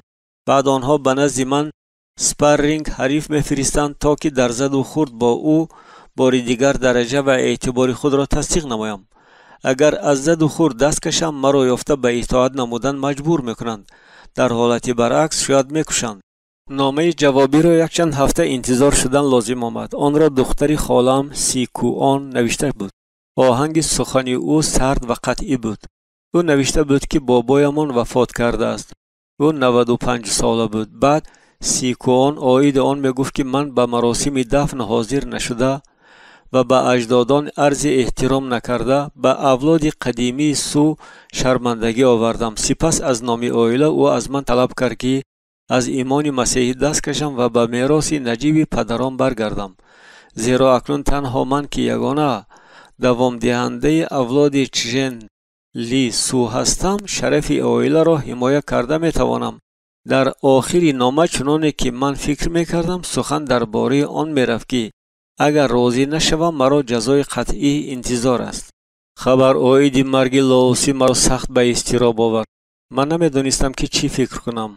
قسم زیادی عمرم من بابایم را بد می دیدم، اما با وجود این محض او در ضمیر دلم تأثیر بزرگی رساند. محض او در من مستقلیت را تربیت کرد و اکنون من می فهمیدم که با مرگ او چیزی از من ابدا رفته است. زیاده از این طلبهای خویشاوندان خطایی را رد کرده من برای همیشه از رابطه با آنها محروم می شدم. در اصل از این چی نتیجه برمی آمد؟ من باید دائما با خوف به اطراف نگریسته زندگی کنم؟ خویشاوندانم برای از من قصاص گرفتن از یگانه قاتلان را کیرا میکنند. این از یک طرف. از طرف دیگر من می فهمیدم که حیات نوی من، ایمان من و پناه خدا از همین جا آنچه لاوسی به من تعلیم داده بود واقعیت بیشتری داشت. قرعه پرتافته شده است، کپروکا سوزانیده شدند و به گذشته بازگشت نیست. من فکراً چهره بابایم را تصور کردم و کوشش کردم وقتهای بهترینی با او گذراندم و آن احترامی را که سالهای آخر به او داشتم به یاد آورم. اما در ضمیر دل هیچ چیز احساس نمی کردم. آوازه عاید آن که الکاپونی از من گریخت و من از هنری جنگی کنفو دست کشیدم در حال در بلوک ما پخش شد. بعضی وسواسی ها از این مورد استفاده بردنی شدند، اما خدا همیشه مرا به طور معجزه آسا حفظ می نمود. در عین زمان از افتکار من حسن توجه محبوسان کم و بیش سالم فکر را به دست آوردم. شاید دیگرگونی ها در رفتار من نه تنها عیان بلکه جالب دقت هم باشد. یک چند سال پیش روزنامه‌های چیکاگو قصه را اویدی یک کارگری طرفخانه خیتایی چاپ کرده بودند. به طرفخانه $250 تنگه و همین قدر پول مایده $1 در کار شد و کارگری را به بانک برای مایده کردن $500 فرستادند. خزینه‌دار بانک خطا کرده به کارگر $250 تنگه و باز 250 دانه پول $100 را به جای $1 داده است. کارگر البته این را در حال پی برد، اما اویدی درآمدی غیر چشم داشت به هیچ کس نگفت. با این مقدار ثروت بانک را ترک کرده او پول را در خانه یکی از خویشاوندانش پنهان کرد. سپس او به طرفخانه برگشت و گمان داشت که کارچلانی خوب کرده است. خزینه‌دار نارسایی پول را فهمیده سیمای شخصی را که به او 250 تا پول $100 را داده بود به یاد آورده نمیتوانست، اما او به یاد آورد که از آن شخص بوی غلیظی می آمد. او از روی بوی پی برد که آن شخص در طرفخانه خیتایی کار میکرد. خزینه‌دار نه تنها بوی را به یاد آورد بلکه آن بوی را با طرفخانه که آن جوان کار میکرد علاقمند نمود. او به پلیس مراجعت کرده محل جایگیرشوی طرفخانه را انیق کرد و آن کارگر را شناخت. آن کارگر را در حال از کار خالی کردند و پول را به صاحب قانونیش برگرداندند. من این قصه را همان وقت به یاد آوردم که کتاب مقدس را خوانده اویدی آن اندیشه‌رانی می‌کردم که پیروی مسیح بودن چه معنا دارد. حواری پاولوس نوشته است زیرا که ما به خدا نکهت مسیح هستیم، هم در میان نجات یابندگان و هم در میان نابود شوندگان. نکهتی که حواری اویدی آن میگوید نه آن بویی است که با بینی حس کردن ممکن است. این نکهت را همه آنهایی که با ما در دوام روز روبرو میشوند با ششمین حس انسانی احساس مینمایند. عموماً بوی محصول علاوگی فعالیت است. هنگام آموختن هنری جنگی کنفو عادتاً از من بوی عرق می آمد. کسی که سیرپیاز را دوست می دارد از او بوی سیرپیاز می آید. اگر استفاده عطریات به شما معقول باشد، اطرافیان رایحه دوست داشته شما را حس می کنند. عیناً همین طور اگر شخص به عیسی خدمت کرده این عمل را در روح محبت و فروتنی به جا آورد، از او نکهت مسیح برمی آید. قریب هر روز من با محبوسان نو و حتی با بعضی پاسبانان معاشرت میکردم. بسیاری ها با مسئله ها و مشکلات خود نزد من می آمدند. بعضی ها در زیر چرخ عرابه حیات افتاده نشأمند می شدند. بعضی دیگر از باعث مشکلات جنگوداز و حل ناپذیر عائلوی در هم شکسته می شدند. من برای به چنین کسان یاری دادن حکمت می آموختم. این خود از خود معجزه بود. با بعضی ها من دعا می کردم و کتاب مقدس را خوانده می فهماندم که چطور خدا با واسطه نوشتجات مقدس با هر یکی ما گپ می زند. من هر یک محبوس نو را مایل می نمودم که بواخری با مایکل رایت راضی شود، زیرا باوری داشتم که او به همه یاری می داد، چنانه که در وقتش به من یاری داده بود. بار من از مایکل نامه را با خبری ناخوش گرفتم. موافق آگاهی نامه رسمی مأموریت حبسخانه، اکنون همه گونه واخوری ها با محبوسان برای او ناممکن بودند. مایکل در این وقت منتظم با 10 نفر از بلوک مردانه وامی خورد، دیگر اعضایان کلیسای او به بلوک زنانه می آمدند. مایکل مینای ما، راه زندگی ما گردیده بود. از آهنگ نامه او من فهمیدم که او خیلی خفه شده است، اگرچه ما را معتقد می نمود که استوار باشیم. دعا گفتن را بس نکنید نوشته بود او. کوشش کنید فهمید که خدا با واسطه وضعیت‌های مشخص چی گفتن می‌خواهد. دعا کنید تا به من اجازه دهند که به کاری که در بین شما داشتم برگردم اگر خواست خدا باشد. من می‌دانستم که مایکل خود را پرره و کاملا به این کار یاری رساندن به ما می‌بخشید.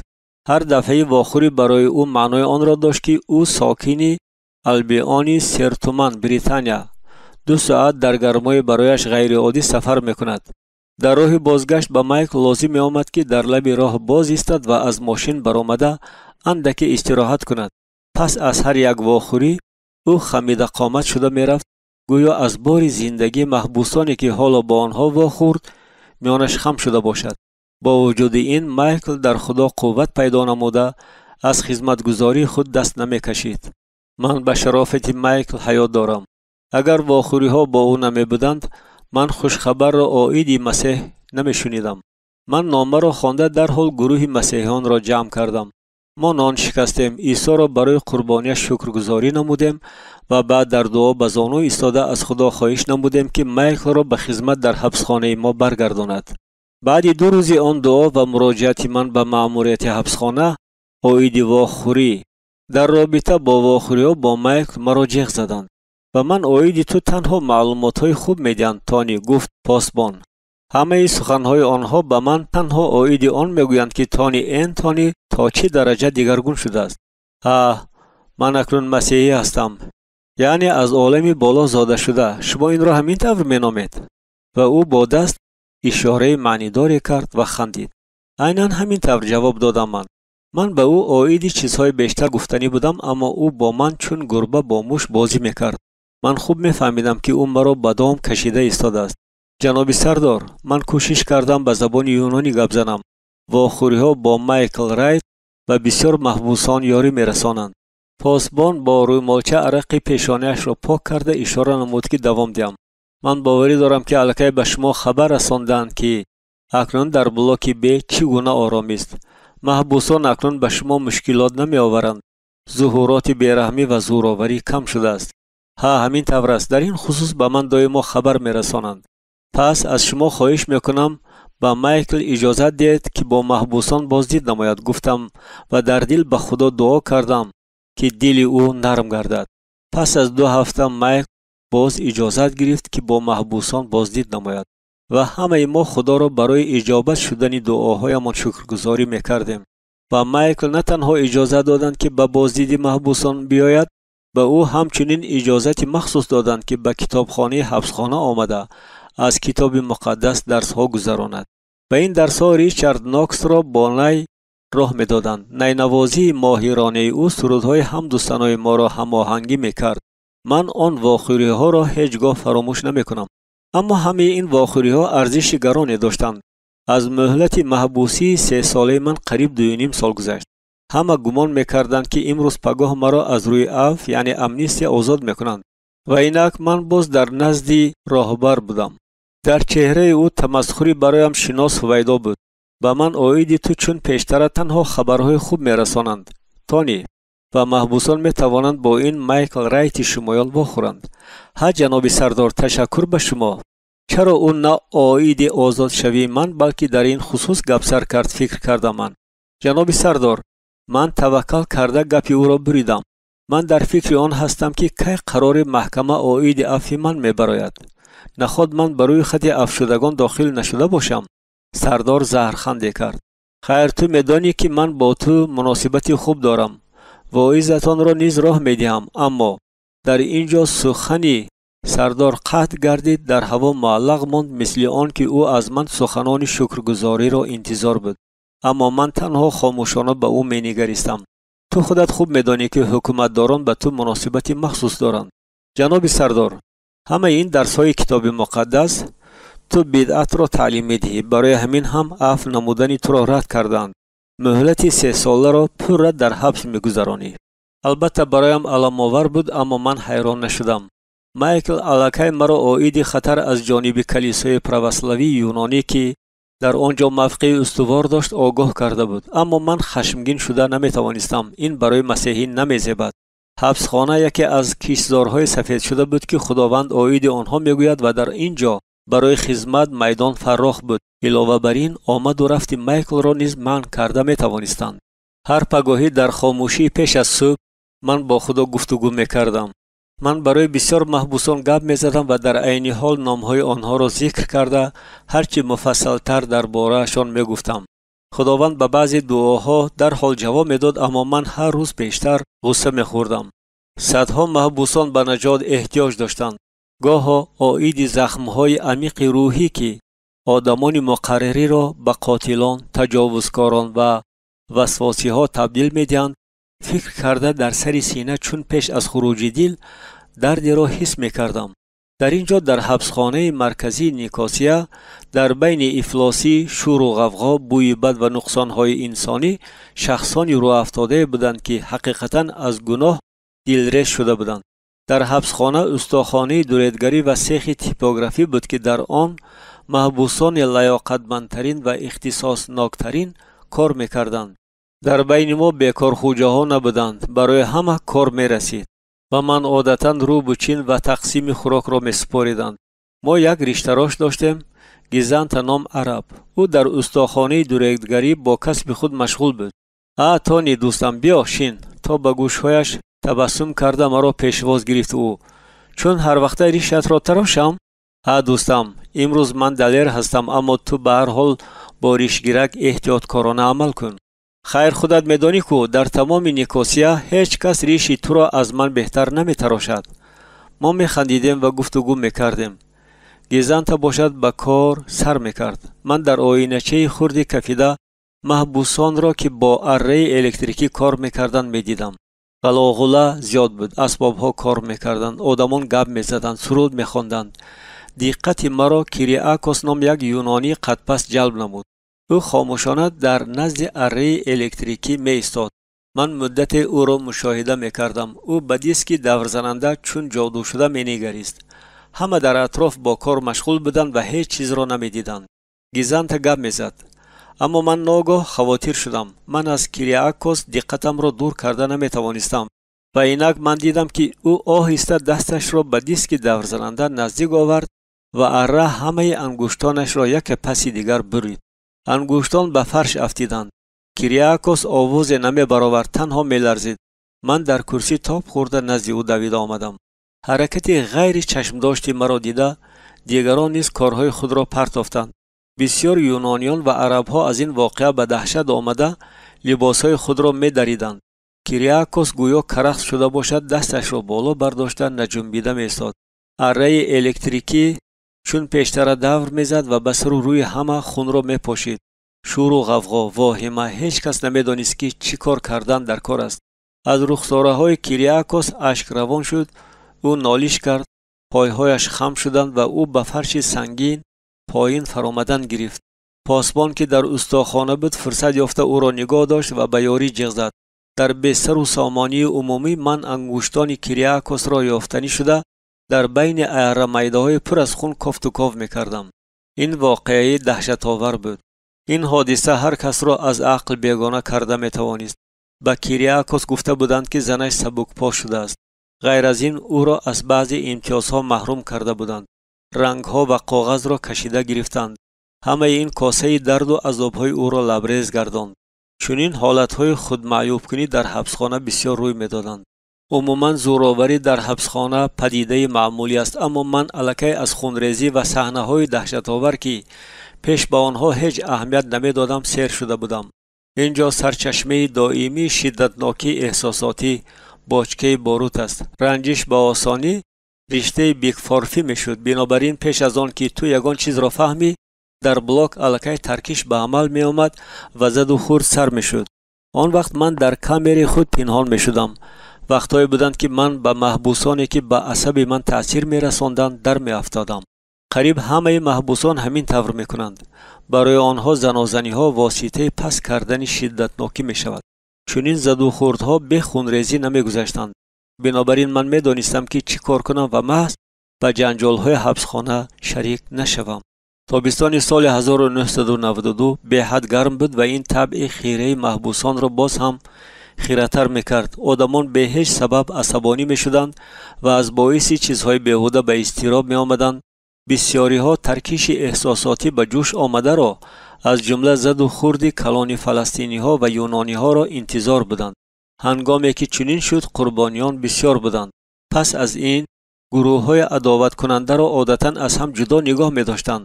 بار من به کامره های یکب برای خبرگیری دوستان فلسطینی خود رفتم. تفتیشات سر شد. پیچی را زد این دیویدسون به گوشم هنگامی که من با لامرین نزد او آمدم. آن را زندانبانانی درست نوبتدار بودند. آنها ما را خوب می شناختند و برای چیزهای میده چویده بی‌ضابطه نمی کردند. چه واقعه روی داد پرسیدم من. کدام یونانی را قریب کشتند. میگویند که زخمش مرگاور است، زنده نمی ماند. انا گپ در کجا بوده است؟ لیکن چرا اینقدر شور و غوغا برخاسته است؟ آخر این بار اول نیست گفت. او یک شخصیت با نفوذ بود. جوانی که ما گمان میکنیم او کیم کدام سیاستمدار است. من به این تخمی به طور شبهه آور بویناک و طبقچه پمیداری کهنه شده را دراز کردم. خیر تا کی این چیزهای پوسیده را میخوریم؟ تانی تبسم کردین. من فرمایش شما را آیدی پشتید و پیوا می رسانم، بنابراین شاید پگاه شما آنها را گرفته توانید. حذل کردم من. تو شنیدی در اینجا 2 نفر رپرتور می گشتند؟ خیرچی؟ خود را منصبدار وانمود می کردند، اما نه آنقدر باوری بخش. خیر هیچ گپ نه، مگر بد است که جهانی بیرون هنوز ما را در یاد دارد. عموما ها، اما نه در چنین مورد. بهتر میشد اگر ما را تماما فراموش میکردند. لازم نیست که باز نامهای ما در روزنامه ها پیدا شود. اما آدمانی با آنها اینترویو میدادگی یافت نشده اند کو؟ آوازه است که یک لقی یافت شده است. ما کی بودنی او را دانستن میخواهیم. پاسبان سوی ما روانه شد. وقت تمام شد دوستم. لامارین را تاب داده گفتم من. خوش باش. در یاد نگاه دار که پشتید و پیوای جان سمیت از همه بهتر است. چشمکی زد به من این. بعد یک چند روز من با عدلی همسفری این پیچرو زنان گفتگو میکردم. در وقتش او محافظ خود یاسر عرفات و عضو خیلی با اعتبار سازمان نجات بخش فلسطین بود. من با او شناس خوب بودم، اگرچه میدانستم که با این شخص رابطه کردن خطرناک است. تا دمی که من با عدلی خوراک را میدادم، او در پارچه کاغذ چیزی می نوشت. کاغذ را از پنجره دراز کرده او با من با دقت نگریست. انا این تانی به اطراف نگریسته گفت او. چی؟ خبرکش. حالا آنکه فلسطینی است. توف کرد عدلی. چی طور فلسطینی؟ انا همین طور. عدلی با پیچیر گذشت. اما از دسته ما نه. او انگشتش را نزد بر رویش تاب داد. یعنی خبرکش عقل کافی ندارد و به الیت سازمان رهایی بخش فلسطین که در حبسخانه مرکزی نیکاسیا زندانی است عموما منصوب بوده نمیتواند.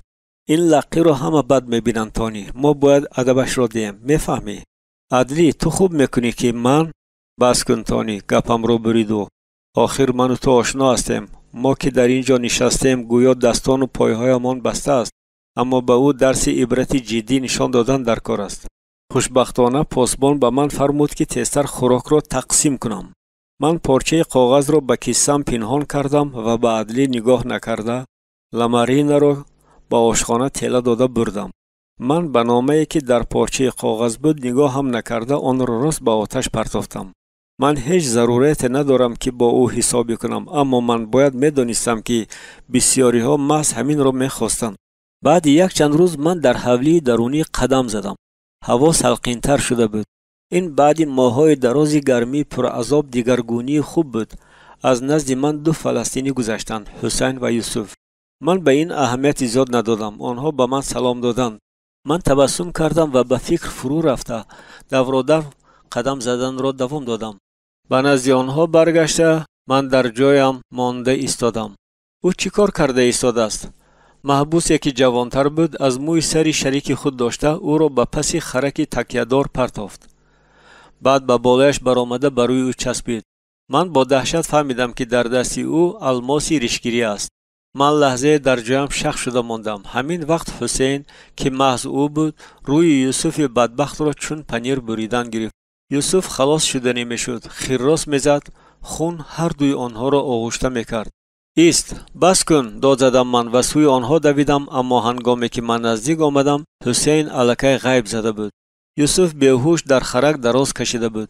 روی او به تریت خونین مانند بود. من یوسف را به زمین خواباندم و همین وقت فهمیدم که او نفس نمیکشد. همین وقت من درس‌های یاری اولین طبی را به یاد آوردم. روی یوسف چنان رسوا شده بود که دهان او را با دشواری یافتم. من سرش را پس کرده بینیش را داشته به دهانش نفس دم میکردم و دعا میگفتم خدایا از تو خواهش میکنم او را زنده گردان. به محل حادثه دویده آمدن زندانبانان شنیده میشد. یوسف لرزید و او راست به سر و تن من خون قیق کردن گرفت. صبر کنید گفتم من به پاسبان که به یاری من شتافتند و فلسطینی را به یک پهلو خواباندم تا که از قی خود نفسگیر نشود. بعد 1-2 دقیقه سنیترها آمدند. همین وقت من به لرزه در آمدم. من حیات کسی را نجات دادم، اما کی میداند آیا او بعد این صحت می شود یا نه؟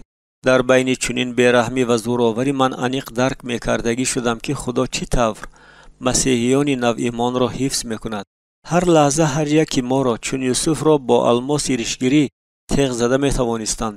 دیوانه ها بر روی روغن سوزان یا آب جوش پاشیده میتوانستند. در اینجا به خدا تکیه کردن آسان است. ما اساس نداشتیم به پیشبینی و حمایه او شبهه کنیم. روزی آزادشوی من نزدیک می شد. من مهلت حبس را پره ادا نموده فهمیدم که خداوند برای من محض همین گونه راه را آماده کرده است. او برای تانی نقشه مخصوصی داشت. من در ضمیر دل می دانستم که باید از گذشته خود به بازگشت دست کشم. خدا به من می فرمود که به او تکیه کنم، از رابطه های پیشترم دست کشم و در تابعیت پره به او حیات نو را سر کنم. و به زودی خدا در حق من غمخواری نموده در برطرف نمودن بسیار مانعه های پیدا شده یاری رساند. برای تمدید مهلت شناسنامه به من پول در کار بود، چون مهلت استفاده آن گذشته بود. بسیار محبوسان از آزادشوی تنها از آن سبب در آنجا می‌ماندند که برای به وطن برگشتن پولی کافی نداشتند. مایکل رایت و ریچارد نوکس نزد من به حبسخانه مرکزی برای بار آخر واخوردن آمدند.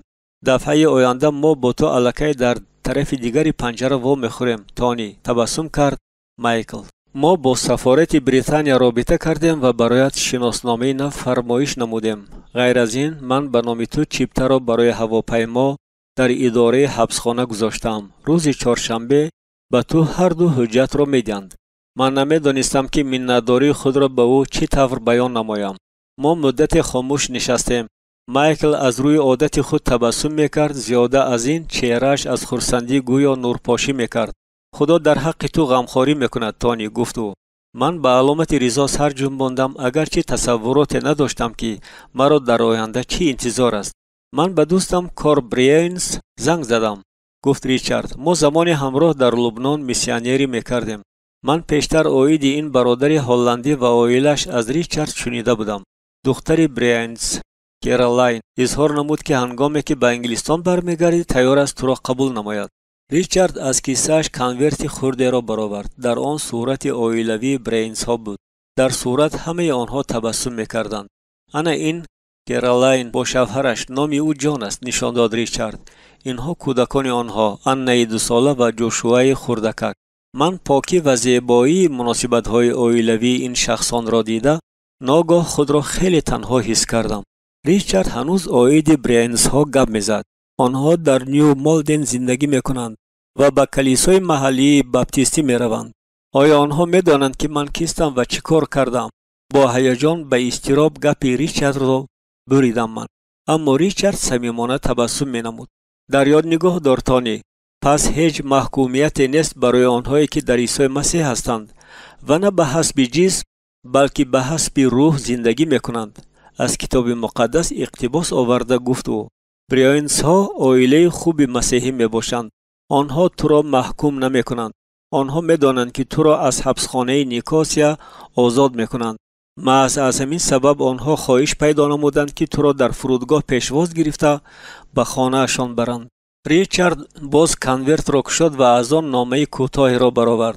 آن از کیرالاین و جان بود. معلوم شد که آنها واخوری را با من بی‌صبرانه انتظار بودند. آنها اظهار نمودند که اگرچه خانه‌شان خرد است اما براحت و مهمان نواز است و آنها امیدوارند که آن به من معقول می شود. عالی همتی این شخصانی برایم ناشناس برای من غیر عادی و از همین سبب حیرت آور بود. 11 نوامبر سال 1992 روز آزادشوی من. در این روز من پیش از رفشن شدن روز از خواب خسته، پیش از همه راهنمایی خوانش هر روزی دعایی را کشیدم. در روشنایی خیره به صحیفه درکاری نگریسته حیران شدم. سرلوحه برای خوانش امروزه چنین بود: آزادی حقیقی. من این سخنان انجیل یوحنا را گویا به خود جبیده می گرفتم. پس اگر پسر شما را آزاد کند حقیقتا آزاد خواهید بود و حلاوت می بردم. این آیت من بود. من می دانستم که خداوند خدای من از اول تا آخری راه هر یک قدم حیات مرا می بیند. اکنون من باید آینده خود را به او می سپردم. آن پگاهی من تمامی بلاک را چرخ زده با محبوسان گپ می زدم و آنها را با آن مایل می نمودم که حیات خود را به عیسی سپارند. با دوستان خیر و خوش کردن از همه دشوار بود. آخر ما اینقدر وقت را با هم گذرانده بودیم. غم و شادی، امیدها و آرزوها را با هم می دیدیم. زیگی، سیمون، این، مارتین، اندریاس، حسن، چشمان محمد از اشک پر شدند. تا حال تو به خدا وفادار بودی. ایمان خود را ترک نکن. من قول میدیم که پشیمان نمیشوی. ما باید باور کنیم و امیدوار باشیم دوستم، گفتم من به محمد.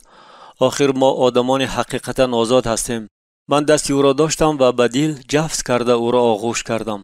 من باری آخر بلاک را از نظر گذرانده تاب خوردم و آهسته قدم زده به جهانی بیکنار روانه شدم. در حجره که پاسبان می نشست به من بارخلطه اشیاهای شخصیم را دادند. پای افضال خوب را پوشیده فارم بود. اگرچه بعدی پاپوشش هایی که 3 سال آخر می پوشیدم آنها وزنین و سخت افتند. همچنین در اینجا شیمی جینز و سویتر سیاه با گریبانی بلند یافت شد. من 3 دفتر قیدها را ورق زده یک چند دقیقه ایستادم. در آن یک توده نامها، رقمها و آدرسها، خلاصه همه رابطه‌های من وابسته به کار پیشترم بودند. وعده به خدا دادم را به یاد آورده من همه دفترچه‌های قیدها را به اخلاط قوطی پرتافتم. به جای آنها در بارخلطه وسایط تعلیمی عاید آموزش کتاب مقدس من و یک چند اقتباسی که از کتاب و با مایکل به حبسخانه برای من آورده بود جای گرفتند. قسم زیادی این نشریه ها را من به دوستانم تقسیم کرده دادم. یک کتابی بود که من آن را هیچگاه ترک نمی کنم، از دروازه جلال. من بگاهی روز را که با آن نیگریگی در یک کامره گذرانده بودیم به یاد آورده تبسم کردم. من درباره او بارها فکر کرده بودم. او در اصل کی بود؟ مگر او قاصد خدا بود؟ شاید او فرشته خدا بود. من باوری داشتم که آن نیگریگی در ورق اولی درون کتاب نام و آدرس خود را در لاگوس نوشته بود. البته آن روز من این ثبت را با چشمان خود دیده بودم، اما دیرتر من آن را در آنجا پیدا نکردم. همه صحیفه ها بتون بودند، اما در آنها هیچ گونه ثبت نبود که این نیگریگی کرده باشد. تا حال سری گم شدن این ثبت مرا حیران میکند. پاسبان به من کاندویرت را با شناسنامه نو و چیپته هواپیما داد. من به لحظه کاری محافظی خود را به یاد آوردم. در یکی از بانک‌های شویتزر یک توده شناسنامه‌های قلبکی من با نام‌های گوناگون که کشورهای گوناگون دیدن نگاه داشته میشد و شاید حالا هم هست. آن وقت حجت‌های قلبکی گرفتن نسبتاً آسان بود. رابطه‌ها با شخصانی در کاری همه چیز را حل می‌کردند. اکنون من در دست شناسنامه نو داشتم که اداره کنسولی بریتانیا داده بود. آن نو بود اما تماماً بی‌صفت و خیلی بد تیار کرده شده بود. در شناسنامه خطچه از ریچارد بود. برای این شناسنامه ما به یک خانم از سفارت می‌ندار هستیم. هنگامی که به انگلستان برمیگردی آن را دیگر کردن لازم می‌آید. اما یک چیز خوب است، آن برای تو سوی خانه راه می‌کشاید. به صورتی در حبسخانه گرفته شده نگرستن خیلی ناخوش بود. من حتی اندکی کتفانم را در هم کشیدم. شناسنامه و چیپته هواپیما را تا فرودگاه هیترو در لندن به کیسه عقب شیم پنهان کردم. خیر می‌رویم، من گفتم به پاسبان. من همراه 5 نفر پلیس به فرودگاه لرناک رسیدم. حکومتداران کیپر مرا به مدت 5 سال نزدیک بر روی خط سیاه داخل کرده بودند. بنابراین به کارمندان پلیس سپارش دادند تا باوری حاصل کنند که من حقیقتا کشوری آنها را ترک کردم. در نشستگاه عقب ماشین نشسته من زیبایی جهان اطراف را مشاهده می‌کردم. آسمانی کبود، کوه‌ها، درختان، زن‌ها، کودکان، بوی بهار. اکنون من باز از تماشای آنها حلاوت می‌بردم. من 3 سال این زیبایی را ندیده بودم و اکنون هنگامی که حسیات من اوج می‌گرفت همه چیز اطراف به نظرم نو و تر و تازه می‌تافت. تا سوار شوی به هواپیما مرا در اداره پلیس فرودگاه نگاه می‌داشتند. ناگاه من آواز شناس را شنیدم. این مایکل رایت بود. او و پدر عروسش برای با من ودا کردن آمده بودند. آنها به من پالتوی قفس آوردند. این را الیزابت فرستاد، تبسم کرد مایکل. او به من یادرس نمود که در انگلیس هوا الکی خنک است. کتاب مقدس خود را گشوده او به من یک چند آیت‌های عالی درجه را نشان داد تا که مرا دستگیری و استوار نماید. چنین می‌نمود که او پدر من است و من پسری او هستم و امروز او مرا به جهان گسیل می‌کند. خیر و خوشی ما خیلی پرتاثیر بود. او برای من بسیار کارها کرده بود.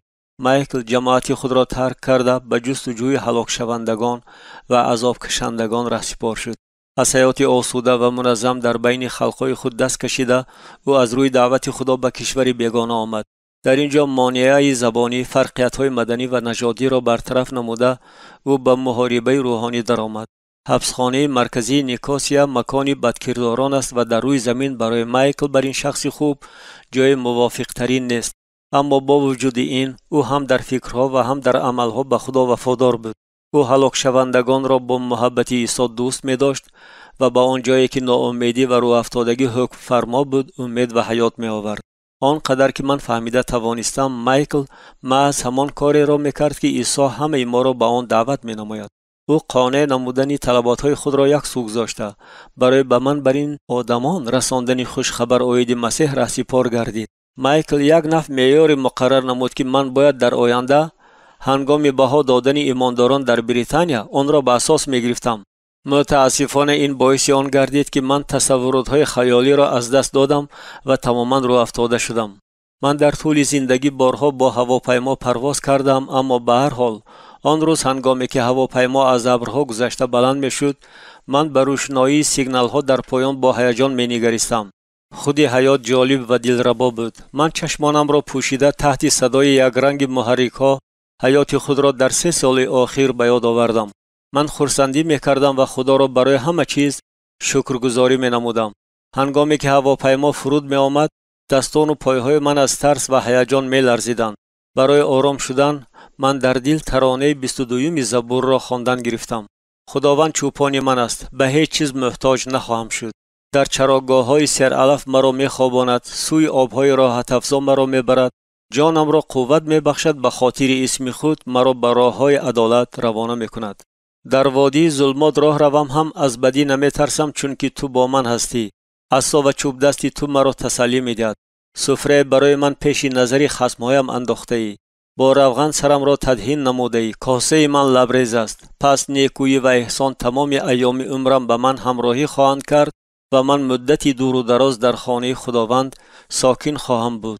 در فرودگاه هیترو در بین انتظار شوندگان من جان و کیرالاین نن را با کودکانشان در حال شناختم و با اندوه فکر کردم که شاید من با آنها یک شخصیت تاریکی میتابم.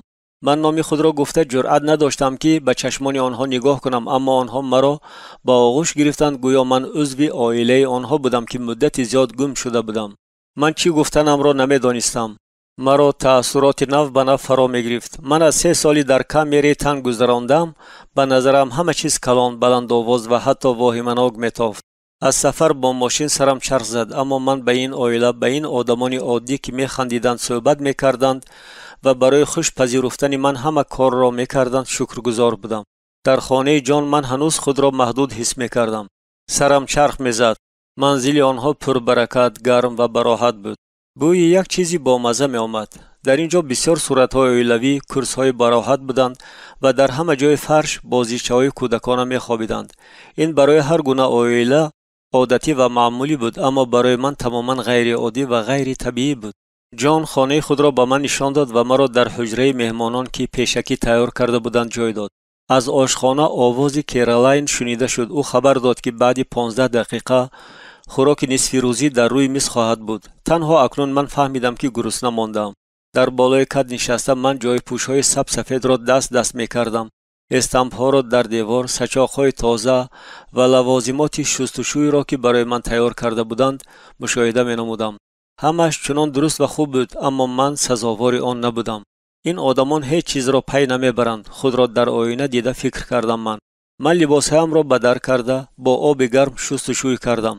افلاسی که در مدت 3 سال به تگ پوستم در آمده بود برای همیشه تازه شد.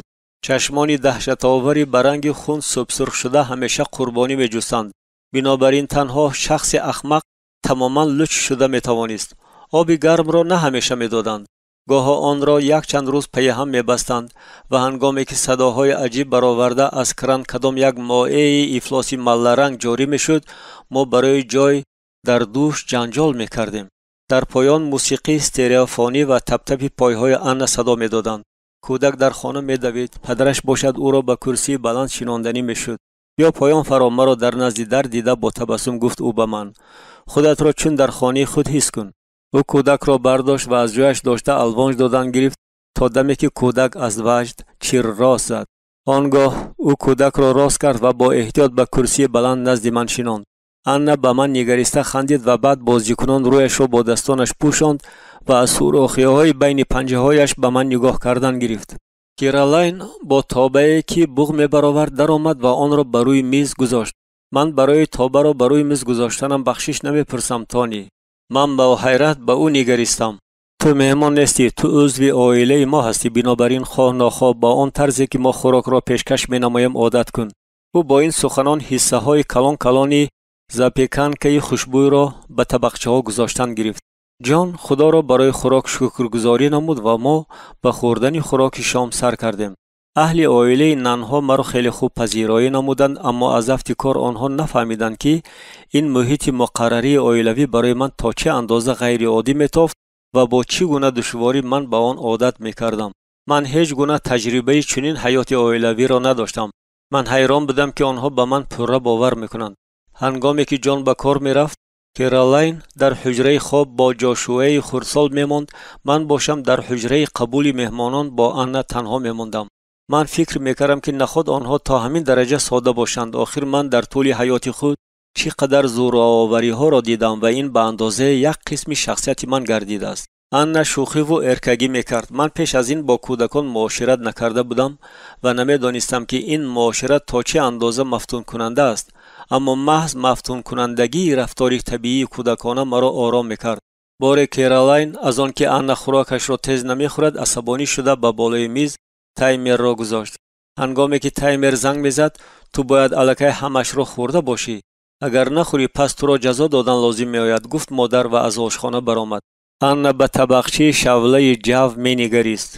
نمیخوام. با ارکگی لبی پایانیش را اینچ کرده گفت وی و طبقچه را از پیشش دور کرد. به هر حال خورده بین آن شوله را خور، آن خیلی بامزه است. با او زبانی عمومی یافتنی شده گفتم من. دخترک با شبهه به من نگریست. من تایمر را گرفته وقتش را تغییر دادم و این برای او یک چند دقیقه ایلاوگی داد. آن خندید. چشمک زده گفتم من. انگشتش را به لبهایش گذاشته تکرار کرد وی. بعد خندید و در حال شوله‌اش را خورد. ما با هم دوست شدیم. یک شنبه 15 نوامبر سال 1992 من همراه اهل عائله نانها به کلیسای بپتیستی نیو مالدن روانه شدم. من خیلی میخواستم به کلیسا روم و این روز را ماه‌های زیاد بی‌صبرانه انتظار بودم. من نقل‌های مایکل و دیگر برادران و خواهران را آیید کلیساهای بریتانیا با شوق گوش میکردم و میدانستم که واخوری با دیگر مسیحیان برای من عید حقیقی خواهد بود. قریب 300 کس جمع شده بودند. پرستش خدا مرا حیران کرد. محیط خیرخواهانه و موسیقی همراهی کننده کس را به وجد می آورد و هنگامی که واعظ به منبر برآمد من با دقت تام گوش کردم. در آخر او خواهشمندان را دعوت نمود که پیش برآمده آیید به خدا رو آوردن خود نقل کنند. مرا لرزه فرا گرفت، اما من فهمیدم خدا به من می‌فرماید که پیش برایم. من خستم و همه آنچه را که باید میگفتم سراسیمه‌وار در مینه‌ام تگرو کرده پیش برآمدم. سپس با لکنت و زبانی گرفته قصه خود را نقل کردم. من پیشتر هیچگاه در نزد چنین جمع آمد برآمد نکرده بودم. در حبسخانه من با بسیاری‌ها صحبت می‌کردم، اما در آنجا این خیلی طبیعی و عموماً در کار بود. اکنون باشد به چهره تبسم کننده و خیرخواه نگریسته من خود را چنان ناهنجار حس می‌کردم که اضطراب را برطرف کرده نمی‌توانستم. تا نصف روزی من دوستانی زیاد پیدا نمودم. من خود را به گروهی کسانی که غسل تعمید گرفتنی بودند نامنویس کردم. من در حبسخانه ماه‌های زیاد آیید آن روز آرزو می‌کردم که مراسم غسل تعمید من برگزار می‌گردد. مایکل رایت بارها به من نقل کرده بود که در کلیسای او در کیپ در ساحل بحر تعمید آبی می‌دهند. این ریورزر جوانی کره باری به من نوشته بود که چه طور او را در ساحل بحر تعمید آبی دادند. من به او خیلی حسد می‌بردم. من در کتاب مقدس آیید یحیای تعمید دهنده خوانده بودم که خود عیسی مسیح را تعمید آبی داده بود و می‌دانستم که حتما باید این حکم مسیح را به جا آورم.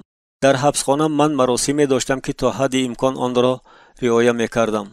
هر بار من در زیر دوش ایستاده به طور رمزی برای حیات پیشترم می‌مردم و از دوش برآمده خود را آدمی نو و بیگناه می‌حسابیدم.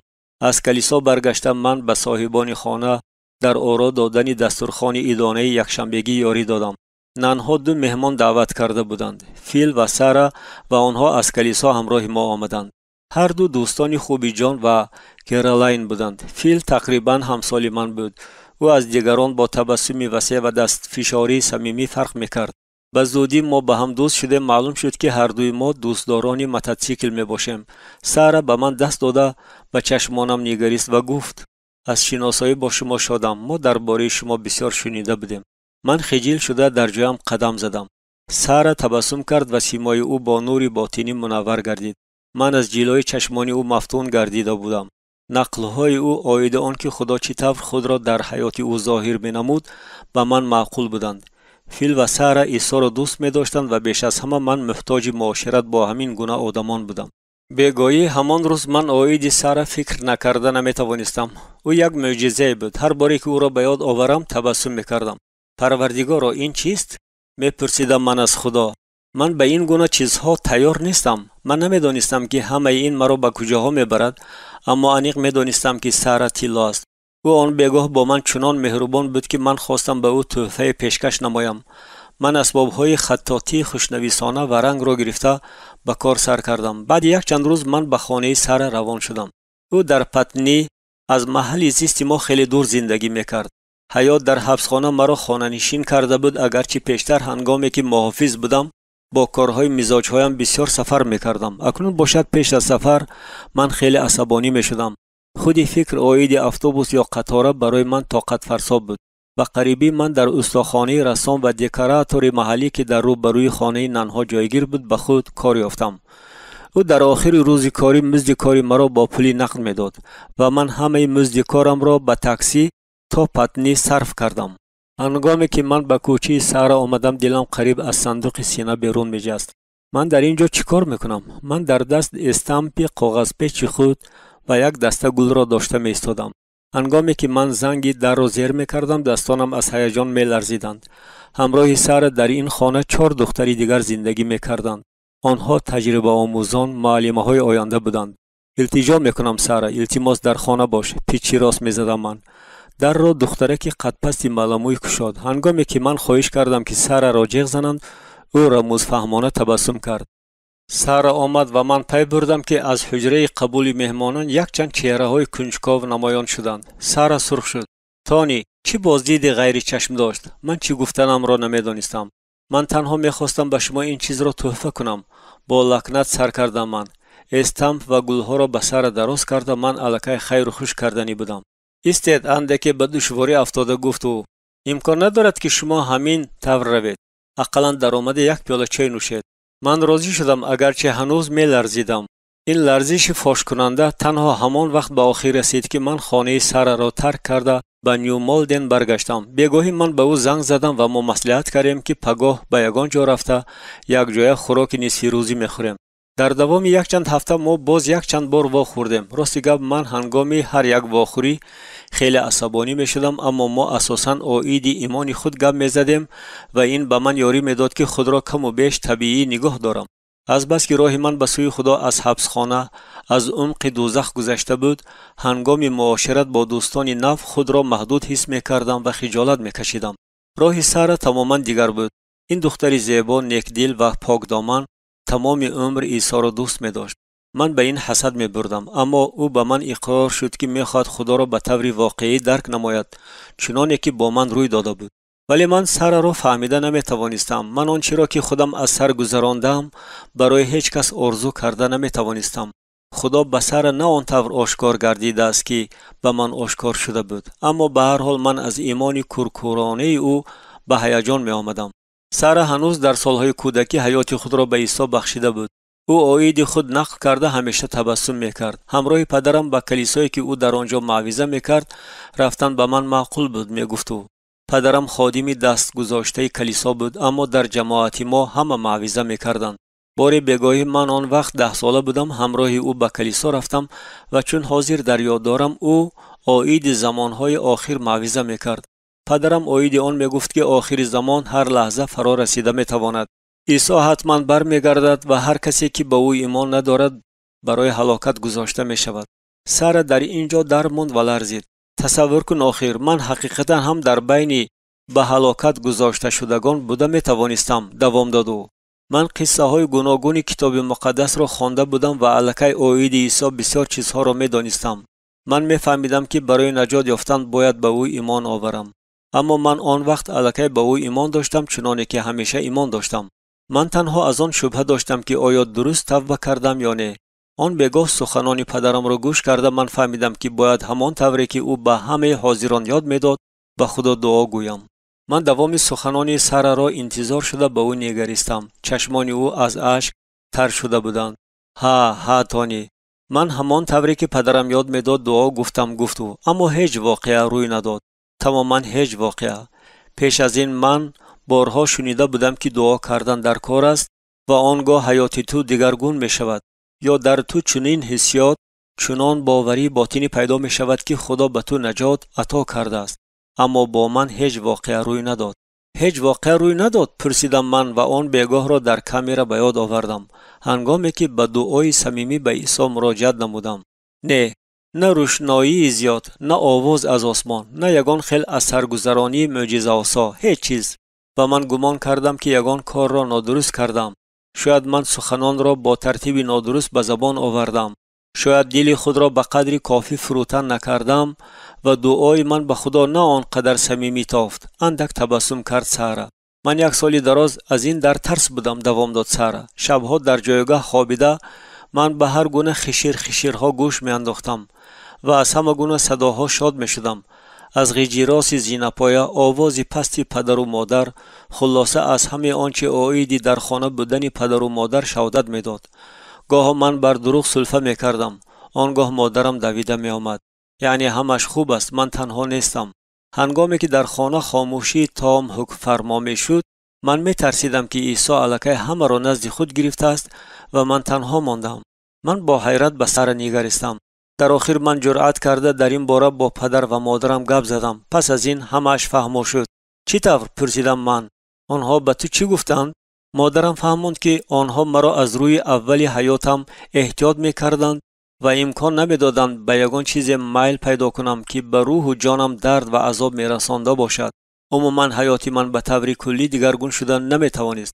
اما معنای نجات یافته بودن تنها حیاتی درست به سر بردن نیست. همین طور نه؟ گفتم من با احساس آن که تشویش و اضطراب مرا فرا می‌گیرد.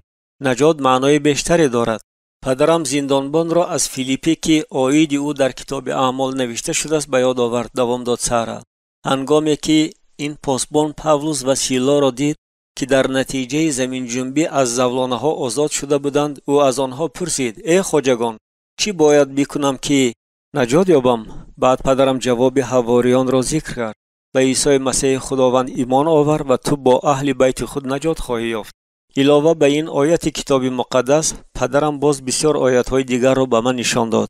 او گفت که هنگام بعضی کسان به خدا ایمان می‌آورند، در حیات آنها یک واقعه اهمیتناک و دراماتیکی روی می‌دهد.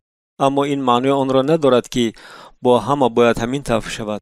او مرا باور کنند که در این مورد چیزی مهمترین در ایمان و امید به عیسی مسیح استوار بودن است. از چه سبب باشد که من محض همین سخنان را شنیدن می‌خواستم؟ با آخر رساند سارا. من دوستان خود را از حبسخانه به یاد آوردم. بسیاری آنها نزد خدا در حالت می آمدند که حیات آنها را عذاب داده در هم شکسته بود. من با آنها آیید مسیح می گفتم. چیزی دیگری را من نمی دانستم، اما یک خودی این الکی ثمر می آورد. من بارها آیت های کتاب مقدس را با سخنان خود معنای آنها را نگاه داشته بیان کرده بودم. من هیچگاه یگان خیل فرموله ها، یگان خیل دعاهای استانداردی از یاد شده را نمی دانستم. این گونه فکرها به سر هیچ کدام ما نمی آمد و من با اندوه آیید آن اندیشه می کردم که زمان سارا از فکر عذاب می کشید که دعاهای او نادرست بوده می توانند. مگر گپ در کلمه هاست؟ این همه فرموله ها، این همه دعاهای تیار چی در کارند، در حالی که خدا هر دعای صمیمی را می شنود. من سخنان مایکل رایت را به یاد آوردم. نجات تحفه است، نه مزد مهنت. عیسی برای نجات ما الکی همه کار را کرده است. ما تنها باید به او ایمان آوریم و تحفه او را قبول نماییم. این کار را چی طور کردن ما اهمیت ندارد. سارا را گوش کرده من فکر میکردم که حیات هر کدام ما این قدر گوناگون است. او در عائله دوستدار تربیت یافته بود که در آن ایمان یک چیزی خود از خود معلوم حسابیده میشد. من حتی به زندگی گرمخانگی بے پروایانه به عیب او حسد میبردم. اما پس از چنین زندگی چی طور او مرا فهمیده میتواند که من کی بودم و چی کارها میکردم؟ من به حد شرم داشتم. شاید برای سارا بهتر میبود که با من بر این شخص هیچ عمومیت نداشته باشد. اما در آن که سارا مرا چگونه گوش میکرد، چی سوالها میداد و چگونه دستگیری مینمود، یک چیز غیر عادی بود. از چی سبب باشد که من با او معاشرت کرده خود را اهمیتناک و ارزشناک حس میکردم؟ چی طور من از دوستی با او دست کشیده میتوانستم؟ من تمام عمر خودباور و خودپسند بودم. من هیچگاه حتی در نزد شنوندگان زیاد خود را گم نمی کردم و همیشه خود را اداره می نمودم. پس از آزمایش ها در کیپر من تماما دیگرگون شدم. من در نزد آدمان خیلی خجالت می کشیدگی شدم. زیر لب غرغر کرده سخن می گفتم و از هیجان می لرزیدم. سارا البته به این اهمیت داد. من حتی از تصادفاً به او دست رسانیدن می ترسیدم و اینک یک بیگاه او خودش به من دست رساند. در اول من خواستم رویم را از او گردانم، اما پیش از آن که چنین کنم او مرا آغوش کرده بوسید. من مات و محبوط شده ماندم. در آخر من هیجان را فرو نشاندم. اضطراب از بین رفت و جای آن را شادی بی اندازه گرفت. بعد یک چند ماه من از خانه جان و کیرلاین به خانه آلن و ایرن کیرکم کوچیدم. آنها جفتی عائلوی از کلیسا بودند. بعد من حجره را در ناحیه راه آهن کلاپم به اجاره گرفتم. در آشانه یکم این خانه کلیسای خورده بود که آک روم نام داشت. پس از یک دو روز من الکی می دانستم که در این کلیسا تنها یک برادر بود. جماعت اساساً از زنهای پیرانسال سیاه‌پوست عبارت بود. هنگامی که جان مکدونالد مرا دید چهرهش از خرسندی گویا می درخشید. از بس که کلیسای عنعنوی برادری یگانه نسبت خدمتگزاری برادران و خواهران خیلی سختگیر بود، برادر جا یگان واعظ بود. سرباری اساسی در کلیسا به عهده خواهران بود، اما این به معویزه و حکم عاید پاره کردن نان دخل نداشت. برادر جا در طول سالهای زیاد پی هم شوبان بود و مهمش آن است که او شوبانی دوستدار بود. او در یک روز دو بار معویزه میکرد، بیگاهی و پگاهی، تا دمی که تماما خسته و بیمدار شد. بنابراین قسم اساسی سرباری او در دوام یک چند روز به ذمه من گذاشته بود. مرا آن چیز خواطر کرد که پس از چند برادر جا تماما از همه گونه خدمتگزاری دست کشید و تمام مسئولیت به دوش من افتاد. تا حال من به آدمان عاید مسیح فقط شهادت می دادم. بله، من این کار را بارها کرده بودم، اما معویزه، تعلیم دادن و پیش بردن پرستش، آخر این تماما کاری دیگر است. خواهران سختگیر بودند و در حال مرا اصلاح می نمودند، اما نسبت من عالی همت بودند و من می فهمم که خداوند با اراده صاحب اختیارانه خود این خدمتگزاری را برای من مقرر نموده است. اعضایان کلیسای برادری یگانه با دانستن کتاب مقدس شهرت دارند. بنابراین خواه ناخواه به من لازم آمد که ساعتهای دراز نوشتجات مقدس را آموزم و معویزه ها را تیار کنم. وقتهای اول من معویزه های خود را از روی کاغذ می‌خواندم تا دمی که در معویزه کردن ملکه های معین به دست آورم. خوشبختانه به یاری من مایک لیوینگستون، ساکن قامت بلند و تنومند زیلند نو بود. مایکل اندکی از من دیرتر به لندن آمده بود و ما به زودی با هم دوست شدیم. خدا را شکر که او به خواهران ما پسند آمد و تدریجاً به من در خدمتگزاری یاری میدادگی شد. ما بسیار وقت تا به وقتی با هم نشسته به یکدیگر عاید حادثه های گوناگون زندگی خود حکایت میکردیم. مایک چون سارا در عائله مسیحی تربیت یافته بود، بنابراین او نیز با شفق نقل مرا عاید واقعی های هیجان بخش من با مسیح گوش میکرد. میدانی من گاها خود را مسیحی نحوی دویم میحسابم، اقرار شد او بار هنگام صحبت های بیگاهی روزی ما. آخر تو همیشه خدا را میشناختی، چرا این گونه سخنها را میگویی؟ پرسیدم من. البته، اما من همیشه گمان میکردم که به جهان با چشمان پدر و مادرم مینگرم و ایمان من از آن من نیست بلکه از آن والدانم است. تو چی را در نظر داری؟ من همیشه باید به ایمان خود باوری حاصل میکردم، در آن استوار میشدم جواب داد او. تو به طور واقعی خدا را واخورده ای. تو گفته بودی که در حیاتت دیدن ظهورات بیرونی عملهای او دیگر لازم نیست، زیرا تو به این هم به او ایمان داری. البته جواب دادم من. هنگامی که من در حبس خانه بودم میدانستم که او مرا در همه وقت شب و روز حفظ میکند. من در آنجا تنها همین طور زنده مانده میتوانستم و این البته به شرافت خدا بود. اما من چنین تجربه نداشتم. به من هیچگاه لازم نمی آمد که به او این طور امید بندم، زیرا حیات من همیشه آرام و آسوده بود، گفت مایک. تا این وقت من الکی بارها عاید چنین واقعی ها با خدا شنیده بودم. نقل مایک عاید به مسیح رو آوردنش به طور حیرت آور به نقل سارا مانند بود. در این حال مایک و سارا پی نمی بردند که من چنین نقل ها را شنیده چگونه به اضطراب می آمدم. گپ در آن است که من فهمیده نمی توانستم که چی طور با چنین ایمانی کورکورانه زندگی کردن ممکن است.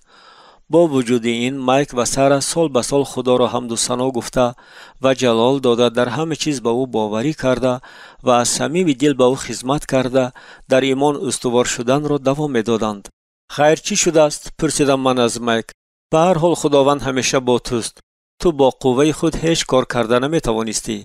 ما هر دو موعظه می‌کردیم، جماعت را راهبری می‌نمودیم و هر دو خوب می‌فهمیدیم که ما را در خدمت قوه خدا دستگیری می‌کند.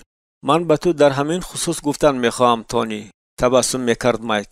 راه من به سوی خدا به راه تو تماما مانند نیست، اما من می‌دانم که حقیقتا ایمان دارم. من تنها عمیق گفته نمی‌توانم که محض کی خداوند مرا از عالمی بالا به وجود آورد، ولی تو می‌توانی. من او را با دشواری می‌فهمیدم، اگرچه می‌دانستم که مایک صمیمانه گپ می‌زد. و من عمیق‌تر فهماند من هیچ چیز را نفهمیده ایستادم. گفتم من در عائله تربیت یافتم که همه عیسی را دوست می‌داشتند، بنابراین از کودکی فرق بین مسیحی حقیقی و شخصی را که هم تو به کلیسا می‌آید می‌فهمم. تقریبا در سن 10 سالگی من خود را الکی مسیحی سابقه دار می‌حسابیدم. من می‌دانستم که عیسی نجات دهنده من است، اما به یاد آوردنم دشوار بود که کی این را فهمیدم و انتخاب خود را کردم. من هم تو به این باوری داشتم و بس. من روزی را به یاد آورده نمی‌توانم که به مسیح ایمان آوردم، شاید از آن سبب که روزی را در یاد ندارم که به او ایمان نداشته باشم. تبسم کرد مایک. اما این را فهمیدن من دشوار است. گفتم من. وضعیت من تماما دیگر بود. من تا به آن درجه در ورطه گناه غوطیده بودم که به خدا لازم آمد با من بسیار کار کند. ها بله، شاید همین طور باشد. گفت مایک. بعضی ها برای حقیقت رو آوردن گناهکاران را به آن مانند میکنند که کس به قطاری. بعضی ها برای حقیقت رو آوردن گناهکاران را به آن مانند میکنند که کس با قطاره از یک کشور به کشور دیگر سفر میکند. دوام داد مایک. اگر خواب نروی دیده میتوانی که چی طور قطاره از سرحد میگذرد، اما اگر در خواب باشی خودت میدانی چی میشود. تو به این موافق شدی. اگر در خصوص من گویم، من به یاد آورده نمیتوانم که کی مسیحی شدم. خلاصی گپم همین است. آخر تو به ایمان آوردن خود شبه نداری کو؟ پرسیدم من. به فکرم این مسئله یکی از مشکل ترین مسئله های بود که در سالهای آخر باید آن را حل میکردم. هنگامی که من 13 ساله شدم، صمیمانه ایمان داشتم که خودی خدا مرا وادار نمود که تعمید آبی گیرم تا به همه نشان دهم که عیسی را نجات دهنده خود اعتراف نمودم. همین طریق مرا غسل تعمید دادند. الکی بعد کلان سالتر شدم، من درست به خدا ایمان آوردن خود را زیر شبهه میگذاشتگی شدم.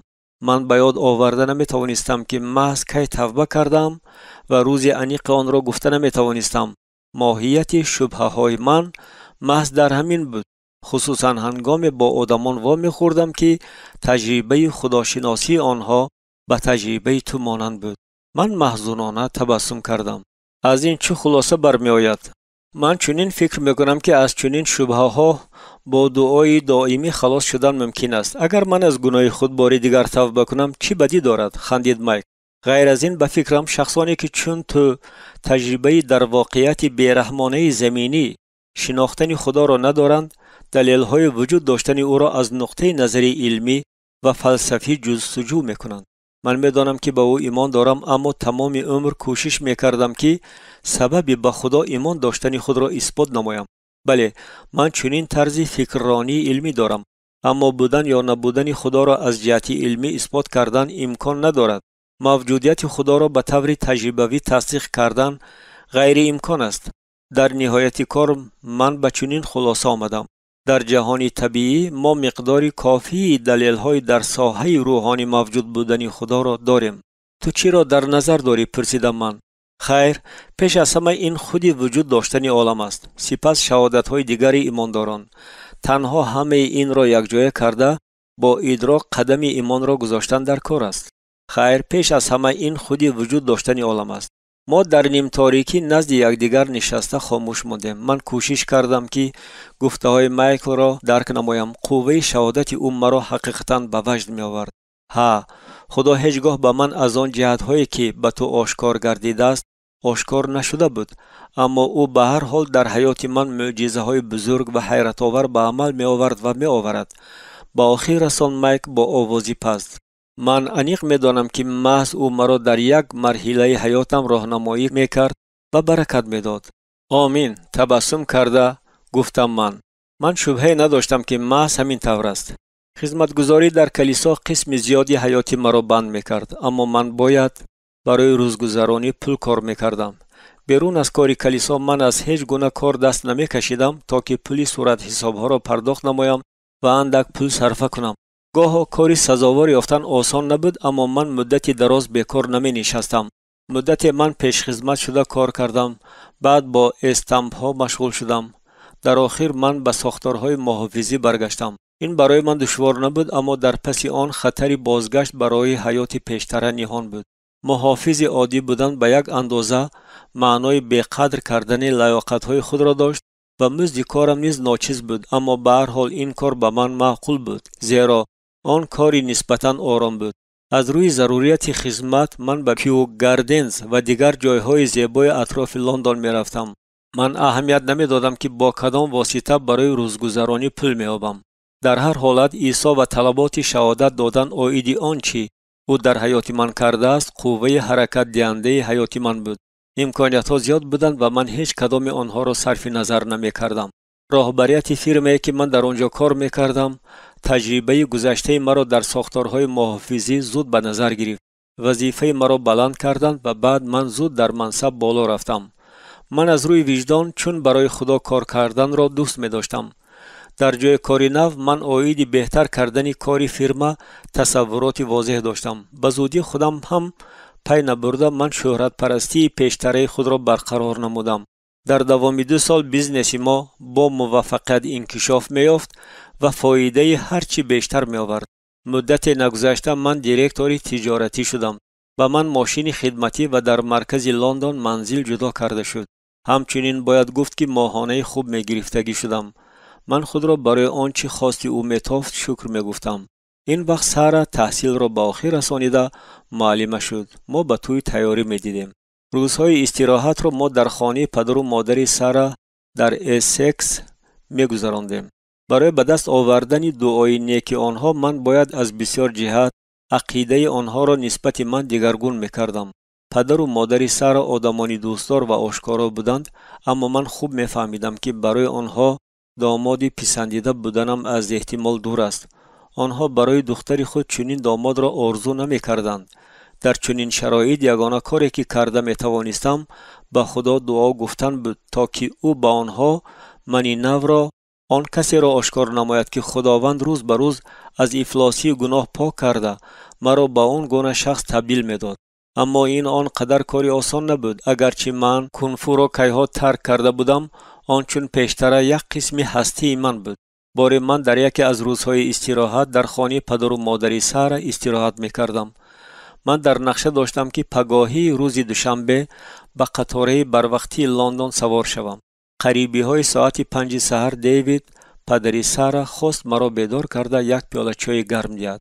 من به خواب سخت رفته بودم و شاید حتی خوراک میکشیدم. به مدتی ثانیه غریزه های پیشتری ریشه گرفته در من بیدار شدند. کسی به حجره در آمده است. من در حال از خواب خسته از جای جستم و برای حمایت به طرز جنگی اسب ایستادم. دیوید بیچاره گرنگ و حیران شده ماند. من در وقتش باز ایستادم. البته من ضربه نزدم. دیوید از حیرت یک قد پرید، اما پیاله چای گرم را از دست نافتاند. بعدتر دیوید این واقعه را به یاد آورده میخندید، اگرچه این برای من یادرسی دردناک عاید راه قدیمی بود که از شعورم بیرون کردن غیر امکان است. هنر جنگی کنفو برای همیشه در من چون نیش در جسم باقی میماند. من در بدن انسان چنین جاهای را میدانم که با آنها تاثیر رسانده آدم را در مدت یک چند ثانیه کشتن ممکن است. چنین دانش خیلی خطرناک است. این مثل آن است که کس همیشه با سلاح تیر جای کرده شده گردد. وقتای اول سارا همیشه به من میگفت که هنگام ما یک جای از خانه میبریم خود را پرره در بی‌خطری حس کند، اما مگر من از او همین سخنان را شنیدن میخواستم؟ از آن روز حیرت آور که خدا هنگام زود و خورد من و الکپانی قوه خود را ظاهر نمود، من آدمان را از آموختن همه گونه شکل‌ها و نوع‌های هنرهای جنگی بازداشتنی میشدم. در غرب آنها را اساساً برای نگهداری سلامتی و محافظت خود تعلیم میدهند، اما همه هنرهای جنگی شرقی یک اساس روحانی دارد که به فکر من فریبنده و خطرناک است. راه کنفو با راه حقیقی عیسی مسیح مخالف است و باعث آن می‌گردد که در انسان باوری بر دروغ به خود پیدا می‌شود. هنرهای جنگی به ترس‌های باطنی انسان به میل و هوس‌ها و خودپرستی او نگرانیده شده‌اند. اما راه مسیح آدم را از غلامی گناه آزاد کرده سوی حیاتی نو، سوی آزادی و بی‌خطری به واسطه او در او و با او می‌برد. من و سارا 22 ایول سال 1995 آیله‌دار شدیم. همان سال اندکی پیشتر مایک و دوگانه بهترین سارا آیله‌دار شدند. متاسفانه این معنای آن را داشت که من و مایک باید کلیسای اوآک روم را ترک می‌کردیم. اول با مایک لازم آمد که چنین کند و بعد یک چند ماه با من هم. سارا و ایلن در اسکس کار می‌کردند، در آنجایی که والدانشان زندگی می‌کردند. دختران از خردسالی دوگانه بودند و هر دو اعضایان کلیسای خرد مارکرافت هال. به زودی ما به حیات کلیسا شریک شدیم. از روزهای اولی توبه کردنم من آرزو داشتم که در یگان جای خطای یا اقلا در یگان حبسخانه رژیمش سخت برای جنایتکاران اشدی میسیونر شده کار کنم. به جای این من به سارا که دل خود را به کودکان داده بود پیروی نمودم. پدر او در دوام سالهای زیاد تشکیل لاگرهای تابستانه کودکان را راهبری میکرد. من به او یاری میدادم و پی بردم که با میل تام با کودکان کار میکنم. با آنها هر گونه بازی‌ها کردن به من معقول بود. شاید از آن سبب که همه این در کودکی برایم کمی میکرد. پونکتی حتمی برنامه استراحت کودکان، جنگ‌های آبی و هر گونه بازی‌های سرحرکت و نیز مسابقه‌های ورزشی بودند. بیگاهی‌ها ما یک جای با کودکان عید عیسی مسیح نقل میکردیم. این خیلی آسان بود. برای کودکان نیز شفق‌آور بود و من خودم باوری حاصل نمودم که آنها مرا با دقت گوش میکنند. کلیسای مارکرافت هال چاره‌بینی‌های بشارت‌دهی نمی‌گذراند و جوانان نیز در آن بسیار نبودند. اندکی پیش از واقعه‌های تصویر شونده من، سارا، مایک و ایلن قرار دادیم که در کلیسا محفل جوانان را تشکیل نماییم. در شهر بسیار نورسانی بودند که در کوچه‌ها بیکار می‌گشتند. ما زود به کار سر کردیم. من با نورسان شناس شده آنها را به کلیسا دعوت می‌نمودم. مایک بشارت می‌داد. روزهای پنجشنبه ما میکرواتوبوس گرفته در تمام بازیلدان می‌گشتیم تا که کودکان و نورسان را به کلیسا بریم. آن وقت بسیار بچگان به مسیح ایمان آوردند. مثلا جیمی، او بچه لاغر، عصبانی و به‌حد سرحرکت بود. او 9 ساله بود اما از سن خود خردتر می‌تافت. با وجود این او بارها از خانه گریخته هر دفعه به هر گونه ناخوشی‌ها دچار می‌شد. او به هیچ کس باور نمی‌کرد و هنگامی که عصبانی می‌شد زبانش می‌گرفت. ما تفصیلات اصل و نسب و تحصیلات او را نمی‌دانستیم، اما چون عسکری بچگانی که ما با آنها کار می‌کردیم او پدر نداشت، تنها مادر. تا جایی که قوتش می‌رسید در حق پسرش غمخواری می‌کرد.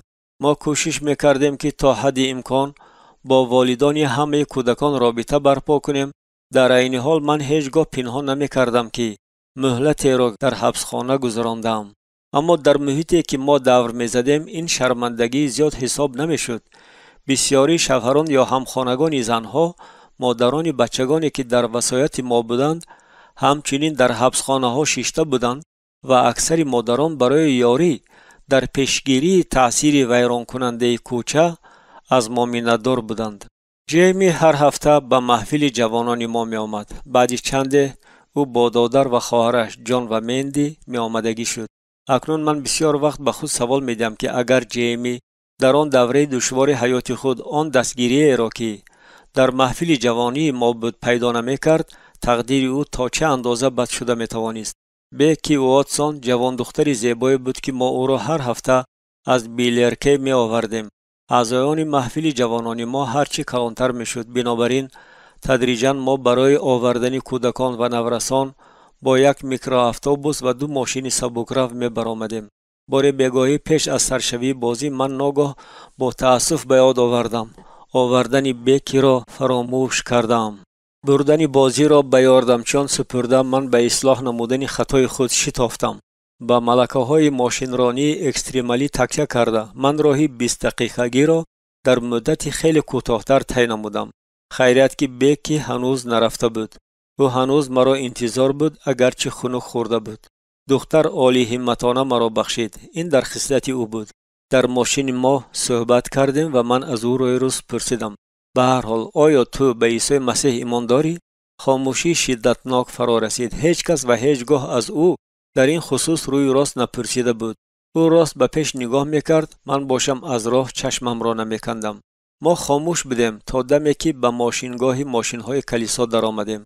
هنگامی که من تصمیه به خطری را باز کرده در این ماشین را میکشادم، بیکی ناگاه گفت: ها نفهمیدم. من به عیسی مسیح ایمان دارم. به چشمان من نگریسته گفت بیکی. در چهره زیبای او تبسم پیدا شد. چشمانش جلا دادند. او باز تکرار کرد: تانی، اکنون من به عیسی ایمان دارم. از همان وقت بیکی همیشه خسته نشده عید مسیح شهادت میداد.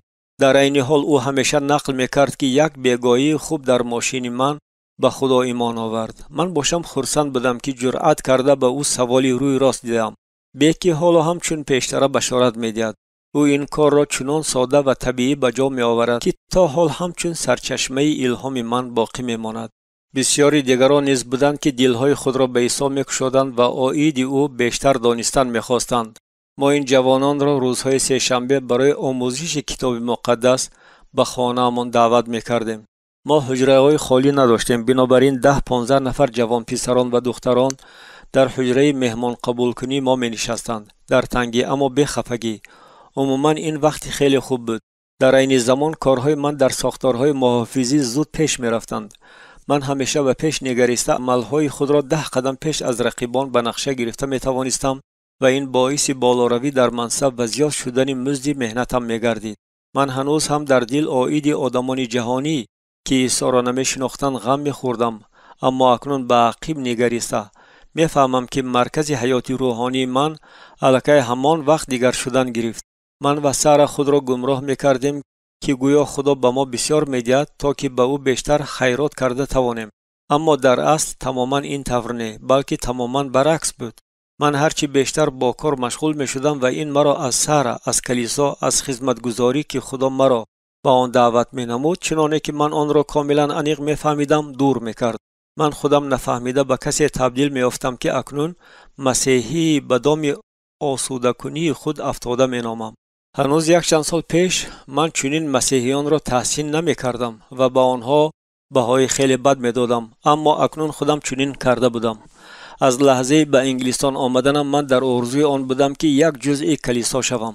در حبسخانه من حکایت‌های عهد جدید را می خواندم و به همین مانند واقعه ها را در کلیسای حاضر زمان به خود تصور می کردم و خدا به من امکانیت حس کردن چنین خرسندی را داد. البته پس از احیای روحانی در کیپر من حیات و در بین همیمانان را برایم مکافات می حسابیدم.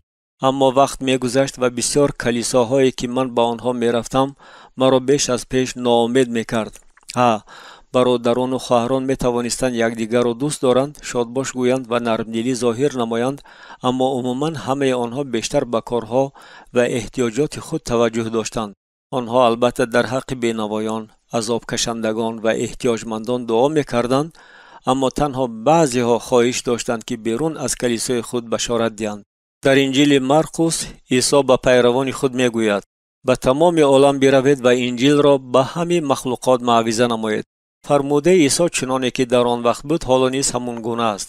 این امر برای همه زمانها بوده، به همه مسیحیان دخل دارد. با وجود این من می دیدم که اکثر مسیحیان این امر را اجرا نمی کنند. در کیپر هنگامی که نوکک از جانب خدا نجات یافته از عالم بالا زاده شده بودم، این حقیقت را عید عیسی مسیح پنهان داشته نمی توانستم. این مانند آن است که کسی داروی ضد سرطان را اختراع نموده آن را پنهان کند. خوشخبر عید مسیح برای من همین گونه کشفیات بود، اما آنچه من در اینجا دیدم تا چه اندازه ناچیز بود. مسئله نجات را هر کس باید پیش از مسئله های دیگر تا چه اندازه بی‌دودیلگی موقوف نگذاشته حل کند. ما باید با آدمان درباره آن همین چیز می گفتیم، اما در اصل هیچ کس این کار را نمی کرد و من فهمیده نمی توانستم که چرا در اطراف مسیحیانی که چنین می حسابند اینقدر کم هستند. 6 یا 7 سال گذشت و خودی من به دام حیاتی سیر و پر افتادم. خودم درک نکرده من به بیابان روحانی قدم گذاشتم. من و سر را در پیش زمانهای وزنین انتظار بودند. تابستان سال 1999 مایک و ایلن به نزدیکی برکشیر کوچیدند که در آنجا با مایک کاری خوب پیشنهاد کرده بودند. گروه جوانان چون پیشتر در خانه ما جمع شد، اما من و سارا از حیات کلیسایی خیلی ناراضی بودیم. در کلیسای مارکوارد هال همسالان ما نبودند، اما ما خواهان مناسبت‌های دوستانه عمیق‌تر بودیم. البته خدا ناراضگی ما را می‌فهمید. ما به این باوری داشتیم و اینک هنگامی که به من در فلتم کار پیشنهاد کردند، ما خدا را برای جواب او به دعاهایمان شکرگزاری نمودیم. درآمد من افزون میشد و بعد مدت ما در ناحیه بهترین خانه خوب خریده توانستیم. ما تا چه اندازه بفهم بودیم. به عقب نگریسته من اکنون عمیق میبینم که پرستاری خدا نه در مزدی بلند و منزلی بهترین است. همه این چیزهای در کاری تنها دام حیات و سیر و پر بودند. با خواست خدا ما در اسکس الکی خدمت خود را یافته بودیم. بچه ها با ما احتیاج داشتند، اما ما آنها را به اختیار تقدیر حواله نمودیم. ما کار با بچه ها را بین اعضایان کلیسای محلی تقسیم کردیم و باوری حاصل نمودیم که در حق بچه ها غمخواری میکنند، اما خودمان نه با راه خدا بلکه با راه خود رفتیم. 2 هفته پیش از کوچیدنمان مرا به سبب اختصار مقدار کارمندان از کار آزاد کردند. این چیست؟ نقشه خدا؟ به خود سوال میدادم من. اما من رزومه کاملا خوب داشتم و میدانستم که به زودی باز همش خوب میشود. حقیقتا پس از یک چند هفته من در مرکز لندن در فیرمی که با تأمین به خطری مشغول میشد دیرکتوری تجارتی شده به کار در آمدم. اندکی بعد از این سارا مرا به خبر شاد نمود که نهایت ما فرزنددار میشویم. حیات خیلی خوب میتافت. ما باوری داشتیم که در راه درست هستیم، به جای در کاری رسیدیم و این جای سزاوار دقت ماست. در جماعت محلی مسیحیان انجیلی به من وظیفه شوبان را عاید کار با جوانان پیشنهاد نمودند و من به تشکیل دادن گروه نورسان سر کردم. برای این خدمتگزاری بسیار مبارزه بردن لازم آمد. با بعضی ایمانداران در این مسئله بحث و مناظره های ناخوش داشتیم و فکرم آنها پیش از همه برای آن خواتیر می شوند که بچه ها گلیم های آنها را خورده کرده سوراخ می نمایند. پیچینگامیز گفتم من در گفتگو با سارا. من قسم خوردم که با آنها گذشت نمی کنم. من آنها را با کارهایم شرمسار می کنم. با آنها نشان می دهم که در کلیسا چی کار باید کرد و می توان کرد. یک چند ماه گذشت و در نزد کلیسا محفل جوانان فعال تشکیل داده شد. در حقیقت نورسانی که به فعالیت محفل شوق داشتند به کلیسا همراه دوستان خود می آمدند. این را در کلیسا پی نبرده نمی توانستند، اما خواهش بشارت دهی اهل کلیسا هیچ بیشتر نشد. من به این اهمیت نداده کار خود را دوام می دادم و غیرتمندانه عمل می نمودم. بشارت دهی فرموده عیسی است و من خوش خبر را به آدمان می رسانم و این کار را در تنهایی یا همراه دیگران کردن. این الکی مسئله دیگر است. اکنون من میفهمم که پیش از آن که به دیگران تعلیم دهم باید خودم می آموختم و نه تنها به نیت‌های نیک خود تکیه می کردم. من آن وقت نمی دیدم که خدا الکی مهنت مرا برکت نمی داد. بار بیگاهی روز دوشنبه در اول ماه مارس سال 2000 بچه از گروه جوانان به خانه ما آمد. من و او گفتگو کردیم، عاید کارهای مکتبی او دعا گفتیم و بعد هنگامی که تاریک شد من او را با ماشین به خانه‌اش بردم. در راه بازگشت من به طرف خانه خطایی در آمده برای به خانه بردن خوراک فرمایش نمودم. روزی وزنین بود و من خسته شده بودم. سیم باران میبارید. قطره ها به شیشه پیش ماشین آهسته بر میخوردند. هوا تاریکتر میشد و من ماشین را تا حد امکان با احتیاط میراندم. در دوام ماه‌های آخر من به یک چند صدمه‌های ناچیزی راه دچار شده بودم. من بسیار ماشین میراندم، به کار میرفتم و برمیگشتم. بیگاهی‌ها بچه‌ها را به خانه‌هایشان میبردم. خستگی پی هم الکی به من دست بالا میشد. من ماشین را با راه تاریکی بین دیوها میراندم. در این جایها همیشه گوزن‌ها بسیار بودند. به اسپیدومتر نگاه کن میگفتم من به خود. همین کم بود که به گوزن برخوری. اما به هر حال در یک لحظه من علامت ایست را ندیده ماندم و پیش از آن که چیزی را فهمم در چهارراه بودم. هنگامی که در پیش نظرم چراغک سرخ تهدیدآمیز فروزان شد، من پیدل ترمز را سخت زیر کردم. چرخها تاب نمیخوردند و ماشین لغزید. خوشبختانه راه اساسی خالی بود. نه روشنی فره‌ها، نه چراغک‌های سیگنالی یگان واسطه نقلیات. اتومبیل به خط حرکتی رو به رو لغزیده رفته بود. اما این چیست؟ هنگامی که من ماشین را باز می داشتم چنین تافت که در پیش از طرف راست ماشین چیزی یک سو جست. در عین حال من ضربه را حس کردم، اما خیلی سست، ولی این برای ترسیدن من کافی بود. شاید یگان خیلی جانور باشد. من برآمدم تا که بینم. فره پیش شکسته بود. دیگر هیچ چیز. من راه را از نظر گذراندم. آن خالی بود. شاید این گوزن خرد یا روباه بود. به هر حال از افتکار آن در بیشه نزدیک غایب شد. نزد ماشین برگشتم. من آن را یک چند متر عقب به چهارراه راندم. در آنجا نیز هیچ چیز را ندیدم. اما کدام یک حسی خواطر کننده مرا ترک نمی‌کرد. من مدتی در پس چنارک ماشین نشستم. در لب راه نه آنقدر دورتر از چهارراه دو ماشین دیگر باز ایستاد. هیچ کس بیرون نبرآمد. شاید آنها از باعث همان حیوان باز ایستادند، فکر کردم من نمیدانستم که چیکار کنم. در ظرف خوراک خنک میشد. من برای بی احتیاطی نوبتی در راه از خود خشمگین شده بودم. با آنها بحث و مناظره کردن نمیخواستم، خصوصا از باعث گوزنی زخم دار شده. من پیدل گاز را زیر کرده با راه دیگر به خانه رفتم و دیگر این واقعه را به یاد نمی آوردم. شنبه آینده نورسان از گروه جوانان به خانه ما آمدند. درس نوبتی کتاب مقدس و خوراک بعد از ظهر در نقشه بود. بچه ها یکی پس دیگر به حجره قبول مهمانان می آمدند. تانی، به ماشینت چی شده است؟ تیری دشمن؟ هزلامیز پرسید تام و به کرسی به راحت نشست. تام دوستداری رادیو بود و به کریمینالیستیکا شوق داشت. او دائما همه اخبار پلیس را گوش کرده. در روزنامه ها همه خبرها را عاید کار دتکتیو های محلی میخواند. میدانی کارمندان پلیس ماشین را به مانند ماشین تو جستجو میکنند، گفت او با لبخندی کج. نخواد توجه پیدا کرده پرسیدم من. بیگاهی روز دوشنبه زنی را ماشین زده است. تام گپ میزد و تخت پشت من یخ برین میشد. این در کجا روی داده است؟ پرسیدم من تا حد امکان آزادانه. در بریکنل رود. زن سواری موتورسیکل بوده است. راننده حتی ماشینش را باز نداشته است. من خود را بد حس کردم. خیر، بعد نقل میکنی که تفتیشات چه خیلی پیش رفته ایستاده است. شوخی کردم من. اگرچه تمامی درونم یخ شده بود. من تا دمی خانه به خانه رفتن همه بچه ها پرزور طاقت میکردم. به تو چی شد؟ به تشویش افتاده پرسید سارا. هنگامی که ما مهمانی آخرین را گسل میکردیم. من گمان نداشتم که تو درس را اینقدر زود به آخر میرسانی. من به کرسی براحت نشسته سرم را با دستانم داشتم. سارا به طور جدی خواطر شد. ای دوستم، چی واقعه روی داد؟ بناخواست بیمار نشده باشی؟ ندا کرد او. من باید به تو عاید یک چیز اقرار شوم. با اشک در چشمان و چون برگ درخت لرزیده گفتم من عاید واقعی در راه روی داده هنگامی به من چنین تافت که با جانوری برخوردم و عاید آنچه تام در خصوص زنی هلاک شده گفت به سر نقل کردم. چرا تو گمان میکنی که سخن درباره همان یک حادثه می رود؟ با کوشش زیاد خود را به دست گرفتنی شده پرسید سارا. دیگر خیلی بوده هم نمیتواند. خودی همان وقت، خودی همان جای. غیر از من در آنجا باز کی بوده میتوانست؟ چرا تو به من در این باره نگفتی؟ من گمان نداشتم که یگان واقعه جدی روی داده است. اما تو حس کرده میتوانستی که ماشین به یک چیز برخورده است؟ همین طور نه؟ چیزی با مانند این بود. من گمان کردم که این حیوانی بود. خودت نگاه کن، تنها فره پیش ماشین شکسته است. اکنون چی می شود؟ پرسید سارا و کوشش کرد که آرام شده فکر کند. تا دمی که همش را عمیق نفهمیم بهترش هیچ کار نکنیم، گفتم من. سارا در توده روزنامه‌های ناخوانده جستجو کرد. مقاله را عاید فاجعه در بریکنل رود دیده. او دهانش را با دستش پوشاند تا که داد نگوید. نه، من روزنامه را از دست او گرفتم. در آن واقعه عمیق و روشن بیان کرده شده بود.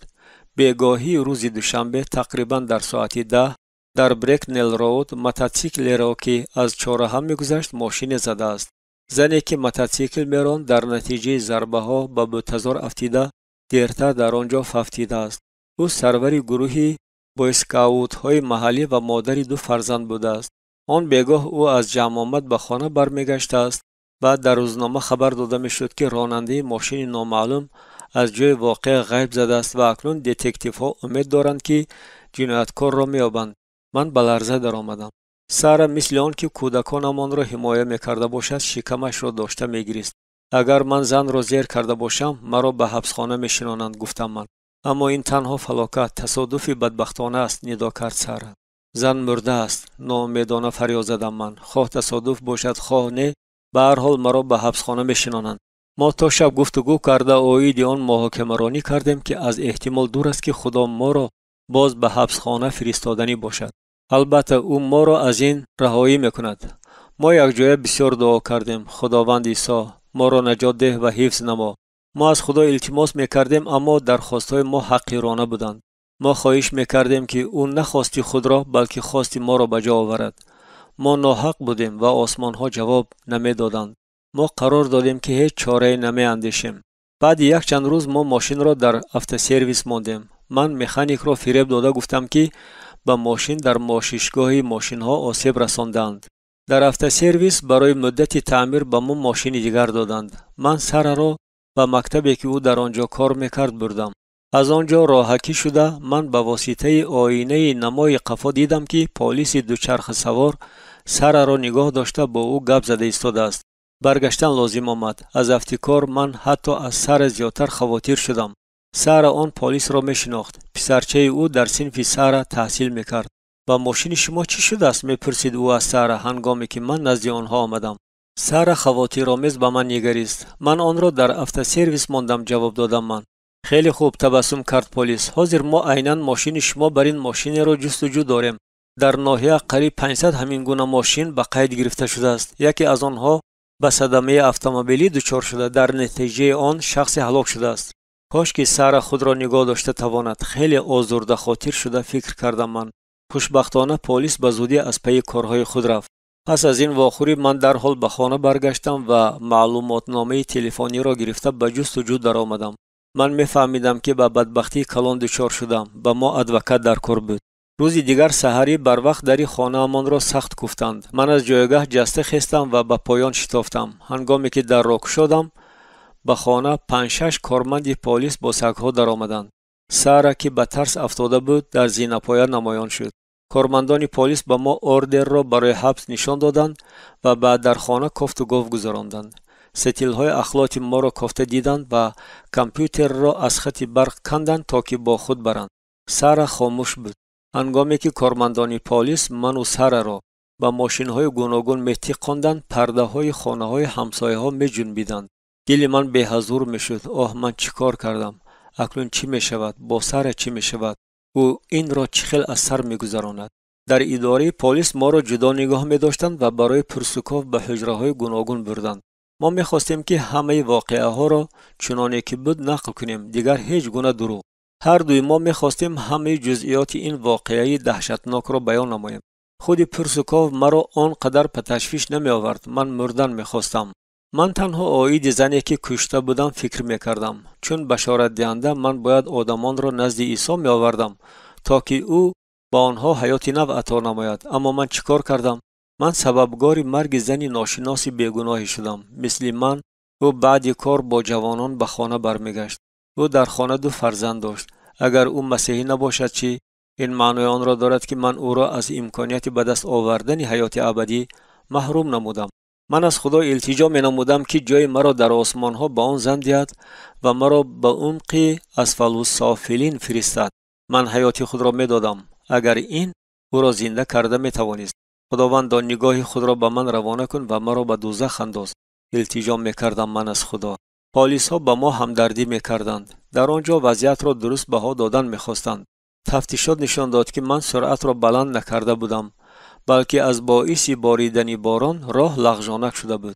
علاوه بر این موتورسیکل با چراغک‌های سیگنال دهنده تجهیزانیده نشده بود. اما این مرا تماما آسوده نمی‌کرد. به هر حال من کسی را از حیات محروم کردم و باعث مصیبت در عائله شدم. همه این به زن من هیچ رابطه ندارد. التجا می‌کردم من از کارمندان پلیس. خواهش می‌کنم او را اجازه رفتن دهید. من می‌فهمیدم که در چنین محیط بودن برای سارا خیلی دشوار است. او را از آن سبب حبس کردند که ماشین ما به نام او به قید گرفته شده بود. حبس او به فکر کارمندان پلیس واسطه فشار آوردن به من بود تا که زودتر در همه واقعه ها اقرار شوم. گوش کنید، این تنها واقعه تصادفی است، گفت به من سرژانت. اما این سخنان مرا تماما آرام نمی کردند. همه شهادت ها به نفع شما می باشند. خدمات تعقیبات جنایت رحمدلی ظاهر خواهد نمود. من با رو افتادگی سر جنباندم. این برای من اهمیت نداشت. من باید جزا داده شوم. اگر این زن نمی‌مرد برای تفتیشات سودی هیچ اساس نمی بود. دوام داد سرژانت. بدترین چیزی که به شما تهدید میکند از حقوق رانندگی محروم کردن شماست. هفته‌هایی که بعد از این گذشتند خود از خود آزمایش پرعذاب بودند. با آدمان آیدی واقعی روی داده گپ زدن تماما آسان نبود. هر باری که این واقعه را ذکر می‌کردیم ما آن را با درد دل از سر می‌گذراندیم. حتی دوستان نزدیکترین ما تنها یک قسم واقعه را می‌دانستند. از کلیسا به ما ضربه سخت رسانیده شد. ما با اعضایان جماعت تا حد امکان صافدلانه مناسبت می‌کردیم، اما در آن وقتی که ما با محبت و دستگیری آنها بیش از همه احتیاج داشتیم چنین شد که آنها از ما رو گرداندند. وظیفه شوپان را عاید کار با جوانان از من گرفته به کسی دیگر واگذار نمودند. این مثل آن بود که به تخت پشتم کار زده باشند. من سبب این قرار شورای برادران را فهمیدن می‌خواستم. در نتیجه من با خود مبارزه پرعذاب می‌بردم. وضعیت هر روز شدتناکتر می‌شد. در عین جوش و خروش این واقعه ها 11 ایون سال 2000 سارا پسر تولد کرد که او را ما اتن نامیدیم. خوشبخت‌ترین روزی حیات من با وضعیت‌های خیلی غم‌انگیز تیره گردیده بود. اگر همه این با محکومیت و زندانی شدن من انجام یابد چی می‌شود؟ سارا یک خودش چی طور از عهده کودک می‌براید؟ من به نزدیکترین آدمان خود چگونه یاری رسانده می‌توانستم؟ اضطراب‌ها و شبهه‌های به معنای ما رس و نیم سال دوام کردند و نهایت ما قرار دادیم که از لندن کوچیده رویم. ما برای خود در دیکات خانه یافتیم، اما در آنجا نیز مدت زیاد زندگی نکردیم. سارا با کودک نوزاد به پدر و مادر نزدیکتر زندگی کردن می‌خواست. ما به اسکس برگشتیم و من در آنجا وظیفه استاد روحانی جوانان را در یکی از صغیره‌خانه‌های ساوتند به عهده گرفتم. دیرکتور صغیره‌خانه ران رایت با من صافدلانه معامله میکرد. او میدانست که من تحت تفتیشات میباشم، اما خداوند دل مرا پر از خواهشی به جوانان بشارت دادن و به آنها خدمت کردن بود به او کشاد. از افتکار ران میفهمید من که از مکتب سختگیری حیات گذشتم، با بچه‌های صغیره که برایشان در نزد خدا مسئولیت داشتم مناسبت نیک برپا کرده میتوانم. خدا من و سارا را به زانو گذاشت. همین طور روند دور و دراز نشأ و نما در مسیح مستحکم شوی مناسبت‌های ما با او و با یکدیگر سر شد. سارا نسبت واقعه‌های آن وقت نقطه نظر خود را پیدا نمود و من باشد خدا درس‌های بی آخر پشیمان شوی، فروتنی و مرحمت را می‌آموخت. من فهمیدم که سالهای زیاد با خواهش زیادی بشارت‌دهی به پیش بشتافتم و نقشه‌های خود را به اساس می‌گرفتم. من به خدا جای نمی‌دادم و او امکان نمی‌دادم تا مرا آن طور استفاده برد که به او لازم است. من به حد خود باور بودم و دیگران را که به فکرم سزاوار باوری خدا نبودند با آسانی محکوم می‌کردم. تنها اکنون من فهمیدم که به چگونه راه لغزانک افتادم.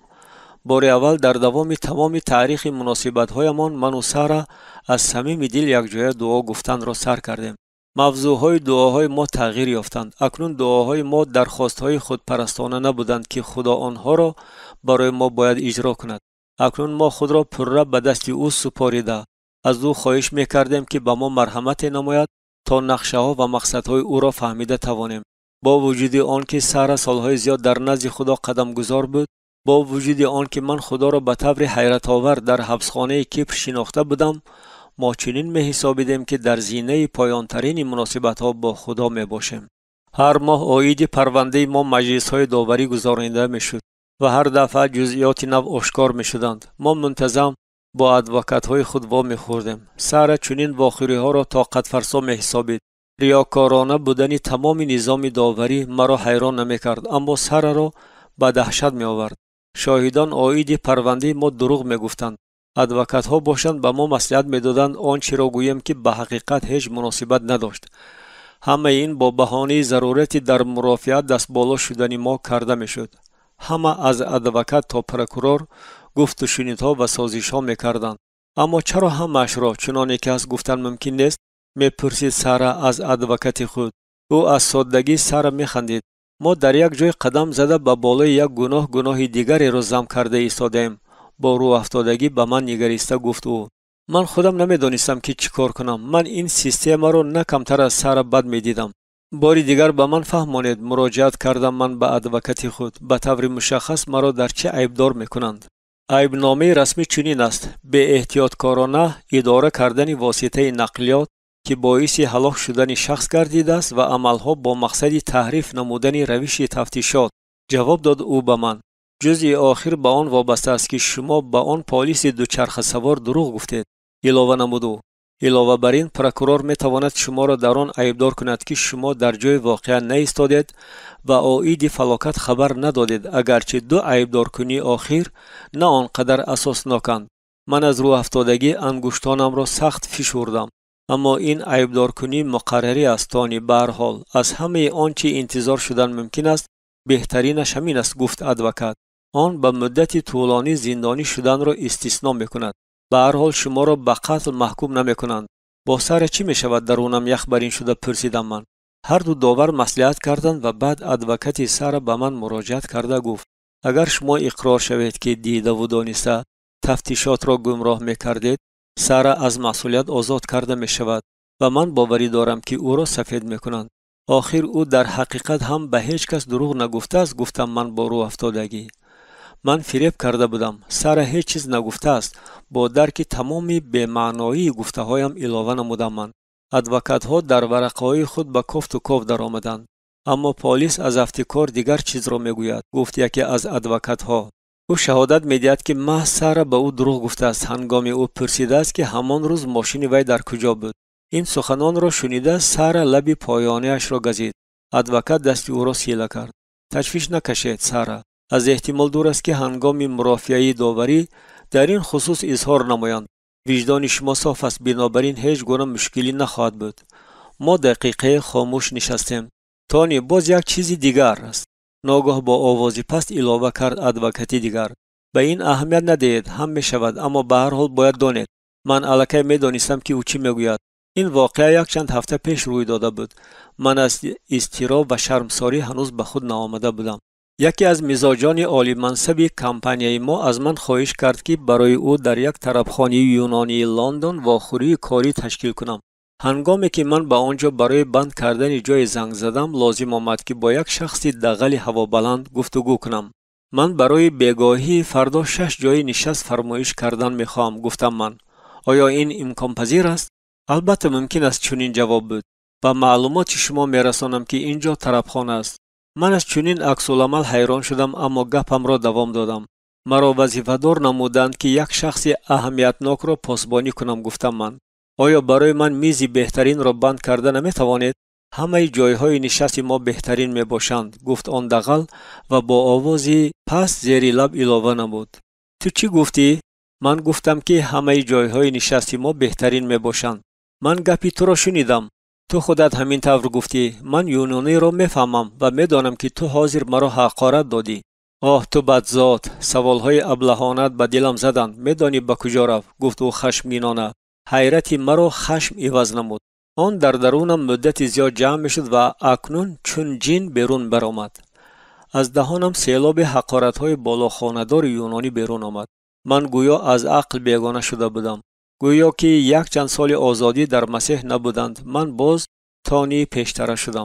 من او را با افلاس‌ترین و شرم‌آورترین سخنان حقارت می‌دادم. تمام شدتناکی که در من از وقتی آن صدمه فاجعه‌ای جمع شده بود با عکس‌العمل خشمگینانه من بیرون آمد. در آخر من گوشک تلفن را به اپرات پرتافتم. باز صدای زنگ بلند شد. من از نو به آن شخصی دغل در افتادم، زیرا محض او زنگ زد. باز هم الفاظ قبیح، حقارت، تحقیرها، تهدیدها جاری شدند. او گوشک تلفن را ماند. این دفعه من زیر تأثیر خشمی که در من می‌خروشید به او زنگ زدم. آن در حال قطع گردید. زنگ نوبتی از پلیس بود. آن دغل به پلیس عرض کرده بود.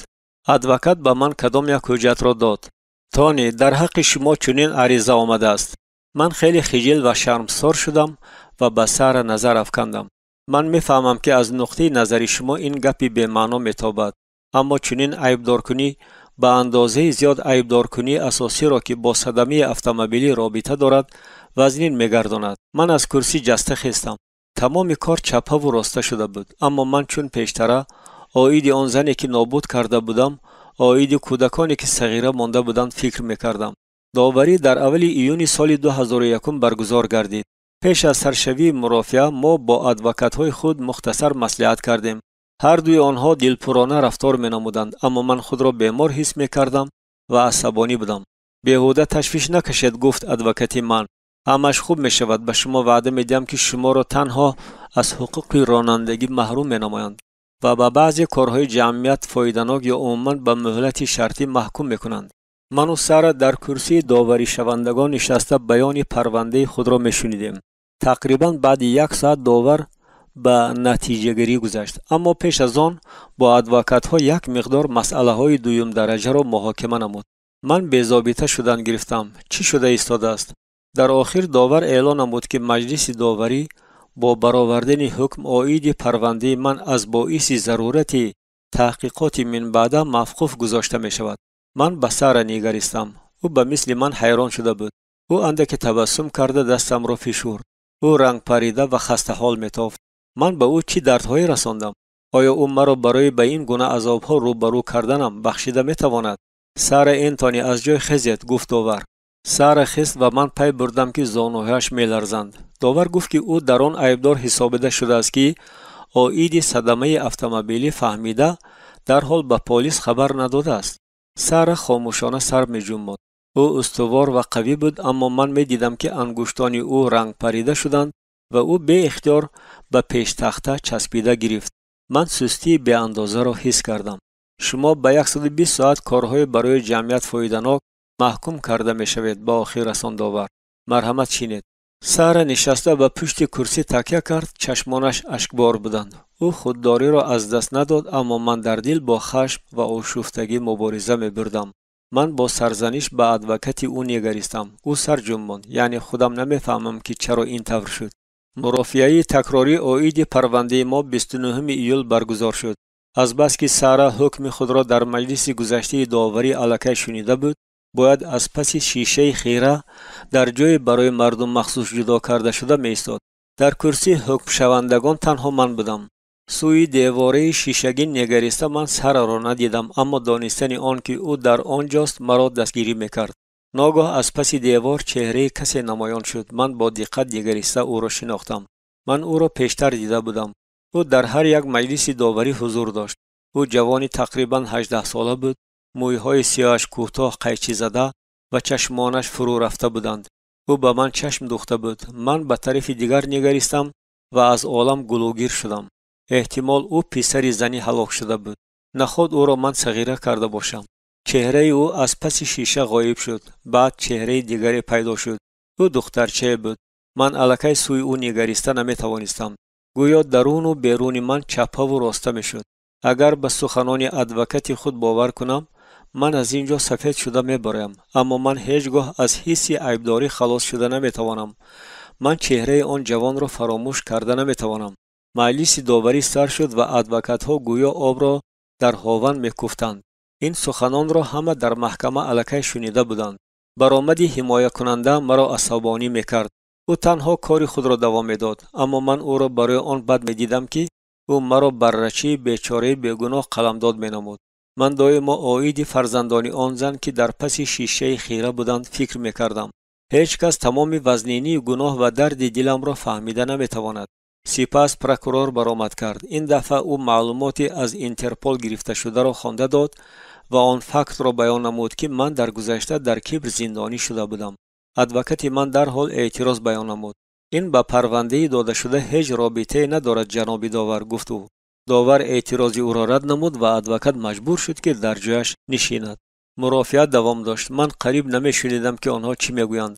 همه آنچه روی میداد برایم غیر واقعی میتافت.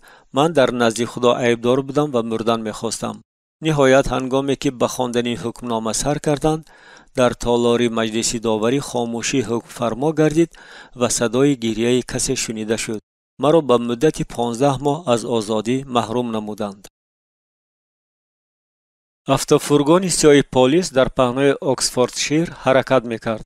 ба дастонам кишан зада буданд. бинобар ин лозим омад ки дар макони танги бо панҷара ҷудо карда шуда бо дастонам зонуҳоямро оғӯш карда шинам. ҳисси хиҷолат ва азоби виҷдон маро фаро гирифтанд. ман кӣ шудам? агар майкл райт ҳозир маро медид чӣ мегуфт? дар сарам суханони суруде садо медоданд. ин суруди гуноҳи маро чӣ шуста метавонад буд? من اویدی معنای نهانی یکی از سطرهای این سرود اندیشه کردم. از گناه جبران میکند روح، آه نه هیچ چیز، تنها خون عیسی. زمانی به یادم آمد که من این سرود را با شکرگزاری در دل میخواندم. هر یک سطری آن برای من صدا میداد. ای بمرا چی شسته میتواند؟ هیچ چیز، تنها خون عیسی. چی دوباره شفا داده میتواند؟ هیچ چیز، تنها خون عیسی.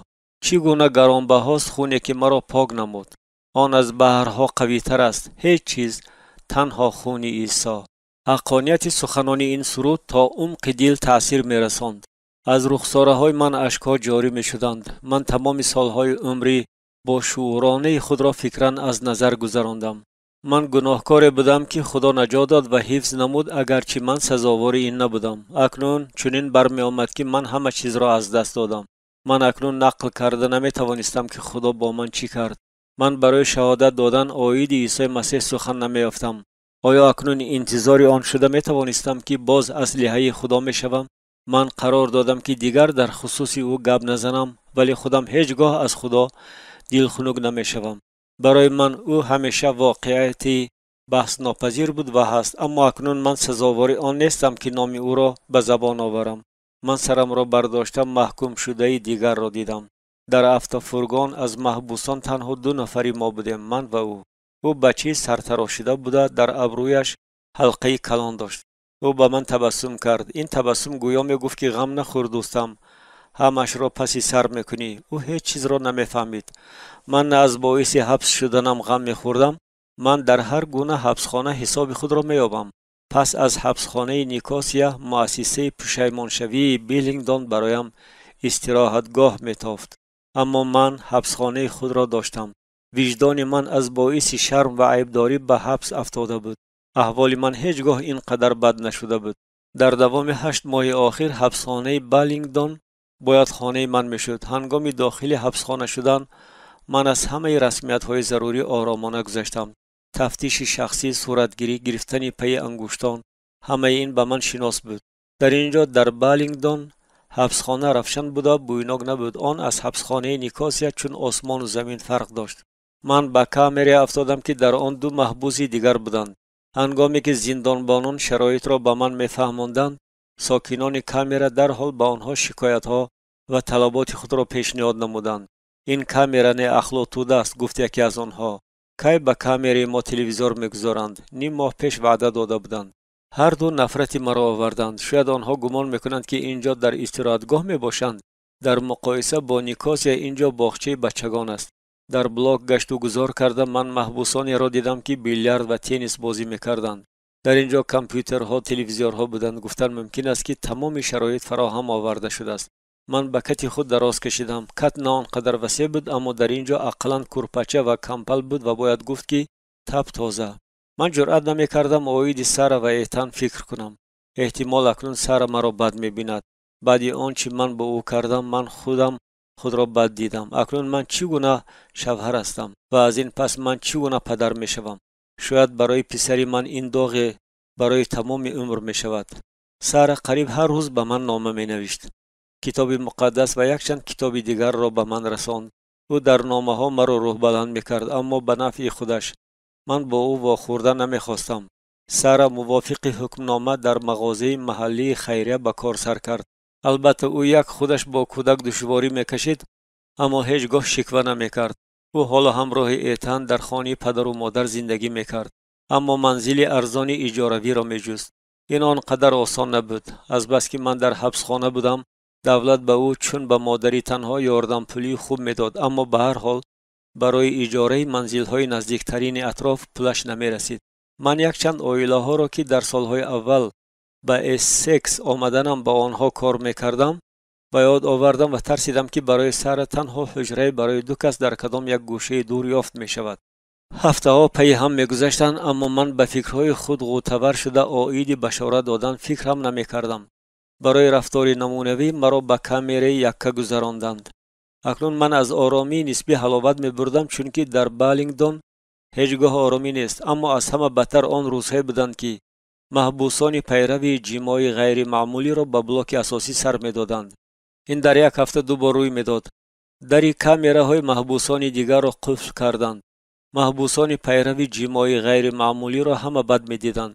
اینها بچه بازان و فاسد کنندگان خردسالان بودند. البته این به محبوسان محکم کرده شده معقول نبود. از غوغایی که آنها می برداشتند گوشهای من قریب کر می شدند. محبوسان درهای کامیرای خود را می‌کوفتند، داد می‌زدند. همه چیزی امکان پذیر را می‌شکستند و کوشش می‌کردند هرچی بیشتر شور و مغل برداشتند نفرت خود را به این فسادکاران نشان دهند.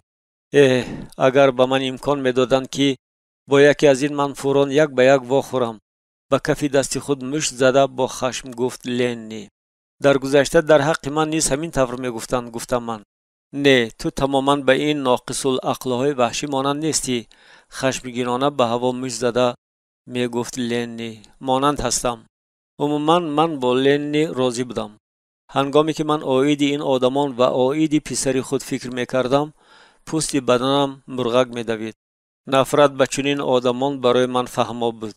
اگرچه از طرف دیگر من و محبوسان دیگر تا چه اندازه از آنها بهتر بودیم، با چنین نقطه نظر راضی شدن دشوار بود. اما من تعلیمات کتاب مقدس را آیید گناه می‌دانستم. همه گناه کرده از جلال خدا محروم شدند. همین وقت سخنان مایکل رایت به یاد من آمدند که گناه را به قطره رنگ در کرته سفید مانند کرده بود. کمترین دروغ در کرته سفید داغ می‌گذارد و کرته الکی تازه حسابیده نمی‌شود. آن افلاس است. اگر چنین کرته را با آب تر کنی، داغ افلاسی رنگ به تمام کرته پهن می شود. من آید روح خود فکر کردم. در آن اکنون داغ‌های کلان کلان هستند. از پنجره کامera به بیرون نگریسته من فکرم به زبانی به زمانی که در حبسخانه کیپر بودم برمیگشتم و نیز بعضی نصیحت‌های مایکل را به یاد می‌آوردم. جهان هیچگاه از عهده گناه برآمده نمی‌تواند. یکی از گفته‌های او را به یاد آوردم من. آن وقت او به محبوسانی که در خانه واخوری‌ها بودند اشاره نموده بود. ما اندازه گناه را مقرر کردنی می‌شویم و کسانی را که از خودمان بدتر هستند زندانی می‌کنیم. در این حال مایکل اکنون نه آنقدر بلند گپ می‌زد. جمعیت قسم نفرت آوری خود را در همین گونه مؤسسه‌ها پنهان می‌کند تا که برای خود راستکارتر تابد. تانی میگفت او به من: اما خدا بین این و آن گناهکاران فرقی را نمی‌بیند. من شبهه‌ای ندارم که حکومتداران و جهان اطراف به ما چون به توده اخلاق می‌نگرند. سخنان او را تصدیق کردم من. اما همه ما گناهکاریم و یکی از دیگری بدتر. ها تانی، ما در نزد خدا همین طور هستیم. هر یکی ما خواه جنایتکار باشد خواه نه، در نظر خدا بدکردار است و بنابراین از او جداست. اما بعد عیسی آمد کو تو چیزی اساسی را فهمیدی. تبسم کرد مایک. هنگامی که مسیح در جلجلتا مرد، او گناه تمام جهان را به خود گرفت. تمام وزنینی گناه گذشته، حاضر و آینده را به دوش خود برداشت. تنها به شرافت این عملی عیسی ما به بخشیده شدن امید بسته می توانیم و ما لازم نمی آید که مزد گناههای خود را پرداخت نماییم یا مهلت محکومیت را که سزاوار آن شده ایم در محبس گذرانیم. عیسی مزد همه گناه ها را پرداخت نموده است. من با اکسنت ایرلندی در این خصوص با جوش و خروش گپ زدن مایکل را به یاد آورده تبسم کردم. از همین سبب تو امروز مانند من آزاد هستی تانی، با تبسم گفت او. او میدانست که من او را خوب میفهمم. آن وقت گویا همه چیز پر از معنای بزرگ بود. عجیبش آن است که مسیحی بودن در حبسخانه کیپر آسانتر بود نظر به آن که بعد در آزادی. آن وقت یگانه خواهش من آن بود که به اطرافیان آیید مسیح گویم. کی همه این تغییر یافت؟ بار هنگامی که من در کامره خود کتاب مقدس را می‌خواندم، دارین براون شتابان نزد من آمد. او محض همان جوانی بود که مرا همراهی او در بالینگدون آورده بودند. من در حال کتاب مقدس را به زیر بالش پنهان کردم. تو چرا خوانده ایستادی؟ پرسید او. هیچ چیزی مهم نیست، با دلی ناخوام جواب دادم من گپ زدن نمیخواستم. دارین به کتی من نگریسته به راحت جای گرفت. هیچ چیزی مهم نیست چه معنا دارد؟ مگر پرنگرافی است یا به همین مانند چیزی؟ من از این سخنان خشمگین شدم. در اصل این کتاب مقدس است. من کتاب مقدس را میخوانم. گفتم من با آهنگ دغلانه. کتاب مقدس را دراز کشیده گفت دارین. مگر تو یکی از آن دینداران مسیحیان هستی یا نامشان چی بود؟ نه، با معلوماتی تو میرسانم که من الکی مسیحی نیستم. من در حبسخانه میباشم. بس کن برادر. همه خطا میکنند. اما من باید همیشه این را در یاد نگاه میداشتم. خیر از این کتاب مقدست چرا خواندی؟ اقلا یگان چیزی شفقاور را؟ دارین با سوالهایش به من هجوم می آورد. من باز بیشتر خشمگین شدم. چرا او مرا به حالم نمیگذارد؟ تو به این چی کار داری؟ جواب دادم من. در این خصوص با تو لقیدن نمیخوام، فهمیدی؟ خیر، میلش آتشین نشو. من فقط پرسیدم و خلاص. دستانش را بالا برداشته گفت و همین وقت من درک نمودم که بیهوده به این جوان در افتادم. اوکی، گفتم من با دلی ناخواهم. من فقط جای دوست داشتم را از انجیل یوحنا باب 8 آیت 36 آیه عیسی که مرا آزاد نموده است خواندم. من هنوز هم با آهنگ ناراضیانه گپ می‌زدم و در این همش را خوب فهمید. او از کت خیست. هنگامی که آرام میشوی بیا تنیسی روی میزی بازی میکنیم. چی میگویی برادر؟ او برآمد و من با رو افتادگی مشتهایم را سخت فشردم. ایمانی من در این خصوص با هیچ کس گپ زدن نمیخوام. بعد 3 روز درین باز نزد من مهمانی آمد. اکنون او تا بناگوش تبسم کرده در لب کت من از پایان نشست. تو درباره چی میگویی؟ خندیدم من. تبسم مغمبرانه او مرا شفقتمند نمود. هیچ پی برده نمیتوانی برادر. همین که دفعه گذشته از نزد تو رفتم در حال با ناخوشی های کلان روبرو شدم. چی واقعه روی داد؟ من در حال برای کتاب مقدس به کلیسای خرد رفتم. تو گفتن نخواستی که از کتاب مقدس چی را خواندی و من خواستم خودم خوانده بینم. گفت او. من هم را مالش داده با دقت به او نگریستم. عجبا، باز او چی میگفته باشد؟ در این دوام میداد. من از کاهن خواهش کردم که به من کتاب مقدس دهد، اما او شاید گمان کرد که من از ورقهای کتاب مقدس سیگارهای دستی ساخت پیچاندن میخواهم. البته او به من هیچ چیز نداد، اما هنگامی که او رویش را به دیگر طرف گرداند من چیزی میخواستم را دزدیده گرفتم و به زیر جمپر تکاندم. فقط نگوی که تو را دستگیر کردند. ها، مرا کافت و کاف کردند و هنگامی که کتاب مقدس را یافتند و مدت 24 ساعت در کارسر نگاه داشتند. انا گپ و من گپ. اما همه گپ در آن است که آنها نه همه چیز را یافتند. کتاب مقدس دیگر را من در شیمم پنهان کردم. چشمانی درین جلو دادند. من نخندیده نمیتوانستم. خیر، اکنون من در کارسر با چی مشغول شدن را میدانم. دوام داد. من آن جای را یافتنی بودم که تو گفته بودی، اما نمیدانستم که در کجا جستجو کنم. من به یاد آوردنی بودم که تو آن وقت آیدی که میگفتی، آیدی یعقوب یا یوحنا یا جک. آخر من پیش از این یگان بار کتاب مقدس را به دست نگرفته بودم. این پارچه از انجیل یوحنا است، گفتم من با آواز پست. اکنون من خودم هم میدانم تبسم کردن. من به کامیره همسایه تق تق کرده از همسایه هم پرسیدم ای برادر، تو آیدی کتاب مقدس یگان چیز را میفهمی؟ او در جواب گفت ها، من مسیحی هستم. تو چی را دانستنی بودی؟ من به او آنچه را که تو آیدی عیسی گفته بودی، آیدی آن که او تو را آزاد نموده است نقل کردم. او باشد گفت به انجیل یوحنا نگاه کن. در این دوام داد. من بابها را کافته این انجیل را از اولش خواندن گرفتم. دیگر چی کار هم میکردم؟ در اول هیچ چیز را نفهمیدم تانی.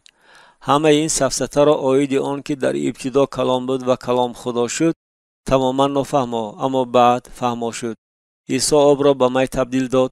در آنجا باز یک زنی دیگر بود، سامری در نزد چاه. اما نفهمیدم که چی طور عیسی دانست که او اینقدر شوهران زیاد داشت. مگر این شفقاور نیست؟ شفقاور است. البته آرامانه راضی شدم من. این حقیقتا شفقاور است. همین طور من تمام انجیل یوحنا را خواندم. آن جایی را که تو گفته بودی یافتم. اینک اگر پسر شما را آزاد کند حقیقتا آزاد خواهید بود. من میخواندم و بعد به فکر افتادم. در این خاموش شد، گویا عقیده مرا فهمیدن میخواست. به فکرم من فهمیدم دوستم. من حقیقتا آن پارچه را فهمیدم. گفت او من آیه عیسی خواندم و به او ایمان آوردم. دیروز بگاهی من با او حتی گفتگو کردم. پس اکنون من مسیحی هستم؟ من از حیرت و هیجان شق شده ماندم. من همه کار را کردم تا که در این را پیش کنم، اما خدا به من نشان داد که با وجود ضدیتم مرا اسباب خود گرداندن میخواهد. گویا او به من میگفت انا اکنون تو دل شکسته و ناتوان هستی و من به واسطه تو کار خود را به جا آورده میتوانم. تو گریه میکنی برادر؟ آوازی در این فکرهای مرا قطع نمود. من شتابان چشمانی تر شده‌ام را پاک کردم. من حتی نمیدانستم که به او چی گویم، اما او گفتگو کردن میخواست و ما مدتی دراز تا خودی وقتی خواب گفتگو کردیم. در این آیه خود نقل میکرد. او صغیره بود. او را از یک عائله فرزندخوانده کننده با عائله دیگر می سپردند و هنگامی که کلان شد مشکلات با پلیس سر شدند. حبسخانه برای او خانه خودی شد. بار اول نبود که او را از آزادی محروم می‌کردند. این دفعه او را برای آن زندانی کردند که محبوبش را به کدام جوانی رشک کرده به سرش با ظرف شیشگی زده است. محبوبه هم پس از این مرا ترک کرد، گفت دارین، و اکنون به فکرم با آن جوان می‌گردد. دارین خیلی عصبانی می‌شد. همراه من دعا گفتن برای او کاری دشوار بود. من چی طور دعا گفتن را نمی‌دانم، گفت او. من سرم را خم کرده با خدا گپ زدم، چنانه که پیش از این دارین با من گپ می‌زد. پس از این من و دارین روزهای زیاد یک جای بودیم. او بسیار وقت خواهش میکرد که همراه او دعا گویم. ما با آموختن کتاب مقدس سر کردیم. من با دوستان خود در نیکاسیا عیناً همین طور رفتار میکردیم. حیات دارین آسان نبود. او به مواد نشع‌آور وابسته شده بود. در حبسخانه به دست آوردن آن مشکل نبود و بسیاری ها آن را استعمال می نمودند. اگرچه در حبسخانه منتظم تفتیش ها می گذراندند، اکسپرس تشخیص ها می کردند و در مورد نتیجه مثبت نشمندان را از عفو یعنی از امنیستیا و آزادشوی پیش از مهلت محروم می نمودند و حتی برای استعمال مواد نشع‌آور از نو محکوم می کردند. این برای بسیار محبوسان طرز زندگی شده بود. دارین به معنای اصلی سخن عذاب می کشید. حشیش معده او را خشک می کرد. او الکی در سن 12 سالگی به استعمال مواد نشع‌آور سر کرده بود و اکنون از رو افتادگی و پرانویا اذیت می‌کشید. من او را نصیحت می‌کردم و از نشأه جلابان بر کنار نگاه داشته همراهش امید شفایابی دعا می‌گفتم. گاه او یک چند هفته پی هم در ریمیسیا بود و این برای او دستاوردی کلان بود. من خیلی می‌خواستم به دارین یاری دهم. آخر محض او آن شخصی بود که مرا به مناسبت‌های در کاری با خدا بازگرداند. من با او معاشرت نموده فهمیدم که حق ندارم خوشخبر را پنهان نگاه دارم. من باید خدا را دعوت می نمودم که به واسطه من کار کند. غیر از این من فهمیدم که همه چیز باید در وقتش به جا آورده شود. اکنون بشارت دهی وسیع در کار نیست.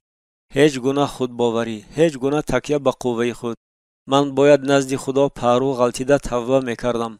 حیات دعاگویی من باید تماما دیگرگون شود. من فهمیدم که به دعا دقتی در کاری نمی دادم.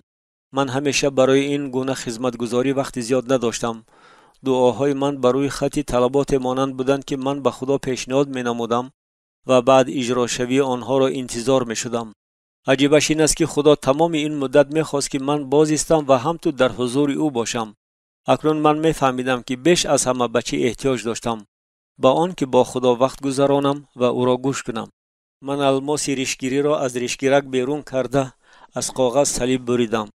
در آن من منظری کوهی را با دریاچه ها، درختان و علفزار تصویر نمودم. با یاری خمیره دندانشویی من عملی دستانم را به شیشه تیریزچه چسباندم. کامره من در آشانه یکم بود و تیریزش به حولی می برآمد که محبوسان آنجا مشغولیت ها داشتند. من کامره خود را تازه و آزاده نگاه می داشتم. این واسطه بی آواز و عادی بشارت دهی بود. من وعده دادم که هر آنچه دارم با محبوسان با هم بینم، با هر یکی آشکارا باشم و مناسبت دوستانه کنم. تدریجاً آدمان به من برای مصلحت مراجعت می‌کردگی شدند.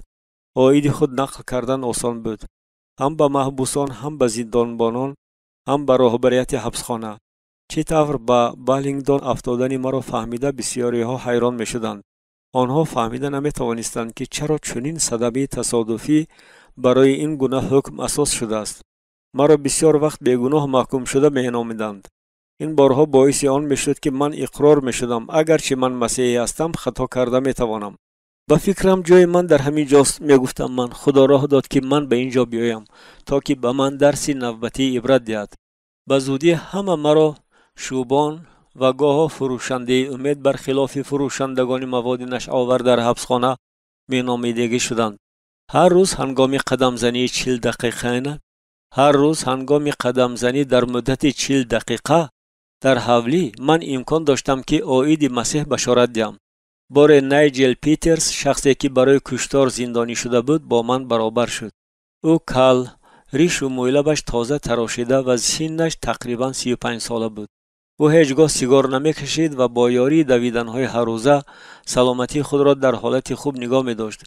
من و او شتاب نکرده قدم زدیم و به یکدیگر عاید حیات خود نقل کردیم. من پی بردم که تو به دیگران مانند نیستی، گفت او.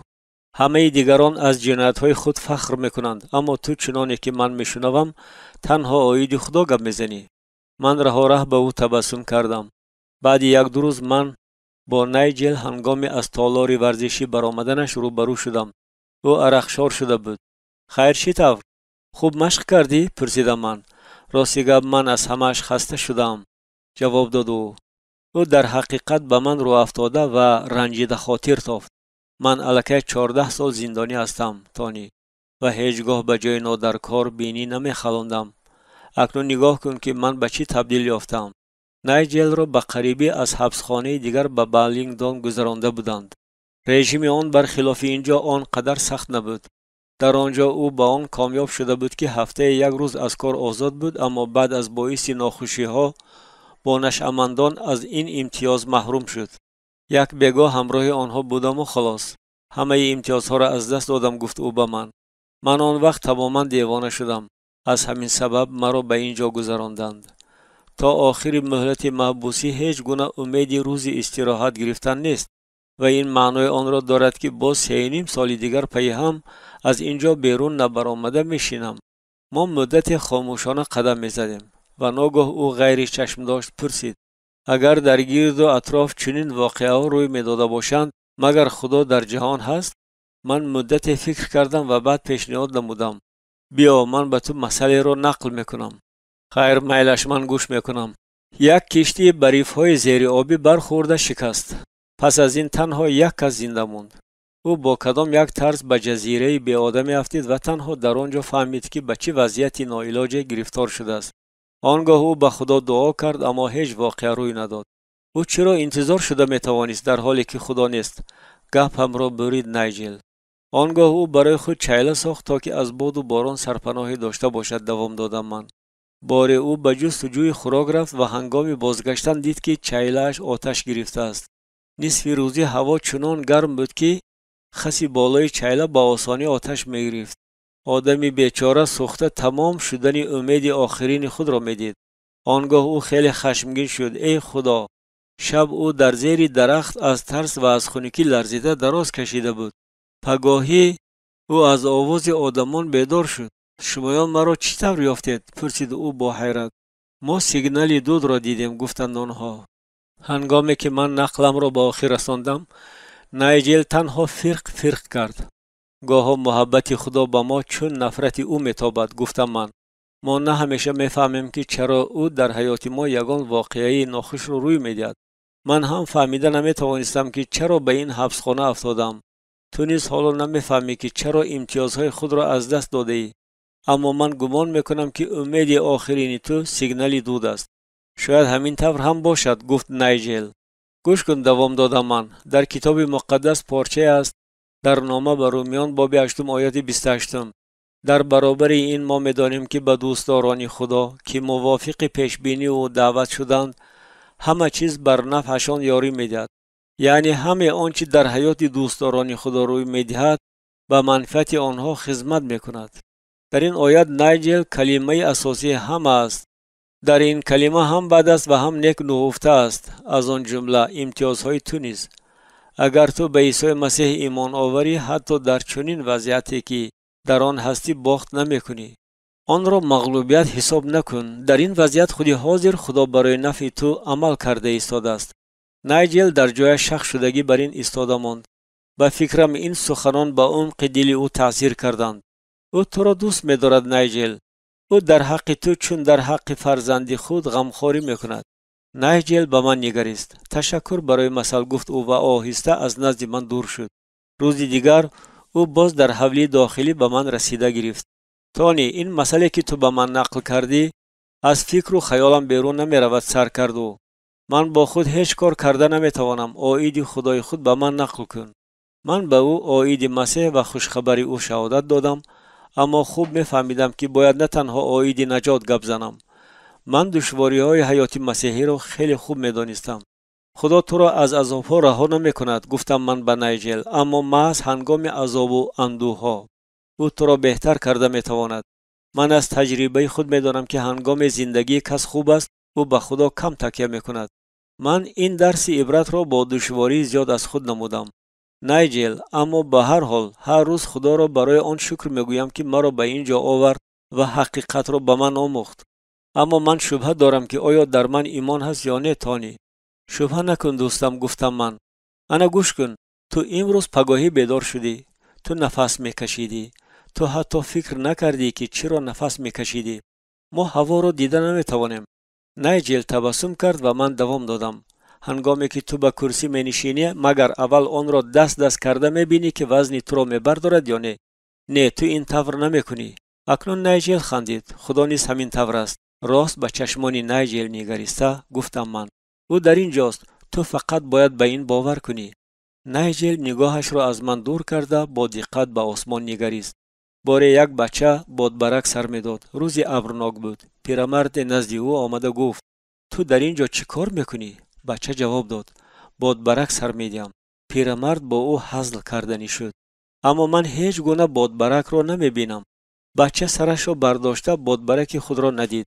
او اندکی فکر کرده به پیرمرد گفت: ها، شما راست میگویید، بادبرک نمیتابد، اما آن انیق در آنجا هست. من باوری دارم که آن در آنجاست.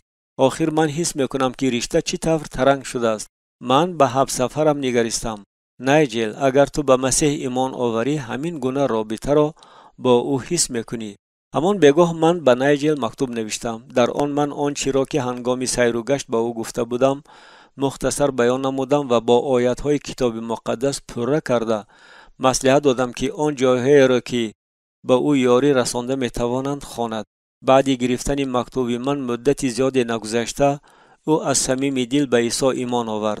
بعد از بالینگدون آزاد شدن من او را به حبسخانه چلمسفورد گذراندند و من تا حال برای دیداربینی او به آنجا می روم. محبوسان یک رفترین و گبنادارترین بالا و فرگوسون بودند. اما بعد مدت آنها نیز در حولی داخلی همراه ما سیر و گشت می کردند. بالا از قسم شرقی لندن از منطقه کمبغلترین آن بود. این شخص تنومند بوده، کتفانی وسیع و دستانی با قوت داشت. از یک طرف چنین میتافت که او گردن ندارد. او عیناً به مانند بکسیاری وزنش کلان بود. در آزادی او اگنت ستانیدن اندازها شده کار میکرد و از باعث نجات پرستی اشدی بودنش زندانی شده بود. تمام اهل عائله او به ایده فاشیسم وفادار بودند. گفتن ممکن است که او آن را همراه شیر مادر قبول نموده بود. هیچ کس با بالا سر و کار داشته نمیخواست، بنابراین هیچ کس به او ناخوشی ها نمی آورد. اما او به همه مشکلات می آورد، خصوصا به سیاه پوستان و به هر گونه دورگه ها. و اینک یک خادم حبسخانه با مقصد پیشگیری خروج نوبتی فاشیستی بالا نسبت سیاه پوستان از پرونده حبسخانگی من بعضی معلومات ها را به او رساند. این معلومات مخفی است، اما خادمان حبسخانه گاه به فایده خود آن را افشا میکنند. آنها میدانستند که من 3 کرات چمپیون جهان آید کنفو بودم و در خصوص من از اینترپول معلومات داشتند. او را شوبان مینامند، اما این شخص در تمام جهان معروف است. او با دستانی خالی گردنی تو را چون گردنی چوجه شکسته میتواند، گفت خادم حبسخانه به بالا. بالا به من توجه پیدا نمود. از افتکار او را آن فقط آرام نمیگذاشت که من پره سفید پوست نیستم. علاوه به این او میخواست آید کنفو معلومات بیشتر پیدا کند. آوازه ها آید گذشتن من در حال به تمام حبسخانه پهن شدند. من آید این قسم ترجمه حال خود گپ زدن را دوست نمی داشتم، اما محض گذشته جنگی من باعث یک نفع احترامی بالا بر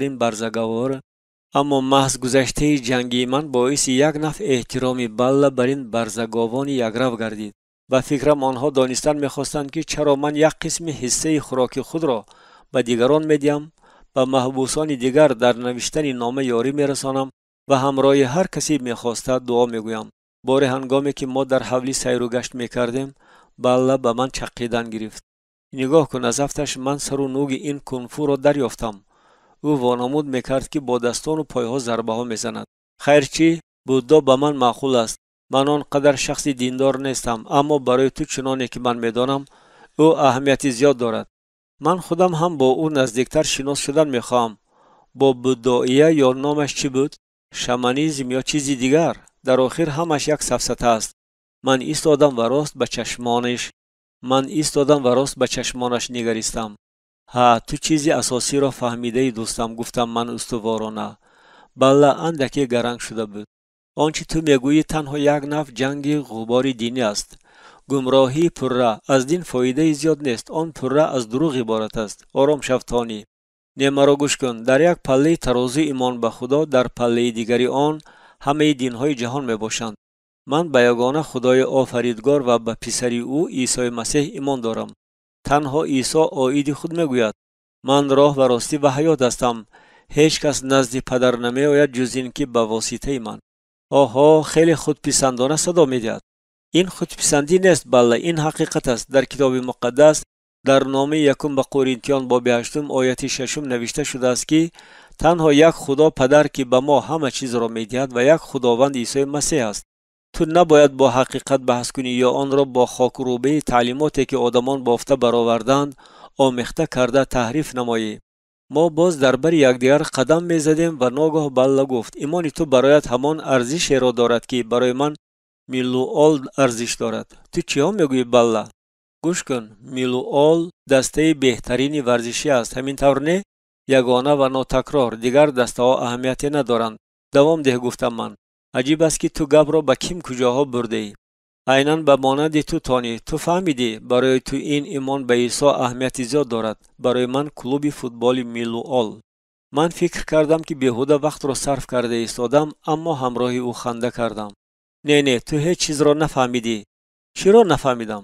عیسی برای من مشغولیت شفقاور یا کارچلانی فایده‌ناک نیست.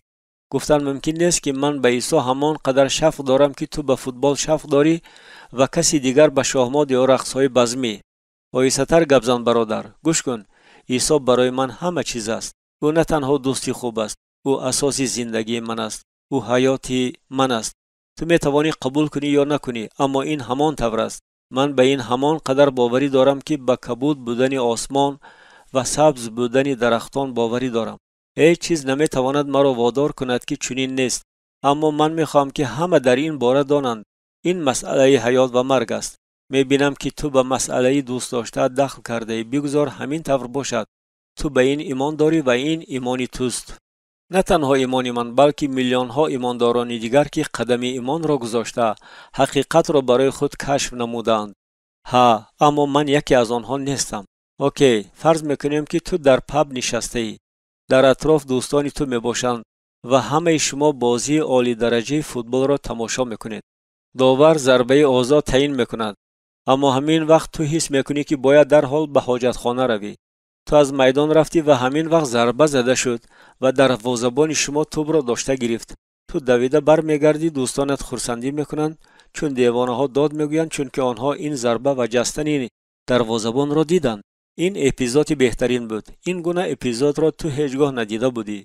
دروازه‌بان دسته خود را نجات داد. تو خیلی پشیمان میشوی که چنین اپیزود را ندیده ماندی. اما آیا تو با آن شبهه داری؟ البته نه. تو به این باور میکنی اگرچه خودت این را ندیده ای.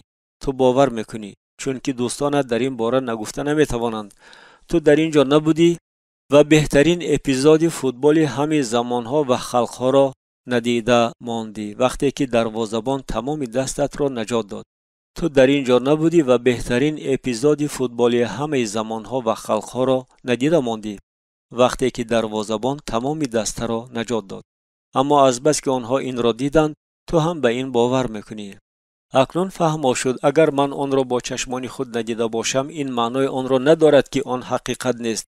تو میگویی که عیسی وجود دارد و شاید این هم همین طور باشد اگر من او را ندیدم. درست. من به تو میگویم که هنگامی که عیسی در صلیب برای تو و من مرد به ما نجات را تحفه نمود. وقتی که یک شخص آیید این به من نقل کرد من به این باور کردم. اکنون من ایمان دارم که عیسی نجات میدهد. من خودم به این باوری حاصل نمودم. من تا آخر عمر خود از این خرسندی خواهم کرد. تو گفتن میخواهی که من هنوز در خلاجا زندگی میکنم؟ نه بله. هنگامی که من به تو آیید عیسی نقل نمودم تو الکی از آنجا برآمدی. اکنون تو باید نزد پیش تخته آمده به پول یک پینته پیوا گیری. انا این گپی دیگر. نهایت تو به طرز آدمی گپ زدی. ها، در آنجا برای تو ظرف تیار کردن. گفتم من با تبسم. بله، مرا فهمید. بعد ما بارها این گونه صحبت ها داشتیم. من هنوز هم دعا میگویم که یگان وقت او حقیقت را پیدا نماید. فرگیوسون نیز همین گونه چهارمغزی سخت بود. جوانی سیاه‌پوست، رقیبی بالا برای حاکمیت. او در بلاک خوراکواری کار میکرد. ای تونی، من شنیدم که تو گویا مسیحی هستی. من باز ایستادم فکر کردم که شاید او مرا با پایش زدنی است. ضربه را چه طور چالاکانه تر زده گردانم؟ همین طور برین گفتم من و کوشش کردم که ترس خود را نشان ندیم. عکس العمل او مرا اندکی حیران کرد. زنی من مرده است گفت او.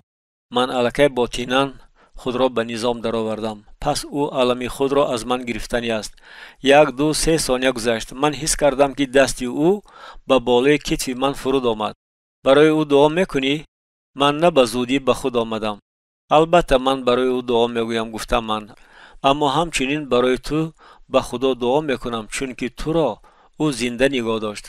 ما گفتگو کردیم. او همه ترس‌ها و اضطراب‌های خود را عاید آن که با کودکانی او چی میشود به من آشکار نمود.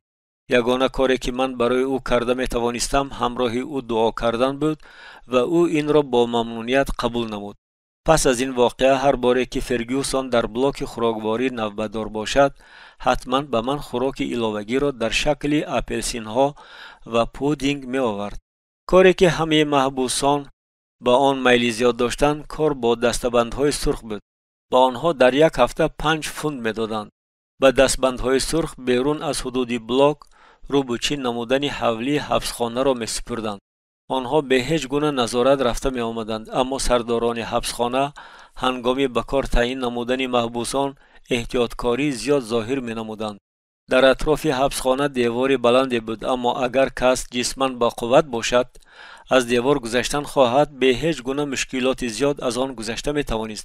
این کار برای من تحفه از خدا بود. آن را سبک و تازه نامیدن غیر امکان است، اما من در تنهایی و در هوای تازه کار کرده حلاوت می بردم. هر روز با یاری خاکانداز و جارو من تنها از منطقه خود قریب 20 خلطه کلان افلاسی ها را جمع می کردم. بالینگدون به حبسخانه کاتگوری وی تعلق دارد. دیگر خیل کرده گویم این حبسخانه رژیمش سخت بود، اما حیرت آور است که در اینجا محبوسان همه چیزی میخواسته اشان را داشتند. بلاک حبسخانه بینای دو آشانه بود که تیریزه هایش به حولی درون می برآمدند و محبوسان از آنها شپریز های یکرته، پرزرواتیو ها، میوه های پوسیده، شیشه ها، روزنامه ها و گاه اخلاط خود را می پرتافتند. بعضی آدمان از حیوان بدتر رفتار می نمودند. چنین کسانی نیز بودند که به امتیازهای من حسد می بردند. اکثر وقت حسودان از تیریزه ها هر چیزی را که به دستشان می رسید به سوی من می پرتافتند. از شیشه های خالی تا اپلسین ها یا صابون در درون جوراب و گاه آب جوش می ریختند. از این تیرها برکنار شدن دشوار بود و من هنگام کار همیشه دعا می گفتم. با مرور زمان من با بسیاری محبوسان آشیانه پایینی شناس شدم. بعد چند من الکی به هر یکی آنها به این یا آن شکل شهادت می دادم. در یک کامره 2 پلیک بودند، انژه و بولک. هر دو غارتگری کسبی، دغل و بیرحم بودند. آنها را به مدتی دراز زندانی کرده بودند. یکی از آنها به زبان انگلیسی شکسته گپ میزد، اما با او معاشرت کردن خیلی دشوار بود. بار شبانه به پولیک ها مکتوب نوشتم تا به آنها خوشخبر را به زبان ساده انگلیسی فهمانم. در این حال من بعضی کلمه های یونانی را استفاده بردم، زیرا تخمین میکردم که آنها به پولیک ها فهمه خواهند بود. بعد یک چند روز هنگامی که من حولی را میرفتم، انژه به من مراجعت کرد. تونی، تشکر برای نامه، اما ما نه آنقدر فهمیدیم گفت او با هیجان. مگر تو زبان پولیکی را میدانی؟ چی؟ با حیرت گفتم من. مکتوب تو به زبان خوب پولیکی نوشته شده است. رفیق من در اینجا همه نوشته های تو را فهمید. تشکر. من حیران شده بودم. آخر من به زبان پولیکی یک کلمه هم نمیدانستم. این غیر امکان است گفتم من. من به زبان انگلیسی و یونانی نوشتم. انژه حیران شده بود. او به پولیکی چیزی گفته غایب شد. در تیریزه بولک پیدا شد و نامه در دست به من دست افشانی نمود. ها زبان پولیکی خوب. او تا بناگوش تبسم نموده همین گپ را به من گفته می توانست. اکنون من فهمیدم که معجزه روی داده است. خدا در اینجا نیز عمل می نمود. من او را حمد و ثنا می گفتم و دعا گفته کار خود را دوام دادم. روبوچین را به آخر رسانده من زنگ زدم که مرا به عقب به بلاک اساسی راه دهند. زندانبانان گاه مرا فراموش میکردند. من فهمیدم که آنها به من وقت میدادند تا در علفزار نشسته کتاب مقدس را خوانم یا از تماشای تپه های سری سبز اطراف حبسخانه حلاوت برم.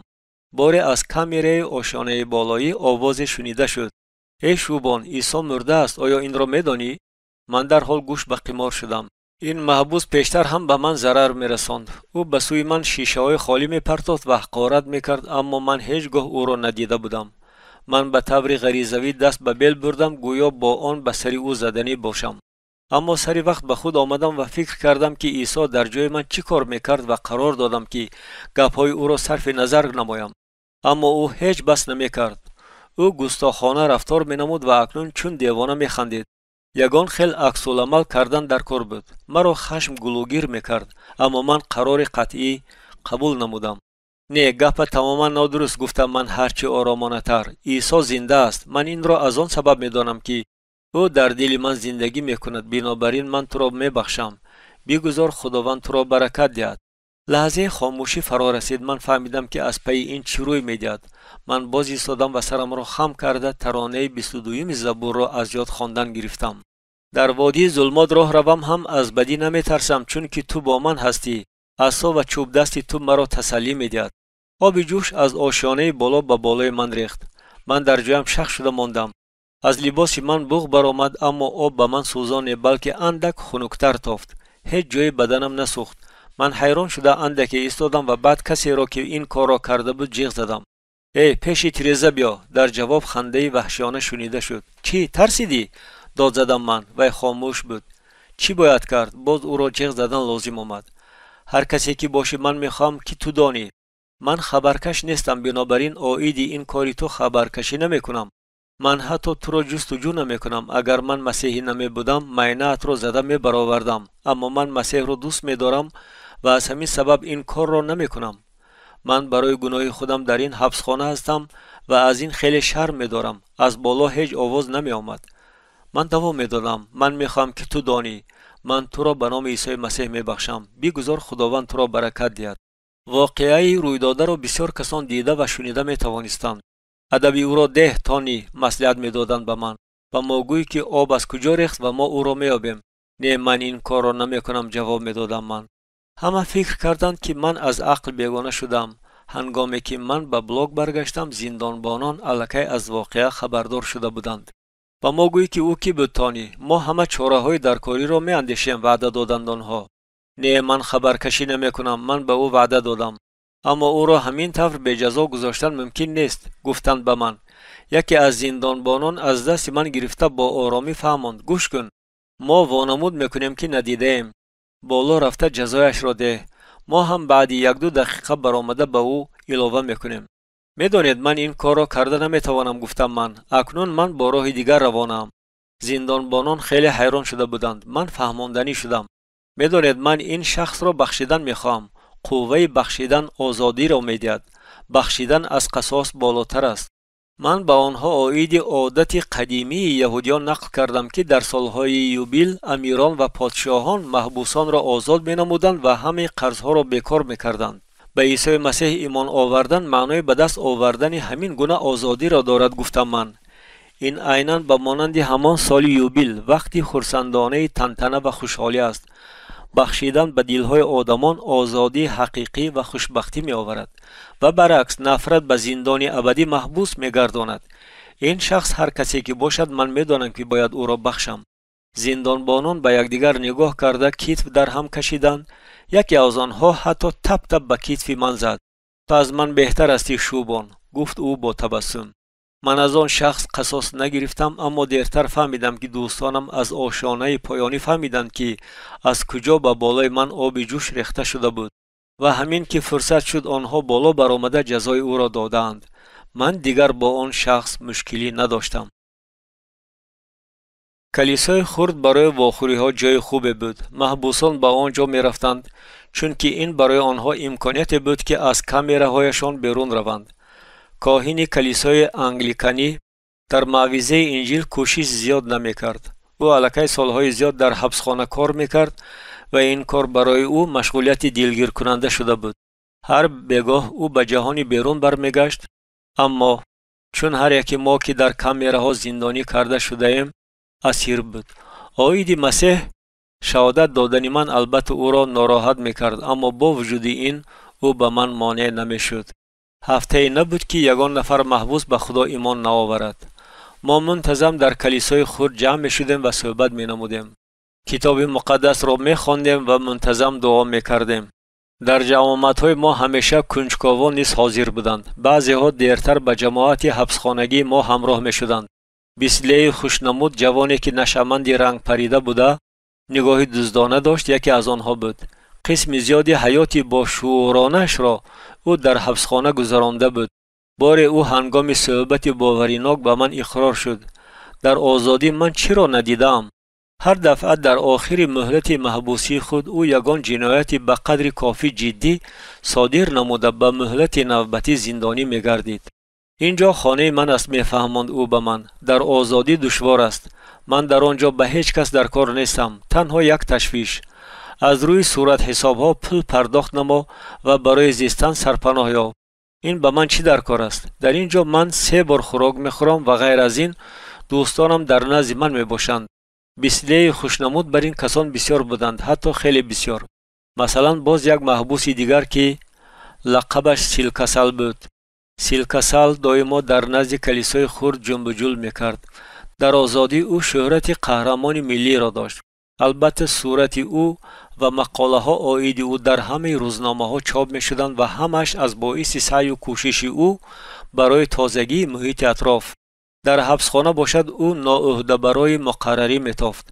در بالینگدون کم کسان عاید نگهداری درختان و چراگاه ها غمخواری میکردند.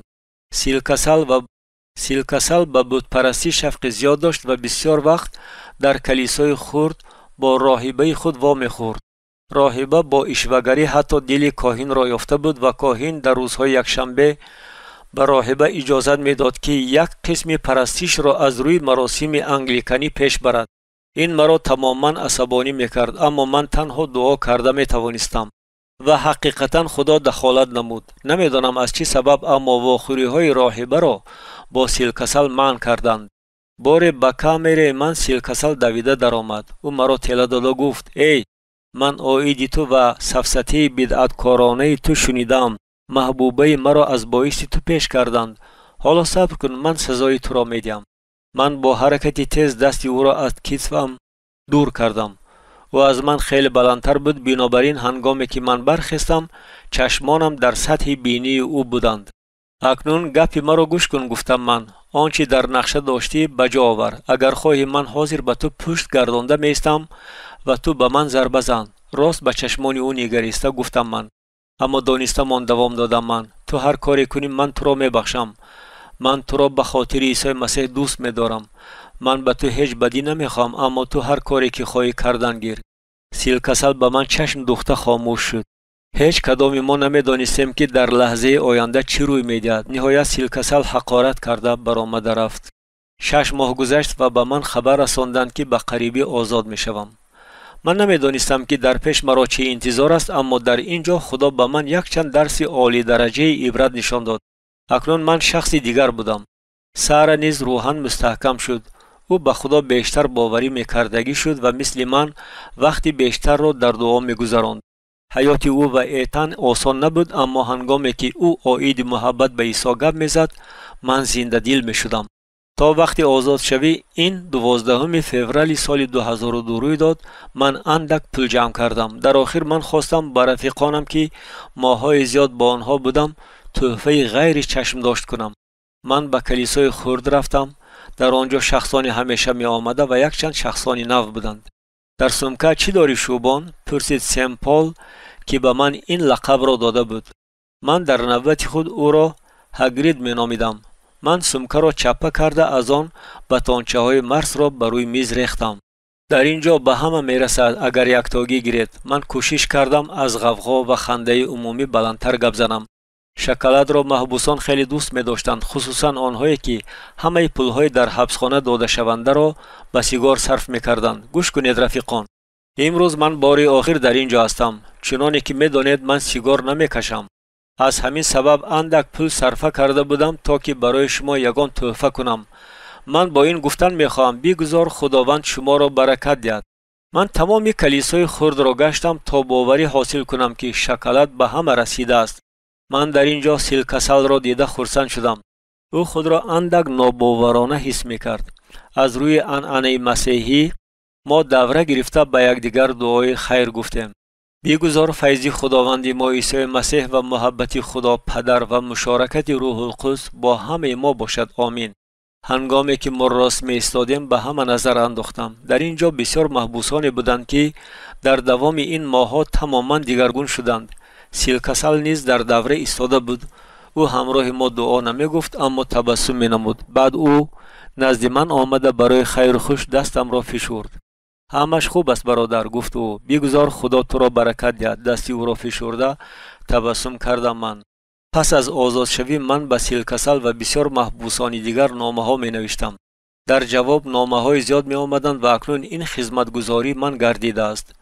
من بسیار محبوسانی بالینگدون را دستگیری و روح بلند می کنم. بعضی آنها به آزادی برآمدند، بعضی دیگر به حبسخانه های دیگر گذرانده شدند، اما من کوشش می کنم که از روی امکانیت به دیدار بینی همه آنها روم. در بین همه آنهایی که در دوام 6 ماه گذشته دیگرگون شدند هیچ کس بیش از من دیگرگون نشده است. به عقب به تمام راهی که از آن واقعه فاجعه‌ای طی نمودم نگریسته من فهمیدم که خدا به من امکان داد که از بیابان روحانی گذرم. آخر تنها در آنجا من این گونه دیگرگون شده می توانستم. تنها در آنجا او به خوددانمی و سعی و کوشش های برزیادی من مقابل ایستاده می توانست. تنها در آنجا او مرا به زانو گذاشته فروتنی را آموزانده می توانست. این درس را به من تعلیم دادن خیلی ضرور بود.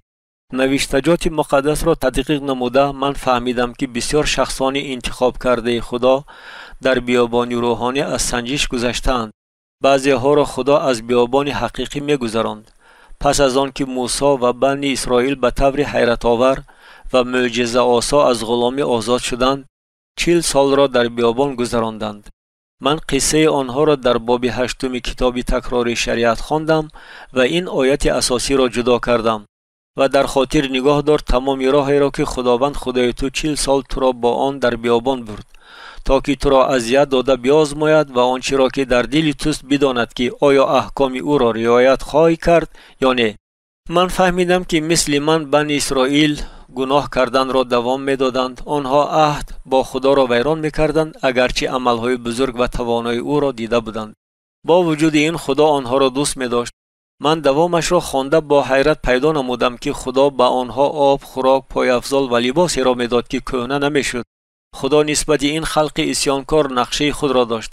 در آخر او با آنها حتی گپ زد و خلق اسرائیل وحی نوی به دست آورد. 10 احکام. دوام کتاب مقدس را ورق زده من برای خود آشکار نمودم که همه واقعه های مهم در محله های بیابانی روی میدادند.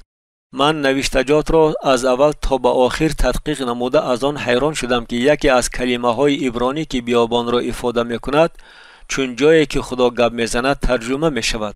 من می خواستم خدا را هرچی عمیق‌تر شناسم. من می دانستم که یحیای تعمید دهنده را آواز ندا کننده در بیابان می نامیدند. خصلت این پیغمبر بزرگ را تدقیق نموده من برای خود بسیار چیزها را آشکار نمودم. من به فهمیدن سر کردم که خدا مرا چگونه دیدن می خواهد. از نقطه نظری آدمی خدمتگزاری پیغمبر یحیی با موفقیت بود. بسیار کسان معویزه او را به دل نزدیک قبول نموده نوبت می ایستادند تا او آنها را تعمید دهد. من آرزو داشتم که بشارت دهنده چون یحیای تعمید دهنده شوم، اما خود یحیی می فهمید که معنای مرکزی معویزه‌اش خود او نبود. او باید پیش آهنگ می شد و برای مسیح می آمده راه تیار می کرد.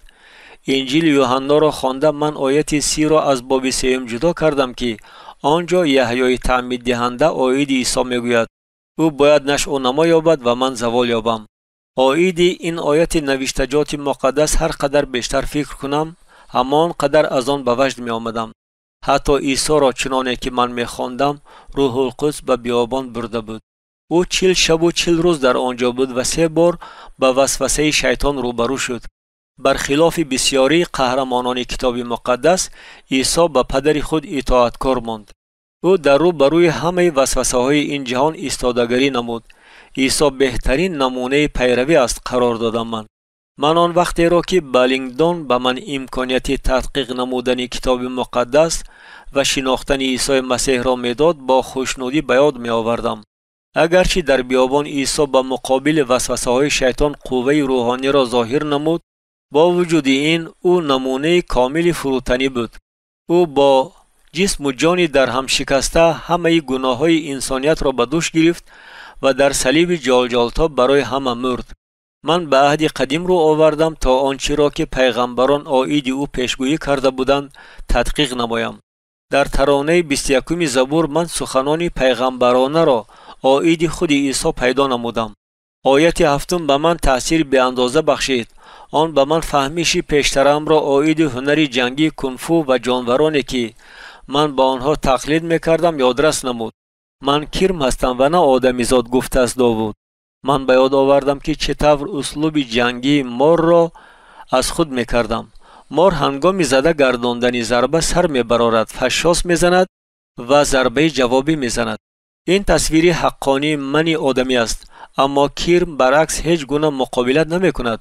او امکان میدهد که هر کاری که خواهی با او کنی. تو میتوانی آن را با پای تیله دهی یا پخش نمایی. چنین است نمونه فروتنی حقیقی. عاید این تمثال اندیشرانی کرده من مدت زیاد می نشستم.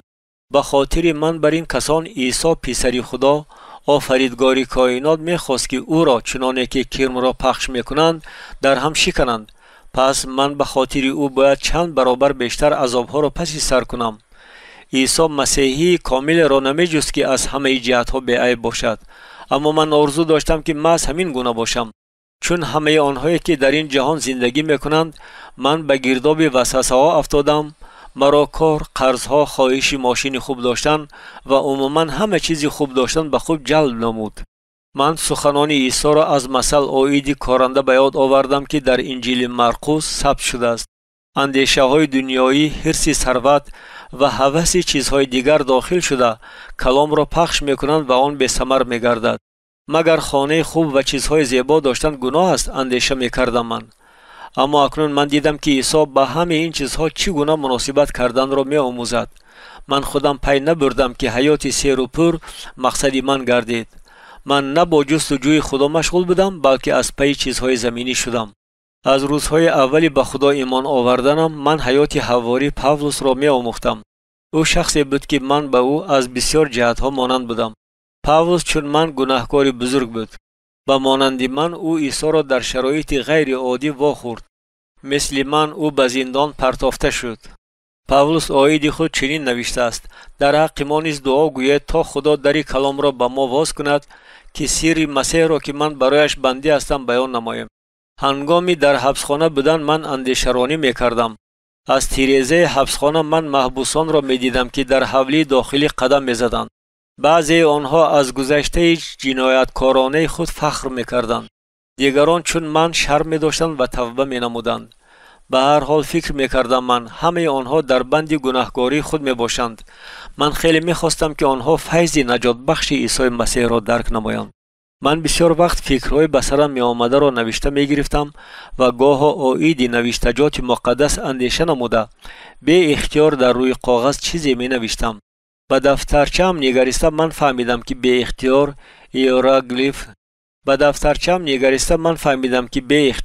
هیروگلیف های خطایی را می نوشتم. من تبسم می نمودم هنگام دیدم که به خطایی راستکاری و بره نوشتم. در انجیل یوحنا عیسی چنین نامیده شده است: اینک برای خدا که گناه جهان را می بردارد. چه نمونه عالی درجه راستکاری که خدا به گناهکاران به واسطه ایمان به مسیح پیشنهاد می نماید. هنگامی در حبسخانه بالینگدون بودنم من از خدا خواهش می نمودم که برایم راهی من بعد را نشان دهد. من باید عاید بسیار چیزها غمخواری می کردم. من عاید آن فکر می کردم که مناسبت های من با ایتن و سارا چگونه خواهند بود. سارا به شوهر زیستن را یاد گرفته بود. ایتن هیچگاه مرا چون پدر نمی شناخت. من به طرز زندگی آنها چگونه موافقت خواهم کرد؟ سارا برای ما خانه یافت، اما من باید به کار می درآمدم تا که برای زیستن واسطه‌های درکاری داشته باشم. مرا با این حجت آزاد شدن از بالینگدون که به کار قبول می کند.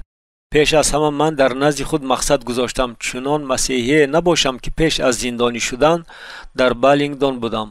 من از خدا خواهش میکردم که به من مهنتی را به خاطر او پیشنهاد نماید تا که عاید او شهادت دهم و بشارت دهی نمایم. اما این دفعه همه چیز باید دیگر خیل باشد. التجا میکنم خداوندا مرا با آدمان احاطه نما که مرا دستگیری کرده برای خاکسارانه و با فروتنی در نزد تو زیستن یاری رسانده توانند. دعا میگفتم من. خدا به دعاهای من جواب داد، به هر کدام دعا در وقت خود. بعد 2 روز آزاد شدنم سر به من اقرار شد. او چنین حس میکند که گویا من همیشه در بری او بودم و به هیچ کجا نرفته بودم و من هیچ گونه بالینگدون نبود. او تا چه اندازه دیگرگون شده است. خدا او را به زانو شینانده فروتن نمود. ورقچه ها با آیت های کتاب مقدس در بالای یخدان و در همه جای خانه بودند. ایتن زود به من عادت کرد. من و او بازی و خرسندی میکردیم. هر باری که او با آوازی چیراسی داده گفته خود را به آغوش من میپرتافت دلم از شادی پر میشد. به من لازم آمد که بسیار چیزها را از او آموزم.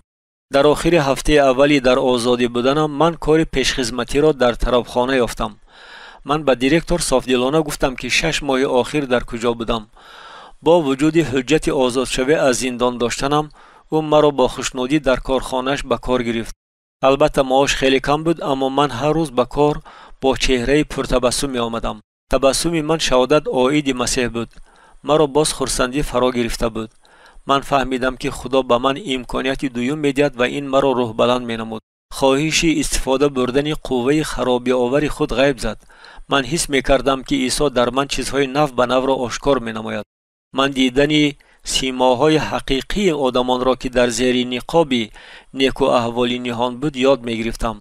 در اطراف من آنقدر گناهکاران بدبخت بودند که من به همه آنها عاید عیسی گپ زدن می خواستم. بسیار وقت در اتوبوس یا در طرابخانه من با شخصان ناشناس گفتگو می کردم. از یک طرف رفتار من شاید عجیب می تافت اما این برای من هیچ اهمیتی نداشت. من بارها خدا را ناامید کرده بودم اما او هیچگاه از من شرم نمی داشت. آیا اکنون من از او شرم داشته می توانستم؟ همین طریق من در همه جا به همه عاید مسیح دلیرانه نقل می کردم. در این زمان خدا به من نشان می داد که برای هر یک شخص طرز کاربرد علاهیده لازم است. نه همه آنهایی که من در راه خود وامی خوردم به بشارت دهی فعالانه روی راست احتیاج داشتند. بعضی ها می خواستند که من تبسم نمایم، بعضی دیگر می خواستند که من با دقت گوش کنم. گاه من به همصحبتم بعضی ادبیات مسیحی یا بوکلت را عاید به خدا ایمان آوردن خود می دادم که آن را محض برای تقسیم کرده دادن ترتیب داده بودم. در بوکلت رقم تلفن من و خواهشی در مورد ضرورت به من زنگ زدن نوشته شده بود. من از مقدار زنگ های تلفن حیران می شدم. من امروز با شما در اتوبوس صحبت داشتم یا من با شما یک چند هفته پیش در اونیورسیتم شناس شده بودم. آدمان وامی خوردند که در محیط مسیحی به وایه رسیدند یا کسانی که زمان با خدا عهد بسته سپس از او دور شده بودند. شخصانی نیز بودند که هیچ کس با آنها عاید خدا با چنین زبانی ساده و فهما گپ نزده است. بسیاری ها به من تنها برای آن زنگ می زدند که درد دل خود را به کسی گفتن می خواستند و من در این مورد شنونده شکرگزار بودم. در این زمان من در کلیسای بپتیستی امان در لی رود خدمتگزاری خاکسارانه را به عهده گرفتم.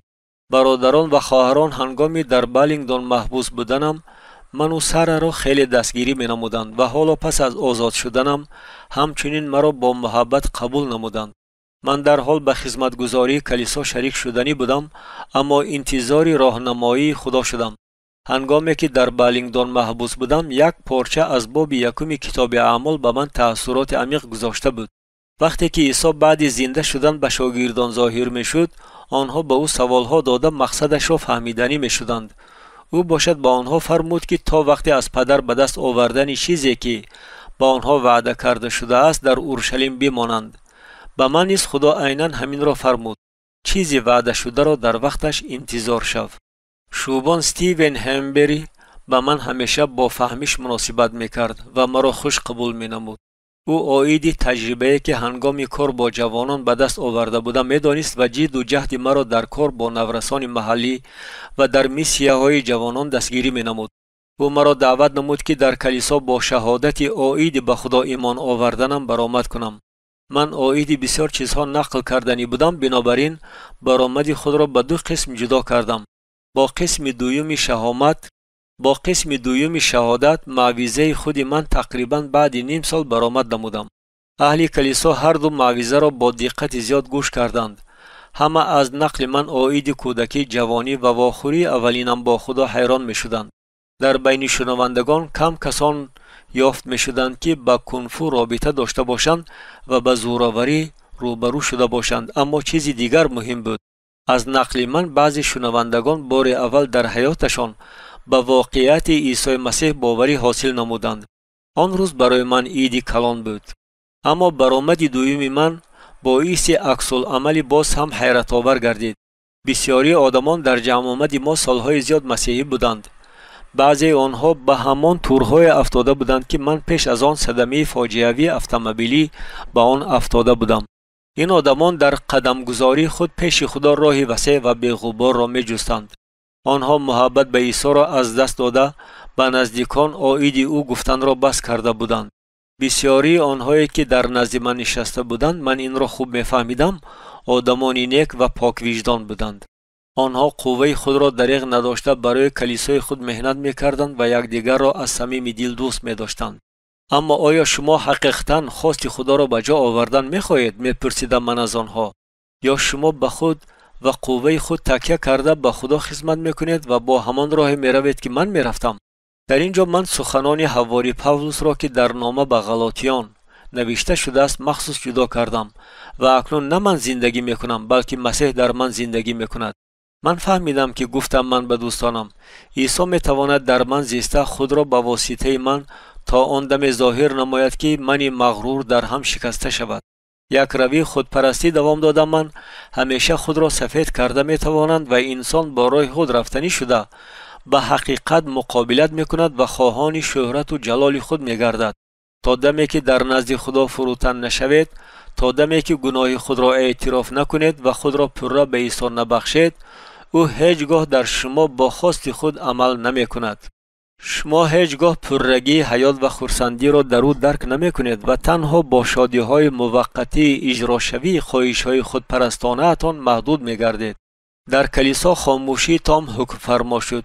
من عاید تجربه بیابانی خود گم می زدم، زیرا می فهمیدم که بسیار کسان در جمع آمد مرا می فهمند و خیلی خوب می فهمند. حتمی نیست که شخص در حبس نشسته باشد تا که خود را تنها ترک شده و در عرفی هلاکت حس کند. من عاید خود نقل کرده آنها را روح بلند کرده می توانستم. گاه خدا به فرزندان خود در بیابان مراجعت می کند. هنگامی که گویا همه چیز از دست رفته است، آوازی پس که او را شنیدن ممکن است که در بیابان به شما مراجعت میکند. از سنجش ها نترسید میگفتم من به آنها. هنگامی که اندوها و عذاب ها می آیند، آنها را چون امکانیت ظاهر کردن ایمان خود به خدا و اطاعتکاری به او قبول نمایید. آسوده باشید. در یاد نگاه دارید که خدا شما را دوست می دارد و در حق شما غمخواری میکند. به او باوری داشته باشید. او میداند که چی میکند. با آواز او گوش دهید تا که خواست نیکو و کامل او را فهمید. در آخر موعظه بسیار کسان میگریستند، من هم میگریستم. یک خواهر پیرانسال نزد من آمد. سیمای او از محبت به عیسی میدرخشید. او مرا برای موعظه‌ام شکرگزاری نمود و آگاه کرد. تو این راه طولانی و دشوار را در بیابان طی نمودی، گفت او، اما گمان نکن که خدا تو را باز به آن راه نمیاندازد. من لرزیدم. این غیر چشم داشت بود. هوشیار باش، به او نزدیکتر باش، گفت خواهر. او این سخنان را گفته رفت. من سخنان او را در دل نگاه داشتم. این را در یاد نگاه داشتم. من هر روز خود را به عیسی می سپارم و می دانم که مهنت او در من اکنون سر می شود. در دوام یک چند سال آخر من قصه خود را در کلیساها، مکتبها، خانه های پیرانسالان، در کوچه ها، در حبس خانه ها، در تالارهای ورزشی و بسیار جایهای دیگری تمام بریتانیای کبیر نقل کردم. خدا به دعاهایم جواب دادن را دوام میداد و به موعظه انجیل مرا روح بلند می نمود. قصه من شهادت است برای آدمان عاید خدا و عاید آن که او شخصی در هم شکسته را چگونه شفا می دهد، بدکردار را چگونه می بخشد، چگونه برای حیات نو احیا می نماید، چگونه با خرسندی و امید آینده پر می کند. من از خدا التجا می نمایم که این قصه را خوانده در حق خود این سخنان را گفته توانید.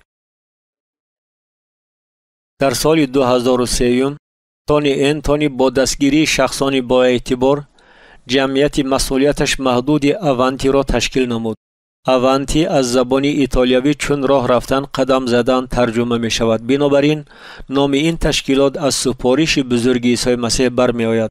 پس بروید و همه خلقها را شاگرد سازید و آنها را به اسم پدر و پسر و روح القدس تعمید دهید و آنها را تعلیم دهید تا هر آنچه را که به شما فرمودم به جا آورند و اینک من هر روزه تا آخر زمان با شما هستم. آمین. میسیای اونتی برای کار یکجای با کلیساها برای یاری با آنها در پهن نمودن خوشخبر آیید عیسی مسیح تشکیل یافته است. در اولی سال 2004 تونی خود را پرره به کار بشارت‌دهی بخشید و حالا او تنها با کار میسیونری مشغول است. او در مکتب‌ها و خانه‌های معیوبان، در حبسخانه‌ها، در کینوتئاترها یا همچون در کوچه‌ها موعظه می‌کند. او آیید خود نقل می‌کند و نور خوشخبر را در کشور خود و در خارج آن پهن می‌کند. او با یاری دسته حمیمان‌های وفادار و پرتجربه، جماعت‌های جوانان، جشن‌های عائلوی و یک مقدار چاره‌بینی‌های خرد و کلان میسیونری می‌گذراند. میسیای اونتی مخصوصاً به کلیساهای محلی اهمیت می‌دهد، زیرا با یاری آنها فوراً و از همه مهمش اساسناک به مورید به نزدیکان و بیگانگان بشارت دادن ممکن است. گروه تونی انتونی به تعلیم و تیار نمودن بشارت دهندگان آینده، اصولهای بشارت دهی و کورس‌های کتاب مقدس برای همه سطح‌ها اهمیت زیاد داده کلیساها را وادار می‌نماید که نشأ و نما و انکشاف یابند. تونی دستگیری نمودن بسیار محبوسان بالینگدون از جمله آنهایی را که در این کتاب ذکر شدند و حالا هم در آن جای نگاه داشته می‌شوند و نیز محبوسان دیگر حبسخانه‌های بریتانیای کبیر را دوام می‌دهد. تونی و سارا چون پیشتر در اسکس زندگی می‌کنند. اکنون آنها دو پسر دارند، ایتن و جیکوب. الجیلا لیتل با مهنت ادبی مشغول است. در گذشته او محرر مجله پریمیر بوده. در نوشته شدن بسیار کتاب‌هایی که در ادبیات‌های گوناگون چاپ شدند اشتراک نموده است. حالا او در نورتهمپتونشیر همراه شوهرش فیل و پسرچش سموئیل زندگی می‌کند. برای به دست آوردن معلومات علاوه‌ای آیید میسی اونتی با واسطه پست الکترونی و به واسطه با تونی انتونی رابطه کنید. دل تونی انتونی ترس را نمی‌دانست. او 3 کرات چمپیون جهان آیید کنفو شخصی دلیر و بی‌باکی بود که تا قله‌های مهارت ورزشی رسیده همه اسرار کاری خود را درک نموده بود. او محافظ شخصانی ثروتمندترین بوده، نصف جهان را طی نموده است. او را آینده درخشان انتظار بود، اما خدا نسبت تونی انتونی نقشه‌های دیگر داشت. پیش از آن که او به مسیح ایمان آورده شاگرد وفاداری او گردد، به او لازم آمد که از سنجش‌های وزن‌ترین گذرد و تا قعر جمعیت پایان فرآید.